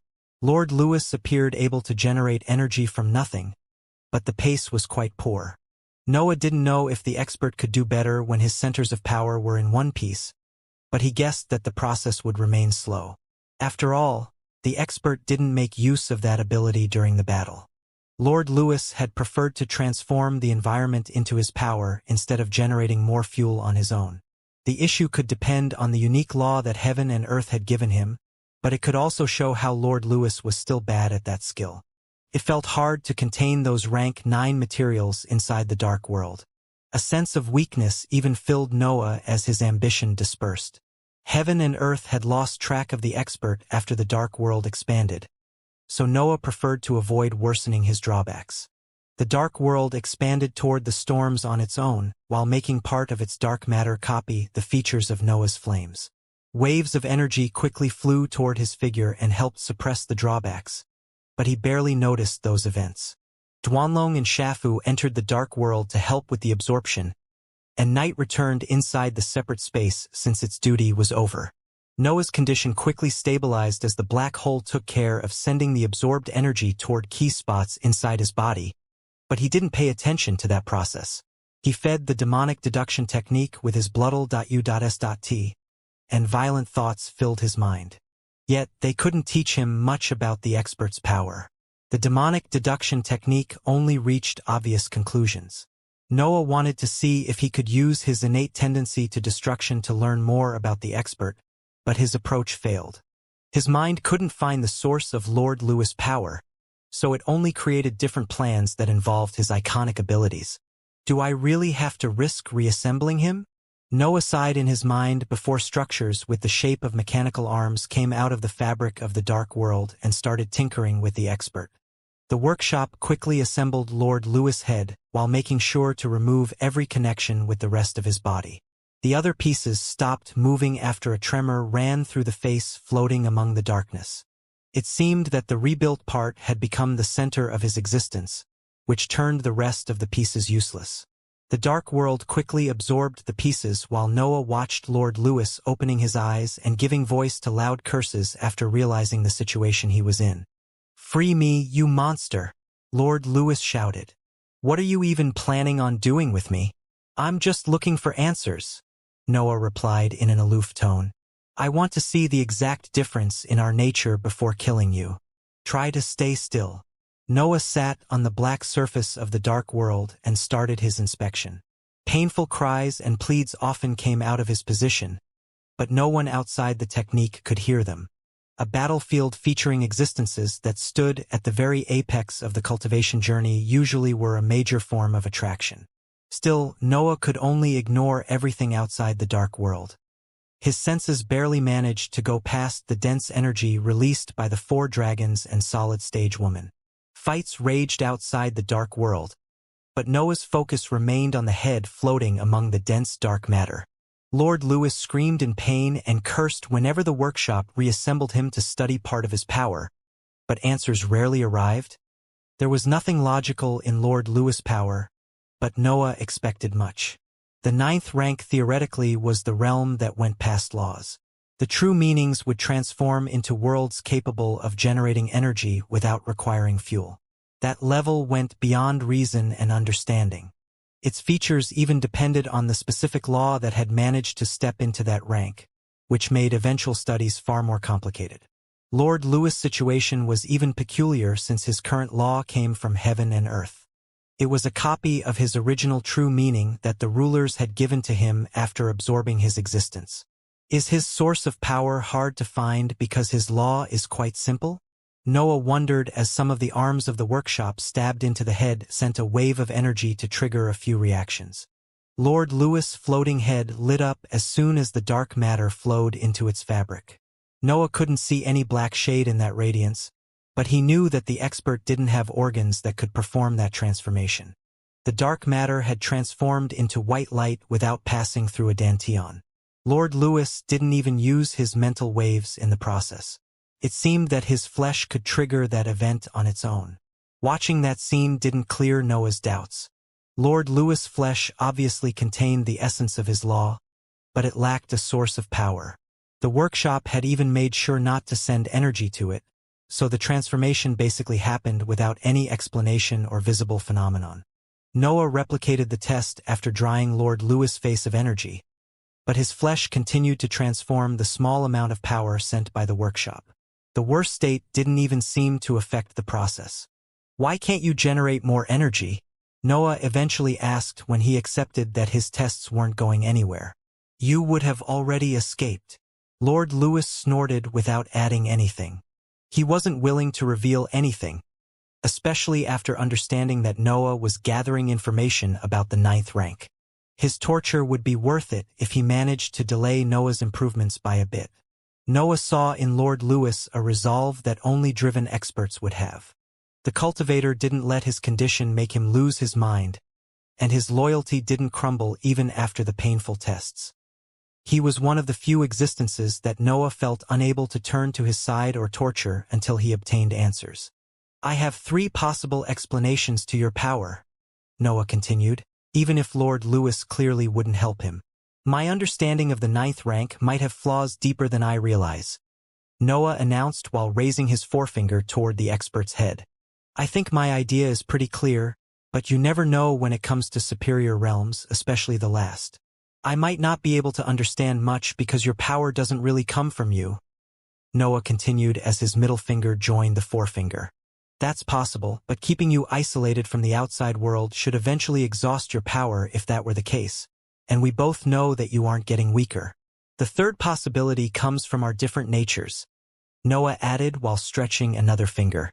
My expertise covers different laws and aspects, so I can't completely understand how you do what you do.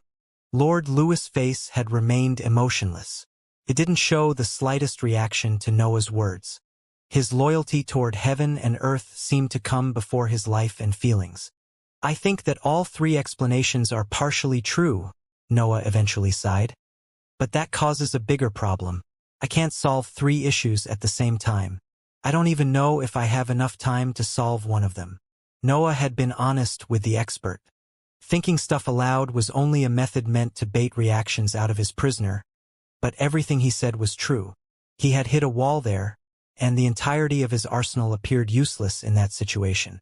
The dark world sensed something while Noah remained immersed in his loud thoughts. King Elbaz had walked through the dense dark matter and had expanded his consciousness to search for his leader. Noah quickly controlled the dark world to open a path that led directly toward him, and King Elbaz didn't hesitate to walk through it.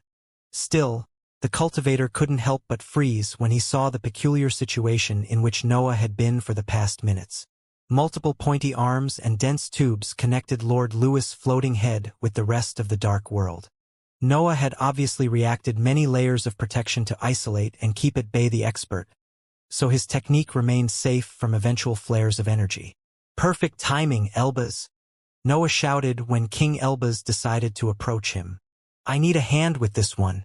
Do you want to study a rank 9 cultivator? King Elbaz's eyes lit up at that offer, and he didn't hesitate to take out a few inscribed items. Noah even helped the expert by modifying the dark world according to the effects of his tools. More figures entered the dark world, and the entirety of Noah's team eventually walked past the black edges. Passages that led to the floating head opened in front of them, and they soon grouped with the duo busy studying what remained of the rank 9 cultivator. You do realize that we have multiple apocalypses going on around us? Stephen asked when he saw that Alexander and Robert didn't hesitate to sit next to Noah and King Elbaz. You can go ahead and join them, Robert snorted. That's not our fight, Alexander plainly added. How can we even affect those battles? Noah asked without leaving his eyes from the floating head. Our fight is over. It's better to study how to reach the 9th rank. He's a literal floating separate space ruled by his domain, King Elbaz concluded after his inspection. We can't understand how he works because we don't exist inside him. Still, I believe he has advanced only recently. It would explain how he can't produce enough energy to break free. Can you think of a way to get his memories? Noah asked. How? King Elbaz snorted. I can barely sense his power. I don't know if I can pierce his mind, and the process may even hurt me. He is still a rank 9 cultivator. So what? Noah sighed. Do I just eat him now?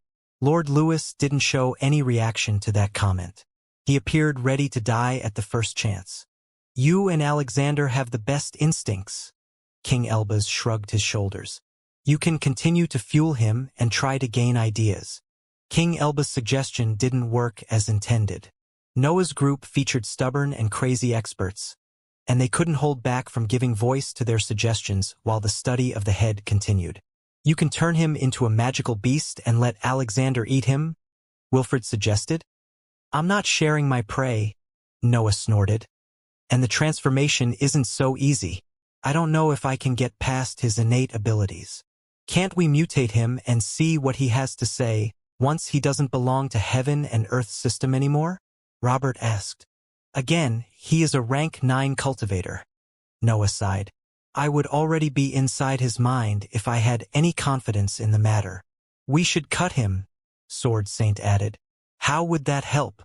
King Elbaz complained, and a helpless sigh escaped his mouth when he saw Sword Saint shrugging his shoulders. Lord Lewis' situation was desperate, but the scenes that unfolded in his eyes were beyond reason. Those rank 8 experts were in the middle of a battle capable of turning the entire world upside down, but they chose to remain inside the dark world to study him. Moreover, most of their interactions made no sense. All of them appeared serious until words came out of their mouths. It was as if they were waiting to see who came up with the most idiotic plan. However, one of the cultivators didn't speak at all. Lord Louis' eyes soon fell on the silent divine demon who supported his chin with one hand. Divine demon appeared in a daze when he studied the floating head. His piercing gaze seemed to go past the flesh containing understanding that only those at the peak of the cultivation journey could achieve. Lord Louis couldn't help but remain astonished in front of that level of concentration. He even felt respect surging inside his existence. Then, Divine Demon performed a sharp movement with his arm to point at the floating head. Pure resolve shone out of his figure as he opened his mouth to announce what appeared to be the most meaningful words in his entire life. "I challenge you to reveal all our secrets." The other experts fell silent. Their eyes went on Divine Demon before moving to Lord Louis. Some of them even showed a tinge of hope. "I refuse," Lord Louis replied in a confused tone. "This one is smart," Divine Demon sighed while lowering his arm and shaking his head. "Heaven and earth have already given them a counter to my final technique." "You didn't use any technique," Lord Louis couldn't help but answer in front of the embodiment of idiocy. "Please don't feed the idiot," King Elbaz said in a helpless tone. "He might really develop a technique if you keep contradicting him. Focus on being a good floating head." Noah snorted. "It's in heaven and earth's interest to keep me as your main opponent." "What are you even saying?" Lord Louis scoffed. "You might have become the embodiment of heaven and earth's flaws, but you are by no means their main concern. The dragons and the monster are far more dangerous than you." "It worked," Divine Demon commented before exploding into a loud laugh and taking out a jug of wine from his space ring. "Maybe let him finish to speak next time," Robert sighed. But Divine Demon didn't seem to hear those words. Lord Louis suddenly realized that he had revealed an important detail. He struggled to believe that those words had come out of his mouth, and his gaze suddenly went on the expert laughing and drinking. Pure fear appeared in his eyes when he saw how clueless Divine Demon was about his unreasonable power. "A monster then?" Noah's voice suddenly reached Lord Louis' ears and forced him to divert his gaze from Divine Demon. "How does that fit with the history of the plane? I thought the dragons already expressed the 4 fundamental aspects of the world." Lord Louis felt so scared about what he could say that he directly bit his tongue off. However, the workshop rebuilt it in an instant and forced him to stare at the 3 cold smiles fixed on him. Noah, King Elbaz, and Alexander were doing their best to think of a way to crack Lord Louis' mind open. They went over their entire arsenal and realized that their methods wouldn't be effective in that situation. The few methods that could work were far too dangerous. Noah, King Elbaz, and Alexander had abilities and items that could make them pierce the experts' memories. But Lord Louis belonged to heaven and earth system. The rulers might have placed countless defenses in his mind.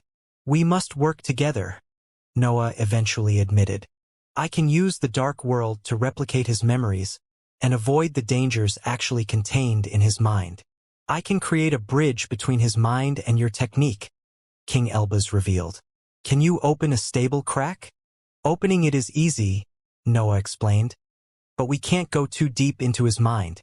He would just transform what gets too close to his influence." Noah and King Elbaz turned toward Alexander at that point. They were out of options even after deciding to collaborate. They lacked something capable of controlling the memories from the outside. "I have 31 different mental abilities that involve memories," Alexander revealed. "I'm picking a few of them so that Elbaz can adapt the item beforehand. You shouldn't stay inside the dark world once the technique starts," Noah announced. "It's better to have fewer interferences." "What should we do?" Robert asked. "Make sure to warn us if an upper-tier creature is about to fall on us," Noah replied. "We'll just throw Divine Demon at it." Robert laughed, but his expression turned serious when he shot upward to leave the dark world. Stephen and the others followed him, leaving only Noah, Alexander, and King Elbaz inside the technique. Noah provided dark matter that King Elbaz used to build formations inside the dark world while Alexander reviewed his abilities. The hybrid eventually showed his techniques to his companions, and the three of them picked some together. King Elbaz began to build the mental bridge at that point, and Noah made sure to reinforce the formations and prepare the dark world for the transformation. The cultivator quickly completed his task and stood up to point at a specific spot on Lord Lewis' head. The workshop activated and opened a hole there, and King Elbaz didn't hesitate to stab a half-ethereal golden straw inside. Golden shades immediately spread through the dark world. The straw resonated with Noah's technique and affected the images that it showed. The darkness dispersed to make room for King Elbaz's iconic color, but those shades were only a temporary event. Alexander placed one palm on the floating head before touching his forehead with the other. The connection was complete now, and the experts didn't hesitate to activate the technique. "Tell me about the monster," Noah ordered, and a humming noise suddenly spread through the dark world. "Heaven and Earth's defenses," Alexander explained before anyone could raise questions. "I can go deeper, but they will devour his mind once they understand that they have nothing else to destroy." "We have to be quick then," King Elbaz chuckled, and Alexander frowned as the blood that had turned azure began to shine. Lord Lewis rolled his eyes as multiple humming noises echoed through the dark world until the golden light disappeared and blackness filled the area. Noah initially felt that the dark world had lost connection with the inscribed straw, but he suddenly saw something moving among that blackness. The familiar scene of the void bending to give birth to empty figures appeared in the trio's vision. But the creature's size in Lord Lewis' memories was insane. The white sky was right under it, and the entity appeared as big as a quarter of it. The astonishment felt in front of that scene was hard to put into words. Heaven and Earth sky was the biggest structure in the world. It could contain the entire higher plane, the storms, and it even expanded as the chaotic laws generated new lands. Yet, the empty creature in the memories could cover a quarter of the white layer. King Elbaz, Noah, and Alexander couldn't help but feel stunned. They had just witnessed the creation of the higher plane and heaven and Earth's rise in power, but that massive threat seemed to stand above everything else. It felt clear why Lord Lewis called it monster now. The creature had the potential to eat the sky. It was so big that even heaven and Earth would have to fear it at some point, but understanding the reason for its presence turned out to be easy. Noah and the others had learnt that heaven and Earth had severed laws and thrown them into the void for eras. They had also seen the monster that had appeared inside the sky absorbing the empty existences generated through that process. It wasn't hard to guess that a multitude of them had become part of the same being, but the sheer size of the creature still surprised them. "Tell me about the cities in the sky," Noah shouted before his group waited too long on that scene. The three experts were on a clock. Heaven and Earth's defenses were already trying to stop the technique inspecting Lord Lewis' memories. They wouldn't manage to learn much if they remained stuck on a single scene. It was better to gain a vague but broad understanding of specific topics since they didn't know whether they had enough time to study any of them in detail. The images changed as soon as Noah gave a new input to Lord Lewis. A blinding white radiance replaced the darkness of the void and transformed the scenes inside the dark world to show an immense silver city. Countless buildings unfolded in the expert's vision. Tall structures made of opaque whiteness expanded endlessly in the distance and shone under the pure light of heaven and Earth's sky. Noah and the others had never seen a similar architecture on their mortal lands and the higher plane. Tall structures that ended in domes or long pillars expanded as far as eyes could see. They appeared filled with life, but the experts couldn't understand the nature of that feeling. They weren't sure cultivators lived inside all of them. Noah was ready to give new inputs to Lord Lewis, but the scene suddenly moved and reached the edges of the city to show a massive white wall. The viewpoint went even forward at that point and traveled through the sky until it reached a second vast array of buildings. Noah had asked for the cities, so Lord Lewis didn't limit his memories to only one of them. It made the scene depicted by the dark world go over multiple settlements inside the sky before the experts decided that they had seen enough. Every city looked identical to the others, which eventually made the mutating scenery dull. The experts understood that heaven and Earth had enough room to accommodate an endless number of cultivators, but they couldn't learn anything useful after seeing the first.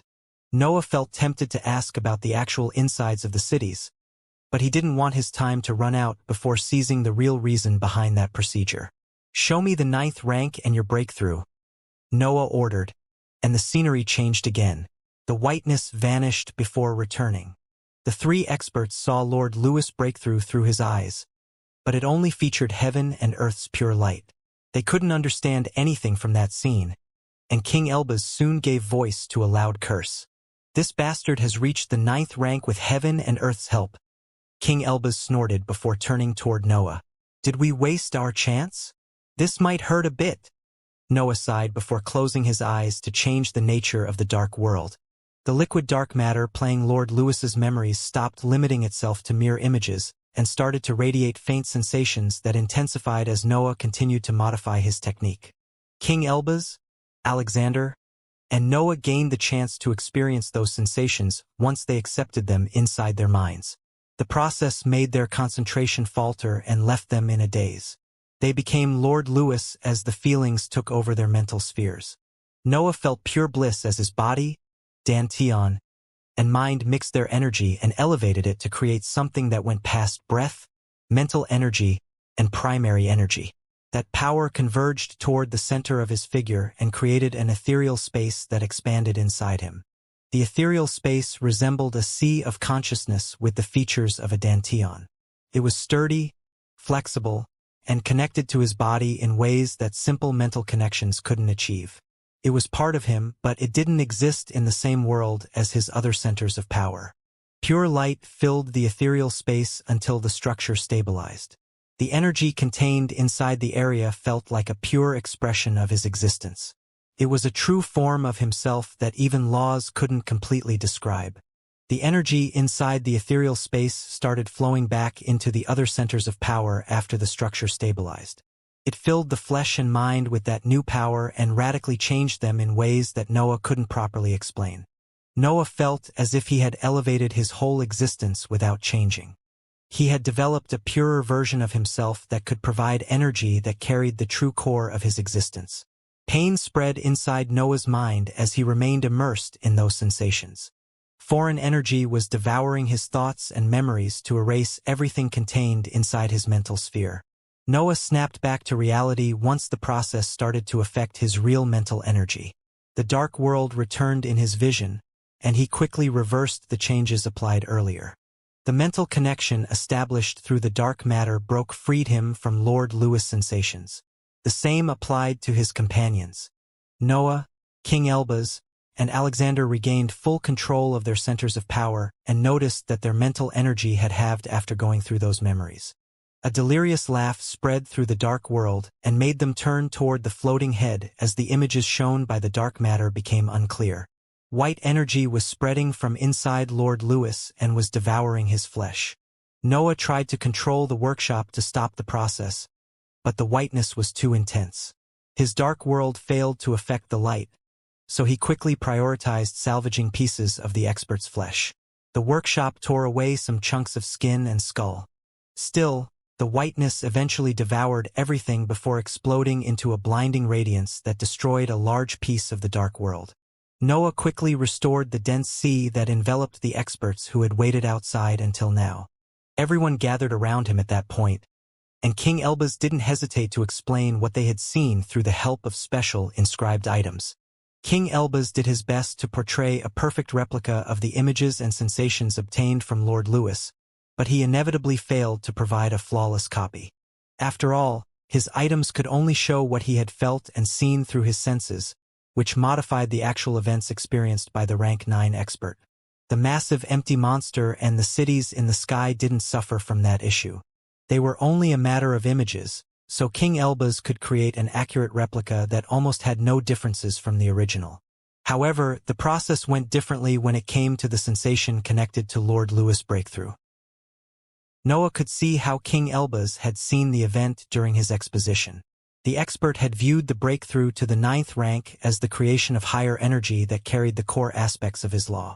It felt like a mathematical issue that involved specific portions of his mental energy and fiery higher energy, and the explanation inevitably confused his companions. Divine Demon and the others didn't have access to higher energy, not consciously at least. They could understand something from the explanation, but they felt lost when King Elbaz made them sense his version of the process. It wasn't like that, Alexander complained after the explanation ended. And King Elbaz didn't hesitate to lend his inscribed items to the hybrid to make him try to do better than him. Alexander's explanation felt even messier. The hybrid saw the creation of the new energy as a convergence of every slight aspect of his law and innate abilities. It was a fusion meant to remove any difference and instability in the true meanings and obtain a simple core that could express complicated understandings. It was impossible for experts with relatively simple laws to relate to that process. Stephen, Sword Saint, Robert, and Wilfred didn't have access to many aspects of their true meanings, so they ended up more confused than before. It's up to you to try, King Elbaz snorted while glancing at Noah. I want to see how you'll try to remove your bias from your explanation. Noah scratched the side of his head while everyone turned on him. He had yet to put his latest experience into words. The experts also wanted a version of the story that they could understand even with their different views of the world. So he required some time to sort his thoughts. You have 3 centers of power, right? Noah eventually started explaining. They have bathed in your existence for millennia already. They knew who you are better than anyone else in the world, so they can generate the state that you have to achieve in the 9th rank. That part of the explanation was easy, and most of the experts there already knew about that. Many of them had already heard Great Builder's description of the 9th rank, so Noah's words appeared as mere repetitions spoken by a weaker existence. Yet Noah's explanation didn't end there. You can't elevate your centers of power on your own. Maybe you can through other paths. But Lord Lewis has shown us that you require a new form of energy capable of expressing the entirety of your existence to evolve them. Isn't that the higher energy that I mentioned already? King Elbaz snorted when he sensed that repetition. Let me finish, Noah sighed.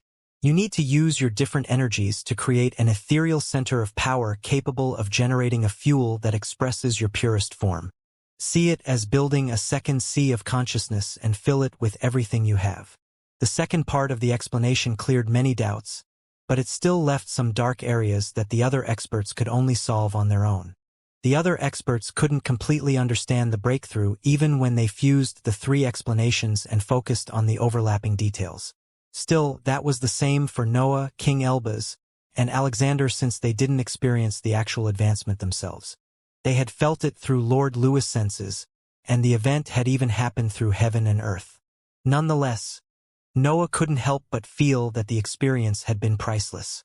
He had initially thought that it was enough for his centers of power to advance to reach the 9th rank. But that didn't seem to be the case. An existence requires a specific center of power to become a world and produce energy, Noah summarized inside his mind. It makes sense, but I still thought the Danteon would have taken care of that. The process had to be different for each existence. It wouldn't make sense for the 3 experts to see the same sensations in 3 completely different ways. Noah's companions had to come up with conclusions that would work with their laws and make their paths strive toward that destination. I need a 5th center of power capable of containing and generating ambition, Noah thought as his reasoning continued. Is the process natural? Will my centers of power instinctively create a new organ? Noah wished to learn about those details before approaching the breakthrough, but he didn't know how possible that DSIRE was. He could create an ethereal center of power right away with his current expertise, but he didn't know whether the process would help him or would generate flaws that would manifest during his advancement. Moreover, his control over his ambition was vague. Noah could deploy his law at will, but it wasn't proper energy that he could manipulate. Instead, Lord Lewis had sensed it as a fuel similar to his breath. The unstable substance seemed to follow the same pattern as Lord Lewis' energy, but Noah had never managed to make that product stable. He didn't know if his difficulties came from his higher energy or lack of understanding, but he found everything problematic anyway. I just need to put myself into the new center of power, right? Noah questioned himself. I've already done that with the demonic sword, but something feels different here. The only expert who could understand his worries was King Elbaz, and he didn't hesitate to reach him into his separate area. He found the expert meditating among the dark matter when he crossed the barriers that isolated him, and the latter immediately understood his problem. Do you also think that the higher energy might be a problem? King Elbaz asked when he saw Noah's expression. How could I not? Noah scoffed. The path is personal, but we clearly steer far away from it. We might need to find Great Builder to understand how everything works. Great Builder's law involved the creation of centers of power. He was bound to know more about the issue that afflicted Noah and King Elbaz. Normal cultivators sure have it easy, King Elbaz announced while showing a faint golden glow at the center of his palm. Imagine we had a normal path. Heaven and earth would kill to absorb me. The glowing ethereal sphere in King Elbaz's palm radiated his curiosity. But that feeling was clearly weaker than the expert's current power. It almost felt like an illusion. Don't tell me, Noah exclaimed as his mouth opened in surprise. I managed to replicate a center of power capable of expressing the entirety of my existence. King Elbaz explained, but it's incomplete and unstable. Look, I don't even have access to its insides. Did you just create the ethereal center of power? Noah almost shouted while asking that question. It wasn't too hard, King Elbaz scoffed. I only had to take a bit of mental energy, shatter my flames into weaker fuels, and mix everything to create a stable form. I might have used replicas of my flesh stored a few centuries ago, a metal filled with my curiosity meant for other experiments, a piece of the centipede to add a bit of rank 9 aura, a bit of P-. I get it, Noah interrupted King Elbaz when he felt that the list wouldn't stop anytime soon. Do you know why it doesn't work? I built this in less than a day, King Elbaz snorted.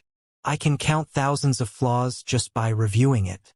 I think the main issue is the lack of higher energy in its fabric. It can't express the entirety of myself without it. Why didn't you add higher energy then? Noah asked while crouching to study the almost invisible golden glow. His mental waves struggled to understand the actual nature of the ethereal center of power. Noah sensed its faint curiosity and energy, but he couldn't pinpoint its exact position. It didn't even feel connected to King Elbaz. I believe you know how it ends when you add higher energy to the mix, King Elbaz commented. Don't you have a similar technique?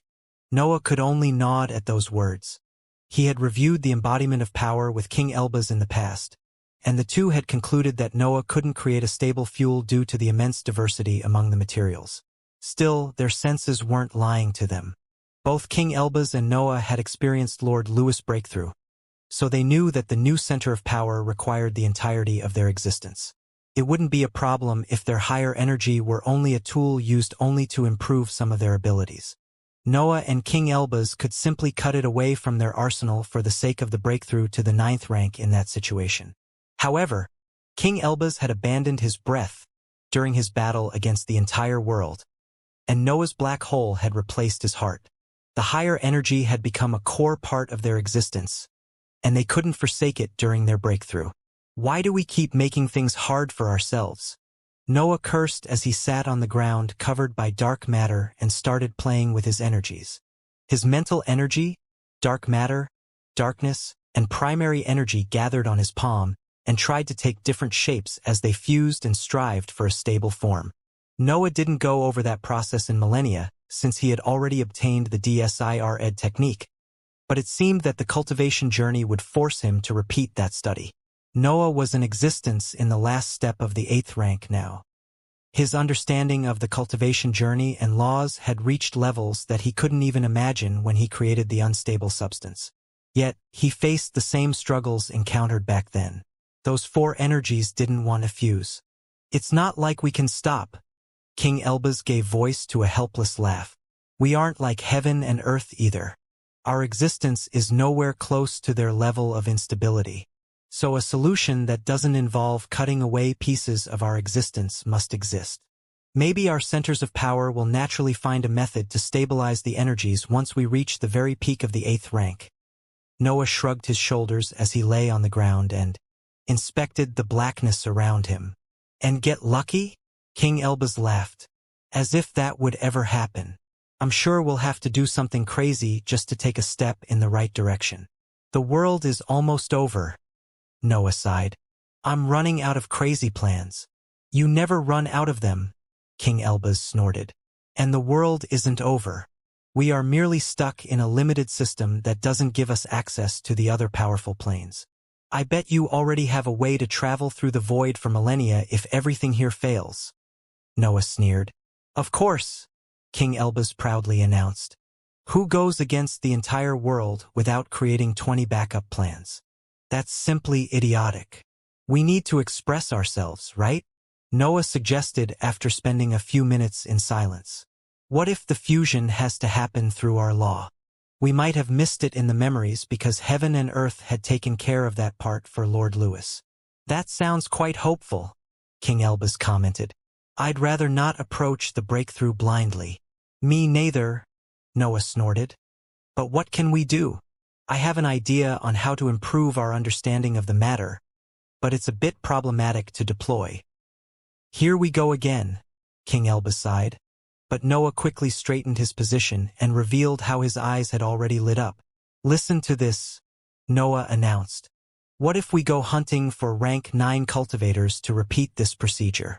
Getting those who don't belong to heaven and earth should even be better, and we can use the dragons to track down targets. Isn't that a special ability of the life dragon? King Elbaz commented. Doesn't it only apply to dragons? We can always create something ourselves to hunt down other rank 9 cultivators and steal their experience, Noah revealed. King Elbaz didn't know what to answer to that suggestion. Noah knew exactly how powerful his group was. He was aware that cultivators who didn't give up on their laws would have a high chance to defeat them. Noah knew how reckless his plan sounded, but he would hate to arrive at the breakthrough unprepared, especially when the matter could endanger his potential. His centers of power even required far more energy than other experts, so he would probably have to struggle a lot to reach the 9th rank. Noah and King Elbaz continued to throw ideas at each other, but they couldn't reach reasonable conclusions due to the lack of data. The hypothesis that their laws had an important part in the breakthrough seemed the only accurate guess, but it also felt rather obvious after they inspected the matter multiple times. The environment inside the dark world was so peaceful that the experts almost forgot where they were. But the outsides didn't wait too long before reminding them about the battlefield. Noah suddenly sensed a foreign existence piercing the dark world and threatening to crash on Stephen and Robert. He quickly used the dark matter and his understanding of space to move everyone toward a safe spot of the technique. But intense shockwaves soon ran through the darkness and shattered the higher energy. The world reappeared in their vision and revealed how the battle had unfolded. The weaker dragons were still busy fighting the swarm controlled by cultivators, but the fight among the leaders showed a sharp change. The solid stage woman was still high in the sky with part of the shining swarm of Xianxia croaches around her, but her opponents had diminished. Noah and the others only saw 3 dragons around her. The death dragon had fallen to the surface and had destroyed the dark world in the process. The fall of the dragon reminded the experts in Noah's team that they were still inside the giant hurricane. Their recent discoveries about the 9th rank and heaven and earth's opponents didn't change their situation. The battlefield continued to rage, and it inevitably caused defeats. The death dragon was still alive, but everyone could understand its poor state. It appeared stronger than ever due to the many trails of black energy that flowed out of its body. However, that phenomenon hinted at its lack of control over its power. The situation in the sky worsened after that event. The 3 upper-tier dragons remained on their own against the solid stage woman and part of the swarm. Their abilities raged in realms that Noah couldn't see, but their expressions explained how heaven and earth's side had the upper hand. The death dragon struggled to get back on its legs. Large deadly clouds spread from its mouth whenever it took deep breaths. The creature had clearly suffered far more than the experts could see, but Noah still felt curious about the beast. The time dragon had acknowledged Noah's worth for reasons that went past his ability to enhance heaven and earth's flaws. He already featured 3 of the 4 fundamental aspects of the world in his law. His destruction even was one of his most intense sides. Part of the swarm fighting against the other dragons tried to reach the death dragon, but the black trails of energy killed many flying Xianxia croaches before they could touch the creature. However, some simply didn't find any obstruction on their path. They almost approached the magical beast, but a thick slash created a barrier on their way. The death dragon instinctively turned to its left side and noticed that Noah had launched an attack to slow down the advance of the swarm. His slash radiated destruction that resembled the creature, so even the stronger Xianxia croaches hesitated for an instant before continuing to descend. The powerful magical beast could exploit that instant to launch another wave of deadly energy to take care of the remaining part of the swarm descending toward the surface. The effort barely seemed to affect the dragon. It even appeared stronger after spreading so much death. The death dragon turned toward Noah at that point. It didn't miss that he had helped with the last slash, but its expression showed a faint confusion. It had felt something familiar inside the attack, the same aura that had forced the Xianxia croaches to hesitate. "What are you?" the death dragon asked in a rough voice. "I'm me," Noah replied, since he didn't find a better way to answer that question. The death dragon inspected him with its seemingly empty eye sockets. Noah sensed its curiosity, but it was clear that there was something else in its gaze. The stare felt too intense for Noah to bear. The death dragon pierced the innate defenses generated by his existence and inspected the entirety of his law. A few aspects appeared too unclear to understand due to the complexity of the true meaning and some peculiar characteristics. However, that only intensified the dragon's confusion. "I see," the death dragon eventually exclaimed. "You might be worthy of all the aspects. No wonder Old Time Dragon decided to help you. Can you handle her?" Noah asked while glancing at the solid stage woman in the sky. "That's not your problem," the death dragon snorted as it turned its head toward the sky. "Can't you open a way out for us before going back to your battle?" Noah asked before the dragon could set off. "What's the point of keeping us here anyway? You will rise and fall with us," the death dragon stated. "Our victories will be your victories. Our defeats will be your defeats." "That sounds rather stupid," Noah commented, and the dragon couldn't help but turn its head toward him again. "Why would you even keep the entirety of your troops in the same place?" Noah continued, even if the death dragon's stare seemed enough to kill him. "You said that I have a chance of inheriting your aspects of the world. The smart move would be to let me go to a safe area." The dragon gave voice to a sound that resembled a sneer before turning toward the sky again. It seemed about to set off and return to the battle, but Noah didn't let it go away so easily. "Why don't you teach me more about destruction?" Noah asked. In case you end up dying." King Elbaz and the other experts in Noah's group turned toward him to show helpless expressions. Their leader was a suicidal idiot who would rather mock an upper-tier creature than let it go back to a battle that could determine their survival. "You are a strange one," the death dragon announced as it took slow steps toward Noah. "Does your affinity with destruction stop you from feeling fear toward me?" The death dragon reached Noah and pointed its huge head toward him. Its black scales almost touched his face, but he didn't move at all. His instincts screamed and tried to take over his body to make him escape, but he limited himself to stare at the dark depths of the creature's eyes. Those organs seemed to carry the dragon's complete understanding of its aspect of the world. They were as black as death and as deep as destruction itself. Noah sensed himself inside them, but he also saw far more than he had never managed to learn. "I'm a rank 8 existence in a battle among peak rank 9 creatures," Noah announced while raising his hand and slowly stretching it toward the dragon's black scales. "My life isn't in my hands anymore. I might as well do what I like." "Why would you feel happy about your lack of hope?" the dragon growled. "Death is the end. Death can also be freedom," Noah exclaimed once his fingers touched the black scales in front of him. A raging feeling tried to seep inside his fingers and destroy his fabric, but the dragon held back its power and allowed him to sense part of the destruction contained inside its body. The death dragon was different from other magical beasts. Primary energy filled those creatures and turned their bodies into some of the best weapons in the entirety of the world, but the leader in the upper tier belonged to a superior realm. Its entire body resembled a dantian. The power seeping out of the dragon instinctively flew toward his mind after passing through his black hole. Noah immediately became able to hear roars and cries as the creature thought, but its influence seemed to carry curiosity rather than pure destruction. Still, The Death Dragon's aura flew toward the scarlet lines of the demonic deduction technique after acknowledging them as a worthy home. The ability couldn't help but light up at that point, and Noah experienced the most intense wave of violent thoughts of his life.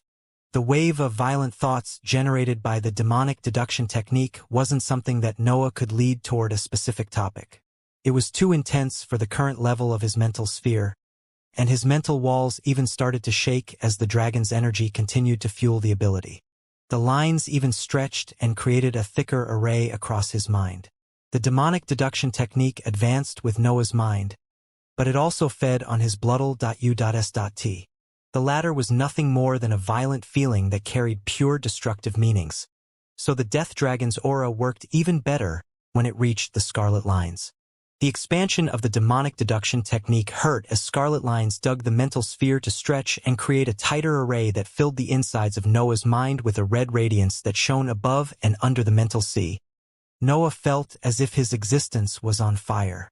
He felt an aspect of his law intensifying while the dragon's energy continued to fuse with his scarlet lines. His violent thoughts started to touch nefarious topics that he had never even considered. Their destructiveness wasn't pure anymore.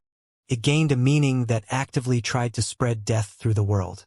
Noah was only half-conscious during that process. His existence threatened to give birth to flaws while the dragon's energy continued to fuse with one of his iconic techniques. His mind was improving, but the direction of that growth didn't seem to go along with his existence. Forgetting about the current situation ended up being impossible. Noah inevitably thought about the solid-stage woman in the sky, the swarm, and the other cultivators as the wave of violent thoughts filled his mind and threatened to make his mental walls crumble. Noah considered the scene under perspectives that he would have never acknowledged in the past. Those thoughts even carried far more details in comparison with the past. He felt able to shatter entire regions with a single glance now, and similar understandings happened when it came to the battlefield. The violent thoughts considered everything, especially the fact that the 4 upper-tier dragons appeared unable to beat the solid-stage woman and her underlings. The rest of the troops wouldn't matter once that battle ended. So Noah focused the entirety of his enlightenment toward the leaders. The violent thoughts tried to give ideas about the solid-stage woman and the upper-tier dragons, but each plan felt unreasonable since his mind couldn't completely grasp the difference in power with that level. Yet, one idea slowly solidified and gained proper details that almost sounded possible. Noah felt astonished to see that he was actually developing a plan meant to effect a battle among existences at the peak of the 9th rank. "Don't even think about it," Noah ordered to himself as faint clarity returned to his mind. "That's the 9th rank. I can't start messing with that realm due to faint ideas." It didn't matter how much Noah tried to look away from his violent thoughts. They thrived inside his mind and fed on the intense energy of the Death Dragon. They manifested themselves in his vision even if he tried to suppress them, and he ended up developing a plan that could put an end to the current battle. "Stop!" Noah shouted in his mind again, but a helpless expression inevitably appeared on his face as his D.E.S.I.R.S shattered. Am I really going to suggest that? The more Noah thought about the plan, the more the idea sounded reasonable. For upper-tier creatures capable of affecting the 4 fundamental aspects of the world could do basically everything he could imagine. Even the massive storms had to bend in front of their power. It felt stupid to deploy so much power into a seemingly hopeless battle. The pack of dragons had completed their mission in the end. The space dragon was free, and all the troops were still alive. Continuing to fight felt pointless since the situation didn't seem to benefit their side. "Your destruction is so stupid," Noah eventually shouted as the Death Dragon's aura continued to flow inside his mind. "Make it stop. You can just remove your hand," the Death Dragon growled. "Never," Noah roared. "My mind has never advanced so quickly. Just make better destruction." The Death Dragon remained speechless. His power didn't come from understanding or enlightenment. Those paths often contained many flaws and remained limited to a small number of laws. Instead, the creature had inherited its abilities from the previous world. They were as perfect as they could be. However, Noah couldn't help but find significant issues with the dragon's destruction. A feeling that only wanted to spread death felt pointless and hard to deploy. It wasn't ductile at all, and it would only hurt Noah's broad law. The experts on the scene didn't know what to say. They had no words to describe how unrespectful and reckless Noah was. He was a mere rank 8 existence, but he didn't hesitate to contradict a magical beast that stood at the very apex of the cultivation world. Death is the final destruction, the dragon growled after a short moment of silence. Death would solve this crisis if I were strong enough to deploy its full power. But you are stuck in this useless state since you can't win against heaven and earth on your own, Noah complained. You could just make the hurricane fall and open a path for your companions. Destruction can lead to life. The death dragon fell silent as a faint flicker ran through its empty eyes. The experts in the area could hear Noah and could understand the meaning behind the creature's roar, so they had kept track of the entirety of the conversation. Their expression inevitably lit up in surprise after the last line reached their ears. It clearly was one of Noah's crazy plans, but it sounded almost reasonable. King Elbaz and the others didn't know whether to feel shocked or glad about that issue.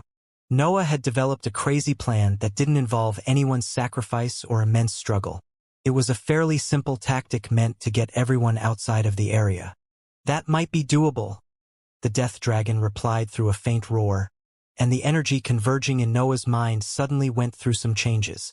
Noah sensed how the dragon's destruction stopped being a mindless pursuit of death, but that change only lasted for an instant.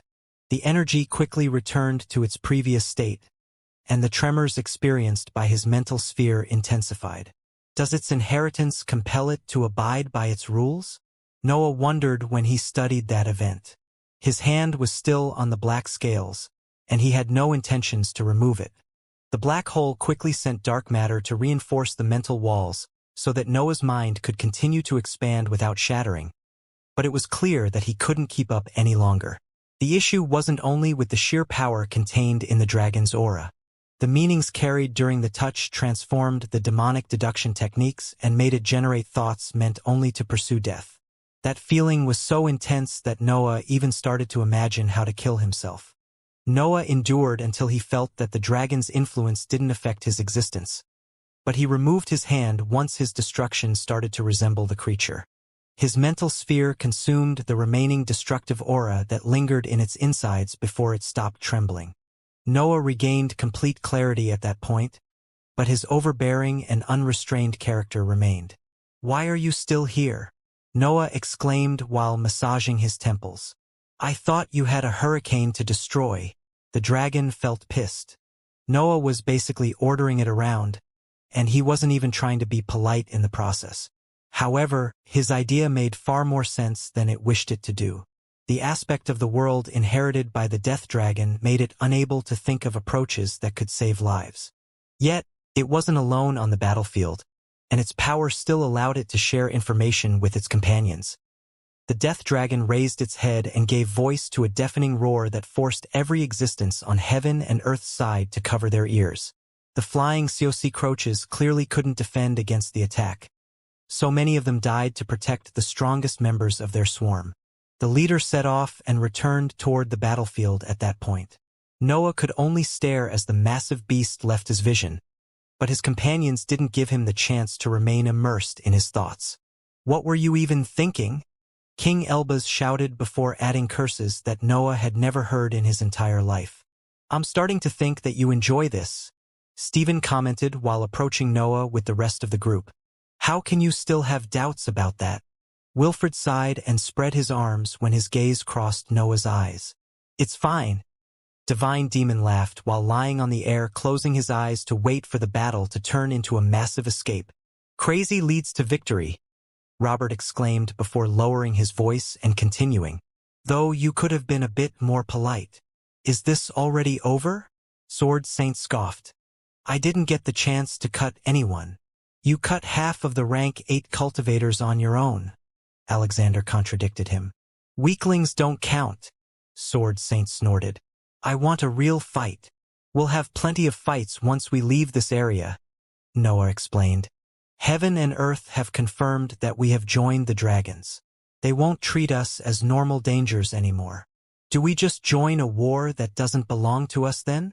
Stephen asked. This war involves the entire world. Noah contradicted the expert. It belongs to every living being inside it. Still, I agree with you. We can't keep sticking around with the dragons. We must make use of heaven and earth's fairness as long as it still shields us from major threats. That will put us back to the starting point, Wilfred commented. I don't mind hunting and slowly approaching the 9th rank, especially after what we learnt from the cultivator, but heaven and earth suppression will be stronger now.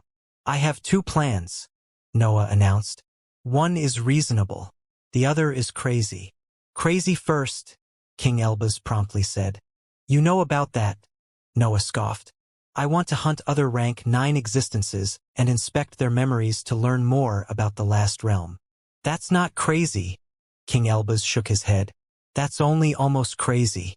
Our battle prowess already makes us able to deal with rank 9 cultivators. We can always perform the hunt in the cities inside the sky if that doesn't suit your tastes, Noah mocked. If only we knew how to get there, King Elbaz sighed. What's the reasonable plan? Alexander asked before Noah and King Elbaz found a passage that could lead them to the most dangerous place in the entirety of the world. We ask the dragons to lead us somewhere nice, obviously. Noah shrugged his shoulders. The stormy regions are ever-changing, but they have also been the home of rank 9 existences for countless years. They can't be just winds and monsters. The experts accepted the second plan far better than the first. The stormy regions had accommodated rank 9 existences for eras. Supreme Thief had even built his inheritance there. There was a high chance that other experts had done the same. Noah's group didn't care too much about the inheritances since their power had become too personal to benefit from techniques born from different existences. However, they could still seize valuable resources from them.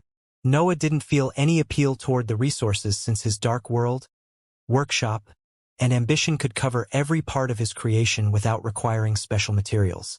His dark matter could imitate everything anyway, so he didn't need anything specific. Still, Noah would feel too arrogant if he underestimated all the rank 9 existences capable of building special environments inside the stormy regions. Supreme Thief was a monster in the end, and he couldn't be the only one. The experts could learn a lot from those old existences, especially since most of them opposed heaven and earth. Everyone in Noah's team knew how desperately they required help against heaven and earth. The rulers had access to countless methods, counters, and troops. They had managed to keep the monster outside the sky and the army of dragons at bay while continuing to strive toward perfection for countless years. The experts required as much knowledge as possible just to make their opponents encounter some difficulties. Noah didn't reveal the entirety of his plans to his group. Strange ideas appeared in his mind whenever he thought about the empty monster floating in the void. Those who opposed heaven and earth instinctively attracted it, but its state as an enemy of the rulers was undeniable. Noah didn't know if copying the empty creature's abilities was possible with his law. Those monsters literally had nothing to imitate. They represented the very opposite of existences. It's happening, Divine Demon announced after the experts had fallen deep into their thoughts to review their current situation. The group glanced at the sky at that point. The battle among the leaders was still raging, but something had changed. They had even become able to inspect part of the techniques deployed on that battlefield. The Death Dragon was spitting miasmatic waves of attacks that resembled flames inside cracks that led somewhere into the storms. The Solid Stage Woman didn't understand the reason behind its actions, but the other leaders didn't give her the chance to stop the process. The swarm of flying Xianxia croaches surrounded the creatures and devoured their scales, but the radiance released by the silver dragon healed those injuries in an instant. Some attacks even felt erratic since the green dragon made attacks go forward and backward in time to catch its opponent by surprise. The Solid Stage Woman surprisingly kept up with the strange, powerful, and relentless offensive, but the reason behind her superior power soon became clear to Noah and the others. Her strength seemed connected to her eyes since the opposing abilities shattered whenever she blinked. Yet, she also wielded different techniques that appeared to have nothing to do with her existence. That scene felt familiar in Noah's mind. He could see the Solid Stage Woman deploying perfect counters to the dragon's abilities, and the event felt quite reasonable even. After all, the rulers had fought those creatures for countless years already. They had all the time in the world to develop perfect items meant for those opponents. The exchanges culminated in a sudden stabilization of the area. Noah saw the cracks closing before being unable to stare at the battle properly anymore. Yet, massive black spots materialized inside the storms around the lands and covered the entire hurricane as soon as the battlefield high in the sky became unclear. The cultivators and COC croaches couldn't do anything to stop that process. The black masses inside the storms detonated and accelerated the raging winds that shot out of the explosions. The entire area fell into pure chaos in less than an instant, and Noah didn't even have the time to speak before chaotic laws reached him and threatened to pierce his face. However, that gale ended up piercing his figure without inflicting any damage. His body had become ethereal, and he quickly noticed that his companions were going through the same event. The event didn't involve only Noah and his group. All the rank 9 dragons and the leaders went through the same process. Their bodies turned ethereal as gales made of chaotic laws filled the battlefield. Noah couldn't sense the power that caused his ethereal form. He wasn't even sure that his initial idea reflected the true nature of his state. After all, his centers of power weren't reacting to the event. He didn't feel anything unusual. Other ideas started to appear in his mind after he saw how the many enemies reacted to the event. The cultivators and the swarm fighting against the rank 9 dragons had to prioritize their escape at the sight of the raging gales. Still, the solid stage woman wanted to kill her opponents even if she had to sacrifice herself to complete the task. However, confusion had appeared on her face as soon as her opponents became immune to the storms. Noah could even inspect her through the small openings that spread among the raging gales. The woman found herself unable to see the dragons. The dense separate area that their powerful existences created had also vanished after the event. We didn't turn immaterial, Noah concluded in his mind at that point. We are inside a separate dimension. Noah summoned the entirety of his understanding of space as he waved his hands to find a handhold on the layer of that dimension. Yet he failed to reach anything.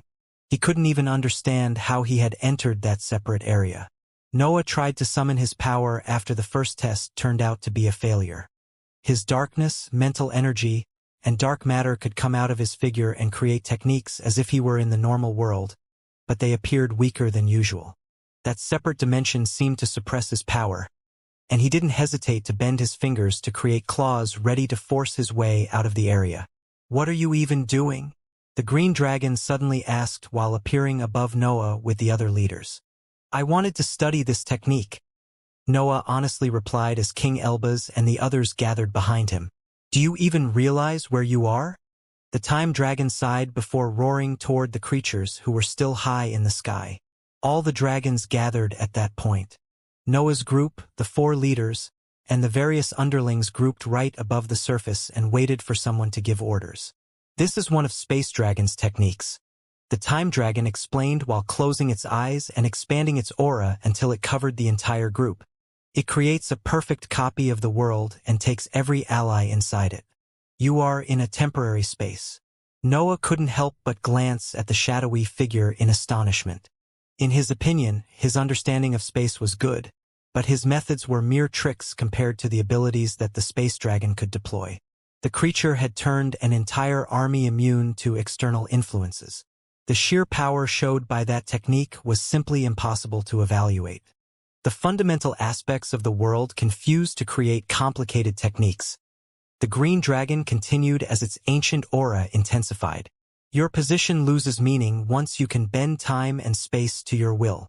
The scenery immediately transformed after the green dragon completed its line. Noah didn't feel any pressure, and his vision never went dark. Still, a shining environment that featured a vast plain covered by small scarlet bushes suddenly replaced the storms. Noah couldn't even understand when that transformation happened. He didn't feel anything, but everything around him had changed. The area only featured weak winds even. The plain seemed the most peaceful environment in the entirety of the stormy regions. The winds didn't pierce his figure anymore. They stopped when they touched his skin and tried to shatter back into the environment.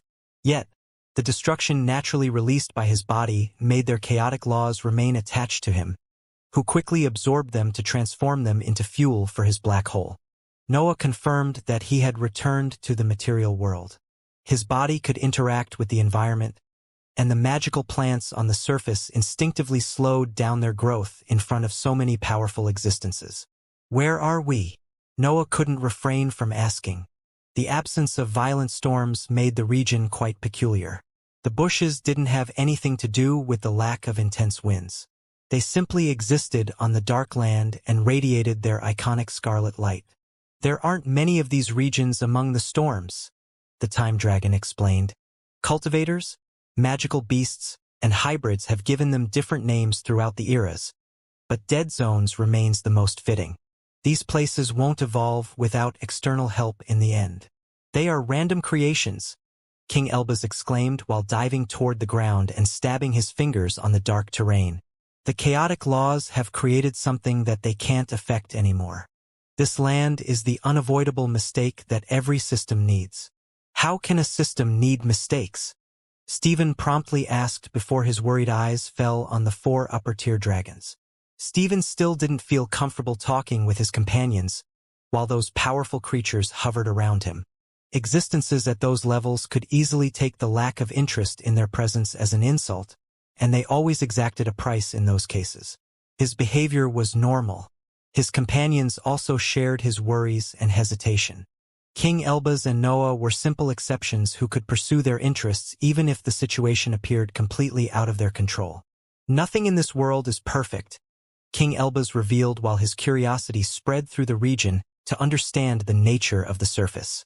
Every system has flaws. It's only a matter of exploiting them at that point. Do you want to exploit this region? Noah asked. Of course, King Elbaz announced. Imagine if I could replicate this peculiar ground everywhere. We would have a proper countermeasure against the storms. A growl suddenly spread through the area and shattered the mental waves that King Elbaz was using to study the terrain. The death dragon had given voice to a cry that left everyone confused. Noah couldn't understand why the creature would stop that procedure, and a frown inevitably appeared on his face. Why? Noah asked. We can replicate the peculiar composition of the ground and apply it into multiple spots. Traveling across the storms wouldn't be a problem if we learn about the dead zones. The dead zones are treasures that everyone values, the time dragon explained. Their uniqueness is a vital part of their power. Leave them be. Why is that so important? Noah asked. It's just matter in my eyes. Live long enough inside the storms, and you will understand. The green dragon sighed. My pack controls 4 of them for now.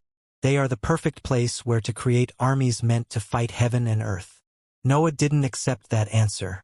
First of all, King Elbaz wasn't going to affect the region. His curiosity only wanted to study its composition in order to replicate it in other spots of the stormy areas. Moreover, the separate dimensions could take care of the nurturing of underlings. It was even easy for experts at that level to create a safe space where to raise new dragons and cultivators. King Elbaz shared Noah's thoughts. It felt suffocating to see his curiosity shattering so suddenly. He almost went crazy to see powerful existences denying his well-deserved answers. You don't get it, do you? The time dragon asked when it saw Noah's frown. It's peculiar.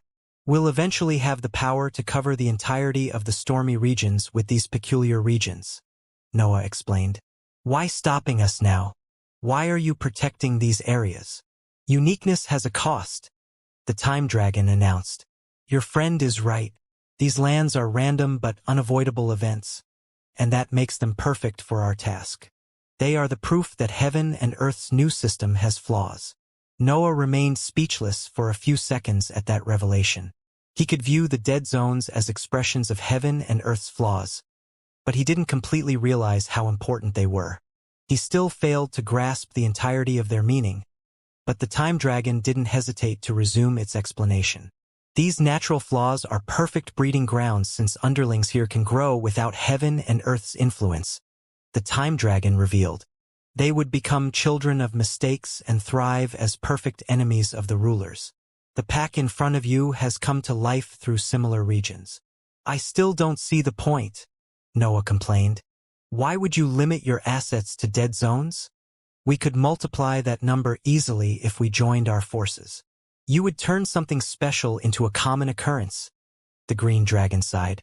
Heaven and earth would only adapt to the new normality while we would need to find the flaws of the new system. You'd make us waste time without affecting the rulers in the slightest. And we can't afford that with our destruction drawing dangerously near. Noah finally understood the entirety of the dragon's situation.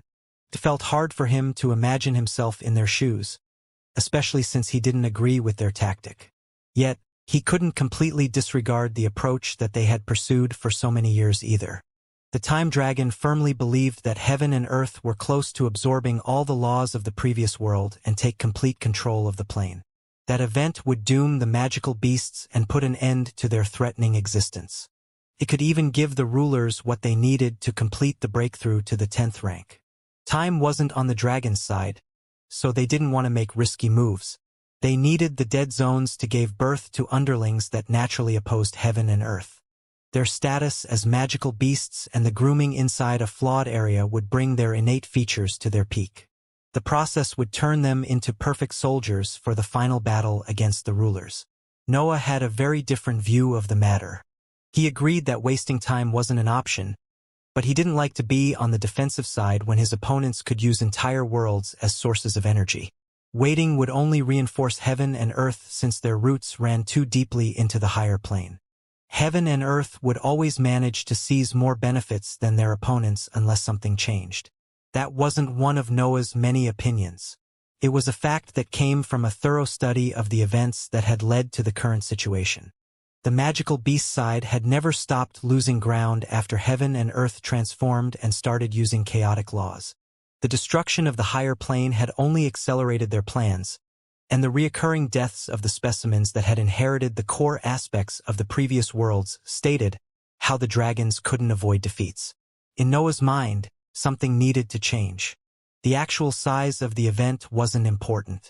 It was enough to force heaven and earth to waste energy to modify their approach to gain a small victory over them. Noah wouldn't even hold back. He would try to spread as much chaos as possible to force heaven and earth's hand and slow down their plans. His tactic was extremely aggressive and reckless, but it was far better than remaining in a group of stronger existences without ever getting the chance to improve. It was pointless to pursue an approach that would lead to certain death. The time dragon had multiple plans and countermeasures since it wasn't delusional enough to go against heaven and earth without changing the tactic that had failed for so long. Still, the many fixed aspects of its life that it wanted to preserve made Noah worried about its actual value. The time dragon probably was the strongest magical beast in the entire plane, but its very nature went against its improvements. Noah had experienced that firsthand with the death dragon. Those creatures expressed aspects of the previous world, which gave a clear set of abilities and limits to their power. The dragons were born to be the best in a world that didn't exist anymore. Heaven and earth's transformation had only enhanced their limits since they had built a system that went past the old rules. Also, the rulers remained able to adapt, which worsened the dragon's situation even more. Noah struggled to believe that the magical beasts had survived until now when their leaders were in such an awful spot. Still, he gave most of the merits to the time dragon. "What's your next move?" Noah eventually asked as he gave up on the matter. "Regroup, gather troops, steal from the other lands," the time dragon quickly replied. "Can you point us at something worth exploring?" Noah asked. "The stormy regions are immense, and the same goes for your lifespan. You must know somewhere that could benefit existences at our level.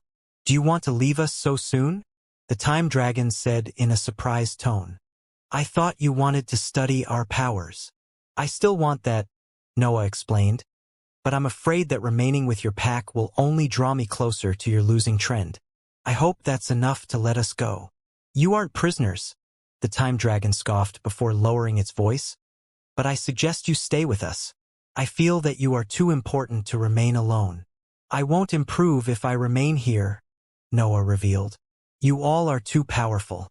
You would take care of every issue in no time, and I can't afford that." "Why?" The time dragon asked, even though he understood most of the conversation. Why would you put yourself in danger again? That's how cultivators evolve, Noah exclaimed before turning toward his companions. King Elbaz and the others didn't have anything to say. They trusted Noah enough to follow his crazy plans. Also, leaving a pack that featured upper-tier creatures would grant them the chance to behave as they wished, and they couldn't wait for that. There are many interesting places, the time dragon announced, but I think the best at your level is the city that fell from the sky. Noah's eyes lit up as soon as he heard those words, and the same went for the experts behind him. The group had managed to see the cities in the sky from Lord Lewis' memories, but they didn't expect one of them to be among the storms. Did it fall recently? Noah couldn't help but ask as doubts surged in his mind. Some things stay inside the storms forever, the time dragon explained. Dead zones rarely leave these areas since heaven and earth don't want them to reach crowded lands. Noah revealed a cold smile as a tease escaped his mouth. Do you really want to send us to a dead zone? Cub, I've seen countless existences rise and fall, the time dragon growled. I understand existences better than themselves at times. I just wish that you will respect my approach. Noah glanced toward King Elbaz, who was still on the surface. He struggled to contain himself in front of something that interested him so intensely. However, he nodded to express his agreement with the time dragon. We won't mass-producing dead zones, Noah announced. But I have a few things to ask first. The other dragons had long since spread throughout the region. Most of them had eaten some of the scarlet bushes and fallen asleep to recover from the injuries suffered during the battle, while others directly started mating. Only the 4 leaders and Noah's group remained in the sky as their conversation continued. Stephen and the others couldn't help but feel strange in front of that scene. For upper-tier magical beasts were calmly conversing with a mere rank 8 existence. They knew that Noah had never been normal, but that felt too much nonetheless. Of course, his oldest companions had understood that Noah seemed to suit the 4 fundamental aspects of the world expressed by the dragons. They had seen him deploying techniques that matched them perfectly, and his status as a dragon had never been a secret. Noah also was one of heaven and earth's major rebels. It only made sense for him to go along with those dragons. The only issue was the overwhelmingly stunning scene that featured their leader speaking on even ground with creatures that would normally never bother to care about him. The experts could understand the ancient time dragon to have enough patience to deal with him. They could even accept that the long-necked dragon loved its underling too much to scold them. The group had even helped save the space dragon, so the creature didn't feel the need to complain about that long and a bit disrespectful conversation. However, the death dragon had never tried to hold back its rude character before, but it remained completely silent now. Its empty eyes had even taken a strange shape as it inspected Noah from head to toe. You need to tell us as much as you can about this city, Noah stated. And I don't want to stop training with your existence. I wish to gain access to your 4 aspects. That's a lot to ask without giving anything in exchange, the time dragon sneered. I'm giving you myself in exchange, Noah snorted. You are gaining the best possible ally in the war against heaven and earth. You would have fought them anyway, the time dragon continued. But you want to win, Noah replied in a cold voice. There didn't seem to be an actual conclusion to that discussion.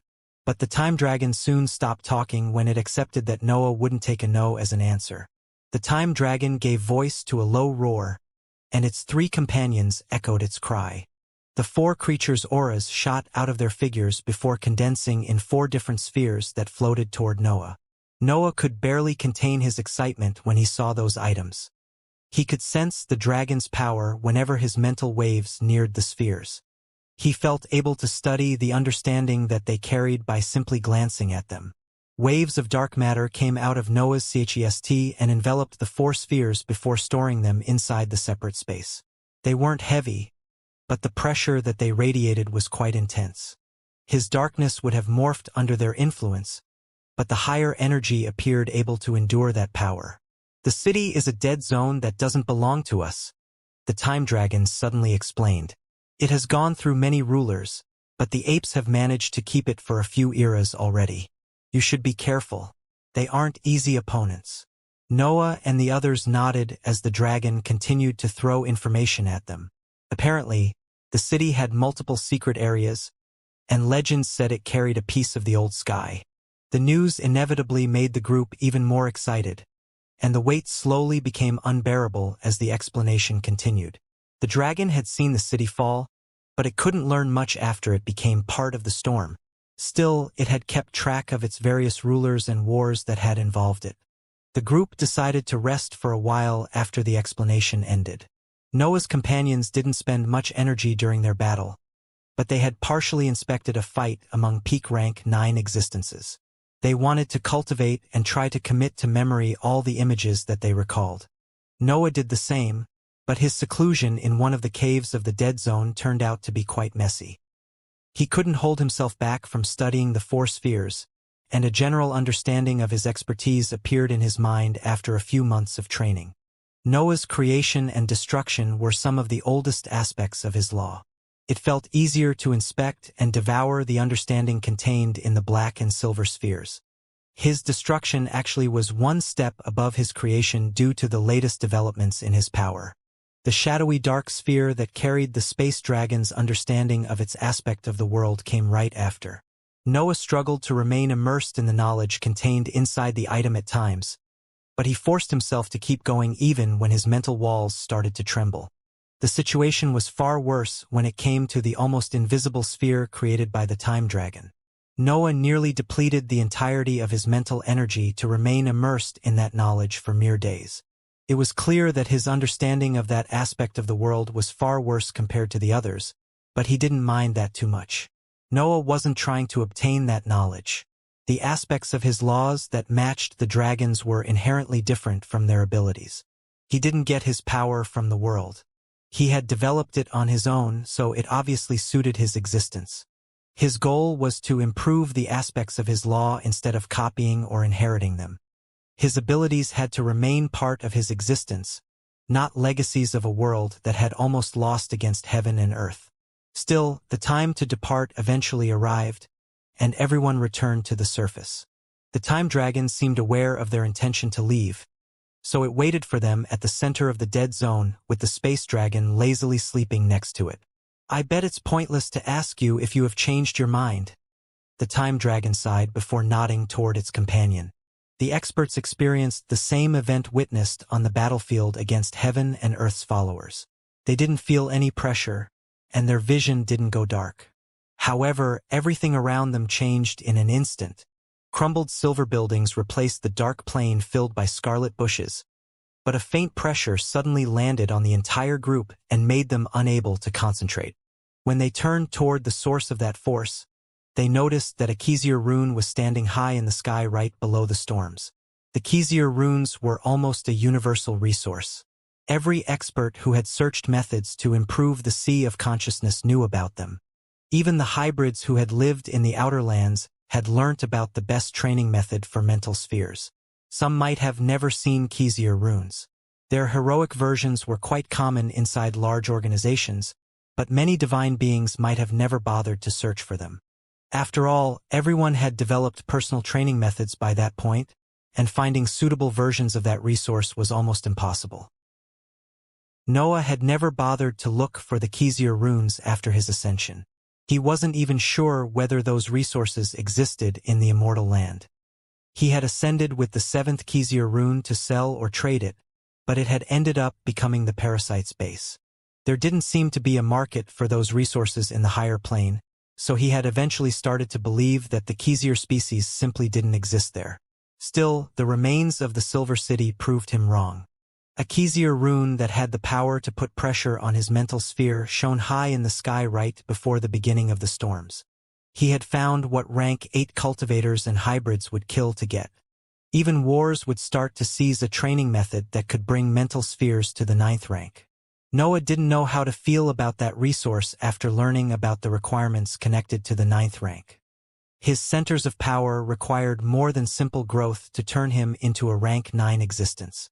They had to muster energy meant to express his law and create an ethereal organ that contained a new type of fuel. having access to such a valuable resource right from the beginning of the 8th might had hurt his law due to how easy it was to improve with the Xianxia runes. However, Noah's mental sphere was close to the 9th rank. Even his existence felt ready to advance, so removing some struggles from his path wouldn't hurt him at all. King Elbaz had the others experienced a similar confusion at the sight of the 9th Xianxia rune in the sky. Greed, stupor, and hesitation filled their minds as multiple thoughts about the 9th rank surged inside them. That single rune had changed how they had initially planned to approach the Silver City. They were there mostly to explore ruins, seize resources, and try to learn more about heaven and earth. But faint worries appeared inside them when they understood the nature of their opponents. The world acknowledged dragons as the strongest species of magical beasts, but exceptions existed, and the Xianxia species were one of them. Those apes had powerful mental attacks, and their intelligence could match humans. Their only weakness came from their species, but they remained quite threatening. Snakes, apes, and dragons. Noah cursed in his mind before drawing the demonic sword. My life is a damned cycle. I didn't sense anything. King Elbaz frowned when he saw Noah drawing his sword. The others quickly confirmed his statement, and Noah could only agree with it. His senses didn't pick up anything either, but he knew how powerful those creatures could be, and he didn't dare to underestimate them. Also, Noah didn't forget about the time dragon's warnings. The fallen city could carry a piece of the old sky. That resource might have remained hidden from the previous rulers of the area, but the Xianxia apes weren't a species that would leave something so powerful behind. That was the exact reason behind Noah's worry. He respected those creatures too much to believe that they didn't improve during the millennia spent in such a good lair. Those creatures didn't have to resist the storms constantly, and no one was hunting them. They were probably thriving, which hinted at the existence of sensors that his instincts couldn't recognize. Nothing happened as the experts remained right outside the city's edges. Noah continued to be wary of his surroundings, but it seemed that the group's sudden arrival didn't trigger any defense. The wide area between the storms and the buildings appeared safe and empty. You have become too paranoid after fighting heaven and earth for so long, King Elbaz laughed. Don't lose your ability to evaluate your opponents. Noah continued to be alert, but his consciousness didn't sense anything even after it unfolded in the area. He couldn't find traps or living beings around him. Only the azure ground and the pressure of the 9th Xianxia rune filled his surroundings. I might have. Noah sighed as the demonic sword returned inside his body and he took his first step forward. Danger appeared inside his mind at that point. Noah didn't know what was happening, but he suddenly sensed an intense threat coming from under him. His eyes fell on the ground while he jumped backward to escape the imminent attack. A half-transparent orange radiance had suddenly come out of the azure terrain and had illuminated the entire area. That energy continued to surge upward until it transformed into a blinding glow that released noises that Noah knew far too well. Crackling noises filled the area as the half-transparent orange light took the shape of lightning bolts and surged to create a dangerous pillar. The attack connected the ground to the storms high above in an instant. The sparks had only managed to touch Noah's leg before he left their range. Patches of charred skin filled Noah's charred legs. His innate defenses didn't manage to stop the lightning bolts, which had created deep injuries. That simple detail immediately warned everyone about the power of the attack. The half-transparent orange light belonged to the 9th rank. Another dangerous sensation filled Noah's mind when he landed on the ground, but he shot forward without even inspecting the nature of that sensation. Another pillar threatened to come out of the terrain, but he shot forward before the familiar crackling noise could reach his ears. Noah didn't step on the ground at that time, but danger spread again. A crack opened in the air and released more lightning bolts that threatened to engulf his figure. Noah couldn't help but snap. The lightning bolts carried the same faint scent of the heaven tribulation, but their power showed features that didn't respect that punishment.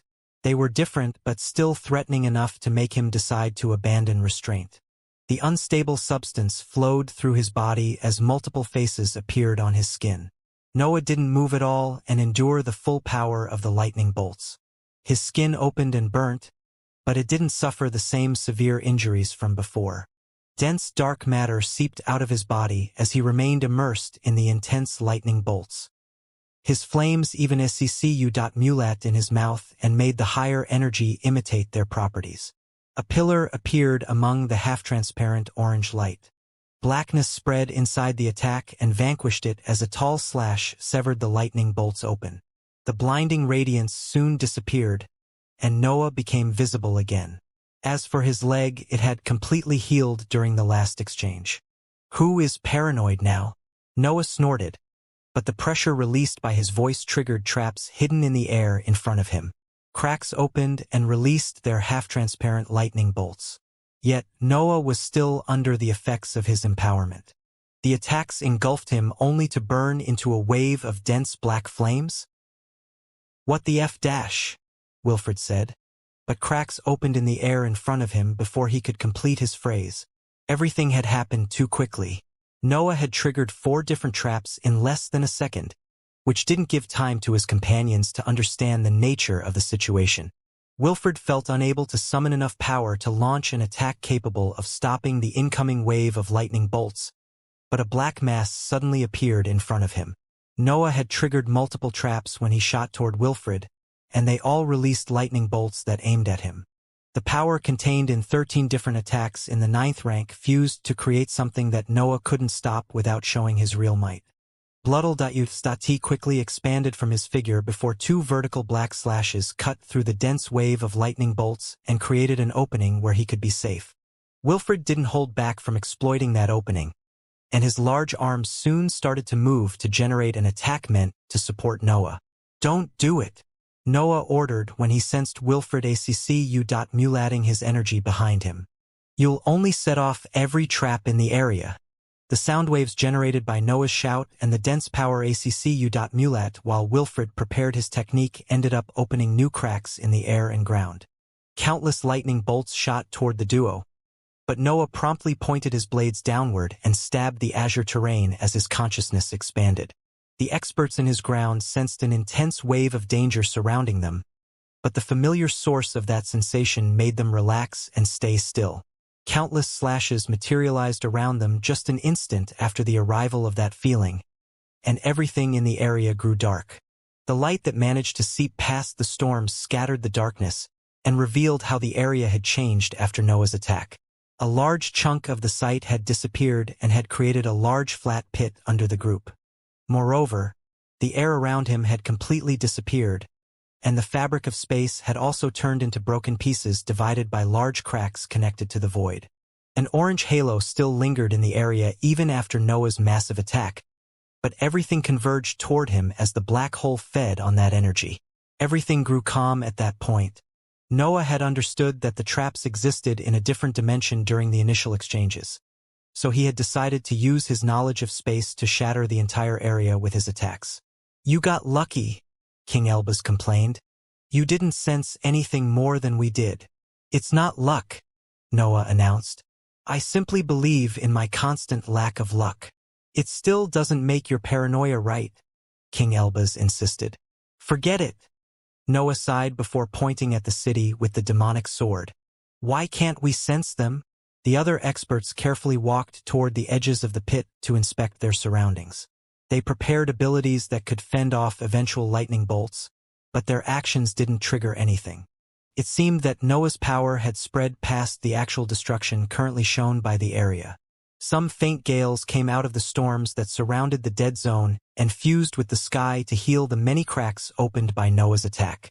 The chaotic laws didn't rebuild the fabric of space casually either. Invisible energy guided their movements and rebuilt the area according to specific arrays. Everyone in the group noticed that strange behavior, but only Noah, King Elbaz, and Alexander understood how odd that was. After all, the invisible energy wasn't existing in their dimension. It was somewhere else, in a place that their minds couldn't reach. The event left Noah completely speechless. The shadow domain could deploy similar effects, but that was one of the best techniques in the world. Its very nature put it among the most dangerous and complicated abilities that had ever appeared on the Immortal lands. Still, the dead zone in front of him seemed to have similar properties. Noah felt as if a wall tried to block his mental waves when he attempted to inspect the insides of the closing cracks, but his senses managed to gather information anyway. He found a slim layer right under the fabric that divided the higher plane from the void. That structure created a dimension that could affect the world without leaving traces of its power. The discovery was incredible.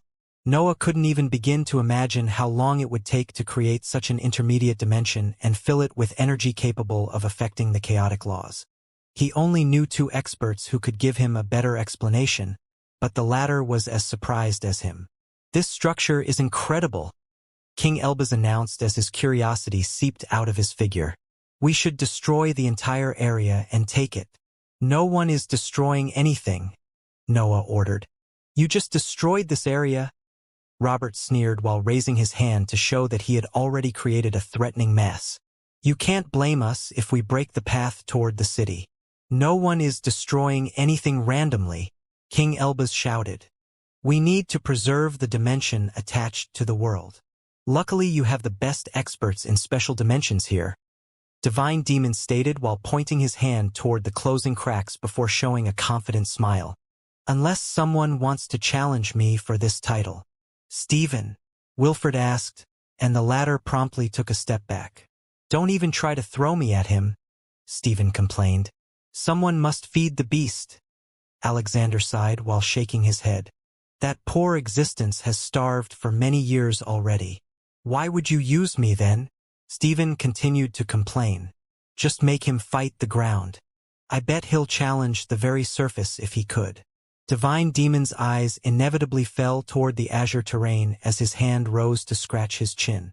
The ground had gained an appealing aura after that suggestion, but Wilfred promptly placed a jug of wine in his line of sight. "Don't give him ideas," Alexander scolded before heaving a sigh of relief when he saw that the wine won against the ground. "I just need to preserve what's behind the world's fabric, right?" Sword Saint asked before pointing his hand toward a spot high in the sky. "That might actually be interesting." "Wait!" King Elbaz exclaimed. "I need to perform calculations, study the area, the density, the types of materials, and dash dot." King Elbaz had to stop giving voice to his list since a sharp beam came out of Sword Saint's stretched fingers and created an incredibly long blade that pierced the world's fabric in a spot high in the sky. The attack didn't even vanish after the event. It remained in its place and connected the expert to the whiteness. "You can stop no dash." King Elbaz tried to stop Sword Saint again, but a wave of sharpness suddenly spread from the tip of its long sharp pillar. Sword Saint's sharpness spread through the world's fabric until it created a square among the sky. Cracks opened at the edges of the precise shape and filled its insides before shattering everything.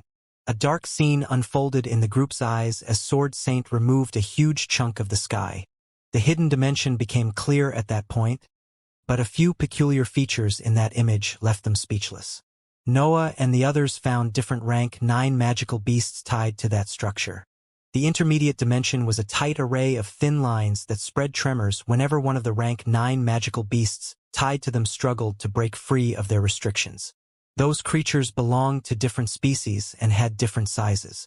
Noah could see a huge bear with white fur and crystals instead of eyes, a purple giraffe filled with dark green spots capable of affecting his mental sphere, and a small elephant with ears bigger than its body.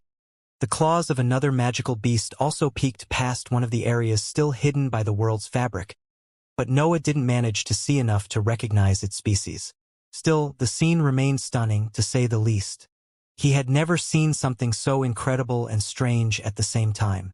The lines that made the array of the intermediate dimension tied the creature's limbs and suppressed the flow of primary energy through their bodies.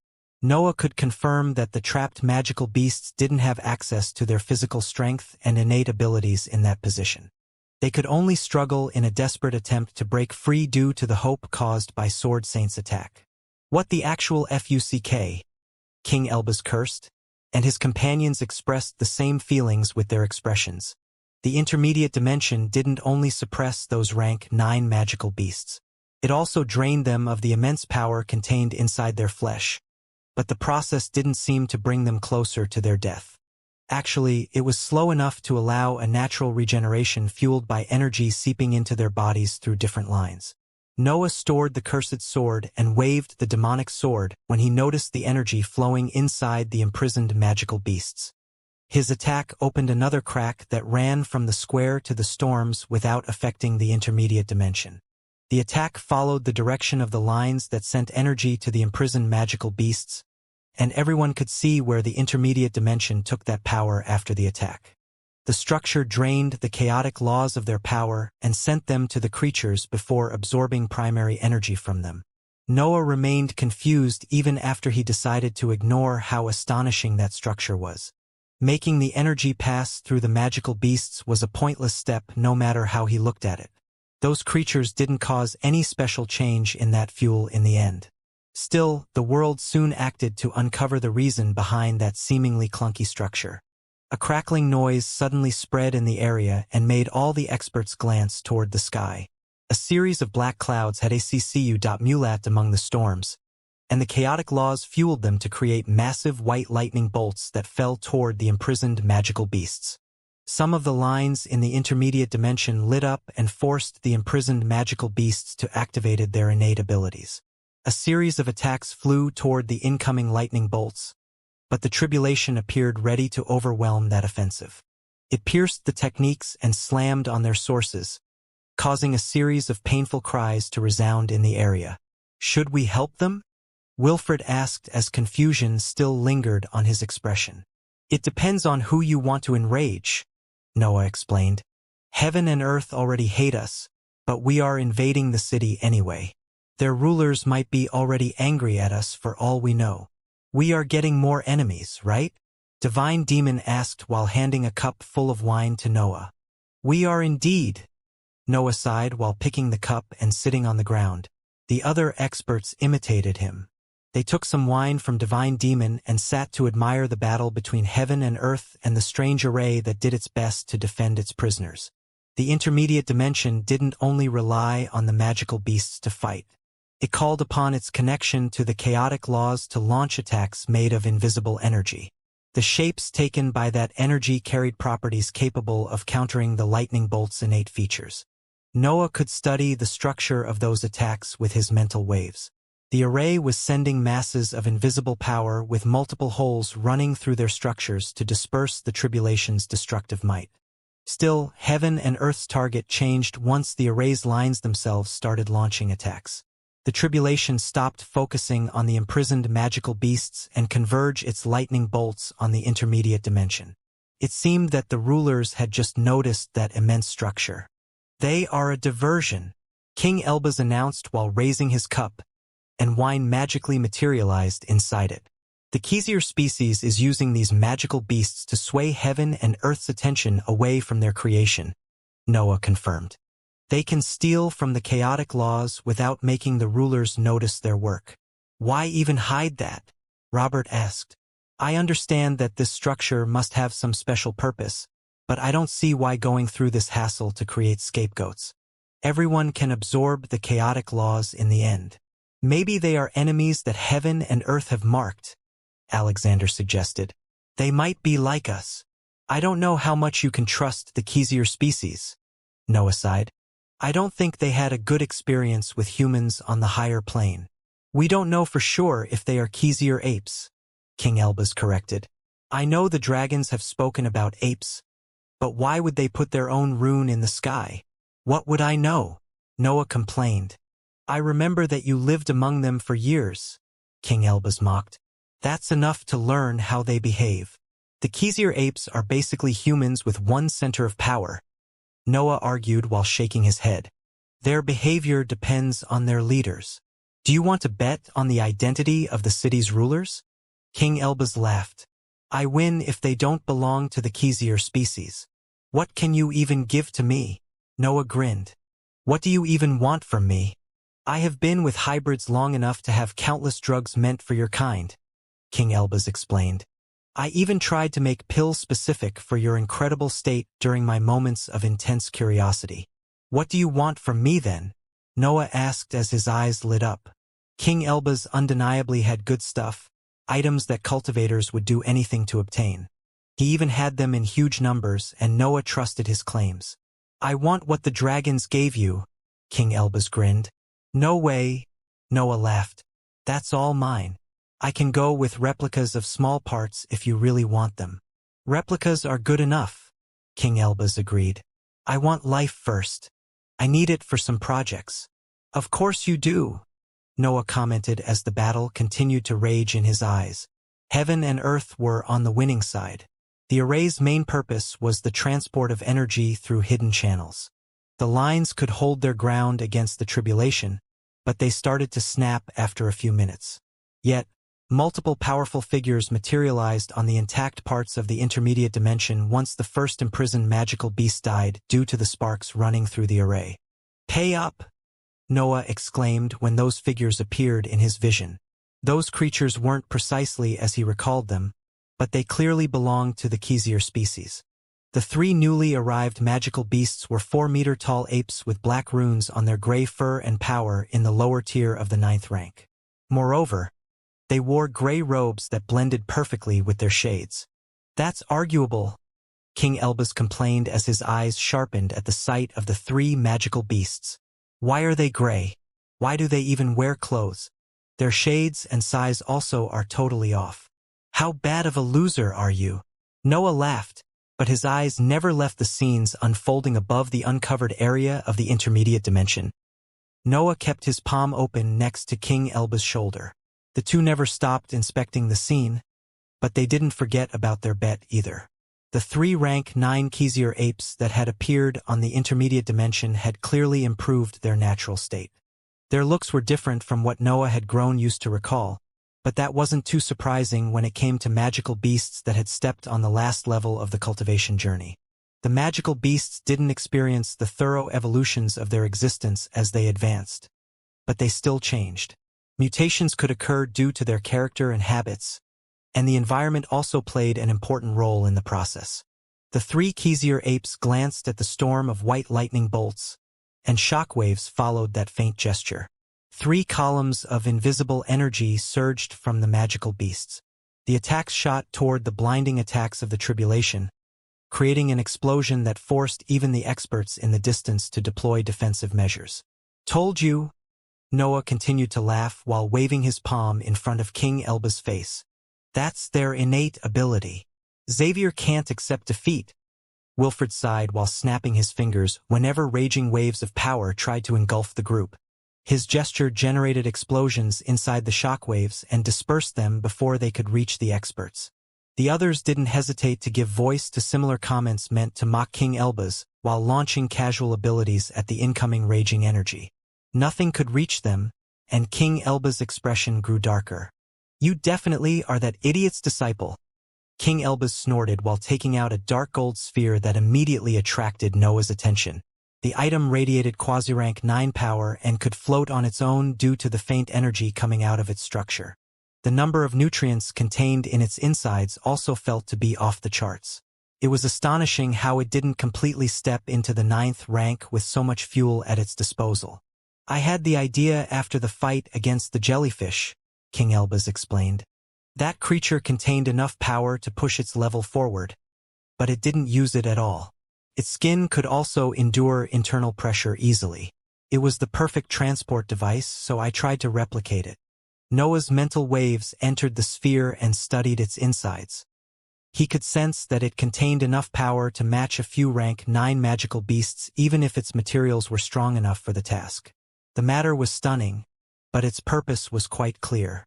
The lack of special features made the dark gold sphere a mere pill that contained many nutrients. Noah could eat it while his body was in critical condition to heal his injuries and go back to his peak, but nothing more. Of course, having access to such a resource as a rank 8 existence was incredible. Noah had always struggled to find suitable drugs after his ascensions since nothing seemed to satisfy the requirement of his centers of power. Yet, King Elbaz had provided a solution that could save Noah's life one day. Do you want to make other bets? Noah asked while his eyes lingered on the dark gold sphere in his grasp. King Elbaz limited himself to snort again and focused the entirety of his attention on the battle ahead. The Xianxia apes had covered the entire exposed area with a thick layer of invisible energy that the experts could inspect when they expanded their consciousness. Moreover, they had never stopped generating shockwaves to prevent the lightning bolts from reaching the structure. Those creatures' sheer display of power already put them far beyond average magical beasts. But Noah suddenly noticed another feature that made their value increase. The three Xianxia apes weren't limiting themselves to attack and defend at the same time. They were also using their invisible energy to rebuild the array of lines under them. It wasn't only a matter of sheer power. Those creatures could give any feature, size, and form they wanted to their invisible energy. They appeared able to counter any ability as long as flaws existed in their structure, and they didn't seem to have a limit to the amount of invisible energy they could deploy at the same time. The tribulation intensified when it realized that it couldn't pierce the invisible energy at its current power. More lightning bolts fell from the clouds hidden inside the storms high in the sky, but the struggle didn't lead anywhere. The Xianxia apes limited themselves to release more power to match the new dangerousness of the offensive. A deafening scream resounded among the storms at that point. The lightning bolts stopped falling, and a vortex appeared in the winds above. The chaotic laws converged toward the clouds, fueled them with their power to give birth to a massive humanoid figure made of white sparks. Noah instinctively got to his feet, and his companions imitated him. The group jumped backward while the cracking figure began to descend from the disappeared chunk of storms and pointed its right arm toward the uncovered intermediate dimension. The group managed to escape the range of the attack right before a blinding light filled the area. A white radiance had accompanied the crackling figure's sudden discharge of energy and had shattered the mental waves accu.mulat around the intermediate dimension. The experts were in the dark, but they didn't fail to study the power released during the blow. The crackling figure was in the lower tier of the 9th rank, but it appeared stronger than the three Xianxia apes. The energy released during its attack even pierced the invisible energy and reached the barrier before shattering it in a few seconds. Noah and the others could learn about those events only after the light dispersed, but King Elbaz didn't accept that event. Even Divine Demon felt pissed about missing part of the spectacle. The two experts waved their hands as inscribed items and azure energy gathered in front of them to create screens that seemed able to ignore even the faint light that managed to cross the storms. The group could sit again once the battle resumed.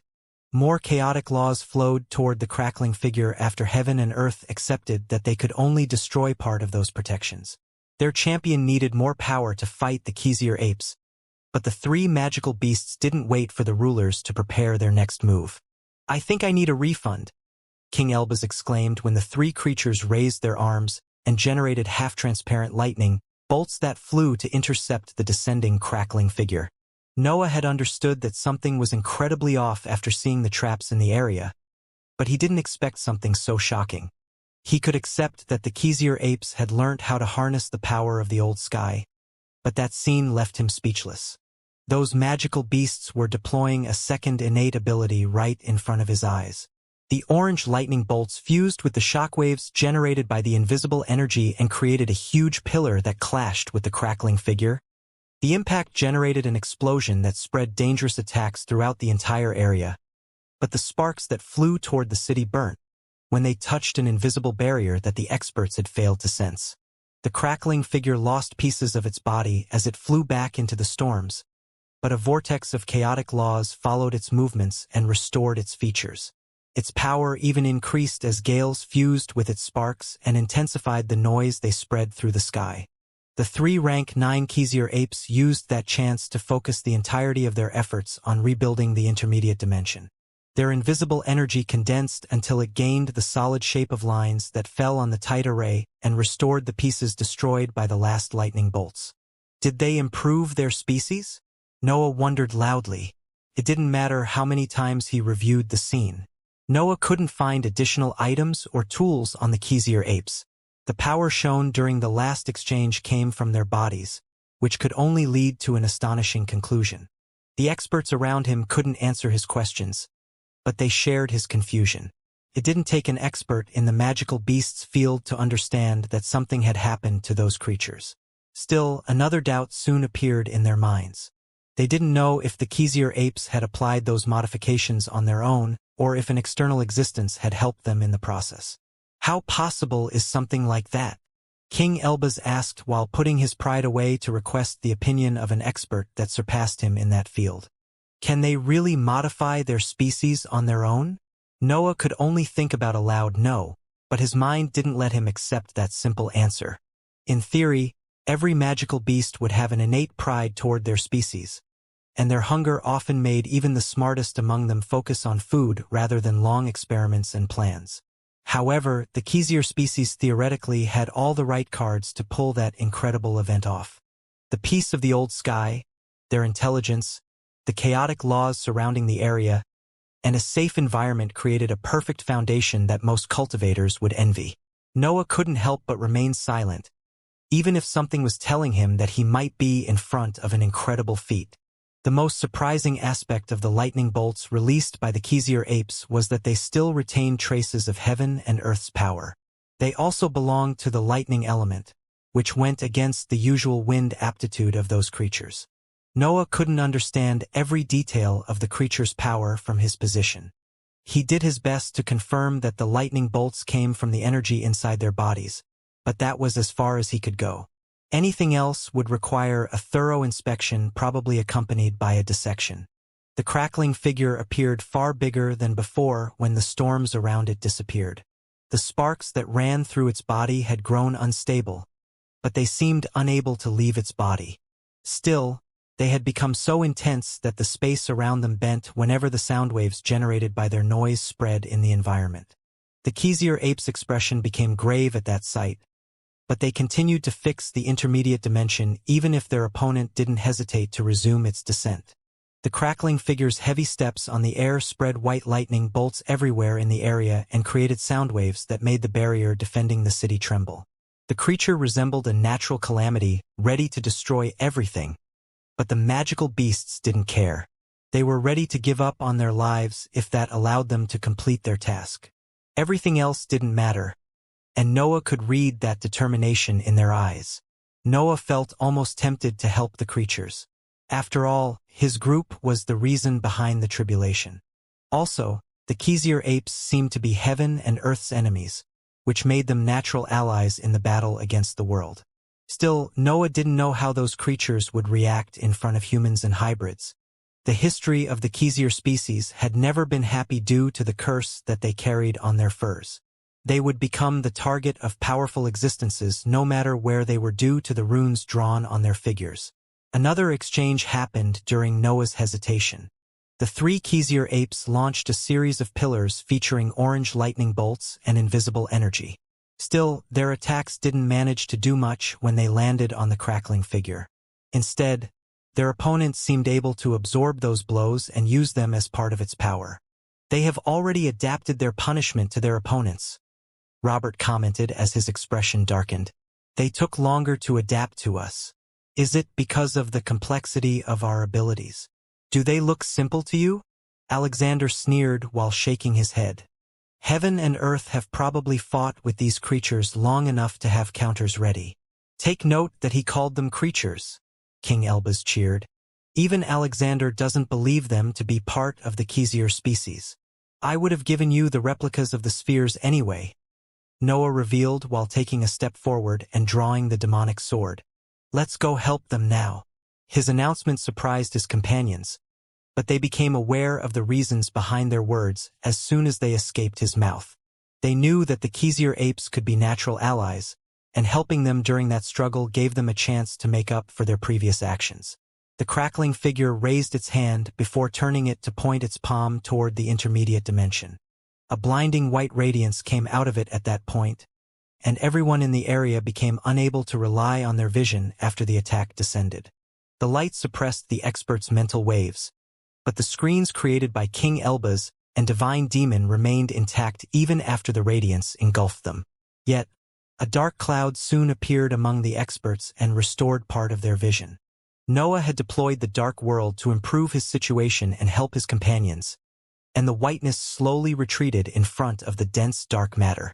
Noah sprinted directly toward the three Xianxia apes and reached the area around them in no time. The three magical beasts suddenly became aware of the new threat, but Noah made sure to raise both hands to gesture that he had had no intention to cause problems. The creatures didn't seem to believe in him. They limited themselves to accept his presence there while they raised their hands toward the sky. They had to face another massive attack. Crackling whiteness filled the area again.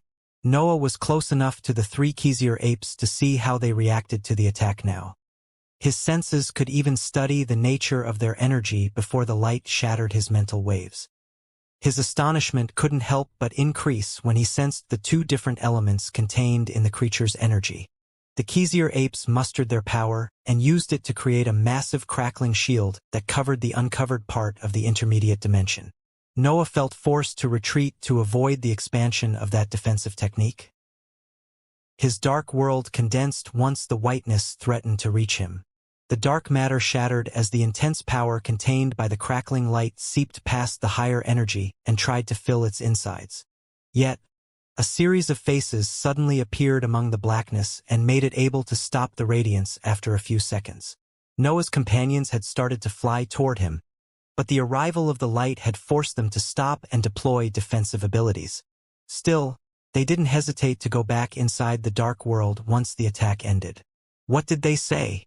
Wilfred asked while glancing at the three rank 9 Xianxia apes that had reappeared once the light vanished. They seem interested in cooperating with us. Noah ignored that comment and approached the three creatures. The crackling shield had crumbled after the previous attack, and parts of the intermediate dimension had shattered again. It was evident that their efforts weren't giving the Despised effects, but they still prepared themselves to fight against him if he turned out to be hostile. "We also are heaven and earth's enemies," Noah announced. "Let us help." The three apes didn't reveal any expression, and they didn't bother to answer either. They continued to stare at Noah with their cold dark eyes and divide their attentions between the huge crackling figure in the sky and him. "Come on," Noah continued. "We destroyed this piece of the sky by mistake, pure mistake.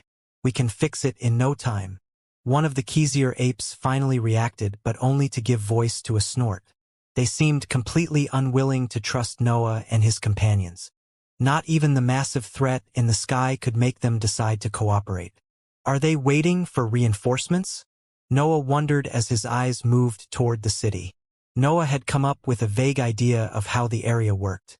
The Xianxia apes had created diversions and plans to defend their home and their intermediate dimension. They were probably smart enough to fuse heaven and earth's old powers to their species even. Yet that only made the situation stranger. It didn't make sense for such smart and prepared creatures to jump in a fight that they couldn't win. Noah didn't believe for even an instant that they had underestimated the power of heaven and earth's punishment. The various defenses and covers proved that they knew how scary the rulers could be. Still, that raised questions in his mind. Why did the city send only 3 rank 9 creatures? Did the pack lack powerful specimens? Were the others busy in some mission? Did they have a secret weapon to use on these occasions? Was he overstepping into something that he didn't understand? The crackling giant wanted to attack again. Everyone in the area sensed its energy condensing and giving birth to shining lightning bolts. Still, the tense situation created by the meeting of the two groups delayed the preparations of defensive techniques or attacks. Sword Saint, Divine Demon, Alexander, Elbaz, Noah listed. "Come with me. This thing is annoying." The 4 experts revealed cold smiles, but the 3 left behind couldn't contain their complaints. "Are we too weak to fight heaven and earth now?" Wilfred snorted. "My anger toward the rulers can surpass all of them," Robert stated. "I won't remain behind after what they did to my organization," Stephen insisted. "You 3 have a higher chance to gain their trust," Noah explained while pointing at the 3 Xianxia apes who had started to build the crackling shield, while shooting glances toward the experts. "Do you really want to leave the negotiations to us?" Wilfred, Robert, and Stephen moved their eyes away from Noah and started inspecting the experts. Their minds could even imagine the consequences of a conversation between the 3 Xianxia apes and them. King Elbaz would probably try to be polite at the beginning, but his arrogance would take over in the middle of the conversation. Then, his curiosity would fill his mind, leading him to dismantle the intermediate dimension right in front of the magical beasts. Noah was a great leader once you learnt to know him.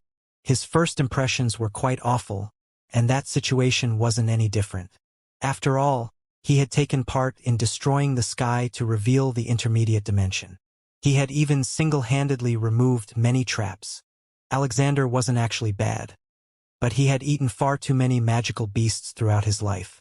His natural aura carried an intense pride that would naturally threaten strangers. Sword Saint never bothered to join conversations or events unless they involved the path of the blade or cutting something. He would probably ignore Noah's orders even, and that would even be the best outcome. Divine Demon didn't need explanations. The three experts left behind didn't even know what he would be capable of doing in that situation. Challenging him to be a good ambassador wouldn't work either since he could interpret the situation too personally. "We are the only sane-minded in our group," Wilfred sighed as a hand went on his forehead. "When did this even happen?" "The requirements weren't so high," Robert uttered. "I believe we have the craziest in the world among them." "Will they be fine?" Stephen asked while looking at the departing group. "Heaven and earth aren't playing around here. It means that the city has something worth destroying," Wilfred whispered, making sure that the Xianxia apes behind him couldn't hear him. "And taking." Noah and the others flew toward the crackling giant while the trio turned toward the Xianxia apes. Everyone in the group had drawn their weapons or prepared their abilities for the imminent clash, and stern expressions inevitably appeared on their faces as the threatening creature grew bigger in their vision. "The apes must have something stronger inside the city," King Elbaz warned. "Of course," Noah replied. "That's why we'll appear as the strongest rank 8 existences in the entire world." "We are the strongest rank 8 existences in the world," Divine Demon grinned as he experienced one of his rare serious moments. "What if they don't want to let us in even after we show our worth?" Alexander asked. "We cut them," Sword Saint announced. "We cut them all. One problem at the time," Noah reminded. "I have some dash dot." "No," King Elbaz said before Noah could finish his line. "No." Divine Demon followed suit. "Don't even think about that," Sword Saint threatened. "I'm afraid you can't win this time," Alexander laughed. "You don't even know what I was about to say," Noah complained. "You wanted to fight alone again," King Elbaz explained. "Don't even try to hide it. These subordinates have so little faith in M-. Noah sighed and shook his head, but the crackling giant released its attack at that point. The crackling light expanded, but a series of attacks pierced it and created a conical safe area that contained the uncovered intermediate dimension below. Multiple lights had shone among the giant's technique and had destroyed the power that it carried before landing on its body. The crackling giant could suppress 3 rank 9 Xianxia apes in the lower tier. Its power forced the 5 experts to go all out since the beginning of the fight, and their joint efforts destroyed part of the massive attack. Their techniques even reached their opponent, but they had lost too much energy by then. The attacks couldn't hurt the thick sparks that made the crackling figure's giant body. Still, they opened a path where Noah and Alexander could pass. The unstable substance was flowing inside Noah's black veins, and his empowerments had already affected some of his abilities. His centers of power and his 2 blades surpassed their limits as faces appeared on the dark aura that covered them. A red aura covered Alexander, and the smell of blood filled the area. The expert's power seemed to surge to levels that went far beyond Noah as he raised his palm and neared the giant. The 2 experts were the best type of hybrids in the entire world. They were the only ones who could come so close to the threatening lightning bolts without deploying defensive abilities. The approach was dangerous, but it allowed them to increase the efficiency of their offensive. The intense pressure that covered the crackling sparks almost pushed the experts away, but the duo moved forward even after their blood vessels exploded and wounds opened on their figures. Noah was the first to reach the giant. Dark matter covered his 2 swords as he mustered the entirety of his physical strength to stab them into the lightning bolts. His higher energy shattered as the raging sparks tried to reach his weapons, but the black hole made sure to restore those protections every time they fell. Information flowed inside his mind as his bloodle.u.s.t fueled the demonic deduction technique and made his destruction skyrocket. Noah could instinctively sense every unstable part and flaw in his opponent's structure, and his weapons released his power after focusing on some of them. Black flares came out of Noah's weapons and spread through the crackling giant. The lightning bolts that made the creature's body crumbled whenever the destructive energy seeped inside them. Even those powerful sparks couldn't stop his destruction. Alexander arrived after sparks left the giant's body and created a white rain. His red halo converged toward his hand as he raised it to reach the sparks, and a massive hole opened in the creature once his palm touched them. An angry feeling started to permeate through the crackling noise released by the sparks as the giant tilted its head toward the two experts. A crack opened on the lower part of its head to create a mouth, but a silver slash suddenly slammed on that spot. Finally! Sword Saint shouted as he madly waved the ethereal blade in his hand. Each movement launched rains of slashes toward the giant that severed its lightning bolts. Sword Saint wasn't boosting his power nor relying on special techniques to obtain those effects. His BRE sharpness simply was enough to hurt those sparks. Multiple golden lights appeared around the giant after it endured those blows. King Elbas flew above its head and scratched his chin as his eyes moved between the creature and the storms. "Focus on the will," King Elbas ordered before snapping his fingers. The many golden lights shot inside the lightning bolts and seeped deep into the giant's body before detonating. More sparks shot into the environment and filled the area. Still, many of them converged toward an azure halo that had appeared in the distance. Divine Demon showed a cold expression as the sparks converged into his position and transformed into a mass of energy that rotated around his figure. His eyes seemed to carry deep understanding as they reflected the white light radiated by the giant. His usual uncaring face was nowhere to be seen as firm concentration filled his expression. A chill ran down Noah, Alexander, and King Elba's spines. They instinctively turned toward the azure glow in the distance, and their eyes widened in surprise when they understood what was about to happen. The three experts deployed their best techniques to leave the area and give Divine Demon a complete view of the scene. The cultivator raised his hand at that point. The energy around him flowed in front of his palm to give birth to a series of rings. King Elba's face revealed pure shock when he saw the lines stretching in the insides of the rings. Divine Demon was giving birth to a series of small formations that created a cylindrical structure after all of them harmonized. A humming noise even echoed in the sky as the azure energy completed the technique. King Elbas took out countless sensors meant to study and record the event. His curiosity even flowed out of his body as he lost interest in the battle. He couldn't believe that Divine Demon could have created something like that without knowledge over formations and inscriptions. "What is it?" Noah asked while teleporting next to King Elbas. Alexander also arrived next to the expert and waited for him to describe the nature of the situation. It was hard to trigger such intense reactions inside him, so his curiosity had made him approach the only cultivator who could know something about Divine Demon's power. Noah was there for the same reasons. "I don't even know how to describe it to two brutes like you," King Elbas revealed while pointing toward the formations in front of Divine Demon's raised palm. "He is trying to reverse the laws." "What does that even mean?" Alexander asked. "Who challenged him to do that?" Noah asked, but King Elbas shook his head after heaving a helpless sigh caused by Alexander's question. "Is he improving?" Noah wondered as he fixed his eyes on the azure formations in the distance. Soft gales broke out of the storms that surrounded the dead zone and flew toward the giant. The chaotic laws transformed into lightning bolts that restored the broken parts of its body and made it whole again. Still, the creature didn't stop moving even in its damaged state. Its massive arm rose to point toward the Xianxia apes in the distance, but its face turned toward Divine Demon when it heard the humming sound. The giant seemed to freeze when it noticed the azure rings.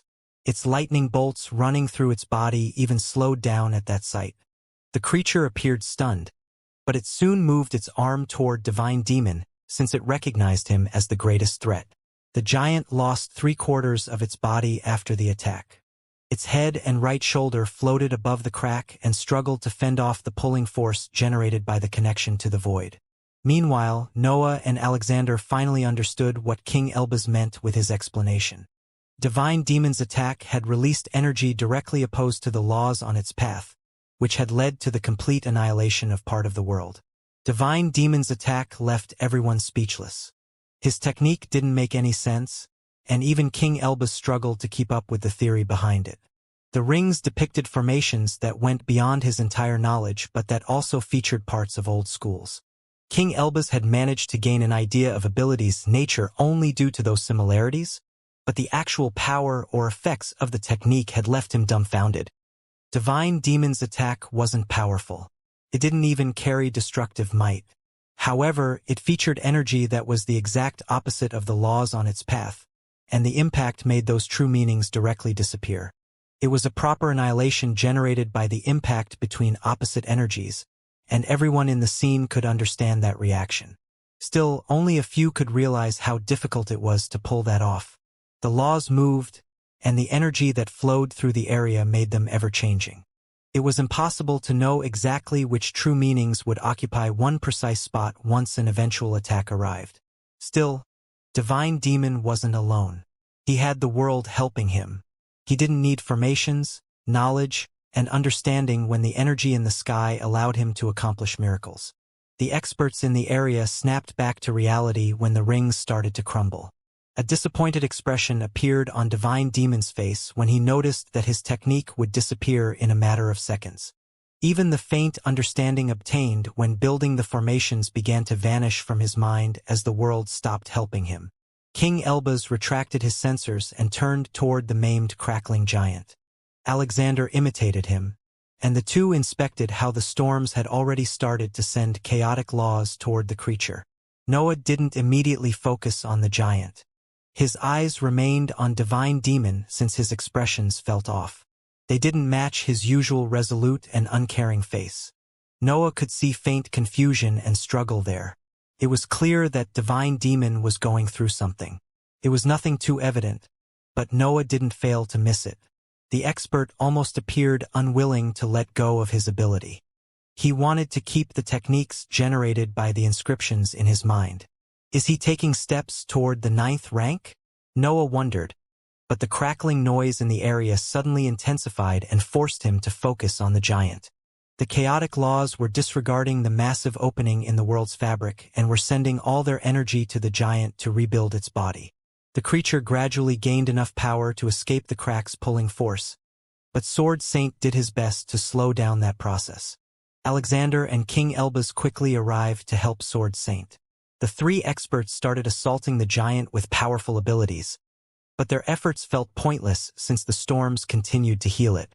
Sending the creature to the void also appeared impossible since it simply severed the lightning bolts that it couldn't drag out of the pulling force. "Are you okay?" Noah asked after teleporting next to Divine Demon. "It feels as if awakening from a dream," Divine Demon replied while inspecting the hand that had created the rings. "Some challenges are coming back. They never left you," Noah explained. "You have proven that twice even. Will the 9th rank give me access to everything I've created with the help of the world?" Divine Demon wondered without waiting for a real answer. The cultivation journey was solitary and personal. Noah's answers probably wouldn't work for Divine Demon, and the same applied to every cultivator or existence trying to elevate their laws. Divine Demon had to find the answers on his own. Noah dreaded the idea of Divine Demon gaining access to everything that the world had allowed him to create in the past. He would obviously be happy for his friend, but it also gave him a faint idea of what he had to accomplish to touch the peak. His species and law probably made him the existence with the highest potential in the entire world. His friends were monsters who could keep up with him, but he had always known that he would surpass them. Thinking about Divine Demon achieving perfect control over his ability gave Noah an idea of what he had to surpass to reach the peak. The matter suddenly appeared exceptionally hard, but everything worsened when he thought about the requirements of his centers of power. Gaining power wasn't an issue for Noah. His existence would normally make him walk on paths that led to the very peak. The problem was with the cost of the journey. He could already eat rank 9 materials without feeling too ecstatic about it, and those requirements would only worsen as he progressed. Does this world even hold enough energy to make me surpass heaven and earth? Noah wondered as he inspected the battlefield. The three experts were slowly losing their ground as the storms continued to heal the giant. The tribulation basically had unlimited fuel with all the chaotic laws in the environment. Destroying the lightning bolts wouldn't make it stop. Noah heaved a helpless sigh before stepping forward. His figure disappeared as Divine Demon raised his hand to gather azure energy again. The dark world suddenly expanded around the healing giant. The dark matter enveloped the three experts, and part of it even fell into the crack nearby. "Let's destroy it thoroughly once," Noah announced as his ambitions spread to his companions and enhanced them. "I'll handle the rest." Snore, Knight, Duanlong, and the parasite came out of the separate space as Alexander, Sword Saint, and King Elbaz prepared their best abilities. Divine Demon soon entered the dark world with his amassed energy and did the same. Noah raised his swords, and everyone inside the dark world released their attacks once his weapons descended to create a massive slash. The crackling giant could easily endure some of them, but it couldn't even try to stop the wave of abilities that fell on its body. The giant exploded into a rain of sparks that destroyed the dark world during their flight. Many of them even fell into the void, but Storm soon used the damages in Noah's technique to send chaotic laws and start rebuilding the tribulation. However, the nature of the dark world suddenly changed. Its dark matter became lighter and gained some ethereal properties before attacking the invisible will that drove the tribulation. Noah felt forced to close his eyes to endure the process. He had transformed the dark world into an extension of his mind and given the dark matter the same abilities as his mental energy. The technique could now devour the piece of heaven and earth's will that kept rebuilding the giant and put an end to that struggle. The world seemed to scream in pain as the dark matter converged toward the few sparks that had managed to gather. They carried enough power to destroy most of the higher energy flying toward them, but Noah only needed small pieces of it to touch the will. The will shrunk as the tiny chunks of dark matter that managed to get past the storms took bites at it. An immense pressure even spread inside Noah's mind and forced his mental walls to expand.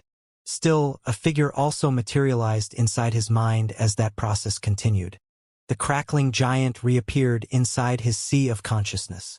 The loud crackling noise released by the giant inside Noah's mind threatened to make everything shake.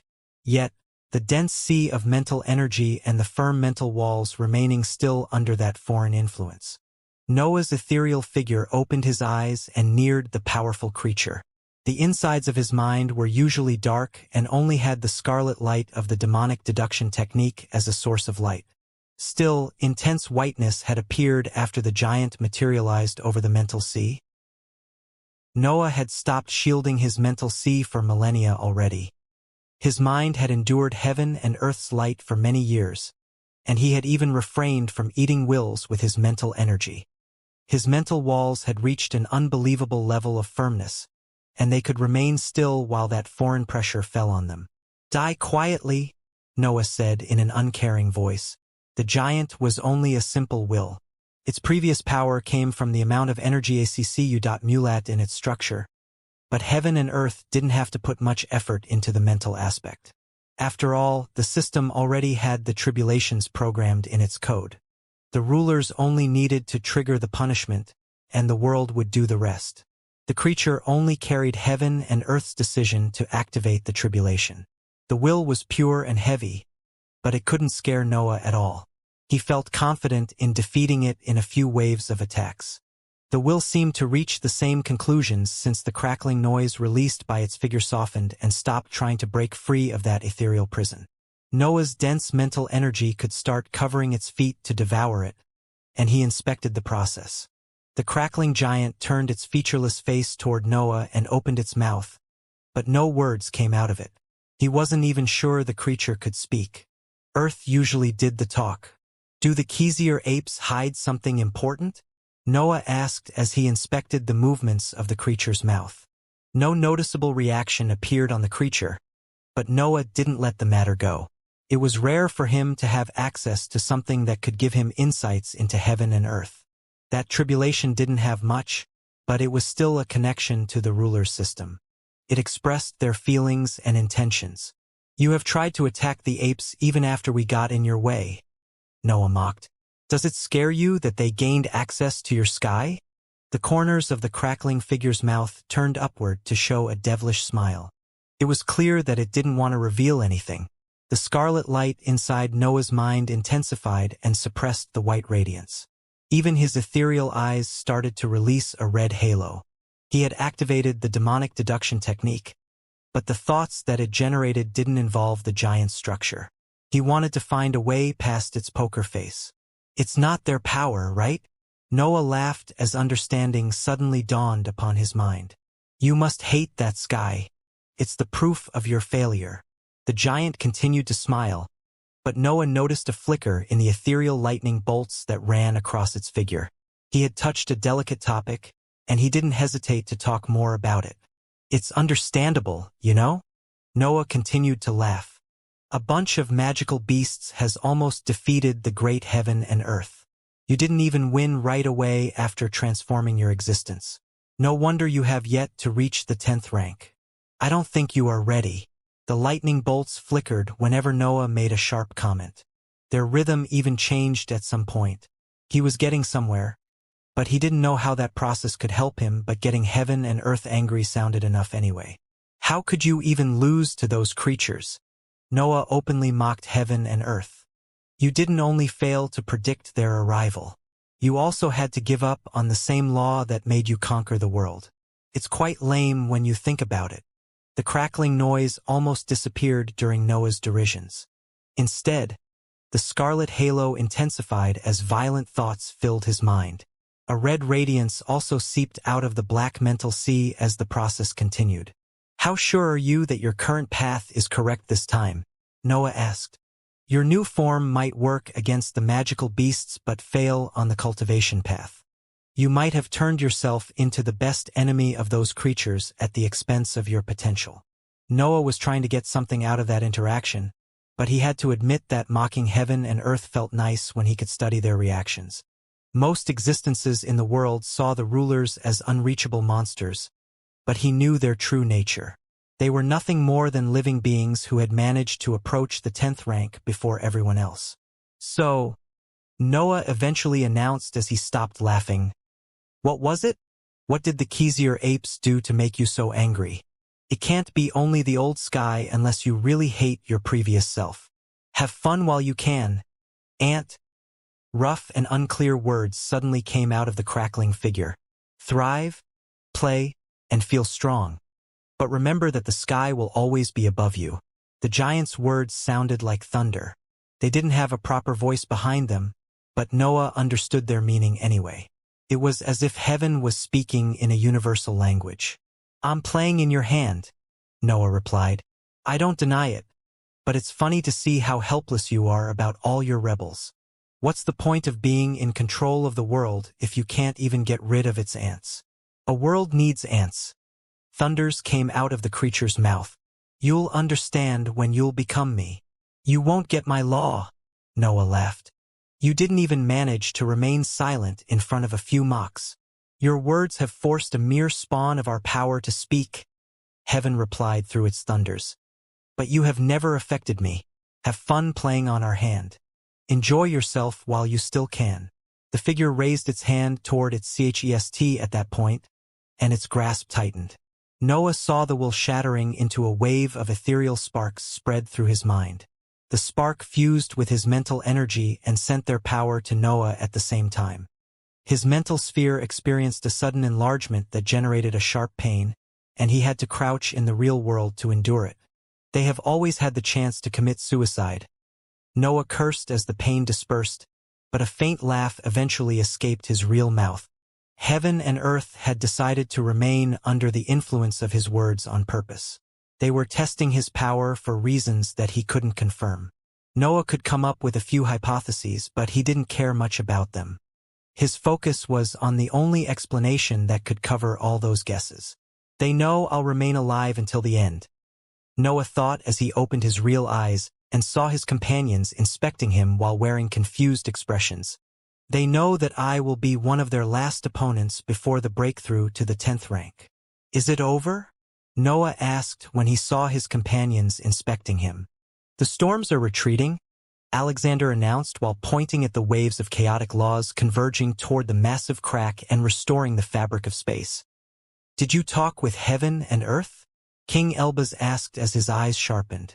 It wasn't a secret that Noah's mental energy could devour wills, and the latest nature of the dark world had shown those features to everyone anyway. The only reason behind his last laugh was a mental conversation that King Elbaz quickly connected to heaven and earth. They didn't say much, Noah summarized. It was mostly me insulting them. Did you find anything interesting? King Elbaz continued with his questions. No, Noah replied before correcting himself. Maybe. The 5 experts glanced at their companions near the Xianxia apes. They were still in the middle of the negotiations, but the magical beasts appeared slightly gentler after the defeat of the crackling giant. They paid attention to the trio now. Heaven and earth might be scared, Noah revealed after confirming that they had time to talk. Even Divine Demon would be scared in front of the breakthrough to the 10th rank, Alexander commented. Fear is part of the path, Sword Saint added. Gods aren't immune to that feeling. Actually, it's more intense for them. For us. Imagine working your entire life to reach the peak of your plane and conquer it, Noah explained. Now imagine losing against the natural repercussions of your actions and changing your law just to counter the counters. His 4 companions could quickly understand where the speech was going. Noah's insights felt actually scary to consider, but they stood on a decent foundation at that time. Even King Elbaz couldn't completely contradict them. What if they lost their path in their desperate attempt to defeat the magical beasts? Noah asked. What if their next attempt to reach the 10th rank fails? King Elbaz wondered. What if defeating the magical beasts only turns them into the world without providing additional power? Alexander joined that reasoning. They have already destroyed the higher plane, Sword Saint added. Does someone know how long do we have? Don't look at me, King Elbaz sighed while glancing at Divine Demon. This is stuff for the miraculous brute. My existence feels too unstable now, Divine Demon admitted while looking at the hand that had created the rings. Trying to inspect heaven and earth now feels too dangerous. A wave of surprise spread inside the experts around Divine Demon. Only Noah managed to remain calm in front of his friend's seriousness. It was highly unusual for the expert to answer properly and without his forgetfulness.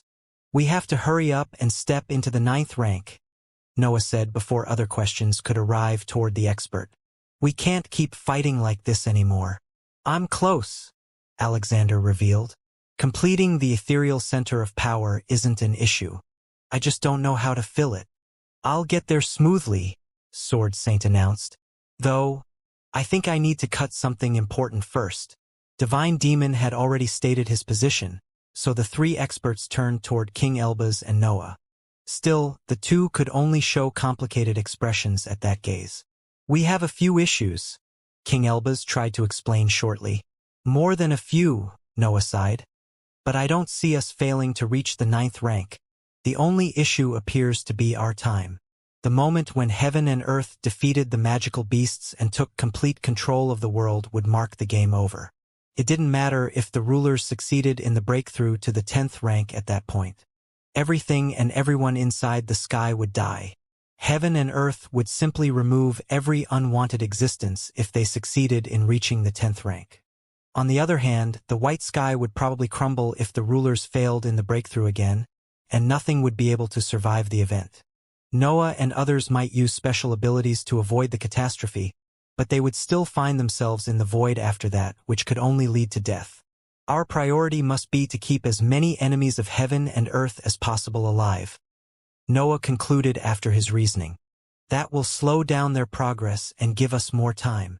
What if that's not enough? Alexander asked. We make catastrophes happen to make the rulers waste energy, Noah snorted. Then we'll find something else that can slow them down. I don't care if I have to sacrifice everything I have to gain a few seconds. I'll fight as long as I'm alive. Of course, King Elbaz laughed. What other choice do we have? Mess after mess just to make the rulers waste energy, Sword Saint smirked. I like the idea.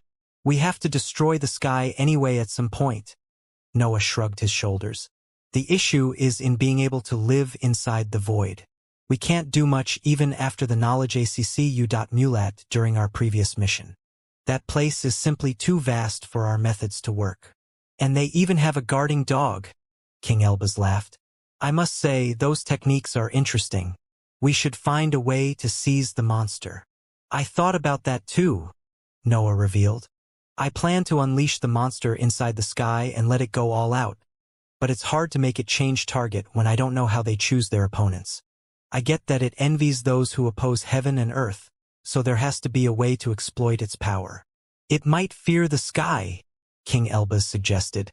We only need to make it fear us more then, Noah suggested. We need the 9th rank for that, King Elbaz complained. Wasn't that the plan since the beginning? Noah smirked. It's not even a proper plan, King Elbaz scoffed. It's just doing our best against existences stronger than us. Isn't that what we did throughout our lives? Noah sneered, and the 3 experts couldn't help but show a smile at that question. I think they are done, King Elbaz suddenly announced when he looked toward the bottom of the region. Everyone turned at that point and noticed how the Kizir apes had dropped the defenses around them. Space had even appeared above the uncovered piece of the intermediate dimension.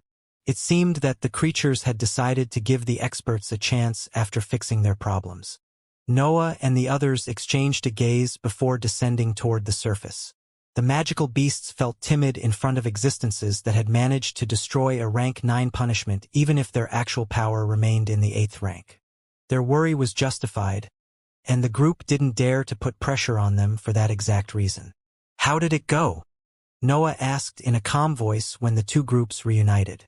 They agreed to bring us inside the city, Robert explained. We only have to wait for their superiors. Apparently, something big is happening, but they won't tell us more. Let's wait then, Noah announced while performing a polite bow toward the 3 lower-tier creatures.